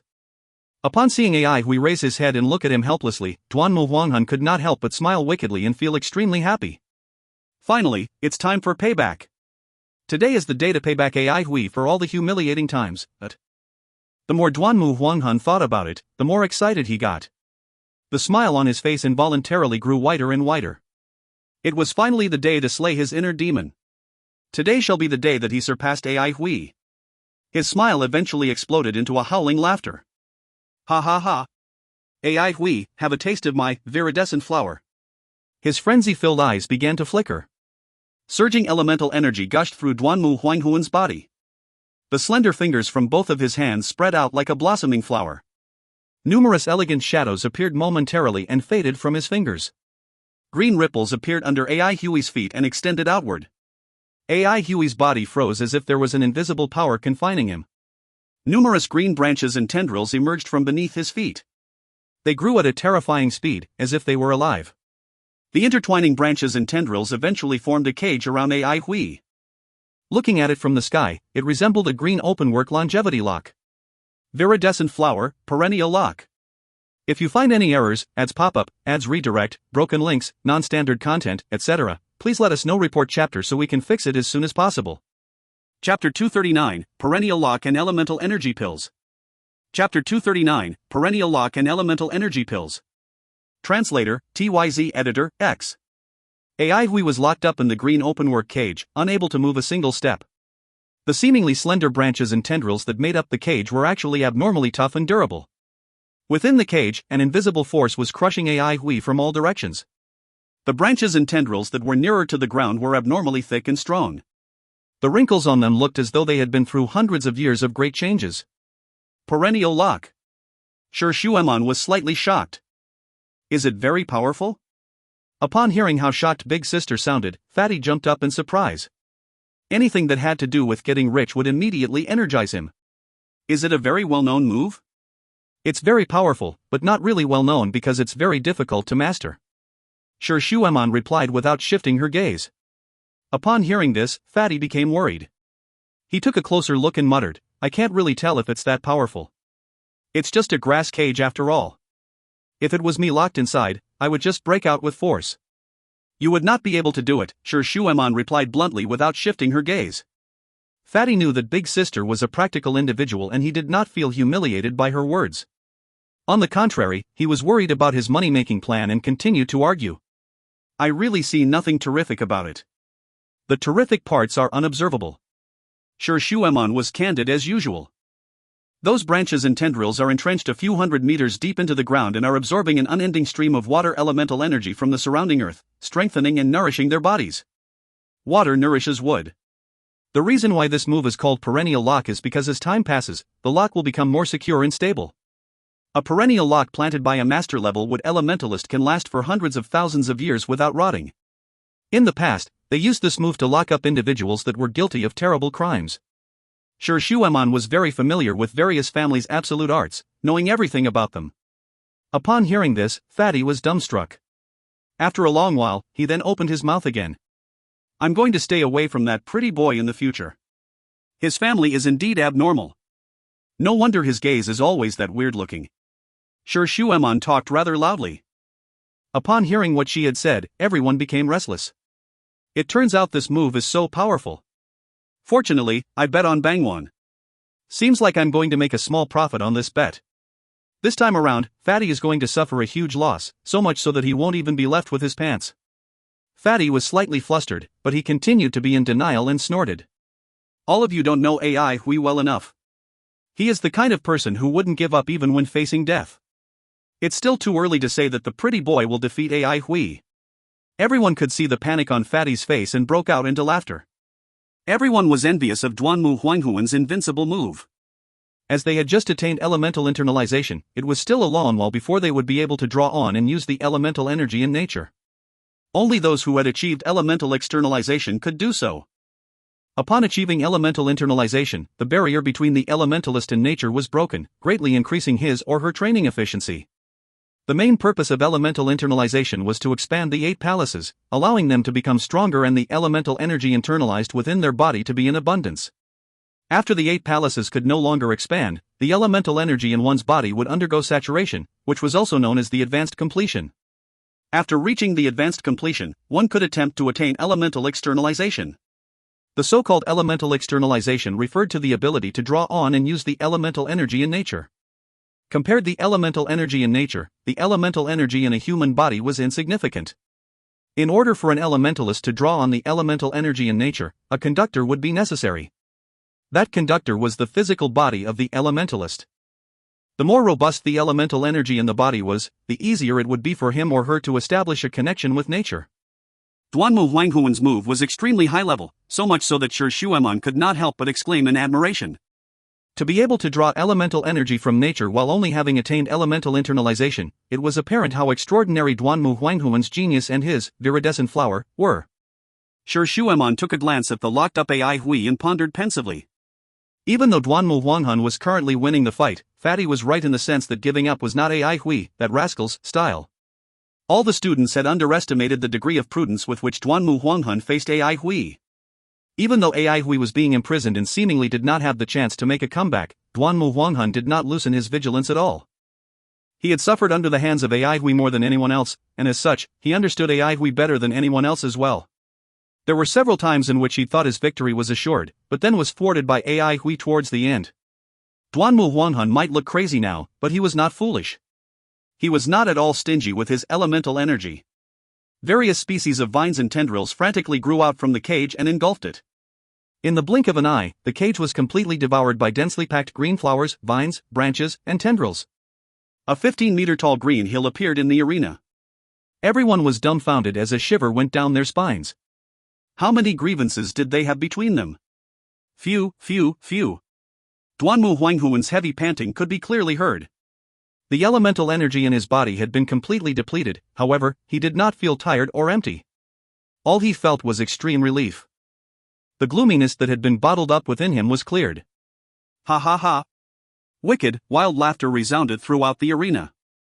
Duanmu Huanghan did not intend to fight a deadlocked battle with AI Hui. He understood his opponent and himself clearly. Even though the amount of his elemental energy was far more plentiful than AI Hui's, he knew he would eventually lose to AI Hui if they engaged in a battle of attrition. This plan had been meticulously designed by him. He'd made use of his aerial advantage and caught AI Hui by surprise. Then he started off with the move he had just comprehended, the perennial lock. The enormous disparity in base level between AI Hui and the perennial lock meant the latter was able to suppress the former completely. Following which, he would pour all his elemental energy into the battle, securing his victory. All along, he had been secretly observing AI Hui's fighting characteristics. One of these characteristics had been locked onto by Duanmu Huanghan as he had witnessed it many times. Whenever one fought with AI Hui, he or she should avoid pitting themselves against him using fighting tactics.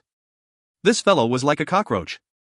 If one could not defeat him with one blow and instead engaged in a deadlocked battle with him, the final victor would always be AI Hui. After howling with laughter for quite some time, Duanmu Huanghan finally stopped. There's nothing to be done about it now. My elemental energy has been completely depleted and there's no way I can save you. You can enjoy your time in there for now. You have to wait until my elemental energy has completely recovered before I can undo this huge cage. Duanmu Huang's voice appeared to be filled with sympathy, but he was laughing deep down in his heart. It was too perfect. How many seeds had he planted to form this cage? Not even Duanmu Huanghan knew. The green flowers on the cage would continue to attack AI Hui, not even stopping for half a second. Even though AI Hui's life would not be in any danger, he would enjoy the entire process. Duanmu Huanghun floated towards the ground slowly. All the students were looking at him in awe. Having only achieved elemental internalization, he could already display a move used by elemental externalists. Duanmu Huanghuan's improvements had far exceeded their expectations. Duanmu Huanghun had never been more smug than he was now. The darkness that had engulfed him was lifted. The inner demon that had been pestering him was slayed. The shadow that had been stalking him closely was ruthlessly destroyed by him. He felt a sense of extreme relief, as if he had eaten a fruit of immortality. He had to carefully savor this precious and beautiful moment. He stood bolt straight and looked as though he had completed an insignificant task. His white clothes fluttered in the wind. Even though his elemental energy was completely depleted, his elegant and confident demeanor was not broken. A perfect performance must have a perfect curtain call. He was fated to be a perfect man. I'm going to enjoy this moment. No need. A soft voice rang clearly through Duanmu Huanghuan's ears, despite the thickness of the green hill. Duanmu Huanghun was shocked, but then quickly laughed at himself. Such a stubborn inner demon. How can I be hearing such voices in my head even after I have obtained an absolute victory? How obstinate of me. He flicked his long sleeves gracefully. Just as he was about to wave goodbye to his stubborn inner demon, a lingering voice rang into his ears as if a ghost was whispering to him. Are you ready? Duanmu Huanghun froze and almost fell down. His eyes widened as a blank look appeared on his face. Ready? Ready for what? Wait a second. Shouldn't this fellow be in a coma, in agony, struggling for his life, and resisting the cage with all his might? How come he couldn't hear a single hint of agony in his voice? It was as if he was completely fine. Everyone had their eyes wide open as they stared blankly at the 15 meters tall green hill. Their faces were filled with incredulity as an unbelievable thought flashed across their minds. Could it be that AI Hui was still capable of striking back? A planar beam of silver light shot out of the thick grass hill like a sharp blade and went right through the blue dome of the heavens. Following which, another beam of silver light shot out of the green hill. Another beam shot out again. The sound of the green hill being pierced was very soft, however, at this moment, it resembled thunder in everyone's ears. Numerous streaks of light had shot out of the green hill. In the midst of dead silence, Lu Lan's cheerful voice suddenly rang through the air. AI Hui, come on. Just as Lu Lan finished speaking, the grass hill exploded with a loud boom. A burst of dazzling silver light erupted in everyone's eyes. Buzz. The sound of lightning sparks approached like an incoming tidal wave. The silvery sword glints were like wind, propelling the tidal wave forward. The youth's figure was fuzzy amidst the intense, silver light. 7 daggers flew and danced around AI Hui's body rapidly, then eventually materialized into dazzling silver light orbs. The lightning sparks on the surfaces of these light orbs resembled wandering chains of lightning. The green flower patterns around AI Hui vanished into thin air. The only thing that was still stubbornly standing was the perennial lock, however, it was being pushed outward by the silver light orbs, inflating like a balloon. The faster the daggers flew, the more intense the sword glints got. Crack, crack, crack. The green vines and tendrils that formed the perennial lock began to snap and collapse. The remaining sturdier ones frantically absorbed the water elemental energy from the ground. AI Hui furrowed his eyebrows as the sword in his hand trembled furiously. He had no choice but to hold the sword with both hands. Duanmu Huanghuan's cage was far stronger than what he had expected. Previously, with the use of the Big Dipper, he'd blown up a grass sword with 7 elemental energy pills. This time around, the number of elemental energy pills that AI Hui used had already exceeded 2/3 of the elemental energy in his body. The cage had not exploded yet. However, AI Hui did not have the slightest bit of fear. He could sense that this new sword could endure far more elemental energy than the previous ones. Let's see where your limit is. AI Hui silently spoke to his sword. Without any hesitation, he poured his elemental energy into the new sword. One by one, the elemental energy pills unfolded, extended, and erupted. The sword was trembling furiously as its weight increased tremendously. In that moment, AI Hui could feel that he was telepathically connected with the sword. He felt as if something was going to erupt out of his body. Without any hesitation, he slowly raised his sword. The next moment, a cold glint flashed across AI Hui's mind as he furiously swung down his sword. The silver light orbs suddenly exploded. The perennial lock, which had been holding on strenuously, was devoured by the burst of silvery radiance and vanished in a puff of smoke. Upon getting rid of the restriction that the lock had placed on him, AI Hui felt as light as a feather. The explosion of silvery radiance sent a terrifying sonic boom bursting in all directions. Duanmu Huanghan, who was about to land on the ground, was unable to react in time. He could only blankly watch on as the burst of silvery radiance whizzed towards him. Boom! A shadow flew across the air. A white-clothed figure was deeply embedded on the wall not far away, spread-eagled. If you find any errors, ads pop-up, ads redirect, broken links, non-standard content, etc., please let us know. Report chapter so we can fix it as soon as possible. Chapter 240, The Deadly Weakness. Chapter 240, The Deadly Weakness. Translator, TYZ Editor, X. The night sky seemed to be covered with a black veil while the gloominess in the air resembled an insoluble black ink. All of Central Pine City was empty. The streets were filled with ruins and rubble. A few undestroyed pumpkin lamps were giving off a dusky yellow light, shining upon the dilapidated city.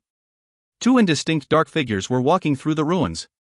Yan Hai was walking ahead of the other figure. He had lived in Central Pine City for many years. Even though the city had fallen to ruin, he still knew his way around. Ever since the day he'd refined the blood crystal that Tian Quan had given him, he had successfully developed blood traces and become a legitimate blood elementalist. Tian Quan also taught him a thing or two about Shadowless, sharply increasing his fighting capabilities. The unprecedented abundance of power in his body had imbued him with absolute confidence. Furthermore, he had Sir behind him to provide support. He was walking erratically and the environment surrounding him was distorted. It was as if a thin layer of shadow had covered his surroundings, merging with the night scene and making it difficult for him to be seen clearly. They walked and stopped, avoiding the patrolling elementalists along their way.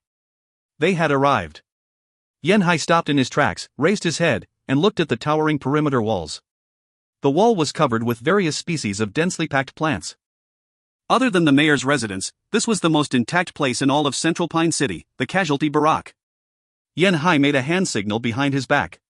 He remained prudent as usual. With the recent formation of the blood traces, his powers had gotten a lot stronger than before. However, the surviving elementalists in Central Pine City had also been strengthened. The A1 unit and the lightning blade had gotten rather popular these days. The previous scene of numerous lightning bolts surging down from the sky had struck fear in him as well, so much so that he'd almost collapsed onto the ground. After that incident, he was filled with anxiety and worry. One careless mistake could cost him his life. He was not the only who was worrying. Initially, Sir was nonchalant towards the elementalists in the city, however, he had now also become fearful of them. However, Sir was truly someone who had lived through countless life and death battles. He'd identified Central Pine City's weakness with one glance. If their plan was successful, the situation in Central Pine City would change immediately. Yan Hai felt that the success rate of the plan was very high. When he thought of this, his heart burned with fervor. The casualty barrack that was surrounded by towering walls was used to quarantine injured elementalists. A few thousand elementalists that had been infected by the blood poison were being locked up here. These infected elementalists gave the mayor a headache. Until now, he had yet to find a cure for the blood poison. He could not kill these inflicted elementalists or take a carefree attitude towards them. The only thing he could do was to quarantine them in order to prevent the blood poison from spreading. There was no other way except to drag out the situation. Everyone could only hope that the Elders Guild would quickly find a cure to the blood poison. The quarantine zone was heavily guarded, however, these walls were only used to keep the blood fiends out and prevent those severely inflicted elementalists within the facility from escaping. Central Pine City was low on manpower, hence, there was no extra manpower to guard the inflicted elementalists. To reduce the number of people taking care of the casualty barrack was sealed off. The surrounding high walls and the thick, vine-made dome roof were used to cut off contact between the casualties and the outside world. Surveillance plants and vines that could shackle the casualties were grown all over the casualty barrack. They were the most loyal sentinels. Once they discovered that an inflicted elementalist's condition had worsened and turned aggressive, the nearby vines would quickly bind him or her. With the surveillance plants and the restricting vines placed in every corner of the facility, only 3 wood elementalists were needed to manage the place. Casualties who went crazy could only act on their instincts and did not know how to use their powers. As such, they were not difficult to deal with.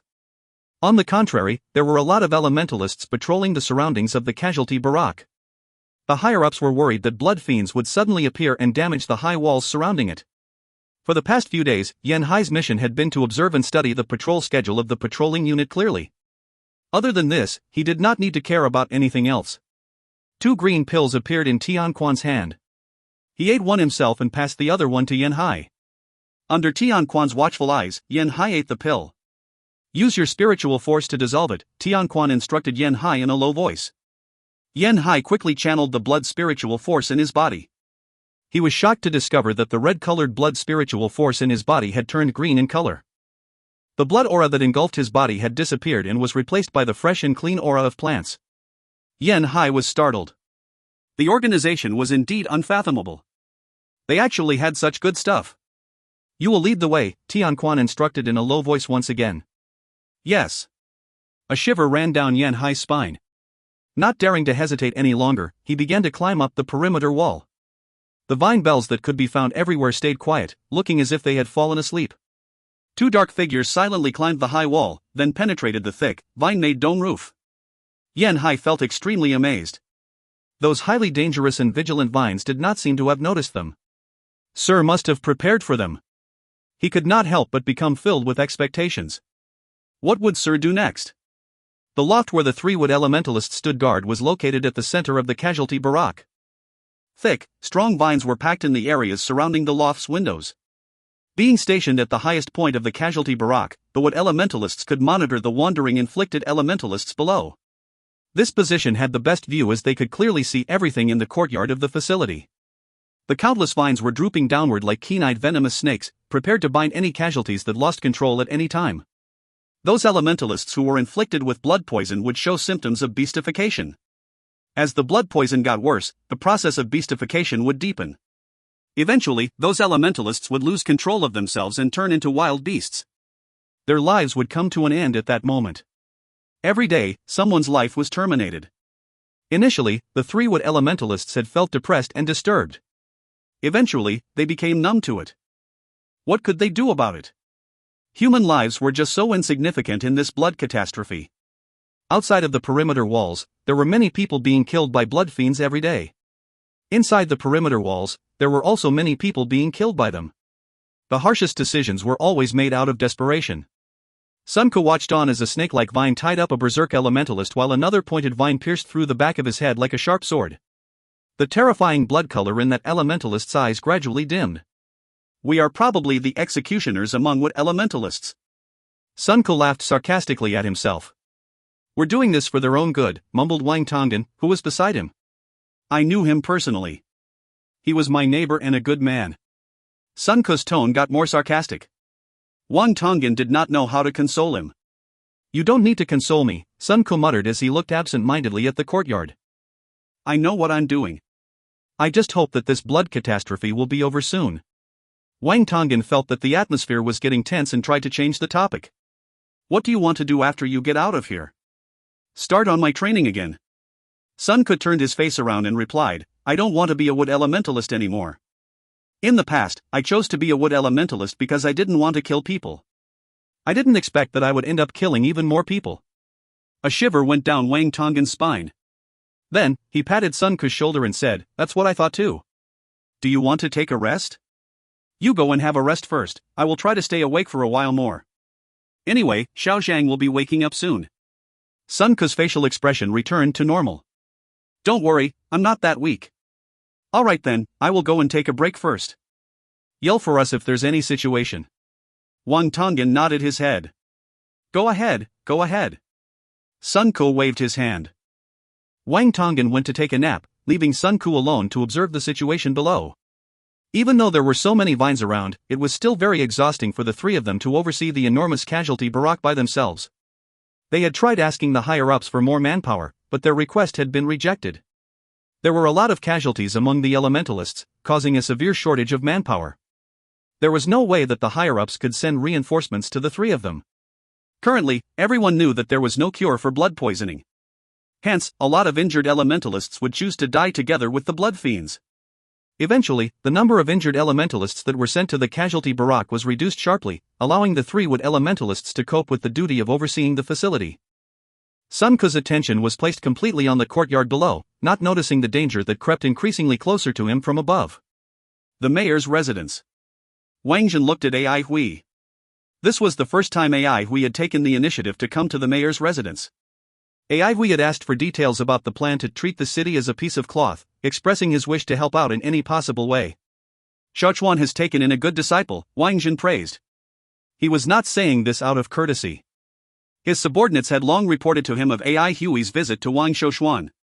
Wang Zhen's impression of AI Hui was that the latter was a very capable and talented young man, although he was also a moody and melancholic individual. Rather than behaving like any of the usual youngsters, he behaved like an old veteran who had been through a lot. He was also not someone who liked to meddle in other people's business. Not only that, if one was to give him a task, he would haggle over the reward. He would only agree to the task until he felt that the reward was enough. Wang Zhen was having a huge headache over this characteristic of AI Hui. The thing was that with AI Hui's performance getting increasingly better and him gaining a reputation, Wang Zhen could not get tough with him.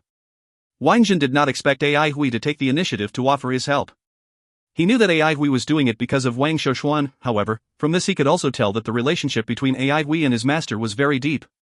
AI Hui being willing to help was the best situation. Shuaman, who was standing beside AI Hui, could not help but take a glance at the latter.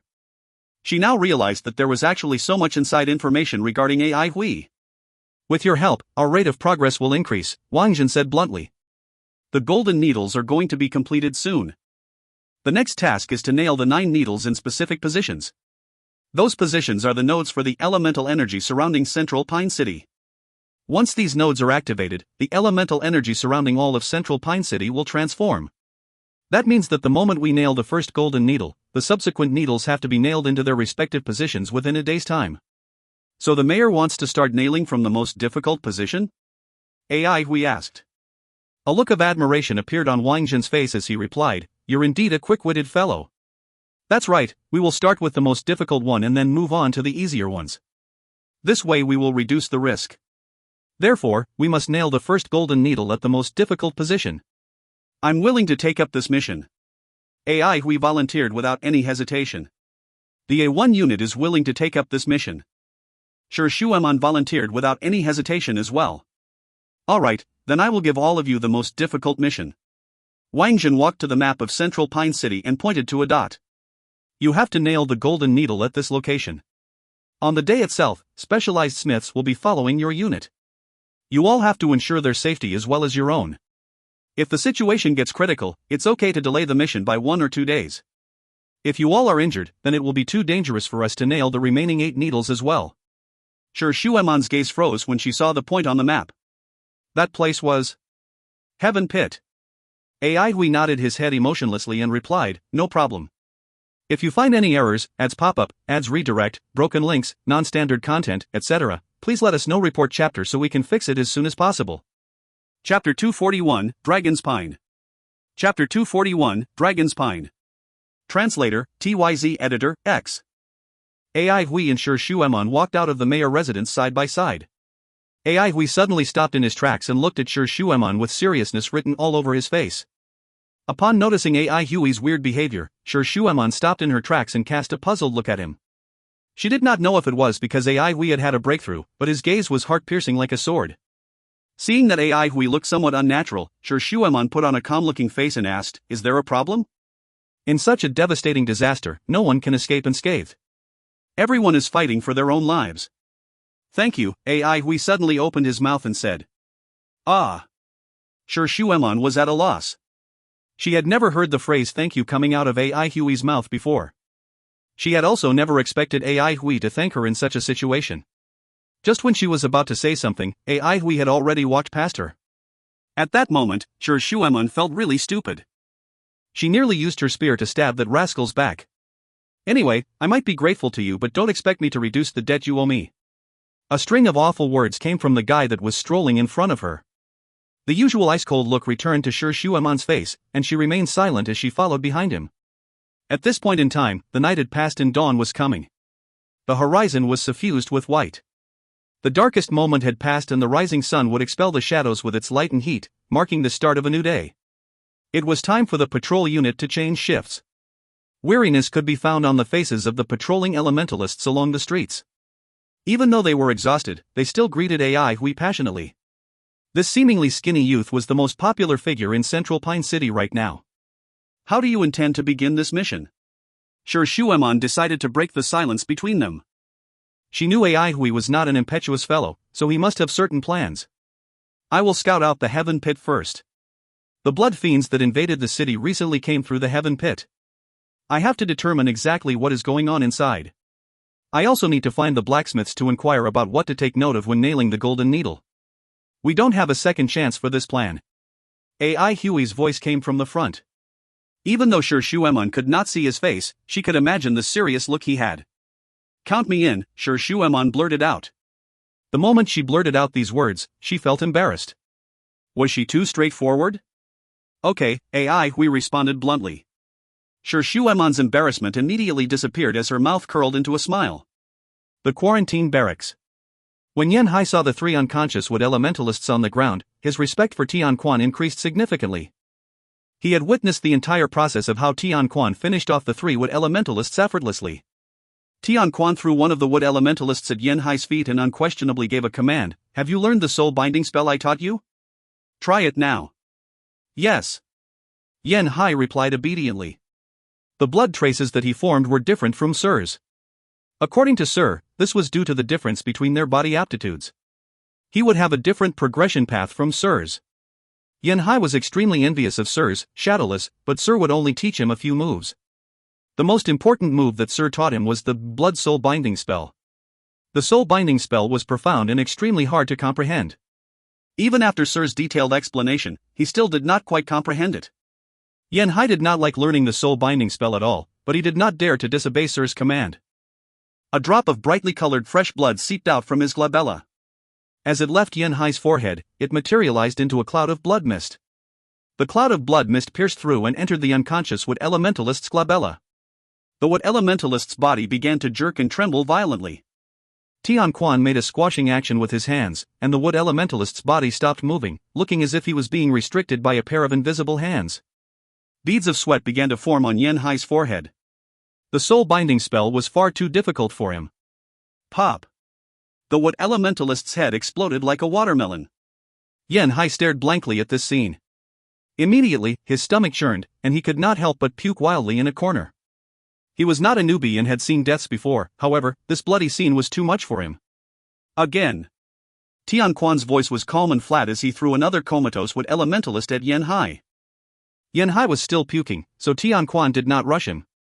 After a while, Yen Hai stood up with a pale white face and turned to the second wood elementalist. Once again, the cloud of blood mist pierced through the glabella of the elementalist. This time around, Yen Hai's performance was a lot better than before. The wood elementalist was still convulsing, but not as violently as before. Suddenly, blood started to seep out from the corner of the wood elementalist's mouth. The color of his face rapidly turned ash-gray and the temperature of his body dropped instantly until it became ice-cold. His body was completely devoid of life. This is the last one. If you fail again, you will die with him. Even though Tian Quan's voice was still calm as usual, one could sense the murderous intent within it. Yen Hai trembled in fear. He knew that Sir's patience had reached its limit. The pale white color of his face was able to conceal his anxiety well. Otherwise, one could see his panic with one glance. He knew that if he failed at what Sir expected him to do, he would affect Sir's plan and death would be the only way out for him then. This was the last chance. He took a deep breath, closed his eyes, and tried his best to calm himself down. After 5 minutes, he opened his eyes again. The cloud of blood mist penetrated the glabella of the last wood elementalist. Just like before, the elementalist's body still resisted it fiercely. Even though Tian Quan sounded calm and nonchalant, he actually cared a lot about this situation. He needed to buy more time for his plan to work. If he could not take control of a wood elementalist, he had no chance of carrying out his plan. Opening the quarantine zone would only bring more chaos to Central Pine City, which was far from his ultimate goal. As long as it could buy him more time, he would be a step closer to achieving his final goal. It was a pity that he could not master the soul binding spell and could only place his hope on Yen Hai. Yen Hai's face was becoming increasingly pale, his body was shivering nonstop, and he was drenched in cold sweat. The resistance of the wood elementalist on the ground gradually weakened. After a while, the wood elementalist suddenly opened his eyes. His eyes were scarlet in color, containing a hollow gaze. His eyeballs swiveled a few times and the scarlet disappeared. The hollow gaze also slowly disappeared and was eventually replaced by his eye pupils. Other than looking a bit dull, there was nothing weird about his eyes. The wood elementalist, who was lying on the floor, quickly stood up and bowed toward Tian Quan. "Sir! You did a good job." A smile appeared on Tian Quan's face. As usual, the patrolling elementalist stopped 20 meters away from the quarantine camp. This camp was everyone's least favorite place to visit. Everyone would rather battle with the blood fiends than see their family members and friends die in this place. Despair, fear, numbness, devastation. This place was a green-colored hell. Even the patrolling elementalists were not willing to get too close to this green-colored hell. One of the patrolling elementalists yelled from afar, "How's the situation inside?" After a while, a hole appeared on the high wall that was covered with vines and tendrils. Next, a head came out of the hole and replied, "Everything is fine as usual. Do you want to come in and take a look?" Upon hearing this, that patrolling elementalist quickly shook his head and answered back, "We are very busy. Bye." They did not want to stay any longer. Upon seeing the familiar face of Sun Ku, they turned around and prepared to leave. Everyone sympathized with the Sun Ku trio because this squad was tasked with executing their family members and loved ones. Just thinking about the torment that the three of them had to go through struck fear in everyone's heart. The figure behind Sun Ku kept on observing until the patrolling unit was gone. "They have left," Sun Ku said. If one listened clearly, he or she could hear that Sun Ku's voice was slightly deeper than usual. However, no one would notice such an insignificant difference during this chaotic period of time. Fatigue, lack of sleep, and low morale. Everyone would be different than usual. The previously nonchalant Tian Quan began to reveal a tinge of craziness and excitement on his face. He walked to the window and looked at the countless pairs of scarlet eyes. With a voice that contained a tinge of expectation, he muttered, "Our plan can begin now." On the fringe of the heaven pit, the morning sun cast the shadows of three figures. "The weather is beautiful." Sure Shueman squinted her eyes as she basked in the morning sun. Such beautiful weather was extremely rare these days. Lulan slanted his head and asked Ai Hui, "Have you thought of a name for your new sword?" "Name?" Ai Hui replied as he observed the heaven pit, "Let's call it Lulan's sword." Lulan thought pensively before replying, "That does not sound too impressive." "Let's call it Ai Hui's sword then," Ai Hui answered without even thinking. His gaze carefully scanned every single section of the heaven pit. The terrain of the heaven pit was quite different from the last time they had visited. The continuous influx of blood fiends had significantly impacted the terrain of the heaven pit. There had been several mini heaven pits appearing around the city. The sandworms had hollowed out several areas beneath Central Pine City. "You're too perfunctory." Sure Shueman was unhappy with Ai Hui's attitude. "Lulan spent so much time and effort to craft the sword for you, how can you treat him like that?" Lulan was everyone's beloved. Sure Shueman wished that she could bring Lulan home. If she had a sand puppet like Lulan, she would treat him very well. Ai Hui's perfunctory attitude really infuriated Sure Shueman. "That's true." Ai Hui stopped what he was doing and pondered seriously before saying, "A snake can be considered a small dragon. Since the sword is made using the snake vertebrae, let's call it Dragon's Pine." "This is a good name." Lulan's eyes lit up. Sure Shueman pouted and did not say anything else. From the way she looked at it, Ai Hui's creativity had reached its limit just by coming up with this name. "Let's prepare to go down and see what's going on inside," Ai Hui instructed in a deep voice. "Lulan, remember to record the surrounding terrain and remind us of the location of the node. We have to find a suitable path down. I have already talked to the blacksmiths, and the golden needle has very large dimensions. Its length is more than 5 meters and its diameter is around half a meter. Such a huge object would spell trouble if it enters a narrow space. Even though the golden needle is made of metal, it's still very fragile. It might not work if even a tiny bit of it is damaged." Lulan was a sand puppet and operating underground was a piece of cake for him. An average person would easily lose his or her sense of direction underground, but it was not a problem for Lulan. He could easily and rapidly identify his bearings underground. "No problem, Ai Hui," Lulan said cheerfully. "If we encounter any danger, when I say retreat, both of you have to listen to me and retreat. I will bring up the rear." Ai Hui's gaze shifted to Sure Shueman and added one more line, "I am confident that we will come back alive." "No problem," Sure Shueman nodded her head. With regards to this aspect, Ai Hui was indeed far more capable than her. This fellow's survivability was matchless. "Let's go." Ai Hui was the first one to jump in. The pitch-black heaven pit devoured him like the wide-open maw of a monster. His bright eyes were like the stars in the night sky, clear and firm. Following closely behind Ai Hui, Sure Shueman and Lulan jumped into the heaven pit. If you find any errors, ads pop-up, ads redirect, broken links, non-standard content, etc., please let us know. Report chapter so we can fix it as soon as possible. Chapter 242, The Transformation of the Blazing Corals. Chapter 242, The Transformation of the Blazing Corals. Translator, TYZ Editor, X. Be careful, the terrain has changed a lot, Aihui reminded Sir Shuemon and Lulan softly, his voice containing a tinge of doubt. He found it hard to establish connection between his impressions of this place yesterday and today. Within a day, the depths of the heaven pit had changed beyond recognition. The unfamiliarity of this place was not within Aihui's expectations. What exactly had happened here in a day's time? A shiver went down Aihui's spine as his face turned grave and stern. Sir Shuemon was silently trembling with fear. She rarely saw such a facial expression from Aihui. A focused Aihui always seemed inhuman. Among their generation, Sir Shuemon had never met anyone whose psyche was comparable to Aihui's. He was cold and firm like steel. He would have no fear or panic even if a knife was placed against his neck. Sir Shuemon was not the only who felt this way, and everyone else felt the same about Aihui. She discovered this during a private discussion with the others. Aihui, the nature of the surrounding boulders and rocks has changed. Their temperature is slight higher. Lulan's glowing yellow eyes kept flickering in the dark. The temperature is higher than before? Aihui reached out his hand and touched the cavern wall beside him. His hand felt warm. The weird thing was he did not feel that the temperature of the surrounding air was very high. Is this caused by the explosion from last time? Sir Shuemon asked curiously as she touched the soil. No, Lulan shook her head, the amount of fire elemental energy in the rocks and soil exceeds the amount from last time around. The nature of the elemental energy given off by that explosion is very complicated. It was not purely fire elemental energy. Are you able to find out why? Aihui asked.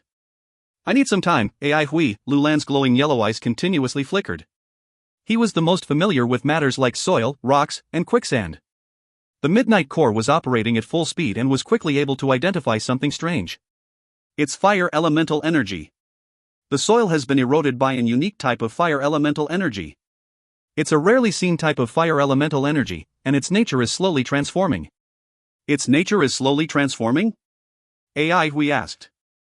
Yes, Aihui, Lulan's reply came very fast. Its nature is a mixture of fire elemental energy and fire spiritual force. Right now, it's transforming toward fire spiritual force, but the rate at which it's transforming is very slow. Fire spiritual force? This conclusion stunned Aihui and Sir Shuemon.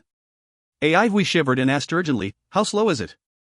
How long before the fire elemental energy completely transforms into fire spiritual force? Approximately 200 years, Aihui, Lulan replied. Aihui and Sir Shuemon heaved a sigh of relief upon hearing the huge number. What happened 200 years later had nothing to do with them. They were fine with it as long as the transformation did not take place now. If the transformation was to take place now, the pressure on them would increase and their chances of surviving would decrease. Why did the fire elemental energy undergo transformation? Sir Shuemon did not seem to get it. Isn't elemental energy very stable? Any elementalist that had a bit of common sense would have such doubts. Even though everyone was very unfamiliar with spiritual force, they still knew that the nature of elemental energy was much stabler than spiritual force. That was a fact. Otherwise, the Avalon of 5 elements would exist. Right now, the stable elemental energy was trying to convert into unstable spiritual force. This completely defied logic. The flickering yellow light in Lulan's eyes calmed down gradually. He had already completed his analysis. The larvae, eggs, microorganisms, moss, and underground plants in the soil have been infected with the blood poison. They are devouring elemental energy and converting it into blood spiritual force. Doesn't that mean the Avalon of 5 elements will completely disappear in 200 years' time? Sir Shuemon's face turned deathly white. If no preventative measures are taken, then yes, Shuemon, Lulan answered bluntly. Aihui was speechless. He suddenly thought of the old prisoner. Initially, he frequently communicated with that old man, but as the situation worsened, Aihui purposely avoided contacting him. With the increased pressure to survive and the fact that the inside story he obtained from the old man was not helpful for the current situation, he only felt deeper despair. The inside story had nothing to do with him. All he wanted was to survive the blood catastrophe. From the words of the old man, Aihui understood a lot of things. The blood of God had extremely huge ambitions, and their ultimate goal was to topple the Avalon of 5 elements. As such, the blood of God developed the blood poison, the scary blood poison that could change the world. Aihui felt that the blood poison was the most terrifying creation in the world. It contained the power to change the world, striking both fear and amazement in one's heart.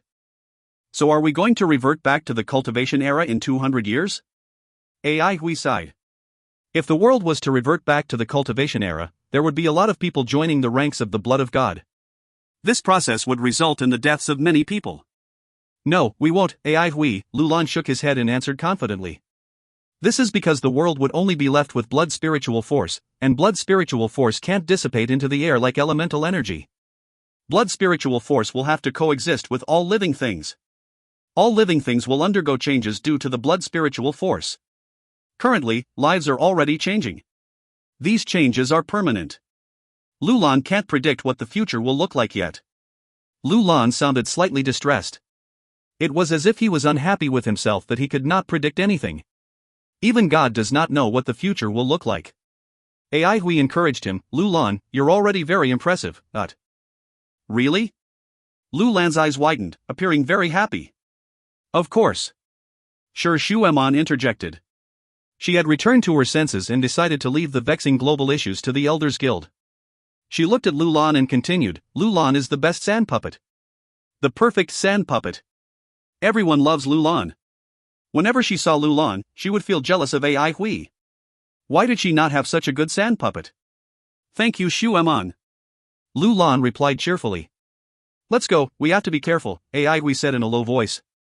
Lulan, lead the way. No problem, Hui. Lulan replied happily. Hui stayed 10 meters behind Lulan. If they were to encounter any dangers, he could launch an attack from Lulan's side in the shortest amount of time. Even though the ground was filled with fire elemental energy, it had no effect on Lulan. They ventured deeper into the heaven pit. Even the mayor was shocked when he learned that the first golden needle had to be nailed in the heaven pit. After consulting with Wang Shouxuan, the latter's answer was able to set them at ease.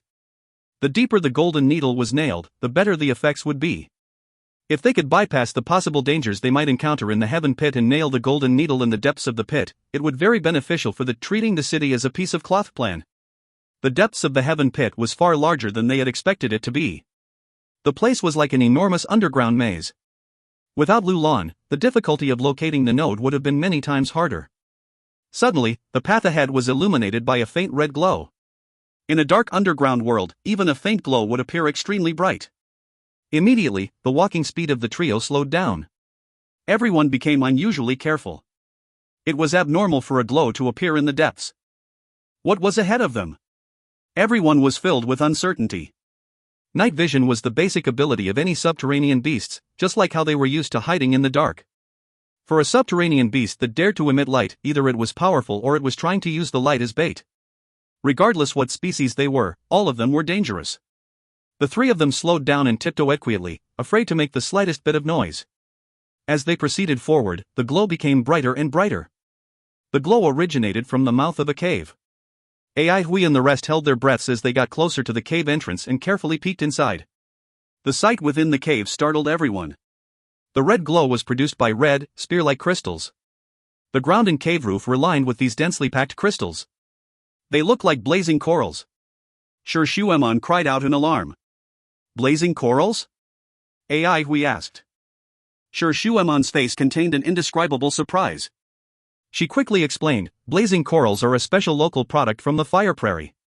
The ground beneath the fire prairie is filled with intertwining rivers of lava and the blazing corals grow on the riverbeds of these lava rivers.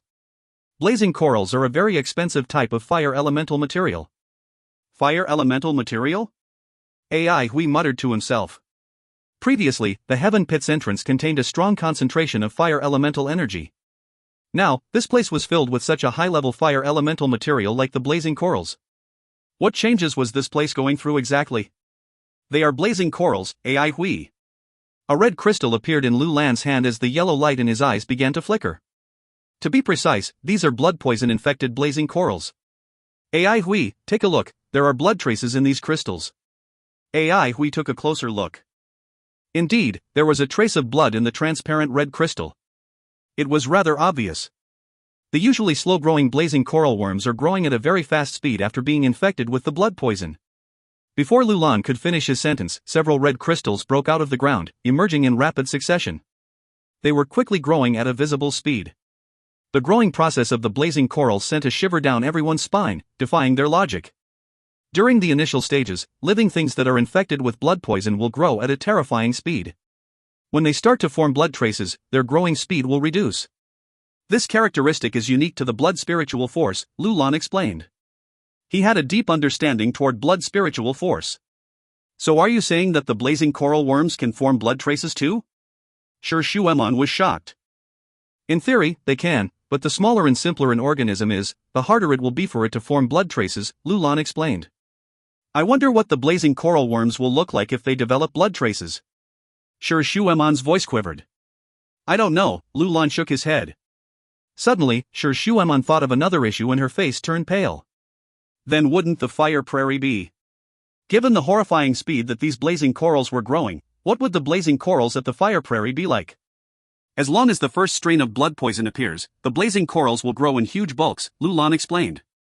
Shuemon, don't worry, so far there isn't any news of places outside of the induction ground being infected with blood poison.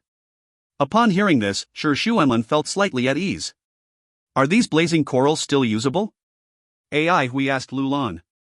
Blazing coral was a high-grade material. It would be a good thing for them if these blazing corals could still be used. They are useless to us, Hui. Lulan shattered Hui's hope. Their fast growth rate has sharply reduced their sturdiness, hence, they are very fragile.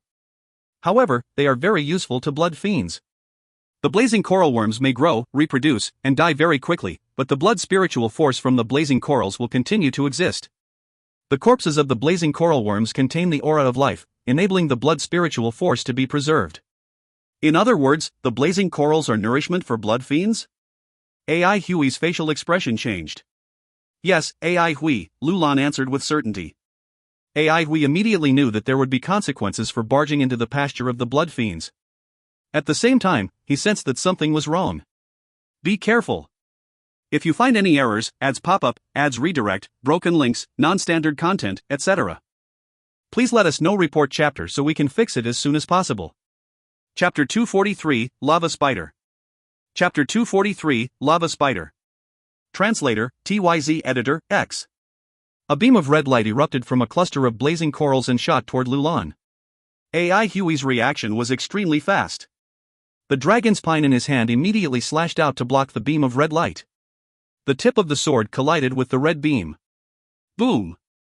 The beam of red light exploded and an astonishing wave of energy erupted from the tip of the sword. With a groan, Hui's body was thrown backward. Sure Shuemon was able to respond with such a little amount of buffer time. Instead of catching Hui, she jumped over him and thrusted her cirrus outward. Moving together with her spear, she surged forward. Like a collapsed sand statue, Lulan dissolved in a puddle of quicksand and moved out of the way. Sure Shuemon was extremely fast, but just as she surged past Lulan, another beam of red light erupted from the cluster of blazing corals. A cold glint flashed across Sure Shuemon's eyes. Not only did she not dodge the beam of red light, but she took the initiative and jabbed her cirrus toward it. The beam of red light exploded once more. Sure Shuemon's body swayed, but continued surging toward the cluster of blazing corals. Another beam of red light erupted from the blazing corals. Sure Shuemon remained calm. Her hair fluttered as she leapt into the air with her spear. The 3 consecutive beams of red light were deflected by Sure Shuemon. Upon seeing this, Hui was flabbergasted. The shock wave from the explosion of the red light was enough to knock him off the ground, but the Iron Lady could actually withstand it effortlessly. She was truly worthy of the nickname Iron Lady. After Hui's time spent admiring Sure Shuemon ended, his body immediately collapsed on the ground. Then, his left palm pushed off the ground as his body shot forward like an arrow released from a bow. His gaze was locked onto a black figure within the cluster of blazing corals. As Sure Shuemon neared, the black figure stirred restlessly. It jumped out of the cluster of blazing corals and quickly retreated backward. Lava Spider. Hui's eyes dilated. After spending 3 years in the wilderness, he could identify many wild beasts and dire beasts. The millstone-sized spider in front of him right now was the renowned lava spider. Lava spiders mainly lived in lava-filled terrain and were rarely seen in other places. They were dangerous hunters and their movements were extremely fast. They could hide in the lava or camouflage themselves with the rocks. The color and the texture of its back resembled a volcanic rock that had cooled. Lava spiders could also spurt out scorching lava, hence the name. As compared to usual lava, the lava they spurted out was fused with elemental energy, making it hotter and more dangerous. Were those beams of red light actually lava? Hui was confused. Those beams of red light had moved too fast, so he could not see what exactly they were. However, the shock wave from the explosion of the red light was terrifyingly powerful. Returning to his senses, Ai Hui snuck up to the lava spider from another side like a ghost. Suddenly, he felt an extremely faint wave of energy. Not good. Ai Hui's facial expression changed drastically. The cloud that shrouded his dragon's spine dissipated abruptly and engulfed his body. Boom, boom, boom. All the blazing corals within the cavern exploded. Since the violent explosions took place in a small and narrow cavern, the scene was extremely horrifying. Fireballs were flying everywhere while a scorching heat wave swept across the entire cavern. Ai Hui felt as if he was in a smelting furnace. The shock wave from the explosion contained immense power. When it hit Ai Hui, he did not dare to resist. He could only protect his vital parts and relax his body. Thump! He was swept up by the shock wave and smashed into a boulder heavily. He felt as if his entire body was going to fall apart. From his rich experience, he knew that even though this method landed him in a pathetic state, it prevented him from getting severely injured. Before his body fully recovered, Ai Hui instinctively laid prone and scuttled his way forward while sticking to the ground. At almost the same time, a shattering sound came from the boulder he had previously smashed into. Ai Hui trembled in fear. When one encountered a powerful dire beast, he or she should never stay in one place for more than a second. A veteran once advised him that if he was on a battlefield, he should keep moving and never stop until he was dead. This was especially true for someone with weaker fighting capabilities. The body of Ai Hui's dragon's spine bent as its tip pointed at a boulder. A cold glint flashed across the sea of blazing flames. Misty strike. Swoosh. A deafening sonic boom resounded through the air. Afterward, a clang could be heard. It sounded as if the dragon's spine had hit a metal shield. From the sound alone, Ai Hui knew that his strike had not broken through the carapace on the back of the lava spider. He did not dare to stay at his current position for too long. Slapping his palms on the ground, his body bounced upward. A strong gust blasted against Ai Hui's body, causing him to fall back to his original position. Boom! A loud boom could be heard beneath him as crushed rocks flew in all directions. The blazing flames in the cavern had not extinguished yet, so Ai Hui was unable to see anything. With a push off the ground using his hand, his body flew into the air. As he flew, he maneuvered his body into the correct posture based on his senses and channeled the Big Dipper. With a flick of his wrist, the dragon's spine carved an arc in the air. A crescent moon-like sword beam shot out from the sword and swiftly blasted the ground below him. He did not care about the result of his attack. Tapping his foot on the roof of the cavern, his figure flew a few hundred meters away. The sea of flames had extinguished and the situation in the cavern returned to normal. The ground was a complete mess. Previously, the lava spider had detonated numerous blazing corals, with only a few dimly glowing ones left. Shuemon revealed herself as well. Her blue-white armor radiated a gentle glow, completely undamaged. However, Shuemon's face looked somewhat blank. It was most likely due to the shock waves from the multiple explosions. It just so happened that she was in the center of the cavern. That was a place that Ai Hui would never ever position himself. In such a small cavern, the shock waves from the explosions were bound to converge in the center of the cavern. Even though Shuemon was protected by her armor and was uninjured, the impact from the explosions still hit her squarely. Ai Hui heaved a sigh of relief. Even though he knew that Shuemon would definitely be okay in such a situation, he still felt relieved when he personally saw that she was uninjured. Experience was not as good as having good equipment. That blue-white armor must be very expensive. Ai Hui silently coveted Shuemon's armor, yet even so, he did not dare to look away from the lava spider. So ugly. The blood traces of the lava spider were not obvious. Ai Hui could barely see the blood traces on its belly. It seemed that the weakness of this lava spider was on its belly? This was the second blood fiend that Ai Hui encountered which did not have a red body. The first was the flame-traced blood ape that he previously encountered. The fighting capabilities of these fiends were obviously stronger than the normal blood fiends from last time. Ai Hui conjectured that as the blood fiends transformed and evolved to higher levels, the blood color of their bodies would disappear and return to their respective original colors. Only the blood traces would stay. According to this conjecture, wouldn't the blood fiend's unique characteristics become unrecognizable as they evolved? The lava spider was an extremely ugly dire beast. Even after the blood transformation, it did not become prettier. The soles of its feet had webs. When it dived into lava, it would pull its 8 limbs beneath its belly. The webs on its soles would allow it to move about in the lava, while its belly was able to store a huge amount of lava. The abundance of elemental energy in the lava would provide the lava spider with an unending stream of energy. Lava was its weapon, and the lava that it spurted out was swift like an arrow. After being blood transformed, the lava spurting ability was further improved. Its abnormally hard and durable head looked as though it was covered with volcanic rocks. AI Huey's Misty Strike barely left a white mark on it. Even when he utilized the more powerful Crescent Moon, he had only left a single wound on its back. As AI Hui saw the bright red wand regenerating and closing up, a shiver went down his spine. When AI Hui saw that the lava spider was looking at him with so much hatred in its eyes, he knew that the enormous spider had locked onto him. AI Hui stood in front of Shi Shuemon and did not intend to launch any attacks. Shi Shuemon had not recovered from the impact of the shock waves. She was slowly returning to her senses. All she needed was time. The wound on the back of the lava spider had fully sealed, forming a black scab that resembled the kind of blemish that could be found on boulders everywhere. Its eyes widened as its belly suddenly lit up with a red glow, looking as if there was a fire burning within it. A premonition arose in AI Huey's mind. At this moment, however, he could not retreat and could only stand in front of Shi Shuemon, bracing himself for any incoming attacks. He clenched his teeth and muttered, "Iron Lady, you have to pay more money for me saving you." Pop, pop, pop. Numerous beams of red light shot out from the lava spider's mouth, resembling torrential rain. AI Huey's hair stood on end as a strong feeling of danger engulfed his mind. All of his attention was instantly shifted to the airspace in front of him. This was the first time he could clearly see exactly what the beams of red light were. They were bean-sized lava globs.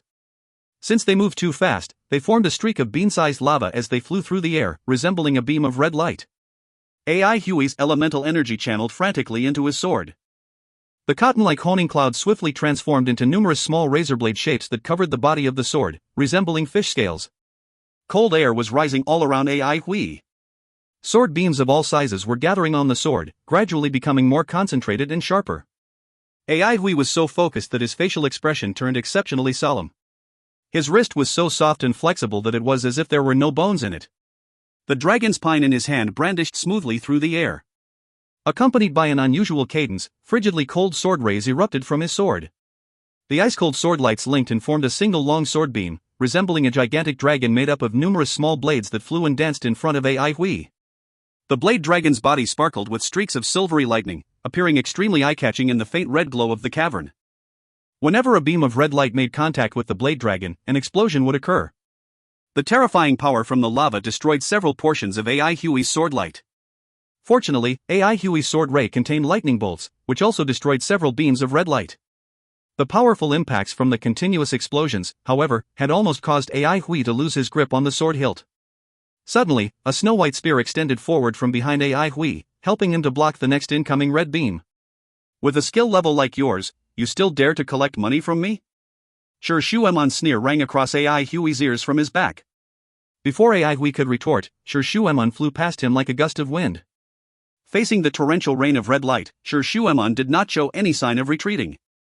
As the cirrus in her hand danced and formed a light shield, she lowered her waist, bent her knees, arched her back, and surged forward.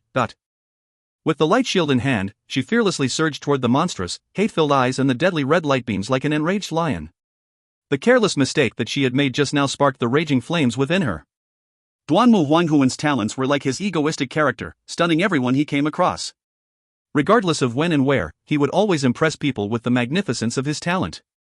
Shi Shuemon was also known for her talent, but her situation was entirely different from Duanmu Huanghuan's. She was born in a prestigious family, she had renowned teachers educating her, and she was born with exceptional potential. However, her scariest trait was her harsh and strong self-discipline as well as her extraordinary endurance.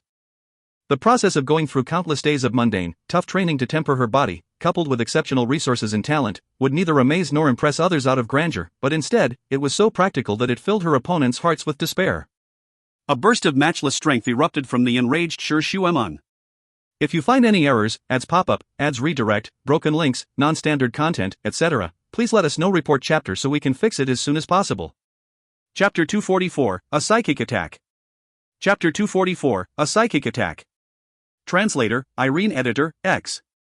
Raging flames throbbed in Shi Shuemon's eyes. Braving the storm like lava, she charged ATR the lava spider. She had been attacked by the lava spider immediately upon entering the cave. Although she was safe and sound thanks to her armor and AI Huey's assistance, she felt extreme angst for having landed herself in such a sorry state. The continuous high-intensity battles in the city had enhanced her combat experience so significantly that she felt she was becoming a veteran fighter. Yet, before she could feel proud about this, reality hit her right in the face. AI Hui, who entered the cave at the same time, clearly performed better. The exploding lava collided incessantly with her dancing cirrus, but did not raise any waves.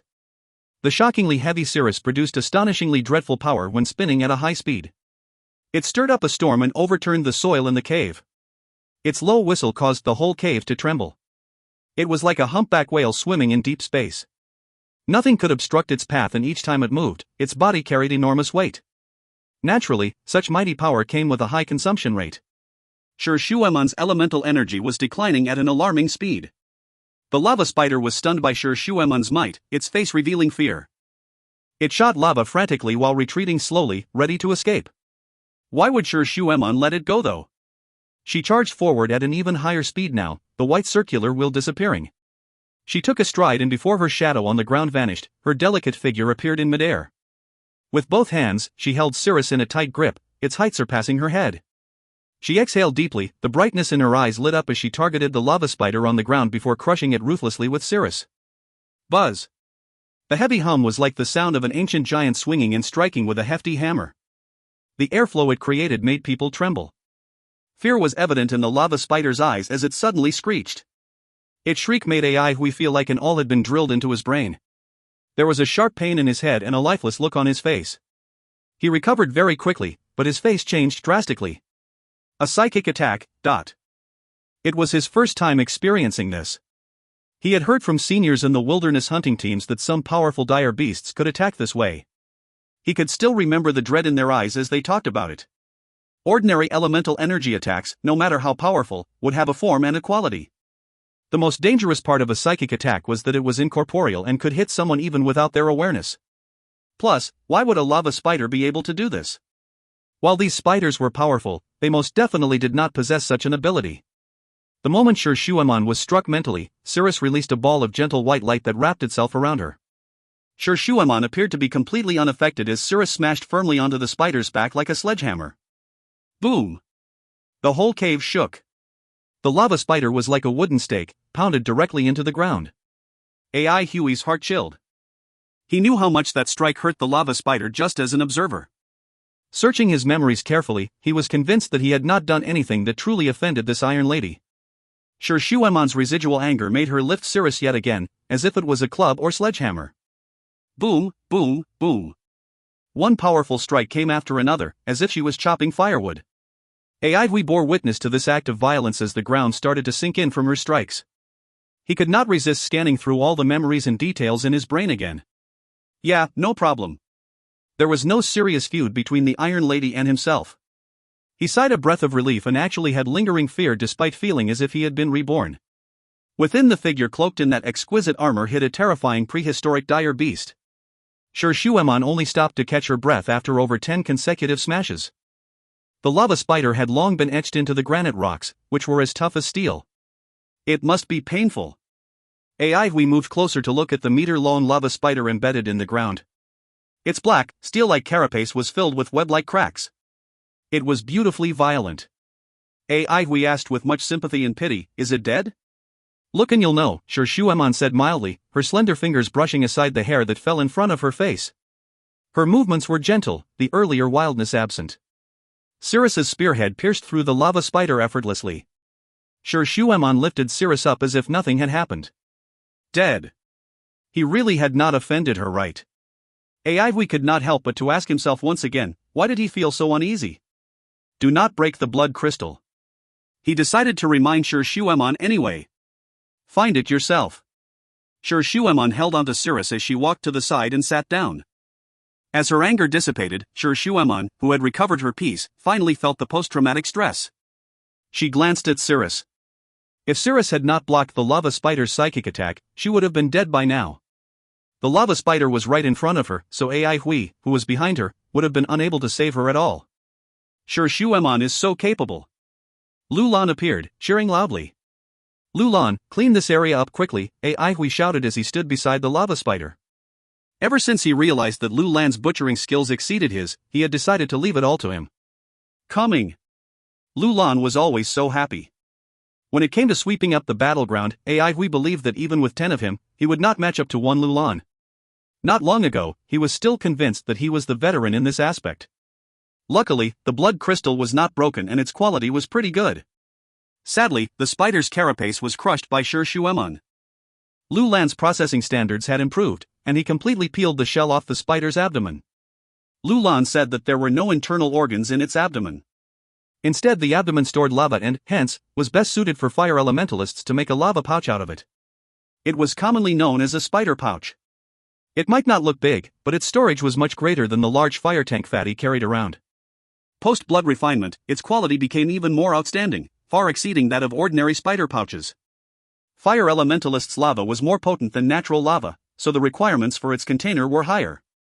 The better the receptacle, the more potent the fire elementalist's lava could be. Fatty's luck was not bad. We felt happy for him. Not only would color-faded blood beasts become more powerful, their blood crystals would be worth much more and their bodies would strengthen significantly. We guessed that these were the result of the blood spiritual forces tempering and strengthening processes. More often than not, the more outstanding ingredients came from elemental energy tempering. With regard to tempering, ancient blood refinement had an obvious advantage. Even flying swords would not be able to take down refined vampires and drought demons. Blood beasts displayed the same traits. Their bodies were enhanced after undergoing blood refinement. This wasn't as apparent for blood elementalists, but we had only seen one blood elementalist after all. 1,000 Yuan's demonic temperament made it hard for people to associate her with toughness like copper skin and iron bones. That floating red skirt, eerie smile, and beautiful silhouette flashed across Hui's mind, bringing a chill down his spine. After cleaning up, everyone forged ahead. Shi Shuemon had also recovered her strength by now. With the appearance of the lava spider, Hui and Shi Shuemon became more cautious. Thinking back, the lava spider was really sly. Right from the start, it had planned to lure them into the fire coral-filled cave and detonate the coral. It did not expect to meet a freak like Hui, who would take advantage of it like that. Then, it met the crazy Shi Shuemon and deliberately allowed her to get close so it could execute its killer psychic attack. Sadly, the lava spider was just unlucky. Its psychic attack was ineffective against Cirrus, so it got killed instead. If there had been any complications with these two circumstances, however, both of them would have been in danger today. No one could guarantee that their luck would be this good next time. Hui remained vigilant, but they never met another lava spider along the way. Nonetheless, there were many blood-refined fire corals everywhere. Hui felt it was weird that there were so many fire corals around. Plus, their growth rate should not be this fast? Hui stopped in his tracks. Could there be a lava river below? Lu Lan crooked his head while thinking. Very possible. Fire corals and lava spiders are organisms that live in the lava zone. It is highly likely that there is a lava river beneath. Hui continued, asking, will there be other organisms in the lava river? Shi Shuemon quickly caught onto Hui's train of thought. While underground, the lava river offered light and heat, so it was just like any water river or lake above ground and would be a place where subterranean organisms gathered. No matter how powerful, there would not be only one organism monopolizing any lava river. There must be. Lu Lan nodded. Lu Lan, take note of the concentration of fire elemental energy in the nearby region. We might be able to locate the general position of the lava river. When nailing the gold needles, we must guard against fire elemental dire beasts. Oh, and blood beasts, Hui muttered. Okay. Lu Lan nodded. Which way should we go now? Hui questioned. Lu Lan pointed at a rock wall. This way. The place to nail the golden needle is 400 meters down. I suggest we open up a passage directly. To go through the cave passage would be a long way, and it might lead to the lava river. It would be safer for us to carve a straightforward opening. Open up a passage directly? Hui was stunned. He examined the solid granite rocks. It was easy for him to break one piece, but to dig a 400-meter-long passage was simply too much work considering that it had to be rather wide to fit the volume of the golden needle. Indeed. Leave it to me. Lu Lan took up the task spontaneously. Hui's eyes lit up. What he deemed challenging was a piece of cake for Lu Lan. Lu Lan was a sand puppet. Controlling earth elemental energy was his inherent ability. Hui felt great pride. Is there anything in this world that my all-purpose Lulon can't do? If you find any errors, ads pop up, ads redirect, broken links, non-standard content, etc., please let us know. Report chapter so we can fix it as soon as possible. Chapter 245, Wanna Be Human? Chapter 245, Wanna Be Human? Translator, Irene. Editor, X. He-Yong looked on listlessly at the densely packed vine creepers. They hung down like snakes, their ends slightly moving.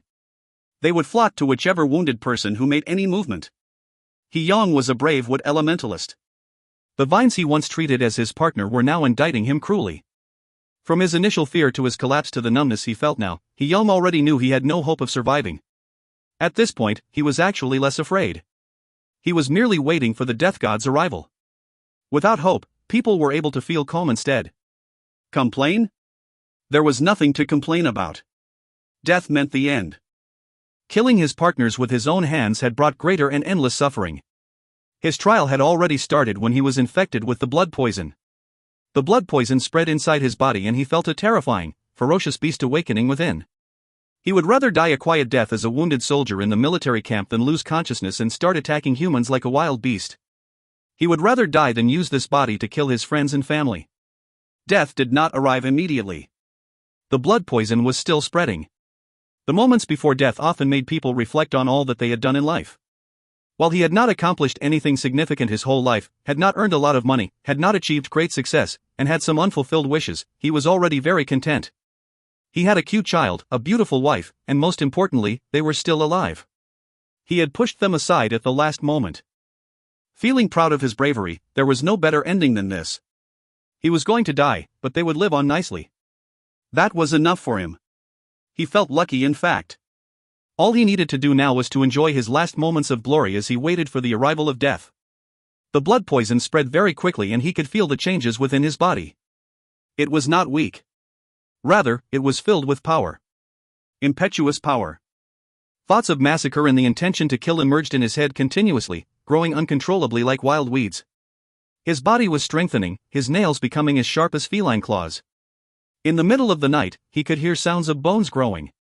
His flesh was becoming thicker, and his hair was growing at a visible speed. His voice became coarser, more turbid, and he even started howling lowly like a wild beast. His vision became blood red. He stirred restlessly. Any tiny bit of sound greatly provoked his murderous instincts. He started losing control over his body and would attack anyone who came near. He-Yong noticed that his control was rapidly declining, but he was not that afraid. It happened to the other wounded people as well. The spread of the blood poison would beastify them, turning them into dangerous blood fiends who frantically attacked everything around them. At this time, the vines above his head would make the final judgment and end his life. He-Yong knew that his time was almost up. The closer he came, the more he felt that death was a form of release. He could not control his body. His mind was filled with evil thoughts, unable to recall the beautiful moments of his life or the beautiful smiles on his wife and child's faces. What was the point of living like this? The thought that his family would see him in this ugly state made him tremble. When compared to that, death meant nothing. It was time to end everything. Come on. Yet, what he feared happened. The fluttering vines continued swaying leisurely above his head, as if he was not there. Kill me quickly. He shouted madly, but only angry, beast-like grunts came out of his throat. The vines above had no reaction whatsoever. Why? An insane bloodlust overtook his body and mind, exploding suddenly. The scarlet red world was like a tide that occupied his vision and brain. His remaining rationality shrank into a corner, witnessing everything that was happening. His body felt so foreign and was no longer under his control. All of a sudden, he pounced on the person closest to him, his hands full of sharp nails that effortlessly pierced into the victim's body. What he got in return was a beast-like bellow. The whole camp turned into a cruel wrestling ring. Looking down at the fight that was currently raging, Yen Hai's heart was filled with frigid air. Thousands of people killing simultaneously, such a chaotic, bloody scene made his hands and feet icy. He had never thought of himself as a good person, but the sight before him still frightened him. What he feared more was the person beside him. The mastermind of it all, Sir Tian Quan. Half had fallen in the blink of an eye. The wild beast's angry grunts became sparser as well. Corpses and crisscrossing streams of fresh blood filled the ground. It was simply a bitter and bleak-looking battleground. Tian Quan fiddled with the plants unhurriedly. The densely packed vines grew swiftly, and like agile snakes, they dipped into the blood pool. They suctioned and absorbed the fresh blood greedily, as if they were tasting a delicacy. Blood-red wisps invaded the tender greenery, producing an exceptionally demonic effect. This fresh blood is first-rate fertilizer. It cannot be wasted, Tian Quan commented indifferently. Yan Hai quivered.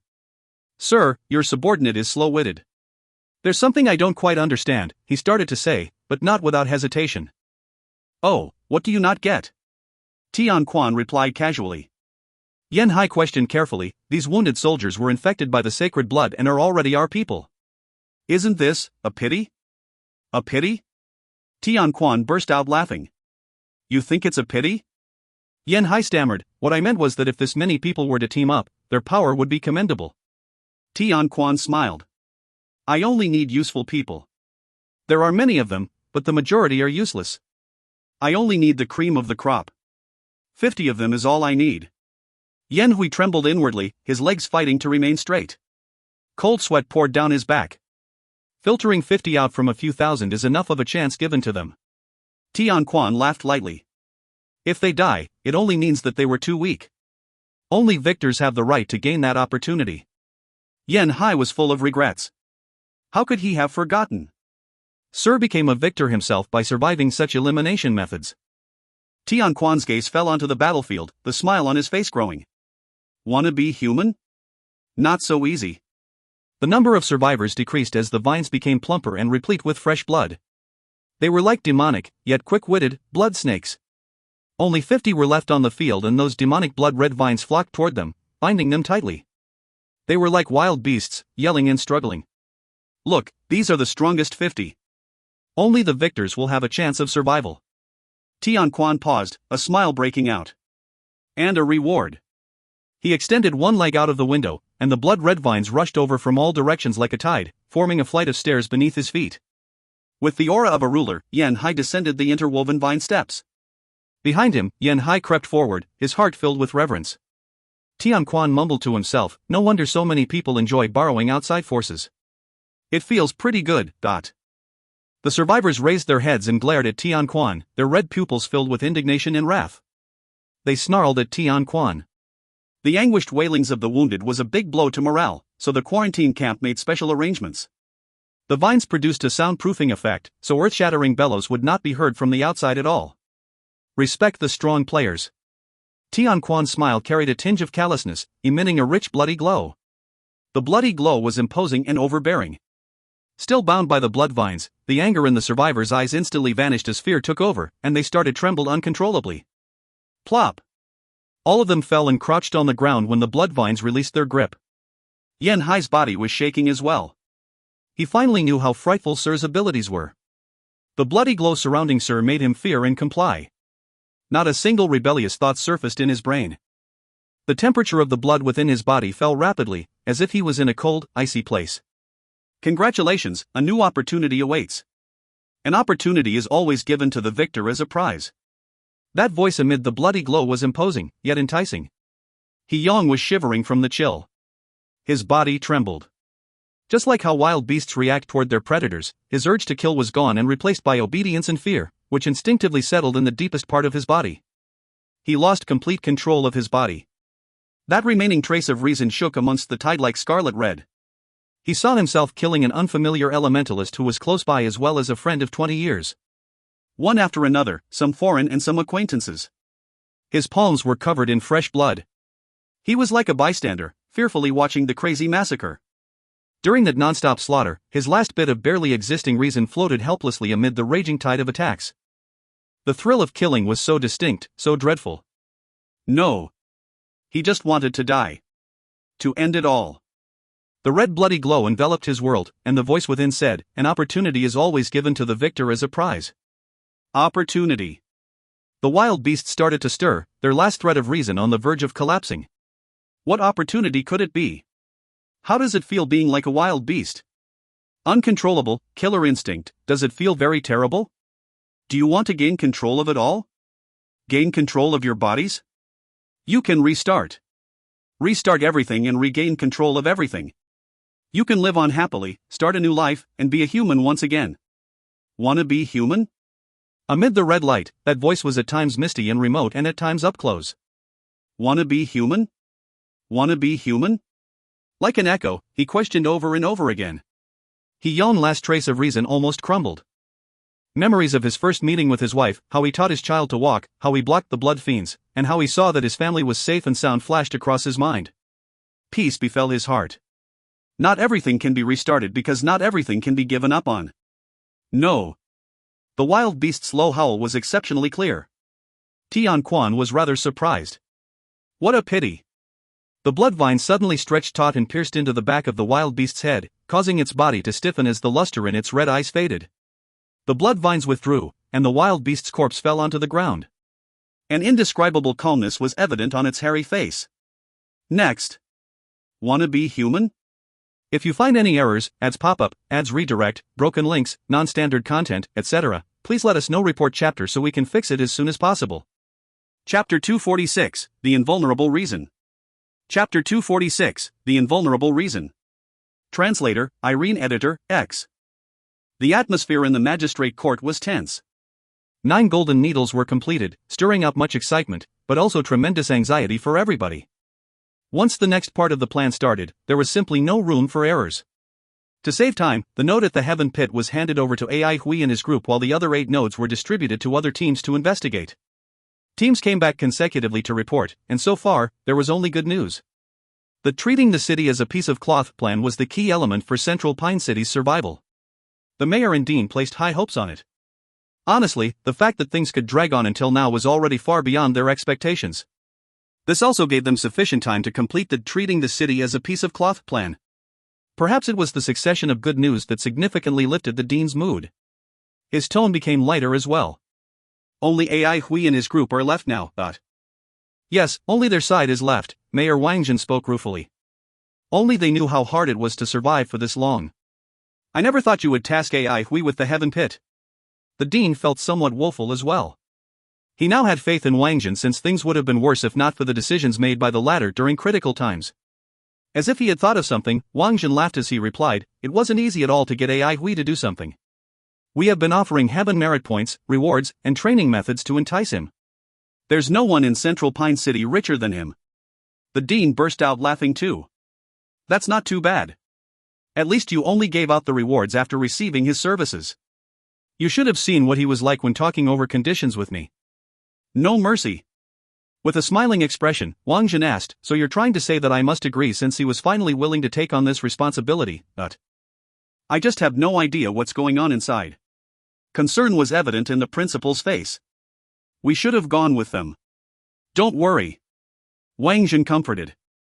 We've not seen all of AI Hui's abilities. Plus, sure Shueman is with him, so what could go wrong? That fellow has the level-headedness of a general. It's thanks to him, and not us, that the city is still standing. The principal nodded. Without AI Hui, the consequences of the war on Longstreet would be unimaginable. The outcome of the Heaven Pit battle would have been different if not for AI Hui's reminder to dive. Any hesitation at that point would have led to a completely different result. Twice, during desperate crises, it had been AI Hui who pulled strongly against the crazy tides. A chaotic world creates heroes, eh? Wangjin was somewhat moved. Seeing the progress of that fellow, from a student to the lightning blade, really reminds us of our old age. The world belongs to the youngsters now, dot. The principal sighed. Yeah, I only hope for them to come out of it safely. They will. Wangjin's tone was exceptionally certain. We persevered and sacrificed so many people not so we would just fail. We will start nailing the golden needles once AI Hui and his people are back. In the dark subterranean world, the rolling waves of the lava river carried bright, glittering sparks. 2 silhouettes, one male and the other female, flew and fought at an extremely high speed. A green arrow ray and red bloody glow collided continuously in midair. The lady was dressed in red and her poses were strange, appearing and disappearing in the air like a demon. The man was holding a bow and arrow while following closely behind, his movements as fast as lightning. Wherever they were, sand and rocks flew everywhere as they filled the air with fiery rain from the lava river. It could be seen that neither dared to fight too recklessly since they were thousands of kilometers underground. If they fought too hard and triggered a collapse around them, they would be buried alive. No matter how strong they were, there was no chance of survival if they were trapped. Vice Division Leader Yu has been chasing me for 5 days. Are you my admirer? Following me so closely. The red lady's laughter echoed between the rocks as a green arrow ray pierced through her body from behind.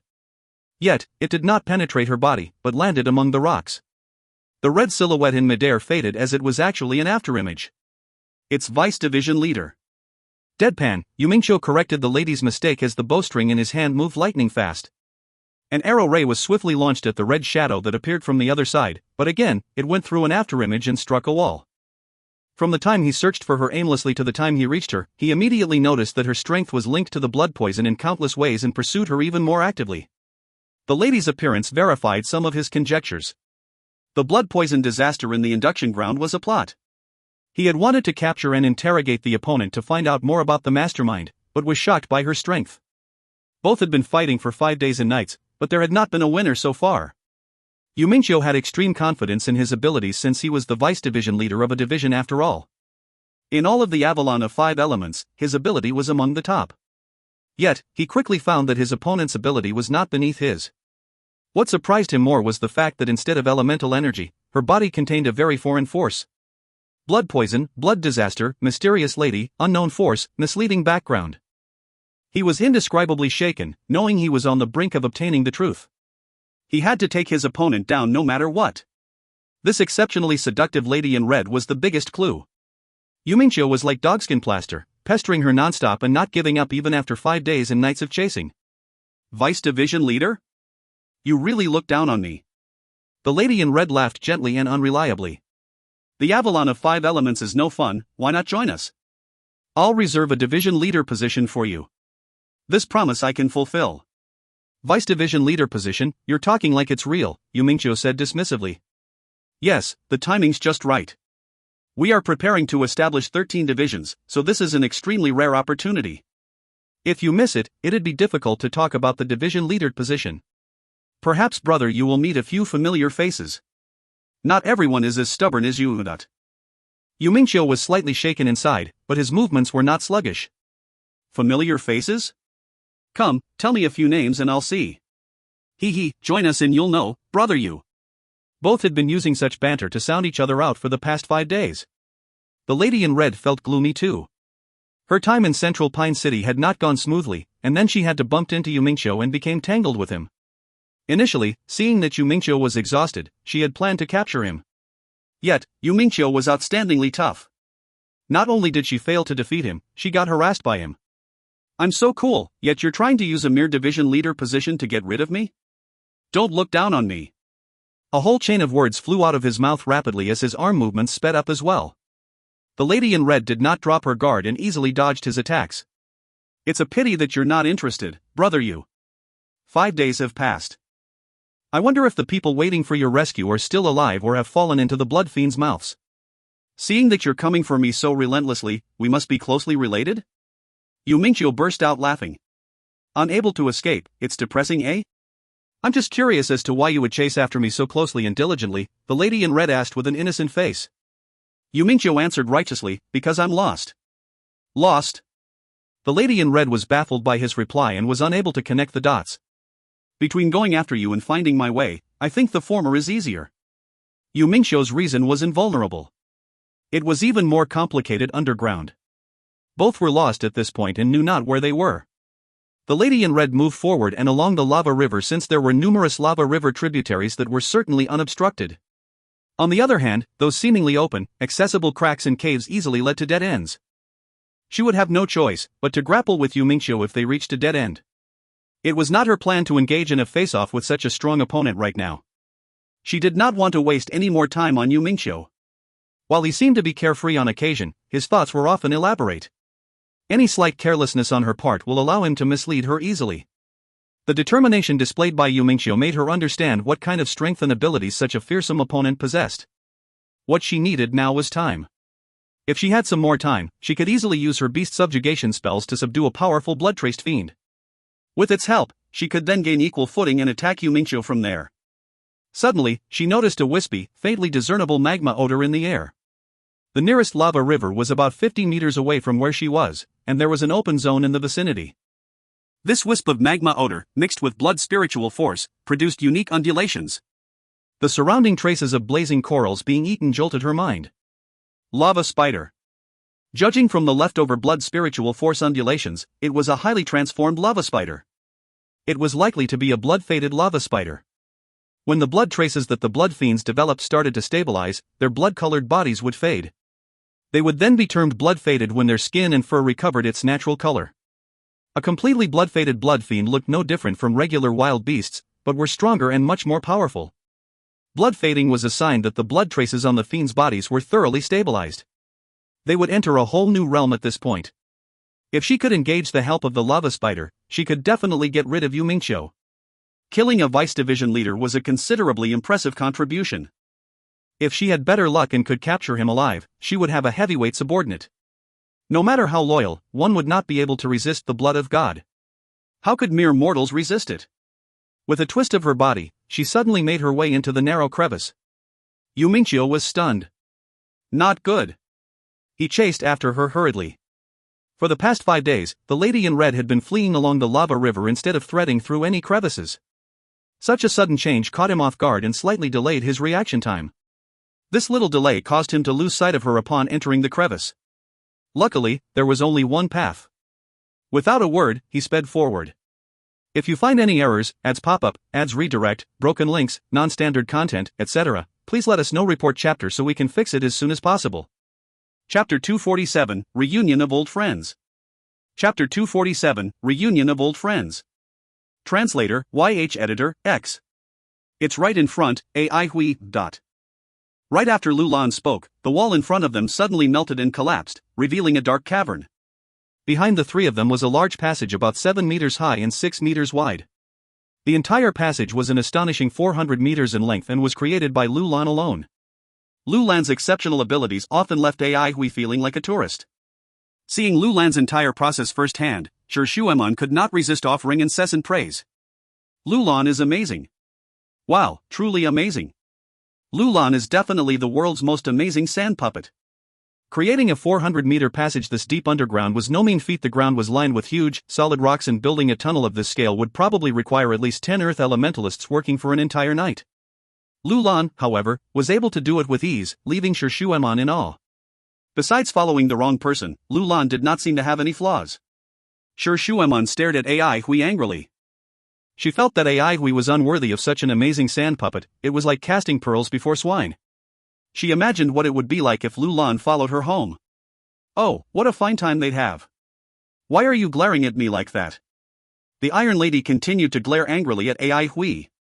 AI Hui felt that she was being ridiculous, especially since he had not even done anything to provoke her. Humph.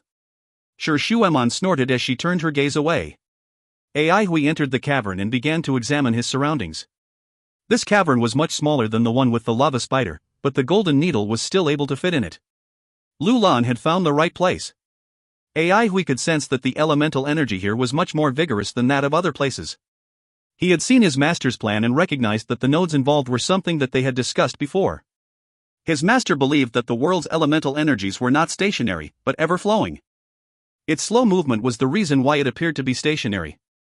According to his master's theory, the force driving these movements was the constant cycling of the 5 elements. This was the secret of the nodes. Here, the 5 elements cycled into a whirlpool of energy. The elemental energy around these nodes were influenced by its activity, making it flow. Current studies involving the 5 elements rarely touched upon this aspect, so there were not many full-fledged theories regarding the nodes. Many of his master's preliminary ideas were proven as a result of the current plan's execution. His master had discussed his deepened understanding of the subject matter when they last met. AI Hui snapped out of his daze and began to inspect the cavern. It appeared to have been formed by flowing water, something evident from the stalactites hanging above. The floor was largely uneven and was marked by many slippery gulches. There were 2 natural crevices situated at the corners of the cavern. A stream could be seen through only one of them, but the other was most likely formed as a result of water erosion as well. AI Hui could hear the sound of flowing water through both of them. Small streams were probably responsible for shaping this interesting underground environment, while lava acted as its main source of light. AI Hui felt extremely relieved that there were no blazing corals around. Subterranean dire beasts were dangerous creatures to begin with and were even more deadly after turning into subterranean blood fiends. If the Iron Lady had not gone on a rampage against the lava spider, AI Hui would not have had much confidence in defeating it. AI Hui could feel how different he had become. Without the sword embryo state, AI Huey's senses were not as keen as before. His perceptive range had reduced greatly, an immense disadvantage in this dark, complex, underground environment. On the bright side, his understanding of swordplay had deepened tremendously, and he was now more conscious of his sword movements. At the moment of contact between his blade and his target, AI Hui could now react faster and more rationally than before. The unique sword pills of elemental energy in his body, coupled with his achievement of elemental internalization, had increased his strength by a large amount. The electricity that remained in his flesh had been channeled into his hand palaces as well as his earth palace, imparting a distinct lightning flavor to his elemental energy. All things considered, he was much more formidable than he used to be. Although he was more powerful, the enemies he had to face were similarly also becoming more powerful. He often experienced situations where his improvements were practically cancelled out. Shueman stuck closely to AI Hui, ready to provide assistance when required. Having had experience in leading a team, she had become much more accustomed to cooperating with others. While it was difficult to persuade her to do certain things, Shueman often quickly adopted practices that she deemed useful. AI Hui decided to further examine the crevice for signs of activity. He would ask Lu Lan to seal it up if no such signs were found. The same would apply for the other crevice. AI Hui felt a cold, biting wind blowing out from the crevice as he neared it. Instead of hastily entering it, AI Hui stopped a short distance away, listening intently for any anomalies. Shueman stood nearby, holding her breath. She knew that AI Hui was much more experienced in such situations than her. Although she often looked at him with disdain, Shueman had absolute faith in AI Hui's decisions regarding combat-related matters. Nothing out of the ordinary was heard. AI Hui walked closer toward the crevice. Just as he was about to enter the crevice, a premonition arose in his heart. His body reacted immediately. The limp dragon's pine in AI Hui's hand immediately shot up and straightened like a cobra that had sensed danger as he swiftly stepped backward. Ding! Just as the dragon spine's tip made contact, the 7 sword pills of elemental energy within his body simultaneously exploded. AI Hui flew backward as if he had been hit by a heavy blow. A gentle gasp of surprise could be heard from the crevice.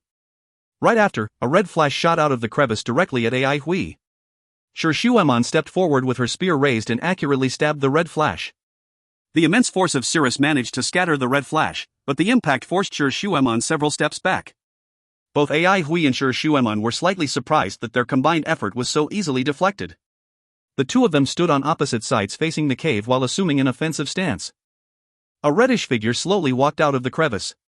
AI Hui took a good look at the person walking out, and blurted, "It's you." The lady in red was surprised to see AI Hui. "So it's you." Shueman was amazed by the lady in red's beauty. She had a refined, flawless face and a beauty that was suffocating. Her smoky eyes were reminiscent of mist floating gently above a body of water. The red robe that she wore was like a coil of crimson smoke that wrapped elegantly around her splendid figure.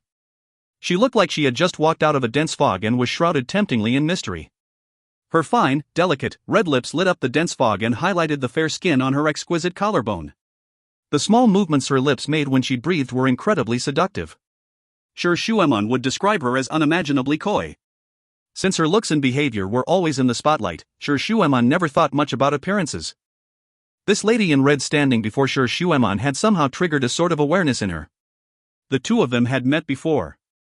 This sudden realization hit Shueman, and she inadvertently turned her gaze toward AI Hui. She had no idea why she was looking at him, but the movement was instinctive. Shueman felt the pressure enveloping her evaporate when she saw AI Hui's body tense up in anticipation of a formidable opponent. She regained her focus and gripped her spear tightly. She was secretly rejoicing in AI Hui's misfortune. Looks like this scoundrel had suffered in her hands before. This was the first time she had seen AI Hui so tense in front of an enemy. Furthermore, the strength the Red Lady had just demonstrated was quite amazing. Shueman, however, was not scared one bit. In fact, she was eager to engage. The lady in red glanced at Shueman, a look of adoration glistening in her eyes. Shueman's outwardly cold demeanor went well with her beautiful features. Combined with her resolute brows and the suave armor on her body, Shueman was indeed a lovely sight to behold. "I see you found a new flame so soon. What a heartless scoundrel." The lady in red spoke faintly, with grief and heartbreak written all over her face. AI Hui stared at her with unblinking eyes. He lowered his body ever so slightly as he adjusted his breathing. His 5 fingers drummed slowly against his sword hilt, relaxing and tensing each digit at different intervals. He gradually relaxed his stiffened body. He knew just how dangerous this enigmatic lady was, just how much power she really possessed. She was definitely high on AI Huey's list of opponents he would not want to meet. It seemed, however, that there was nowhere to run. Be careful, she's a blood elementalist, stated AI Hui. Sure, Shuemon was slightly taken aback upon hearing that. Blood elementalist. She had never heard of this term before, but she quickly understood who they were facing. Countless questions flooded her mind, but the most pertinent one slipped out of her mouth in a grave tone. They are the ones behind this blood disaster? That's right, AI Hui replied matter-of-factly. The lady in red noticed the pair's unease and smiled slightly. Her gaze brightened as it landed on AI Hui. Your improvement is quite astonishing, and you're indeed someone worthy of catching my eye. You broke my heart when you left without saying goodbye. I never thought we'd reunite again. Looks like it's heaven's will. Compared to that troublesome Yu Mingqiu, the young man in front of her was slightly weaker, but had way more potential. The lava spider's presence helped her to deduce that the crevice provided a clear path. Her sudden actions had enabled her to momentarily slow Yu Mingqiu's reactions, allowing her to utilize the complex geography of the caves to throw him off. She had planned to tame the lava spider before killing or capturing Yu Mingqiu. She was not expecting to meet AI Hui, much less see him improve this much. AI Hui's ability to withstand the blood poison had surprised her greatly. Since then, she had not stopped wondering how AI Hui managed to escape. She was shocked to see that he did not become a blood elementalist, but even more surprised so to see him improve by leaps and bounds. This fellow must be hiding something. A sinister glint flashed in her eyes. Let's see if you manage to escape this time. Standing there largely unnoticed by the lady in red, Sure Shuemon seethed with rage. She had always thought that the blood disaster was a natural disaster. Turns out it wasn't. How many had died in this disaster? I don't know. How many people were currently experiencing fear and despair at the hands of an imminent death? No idea. This was unforgivable. Sure Shuemon's anger boiled over, and all she could see were flames of rage. Her heart was filled with pure, unadulterated hatred. Destroy her. She thrust her trusty spear forward without uttering a single word. If you find any errors, ads pop-up, ads redirect, broken links, non-standard content, etc., please let us know. Report chapter so we can fix it as soon as possible. Chapter 248, Tree Spirit's Blood. Chapter 248, Tree Spirit's Blood. Translator, YH Editor, X. Sure Shuemon lashed out hatefully, putting as much power as she could into the attack. The elemental energy within the cavern appeared to be greatly disturbed by this swift, impactful blow. The lady in red laughed lightly as she sashayed lightly into a wisp of red smoke. You have to be more gentle, my dear, or we'll all be buried together. Wouldn't he like that though? The lady in red teased Sure Shuemon in a dreamy, relaxed voice, making her blush. Cirrus' spear tip stopped right in front of the cavern's rock wall, but its spear ray sliced deeply into the wall like a hot knife through butter. Sure Shuemon sneered coldly and took a step back. She skillfully spun her spear backward, making its base face the ceiling. Her entire motion reminded one of a large whale slapping its tail up into the air. The spear's base accurately deflected the red sleeve that was stealthily flying toward the back of her head. The power within the spear's base exploded, ripping the lady in red sleeve to shreds. Sure Shuemon's face darkened. Although she managed to hit the lady in red sleeves, that attack had felt empty, as if she had missed. The scattered pieces of sleeves were constantly changing, eventually turning into a bunch of blood-red butterflies. Their wings started lighting up with spots of brilliance, creating a gorgeous, multicolored display of radiance. Oh dearie, you're so strong and so pretty to boot. I'd totally be smitten by you if I was a man. I guess it's not surprising that he's moved on from me already, Edut. The colorful butterflies flew all over the cavern, their light lingered in the air and created a beautiful dreamscape that felt surreal, yet extremely lifelike. A dreamy voice drifted amid the flowing, captivating lights. Sure Shuemon had never faced such an opponent before. She could not tell if the ever-changing butterflies were real or just an illusion. Additionally, no signs of the lady in red's elemental energy could be detected. As Sure Shuemon slowly lost herself to the dreamy display, AI Hui suddenly swung his sword. His sword stroke was executed without warning and was aimed at a strange spot. AI Hui had thrust his sword diagonally upward into the space beside him. The sound of metal clashing against stone rang out. A shadowy curtain appeared before dispersing at the spot where AI Hui appeared to have randomly stabbed. A red figure appeared from behind the illusion. The lady in red was visibly astonished. She had not expected that AI Hui was able to detect her true body. Not giving her any opportunity to react, AI Hui rained several sword rays down on the lady in red with a flick of his wrist. She gracefully spun her red sleeves in the air and absorbed the harsh sword rays as they made contact. "Seems like I've underestimated you," she said teasingly. "Come, follow big sister and you'll be rewarded with sweets." Her red sleeves spread out in front of her, turning into wisps of lazy, red smoke that drifted toward Ai Hui. Ai Hui's hairs abruptly stood on edge. The red smoke looked innocuous and weak, but something about it made Ai Hui feel threatened. He arched his body like an angered wild beast, ready to attack. Instead of retreating, he took a short step forward with his left leg. His body unleashed a cold, sharp intent as the dragon's pine in his hand lashed out in front of him. A deep, clear sword ray appeared around his blade, accompanied by a melodious ringing sound. 7 daggers wove a web of lightning around it. Accompanied by the silver lightning web, the biting cold sword ray plunged into the cloud of red smoke. The sword ray pierced through the red smoke, bringing the lightning web into contact with it.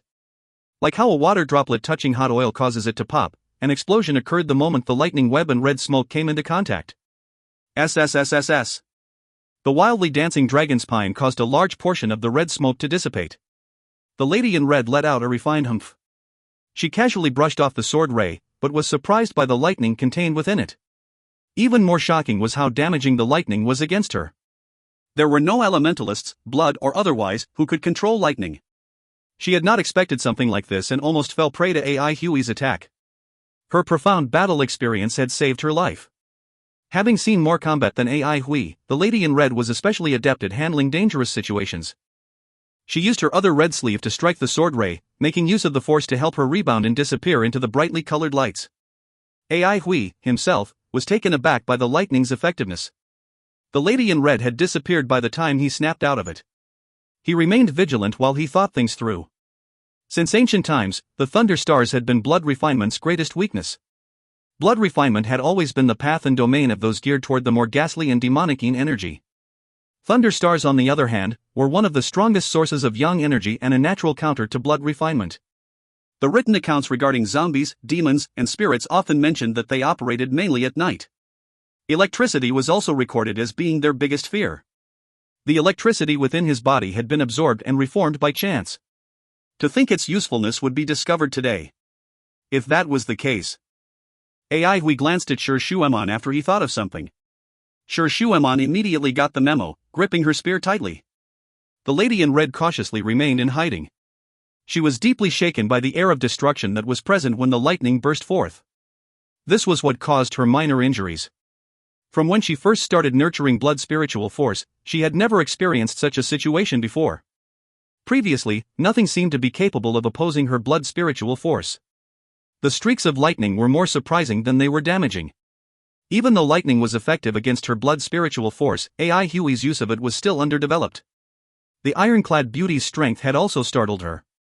Even though she had the upper hand, Shi Shuemon's power made the lady in red remain on guard. She was well versed in the differences between elementalists' base levels and rather impressed by Shi Shuemon's achievement at such a young age. Yet, the person who she was truly amazed by was Ai Hui. How many days had it been since they last met? How did he become so powerful? Ai Hui's first sword stroke had completely thrown her off. She had no idea how he managed to hold his ground after executing an attack of that magnitude. What was even more shocking was the lightning contained within that sword ray. Ai Hui was but an ant to her when they last met, easily squished to death. This time, however, Ai Hui was actually strong enough to pose a threat to her. A killing intent momentarily crossed her mind. If she could not capture him, she would have no choice but to kill them. At his current rate of improvement, Ai Hui would soon become a huge pain in the neck. She certainly did not want to leave such a troublesome character alive. Right at that moment, the lady in red sensed danger. Noting that Shi Shuemon understood his intentions, Ai Hui took a deep breath and began to channel his elemental energy. He activated both his hand palaces as well as his earth palace, causing a silver glint to flash in his eyes. The dragon's pine in his hand slowly straightened and extended forward. Ai Hui's tense muscles and slow, deliberate movements made it appear as though the dragon's pine in his hand weighed a ton. His eyes stared dead ahead. The dragon's spine's blade grew brighter and brighter as it inched forward. All of a sudden, the sword ray around the dragon's pine grew unbelievably bright. Countless lightning-shrouded sword rays shot off from the sword's blade, fanning out in all directions. The entire cavern was lit up in an instant. Dust fall. The scattered sword rays fanned out, covering the entire cavern in a complex web of silver lightning. The original, Dust Fall, created light, lively sword rays that scattered without much control. In AI Huey's hands, however, the skill had gained new life. The surging lightning made the nimble technique much more violent and potent. Half of the multicolored butterflies and shadowy illusions vanished in an instant. The lady in red was momentarily stunned as she became exposed. AI Huey's lightning-enhanced attacks were not as weak as she had initially thought. This sudden realization made her scoff at her own naivety. A spear ray was fast approaching her face. Shuemon had totally abandoned her fanciful techniques and poured all of her elemental energy into one clean, unadorned stab. Not a single shred of elemental energy was left in her body. In that instant, her focus was completely locked onto the lady in red. All those lives that were sacrificed in front of her eyes, all the fear and despair that she had experienced, and every ounce of hatred and righteousness within her bones allowed her to bring out more power than she had ever unleashed before. All of her incorporeal energies were collectively incorporated into this relentless stab. It was all or nothing. The snow-white spear had the power of a whale. The lady in red's eyes filled with apprehension, but it swiftly disappeared. Having participated in so many battles, her psyche was not something to be belittled. She extended her fingers and gently tapped the empty space in front of her. Her pale, slender fingers were as beautiful as a work of art. She unleashed a seemingly demonic power that engulfed all light in the cavern. The blood-red smoke, colorful butterflies, shards of light, and shredded pieces of her red sleeve collected at her fingertips. Everything was swiftly condensed into a bright red drop of fresh blood. There were no traces of the charming lady from before. The lady in red now had a cold, austere presence. She flicked her perfectly sculpted middle finger. The droplet of blood sluggishly flew toward the spear ray. The entire process was completed in the blink of an eye, but AI Huey could clearly see each and every move. AI Huey's eyes glazed over in fear. He could not explain why, but a deep instinctive fear rose up from within his soul. He leapt toward Shuemon without further consideration. At the moment of impact, a barely detectable cracking sound could be heard. To AI Huey and Shuemon, however, the sound was like a sudden clap of thunder. The blood droplet ruptured, releasing streaks of blood. These streaks moved like tendrils and rapidly coiled their way up Cirrus. Shuemon felt her elemental energy rapidly depleting. It was as though there was a black hole at the tip of her spear sucking up every last bit of it. She wished she could withdraw her elemental energy, but it was too late. Her elemental energy was being devoured at a frenzied pace and was completely out of her control. A sense of helplessness quickly overtook her when she discovered that she could not even toss Cirrus aside. The suction at the end of the spear was forcing the spear to remain in her hand. The lady in red waved her sleeves.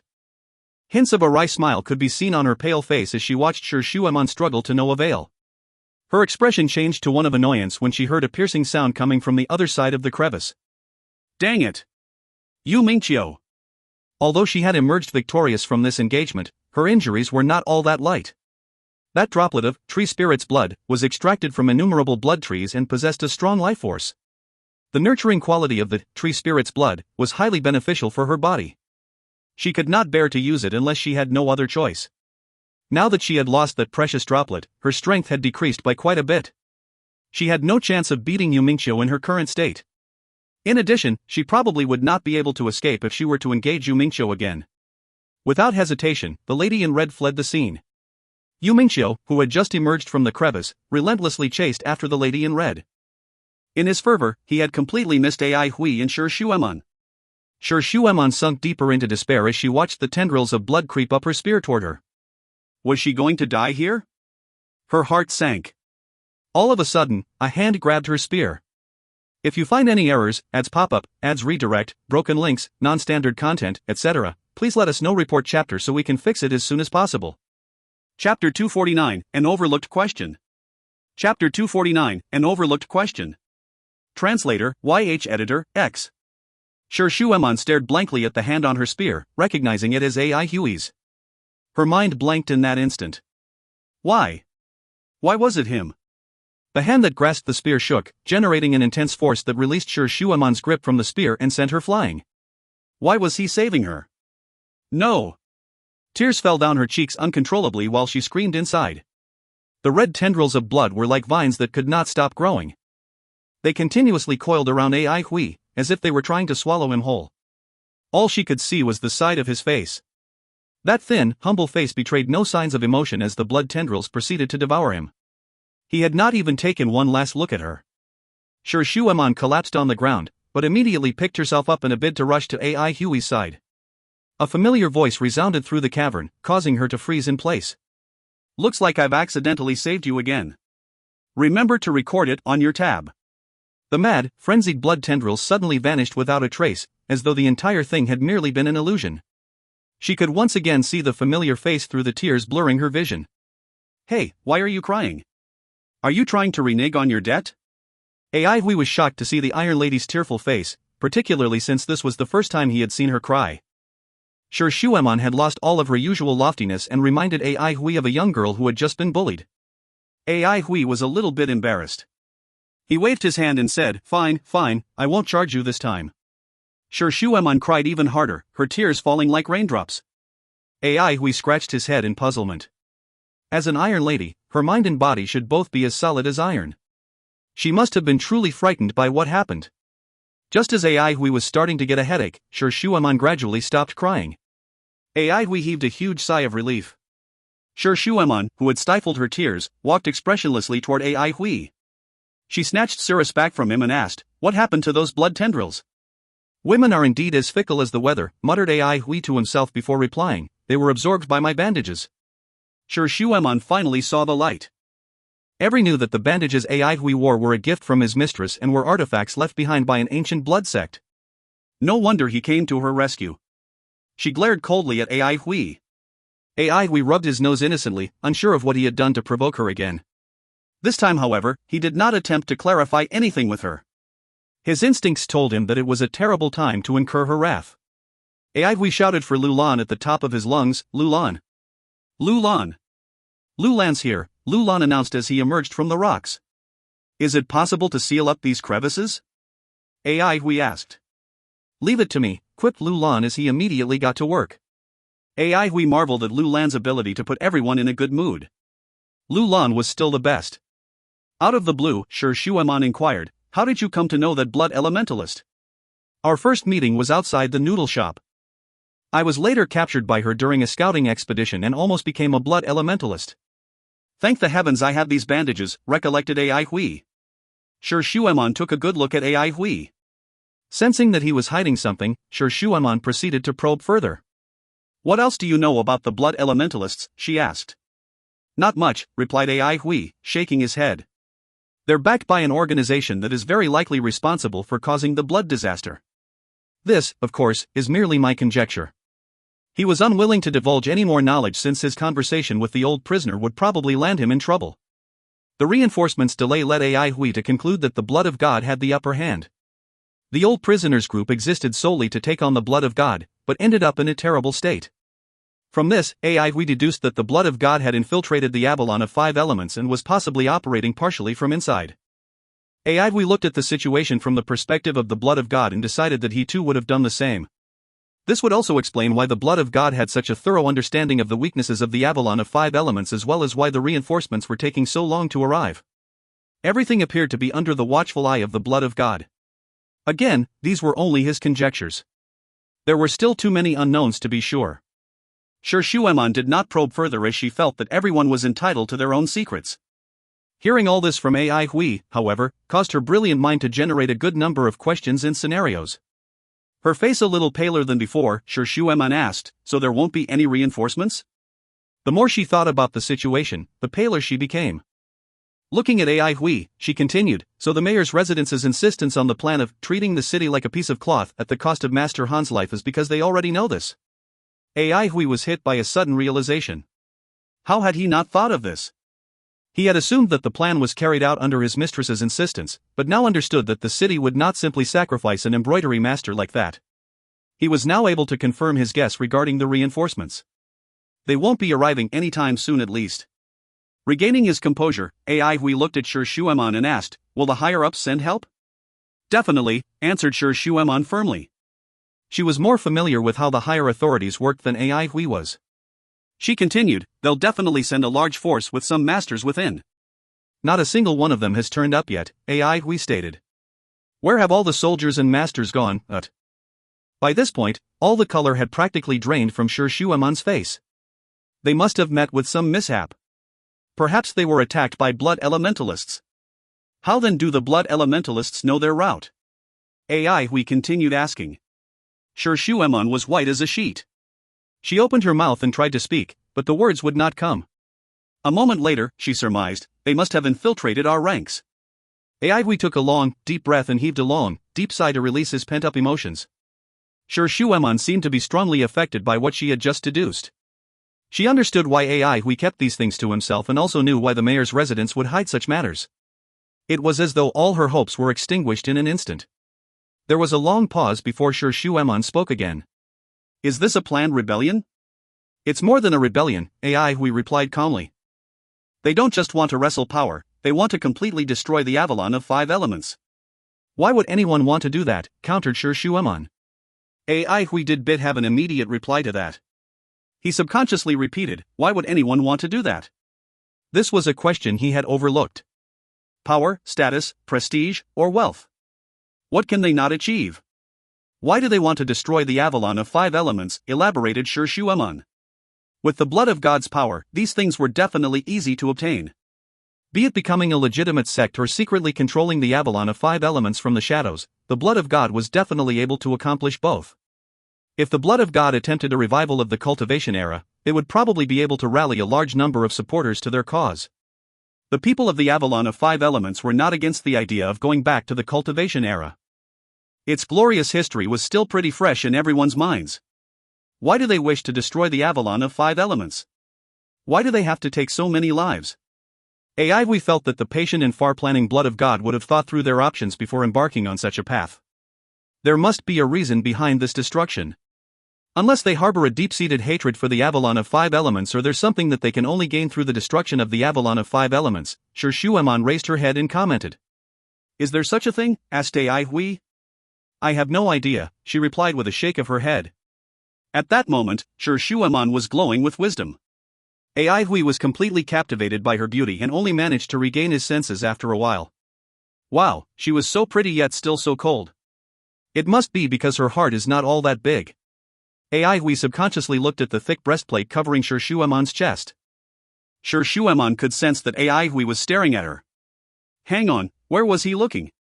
Her body stiffened as certain memories surfaced and caught her unaware. Sure Shuemon's face instantly turned a bright crimson. Iron Lady's reaction was so strange. Why was she acting all bashful? Weird. I'm more comfortable with her usual expressionless self. AI Hui coughed lightly and looked away. He promptly introduced a new topic. Just who was the elementalist who managed to scare that woman away? The Lady in Red's enigmatic powers had left scars in AI Hui's mind. If the Lady in Red immediately fled upon seeing that guy, he must also possess formidable strength. Oh, that's Yu Mingqiu, the Vice Division leader of the Deathgrass Division, Sure Shuemon responded normally. Your senior Mingqiu's elder brother's junior. A Vice Division leader of the 13 divisions, exclaimed AI Hui. No wonder he's so powerful. AI Hui saw the 13 divisions as a group that only the truly powerful could join. A Vice Division leader in the 13 divisions must be someone extremely formidable. Yu Mingqiu. Sure Shuemon paused to think. He's rather unorthodox. AI Hui gave a blank stare and blurted, what's that supposed to mean? You'll understand when the time comes, stated Sure Shuemon. Lu Lan had packed the crevices with earth, completely sealing the 2 pathways. AI Hui inspected the elemental energy within the cavern. Upon confirmation that the elemental energy in the cavern remained unaffected, AI Hui and Sure Shuemon headed back to the mayor's residence together. Entering the mayor's residence, the pair saw Yu Mingqiu in the seat of honor, having a chat with the mayor. As the Vice Division leader of the Deathgrass Division, Yu Mingqiu ranked above the mayor and the dean. The mayor saw the two of them approaching and smiled, they're back. Yu Mingqiu nodded. I'm relieved to see that young Mistress Sure is safe and sound. The pleasure is mine, Vice Division leader Yu. Sure Shuemon responded with a salute. Although the two of them knew each other, Yu Mingqiu's high rank demanded the appropriate amount of decorum. And this is, asked Yu Mingqiu as he looked at AI Hui. The mayor cheerfully said, he's Miss Mingqiu's junior, AI Hui. The city's administration has always been looking out for Mingqiu. She was, after all, one of the few individuals in the city who hailed from an influential family. Mingqiu's junior? Yu Mingqiu blurted, his eyes lighting up. He enthusiastically stood up and walked toward AI Hui, patting him on the shoulders. That makes us family then. I just reached the mayor's residence, so we still have a lot of time to visit Mingqiu. Mingqiu's junior is my junior. If you have any problems in the future, feel free to come find me, Brother Chio. Do you want to join the Deathgrass Division? How about it? Brother Chio will look after you. Ai Hui was knocked silly by his overly passionate speech. He blankly replied, I'm metal elemental energy attributed. Metal elemental energy, said Yu Mingqiu. He racked his brains for a reply, trying to avoid offending any more people. He attempted to laugh the awkward situation away before sincerely advising Ai Hui. Live well, ordered Yu Mingqiu. This guy was indeed rather unorthodox. If you find any errors, ads pop-up, ads redirect, broken links, non-standard content, etc., please let us know. Report chapter so we can fix it as soon as possible. Chapter 250, Fallen Defenses. Chapter 250, Fallen Defenses. Translator, YH Editor, X. 45 people. Tian Quan sorrowfully stared at the 2 rows of elementalists in front of him, his thoughts a mystery. 5 of the 50 survivors had rejected life and chosen death instead. 45 terrifying and imposing figures who appeared much swifter and fiercer than Yan Hai stood solemnly in front of Tian Quan. Nothing was stricter than death's screening process. This free-for-all involving thousands of people had definitely produced a group of true elites. Although they had just become blood elementalists, the aura they exuded was on a whole different level than Yan Hai. Tian Quan detected a familiar scent in the air.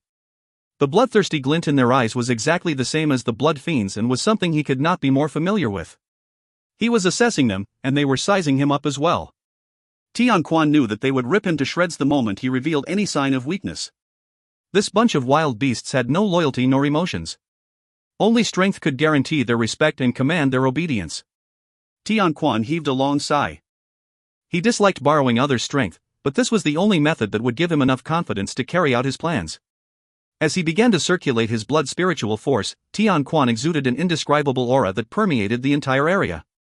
The 45 survivors were terrified to discover that the blood spiritual force within their bodies was suddenly out of their control. Several of their faces became flushed red as they forcefully attempted to resist Tian Quan's aura. One of the new blood elementalists felt his knees buckle, and the next thing he knew, he was kneeling down on the ground. The rest of them collapsed on their knees one by one like dominoes. The sound of men falling to their knees continued until only a handful were still standing.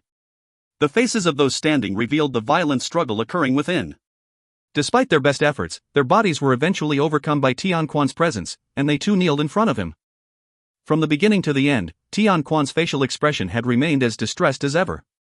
To the newly minted blood elementalists kneeling before him, however, Tian Quan's face was enigmatic, imposing, and dignified. His small, withered stature towered above them, exerting a pressure so great that they could not breathe. Life is short and full of sorrow. He spoke as though he was sighing bitterly. Life is tough. Most people don't deserve to be alive, while some people don't want to continue living. Life is an endless journey of pain. Just look at yourselves. None of you wish to obey my orders, but you don't have a choice.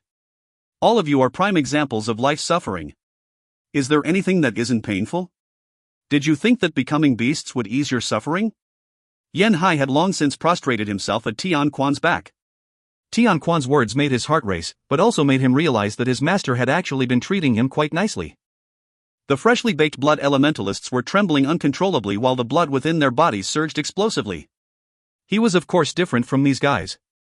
His loyalty toward his master was unquestionable. Yan Hai firmly believed that his master was aware of his loyalty.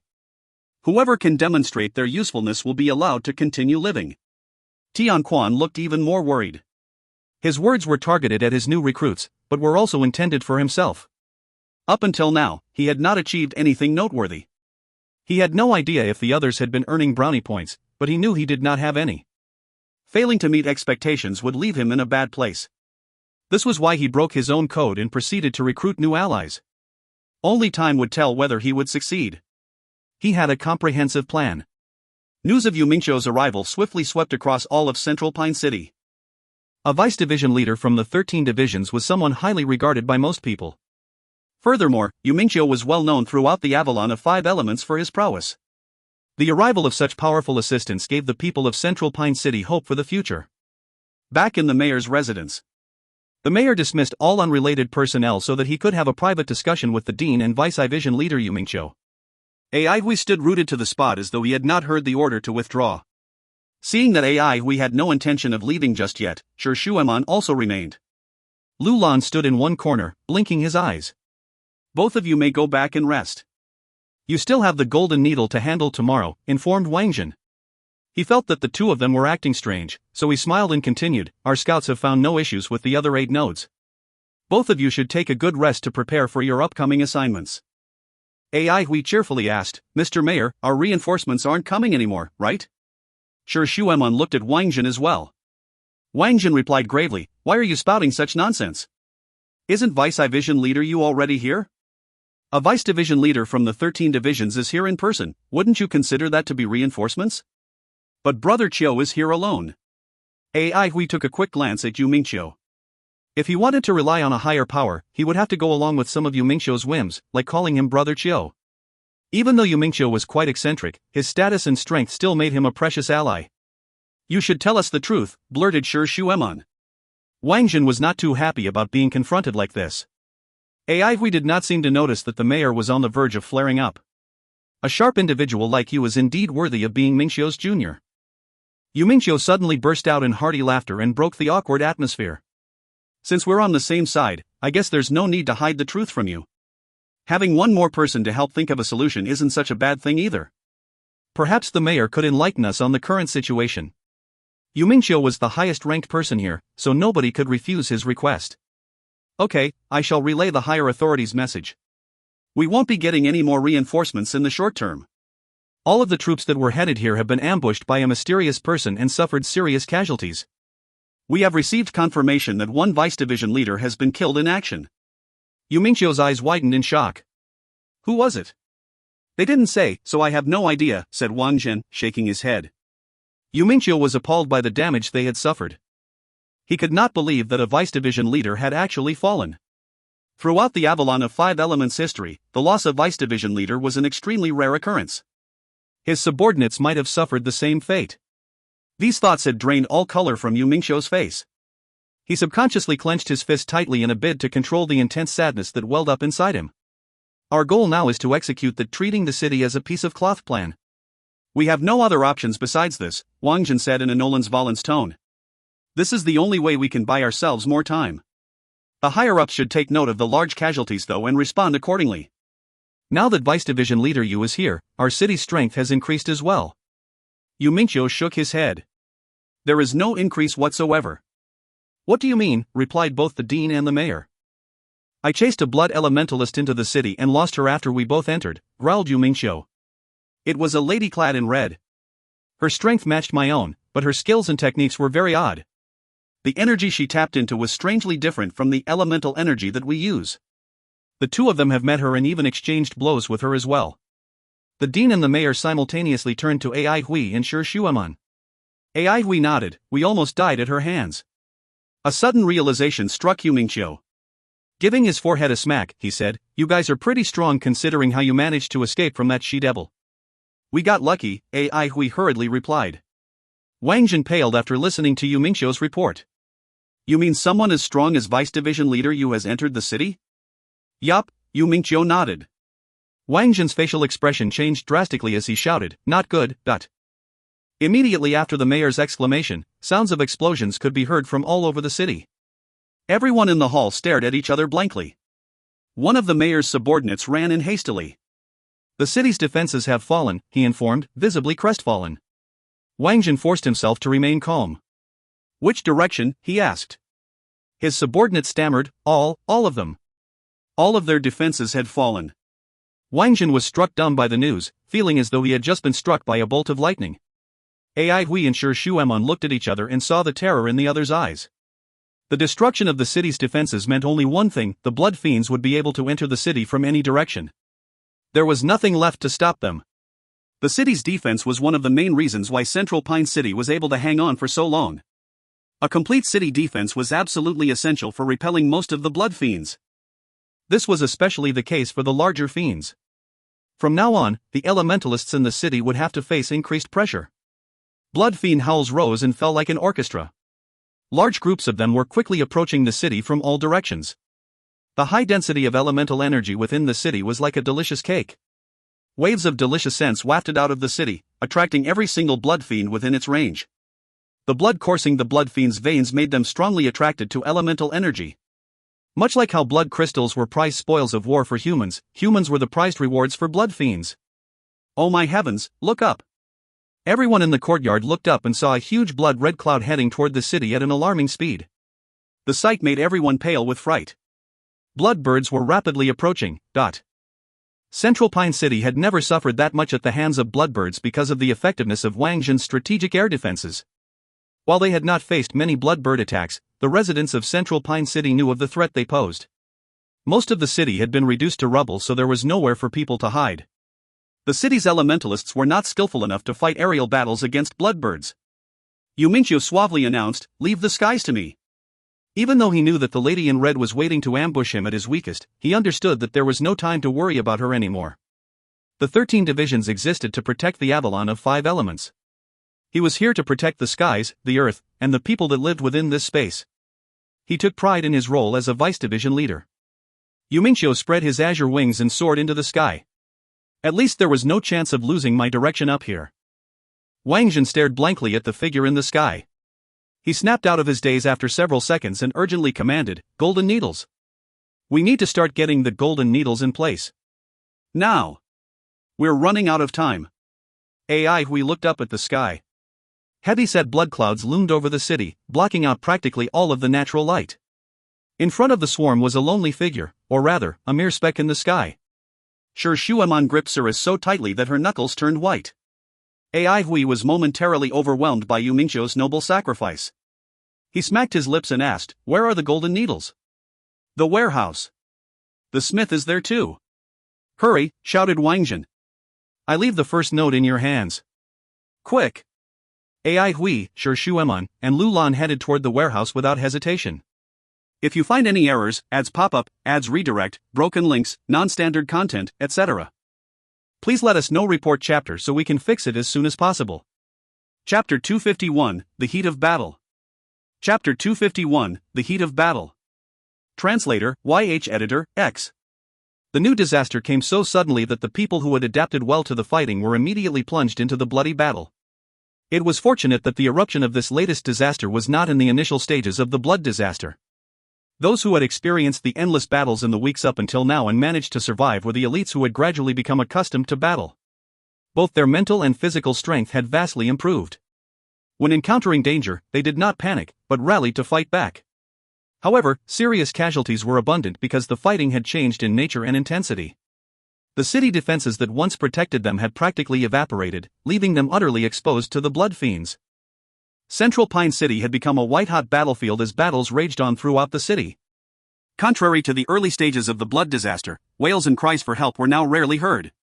The survivors understood that wailing and crying were useless and that the only thing they could do was to fight to the end. 2 main necessities were responsible for maintaining the will to fight. People were driven forward by the need to become more powerful as well as the need to survive. Staying alive was, after all, the ultimate human dignity. The distance between the main hall of the mayor's residence and its warehouse was approximately 300 meters. While 300 meters would usually be considered a short distance, in the heat of battle it felt much longer. Just as they stepped out the front door, the piercing sound of weapons and attacks flying through the air could be heard. Soon after, a huge shadow could be seen heading toward them. Boom. The solid walls of the mayor's residence suddenly exploded inches away from Hui. Bricks flew all over the place, raining down on them like a deadly hail. A 2-story tall blood fiend was surrounded by elementalists. Their relentless attacks had made it lose its balance, causing it to crash into the wall. The blood fiend's large body hit the ground hard, generating a terrifying impact that made the ground rock violently. The blood fiend's leftover momentum carried it all the way to Hui, dragging huge chunks of stone along with it. A cold glint flashed in Hui's eyes as he silently thrust the dragon's pine in his hand forward. A frigid sword ray crossed the short gap between him and blood fiend and embedded itself in its throat. A pillar of blood shot out of the blood fiend's throat as its body grew limp. Hui nimbly stepped around the blood fiend's corpse and made a dash for the warehouse. They had encountered several groups of elementalists along the way, but simply lacked the time to provide aid. Everyone was in a mad rush and unable to effectively form squads. There were, however, several small teams that effectively fought against the blood fiends by ganging up on them. Both man and fiend were consumed by the relentless slaughter. Central Pine City had descended into hell. Hui took the lead and rushed to the forefront. Shueman followed closely behind, firmly gripping her spear in her hand. The warehouse was right ahead. All of a sudden, strong waves of elemental energy pulsed through the air. Brilliant light flashed across the sky, highlighting the proud, solitary figure in the air. Ai Hui winced slightly. Although he had barely talked to Yu Mingqiu and was not exactly familiar with him, Ai Hui felt that Yu Mingqiu was truly worthy of being addressed as Brother Qiu. If they were to meet again, he would definitely willingly address him as such. He continued to press on, a fire burning deep beneath his indifferent surface. Everyone, including his master, mistress, Brother Qiu, the mayor, the dean, and the A1 unit was fighting for the future. Every single person, dead or alive, who was involved in this disaster was fighting for their own destiny and survival. In doing so, they were also fighting for Central Pine City's future. They were on the verge of collapsing, and it felt as though the pressure of a single added straw would crush them. How could a person give up when even a beast would counterattack when cornered? Ai Hui abruptly accelerated when he was 10 meters shy of the warehouse's main entrance. He leapt high into the air, curled into a ball, and slammed directly against the warehouse door. Ai Hui crashed into the warehouse together with the debris. He saw several frightened craftsmen inside the warehouse. Where are the golden needles? Ai Hui roared loudly, trying to be heard above the noise. Ai Hui was definitely the most recognizable face in Central Pine City at the moment. The craftsmen heaved long sighs of relief upon seeing him. One of the craftsmen took a step forward and asked loudly, "What is going on? Why does it seem so chaotic outside? The city defenses have been destroyed.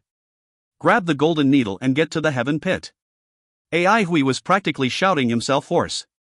When they heard that the city defenses were destroyed, the craftsmen's faces sank. They most certainly knew what this meant. "What about the other golden needles?" the craftsman who first stood forward asked. "You should bring them to the heaven pit with Lulan first. I'll defend this place and wait for Huanghun and the others." Sure, Shueman said solemnly. "We haven't agreed upon signal, I'm sure they'll arrive soon." Ai Hui nodded at her and firmly ordered the craftsman, "Follow me." Several craftsmen lifted a sturdy-looking pillar from one corner of the warehouse. This was the first time Ai Hui saw one of the golden needles and he could not resist taking a second glance at it. The needle's body had a brilliant glass-like glaze that made it glow with an exotic metallic luster. More than 5 meters in height and more than half a meter in diameter, it was difficult to associate it with the word needle. Instead, it was more similar to a house's support beam.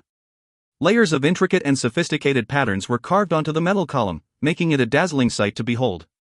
If the patterns carved onto the golden needle are damaged, it'll lose its effectiveness, the chief craftsman spoke in a severe manner.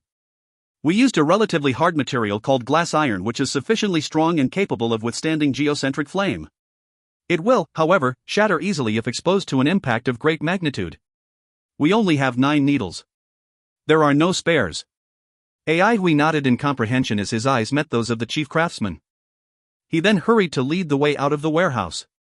2 craftsmen stepped up to carry the golden needle by its head and tail with the chief craftsman following closely by their side.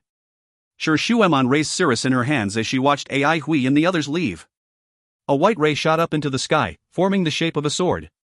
This was the A1 unit's signal for seeking assistance. Sending out the signal brought her some relief.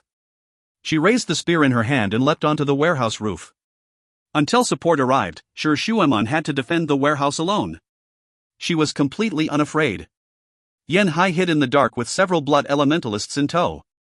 Seeing the chaotic scene before him, he could not help but have mad respect for Sir Tian Quan's visit to the casualty barrack had been incredibly fruitful, allowing him to gain an additional 45 blood elementalists as followers.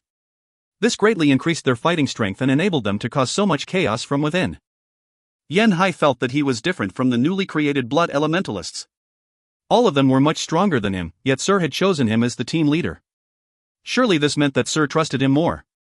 Yan Hai was secretly pleased with himself.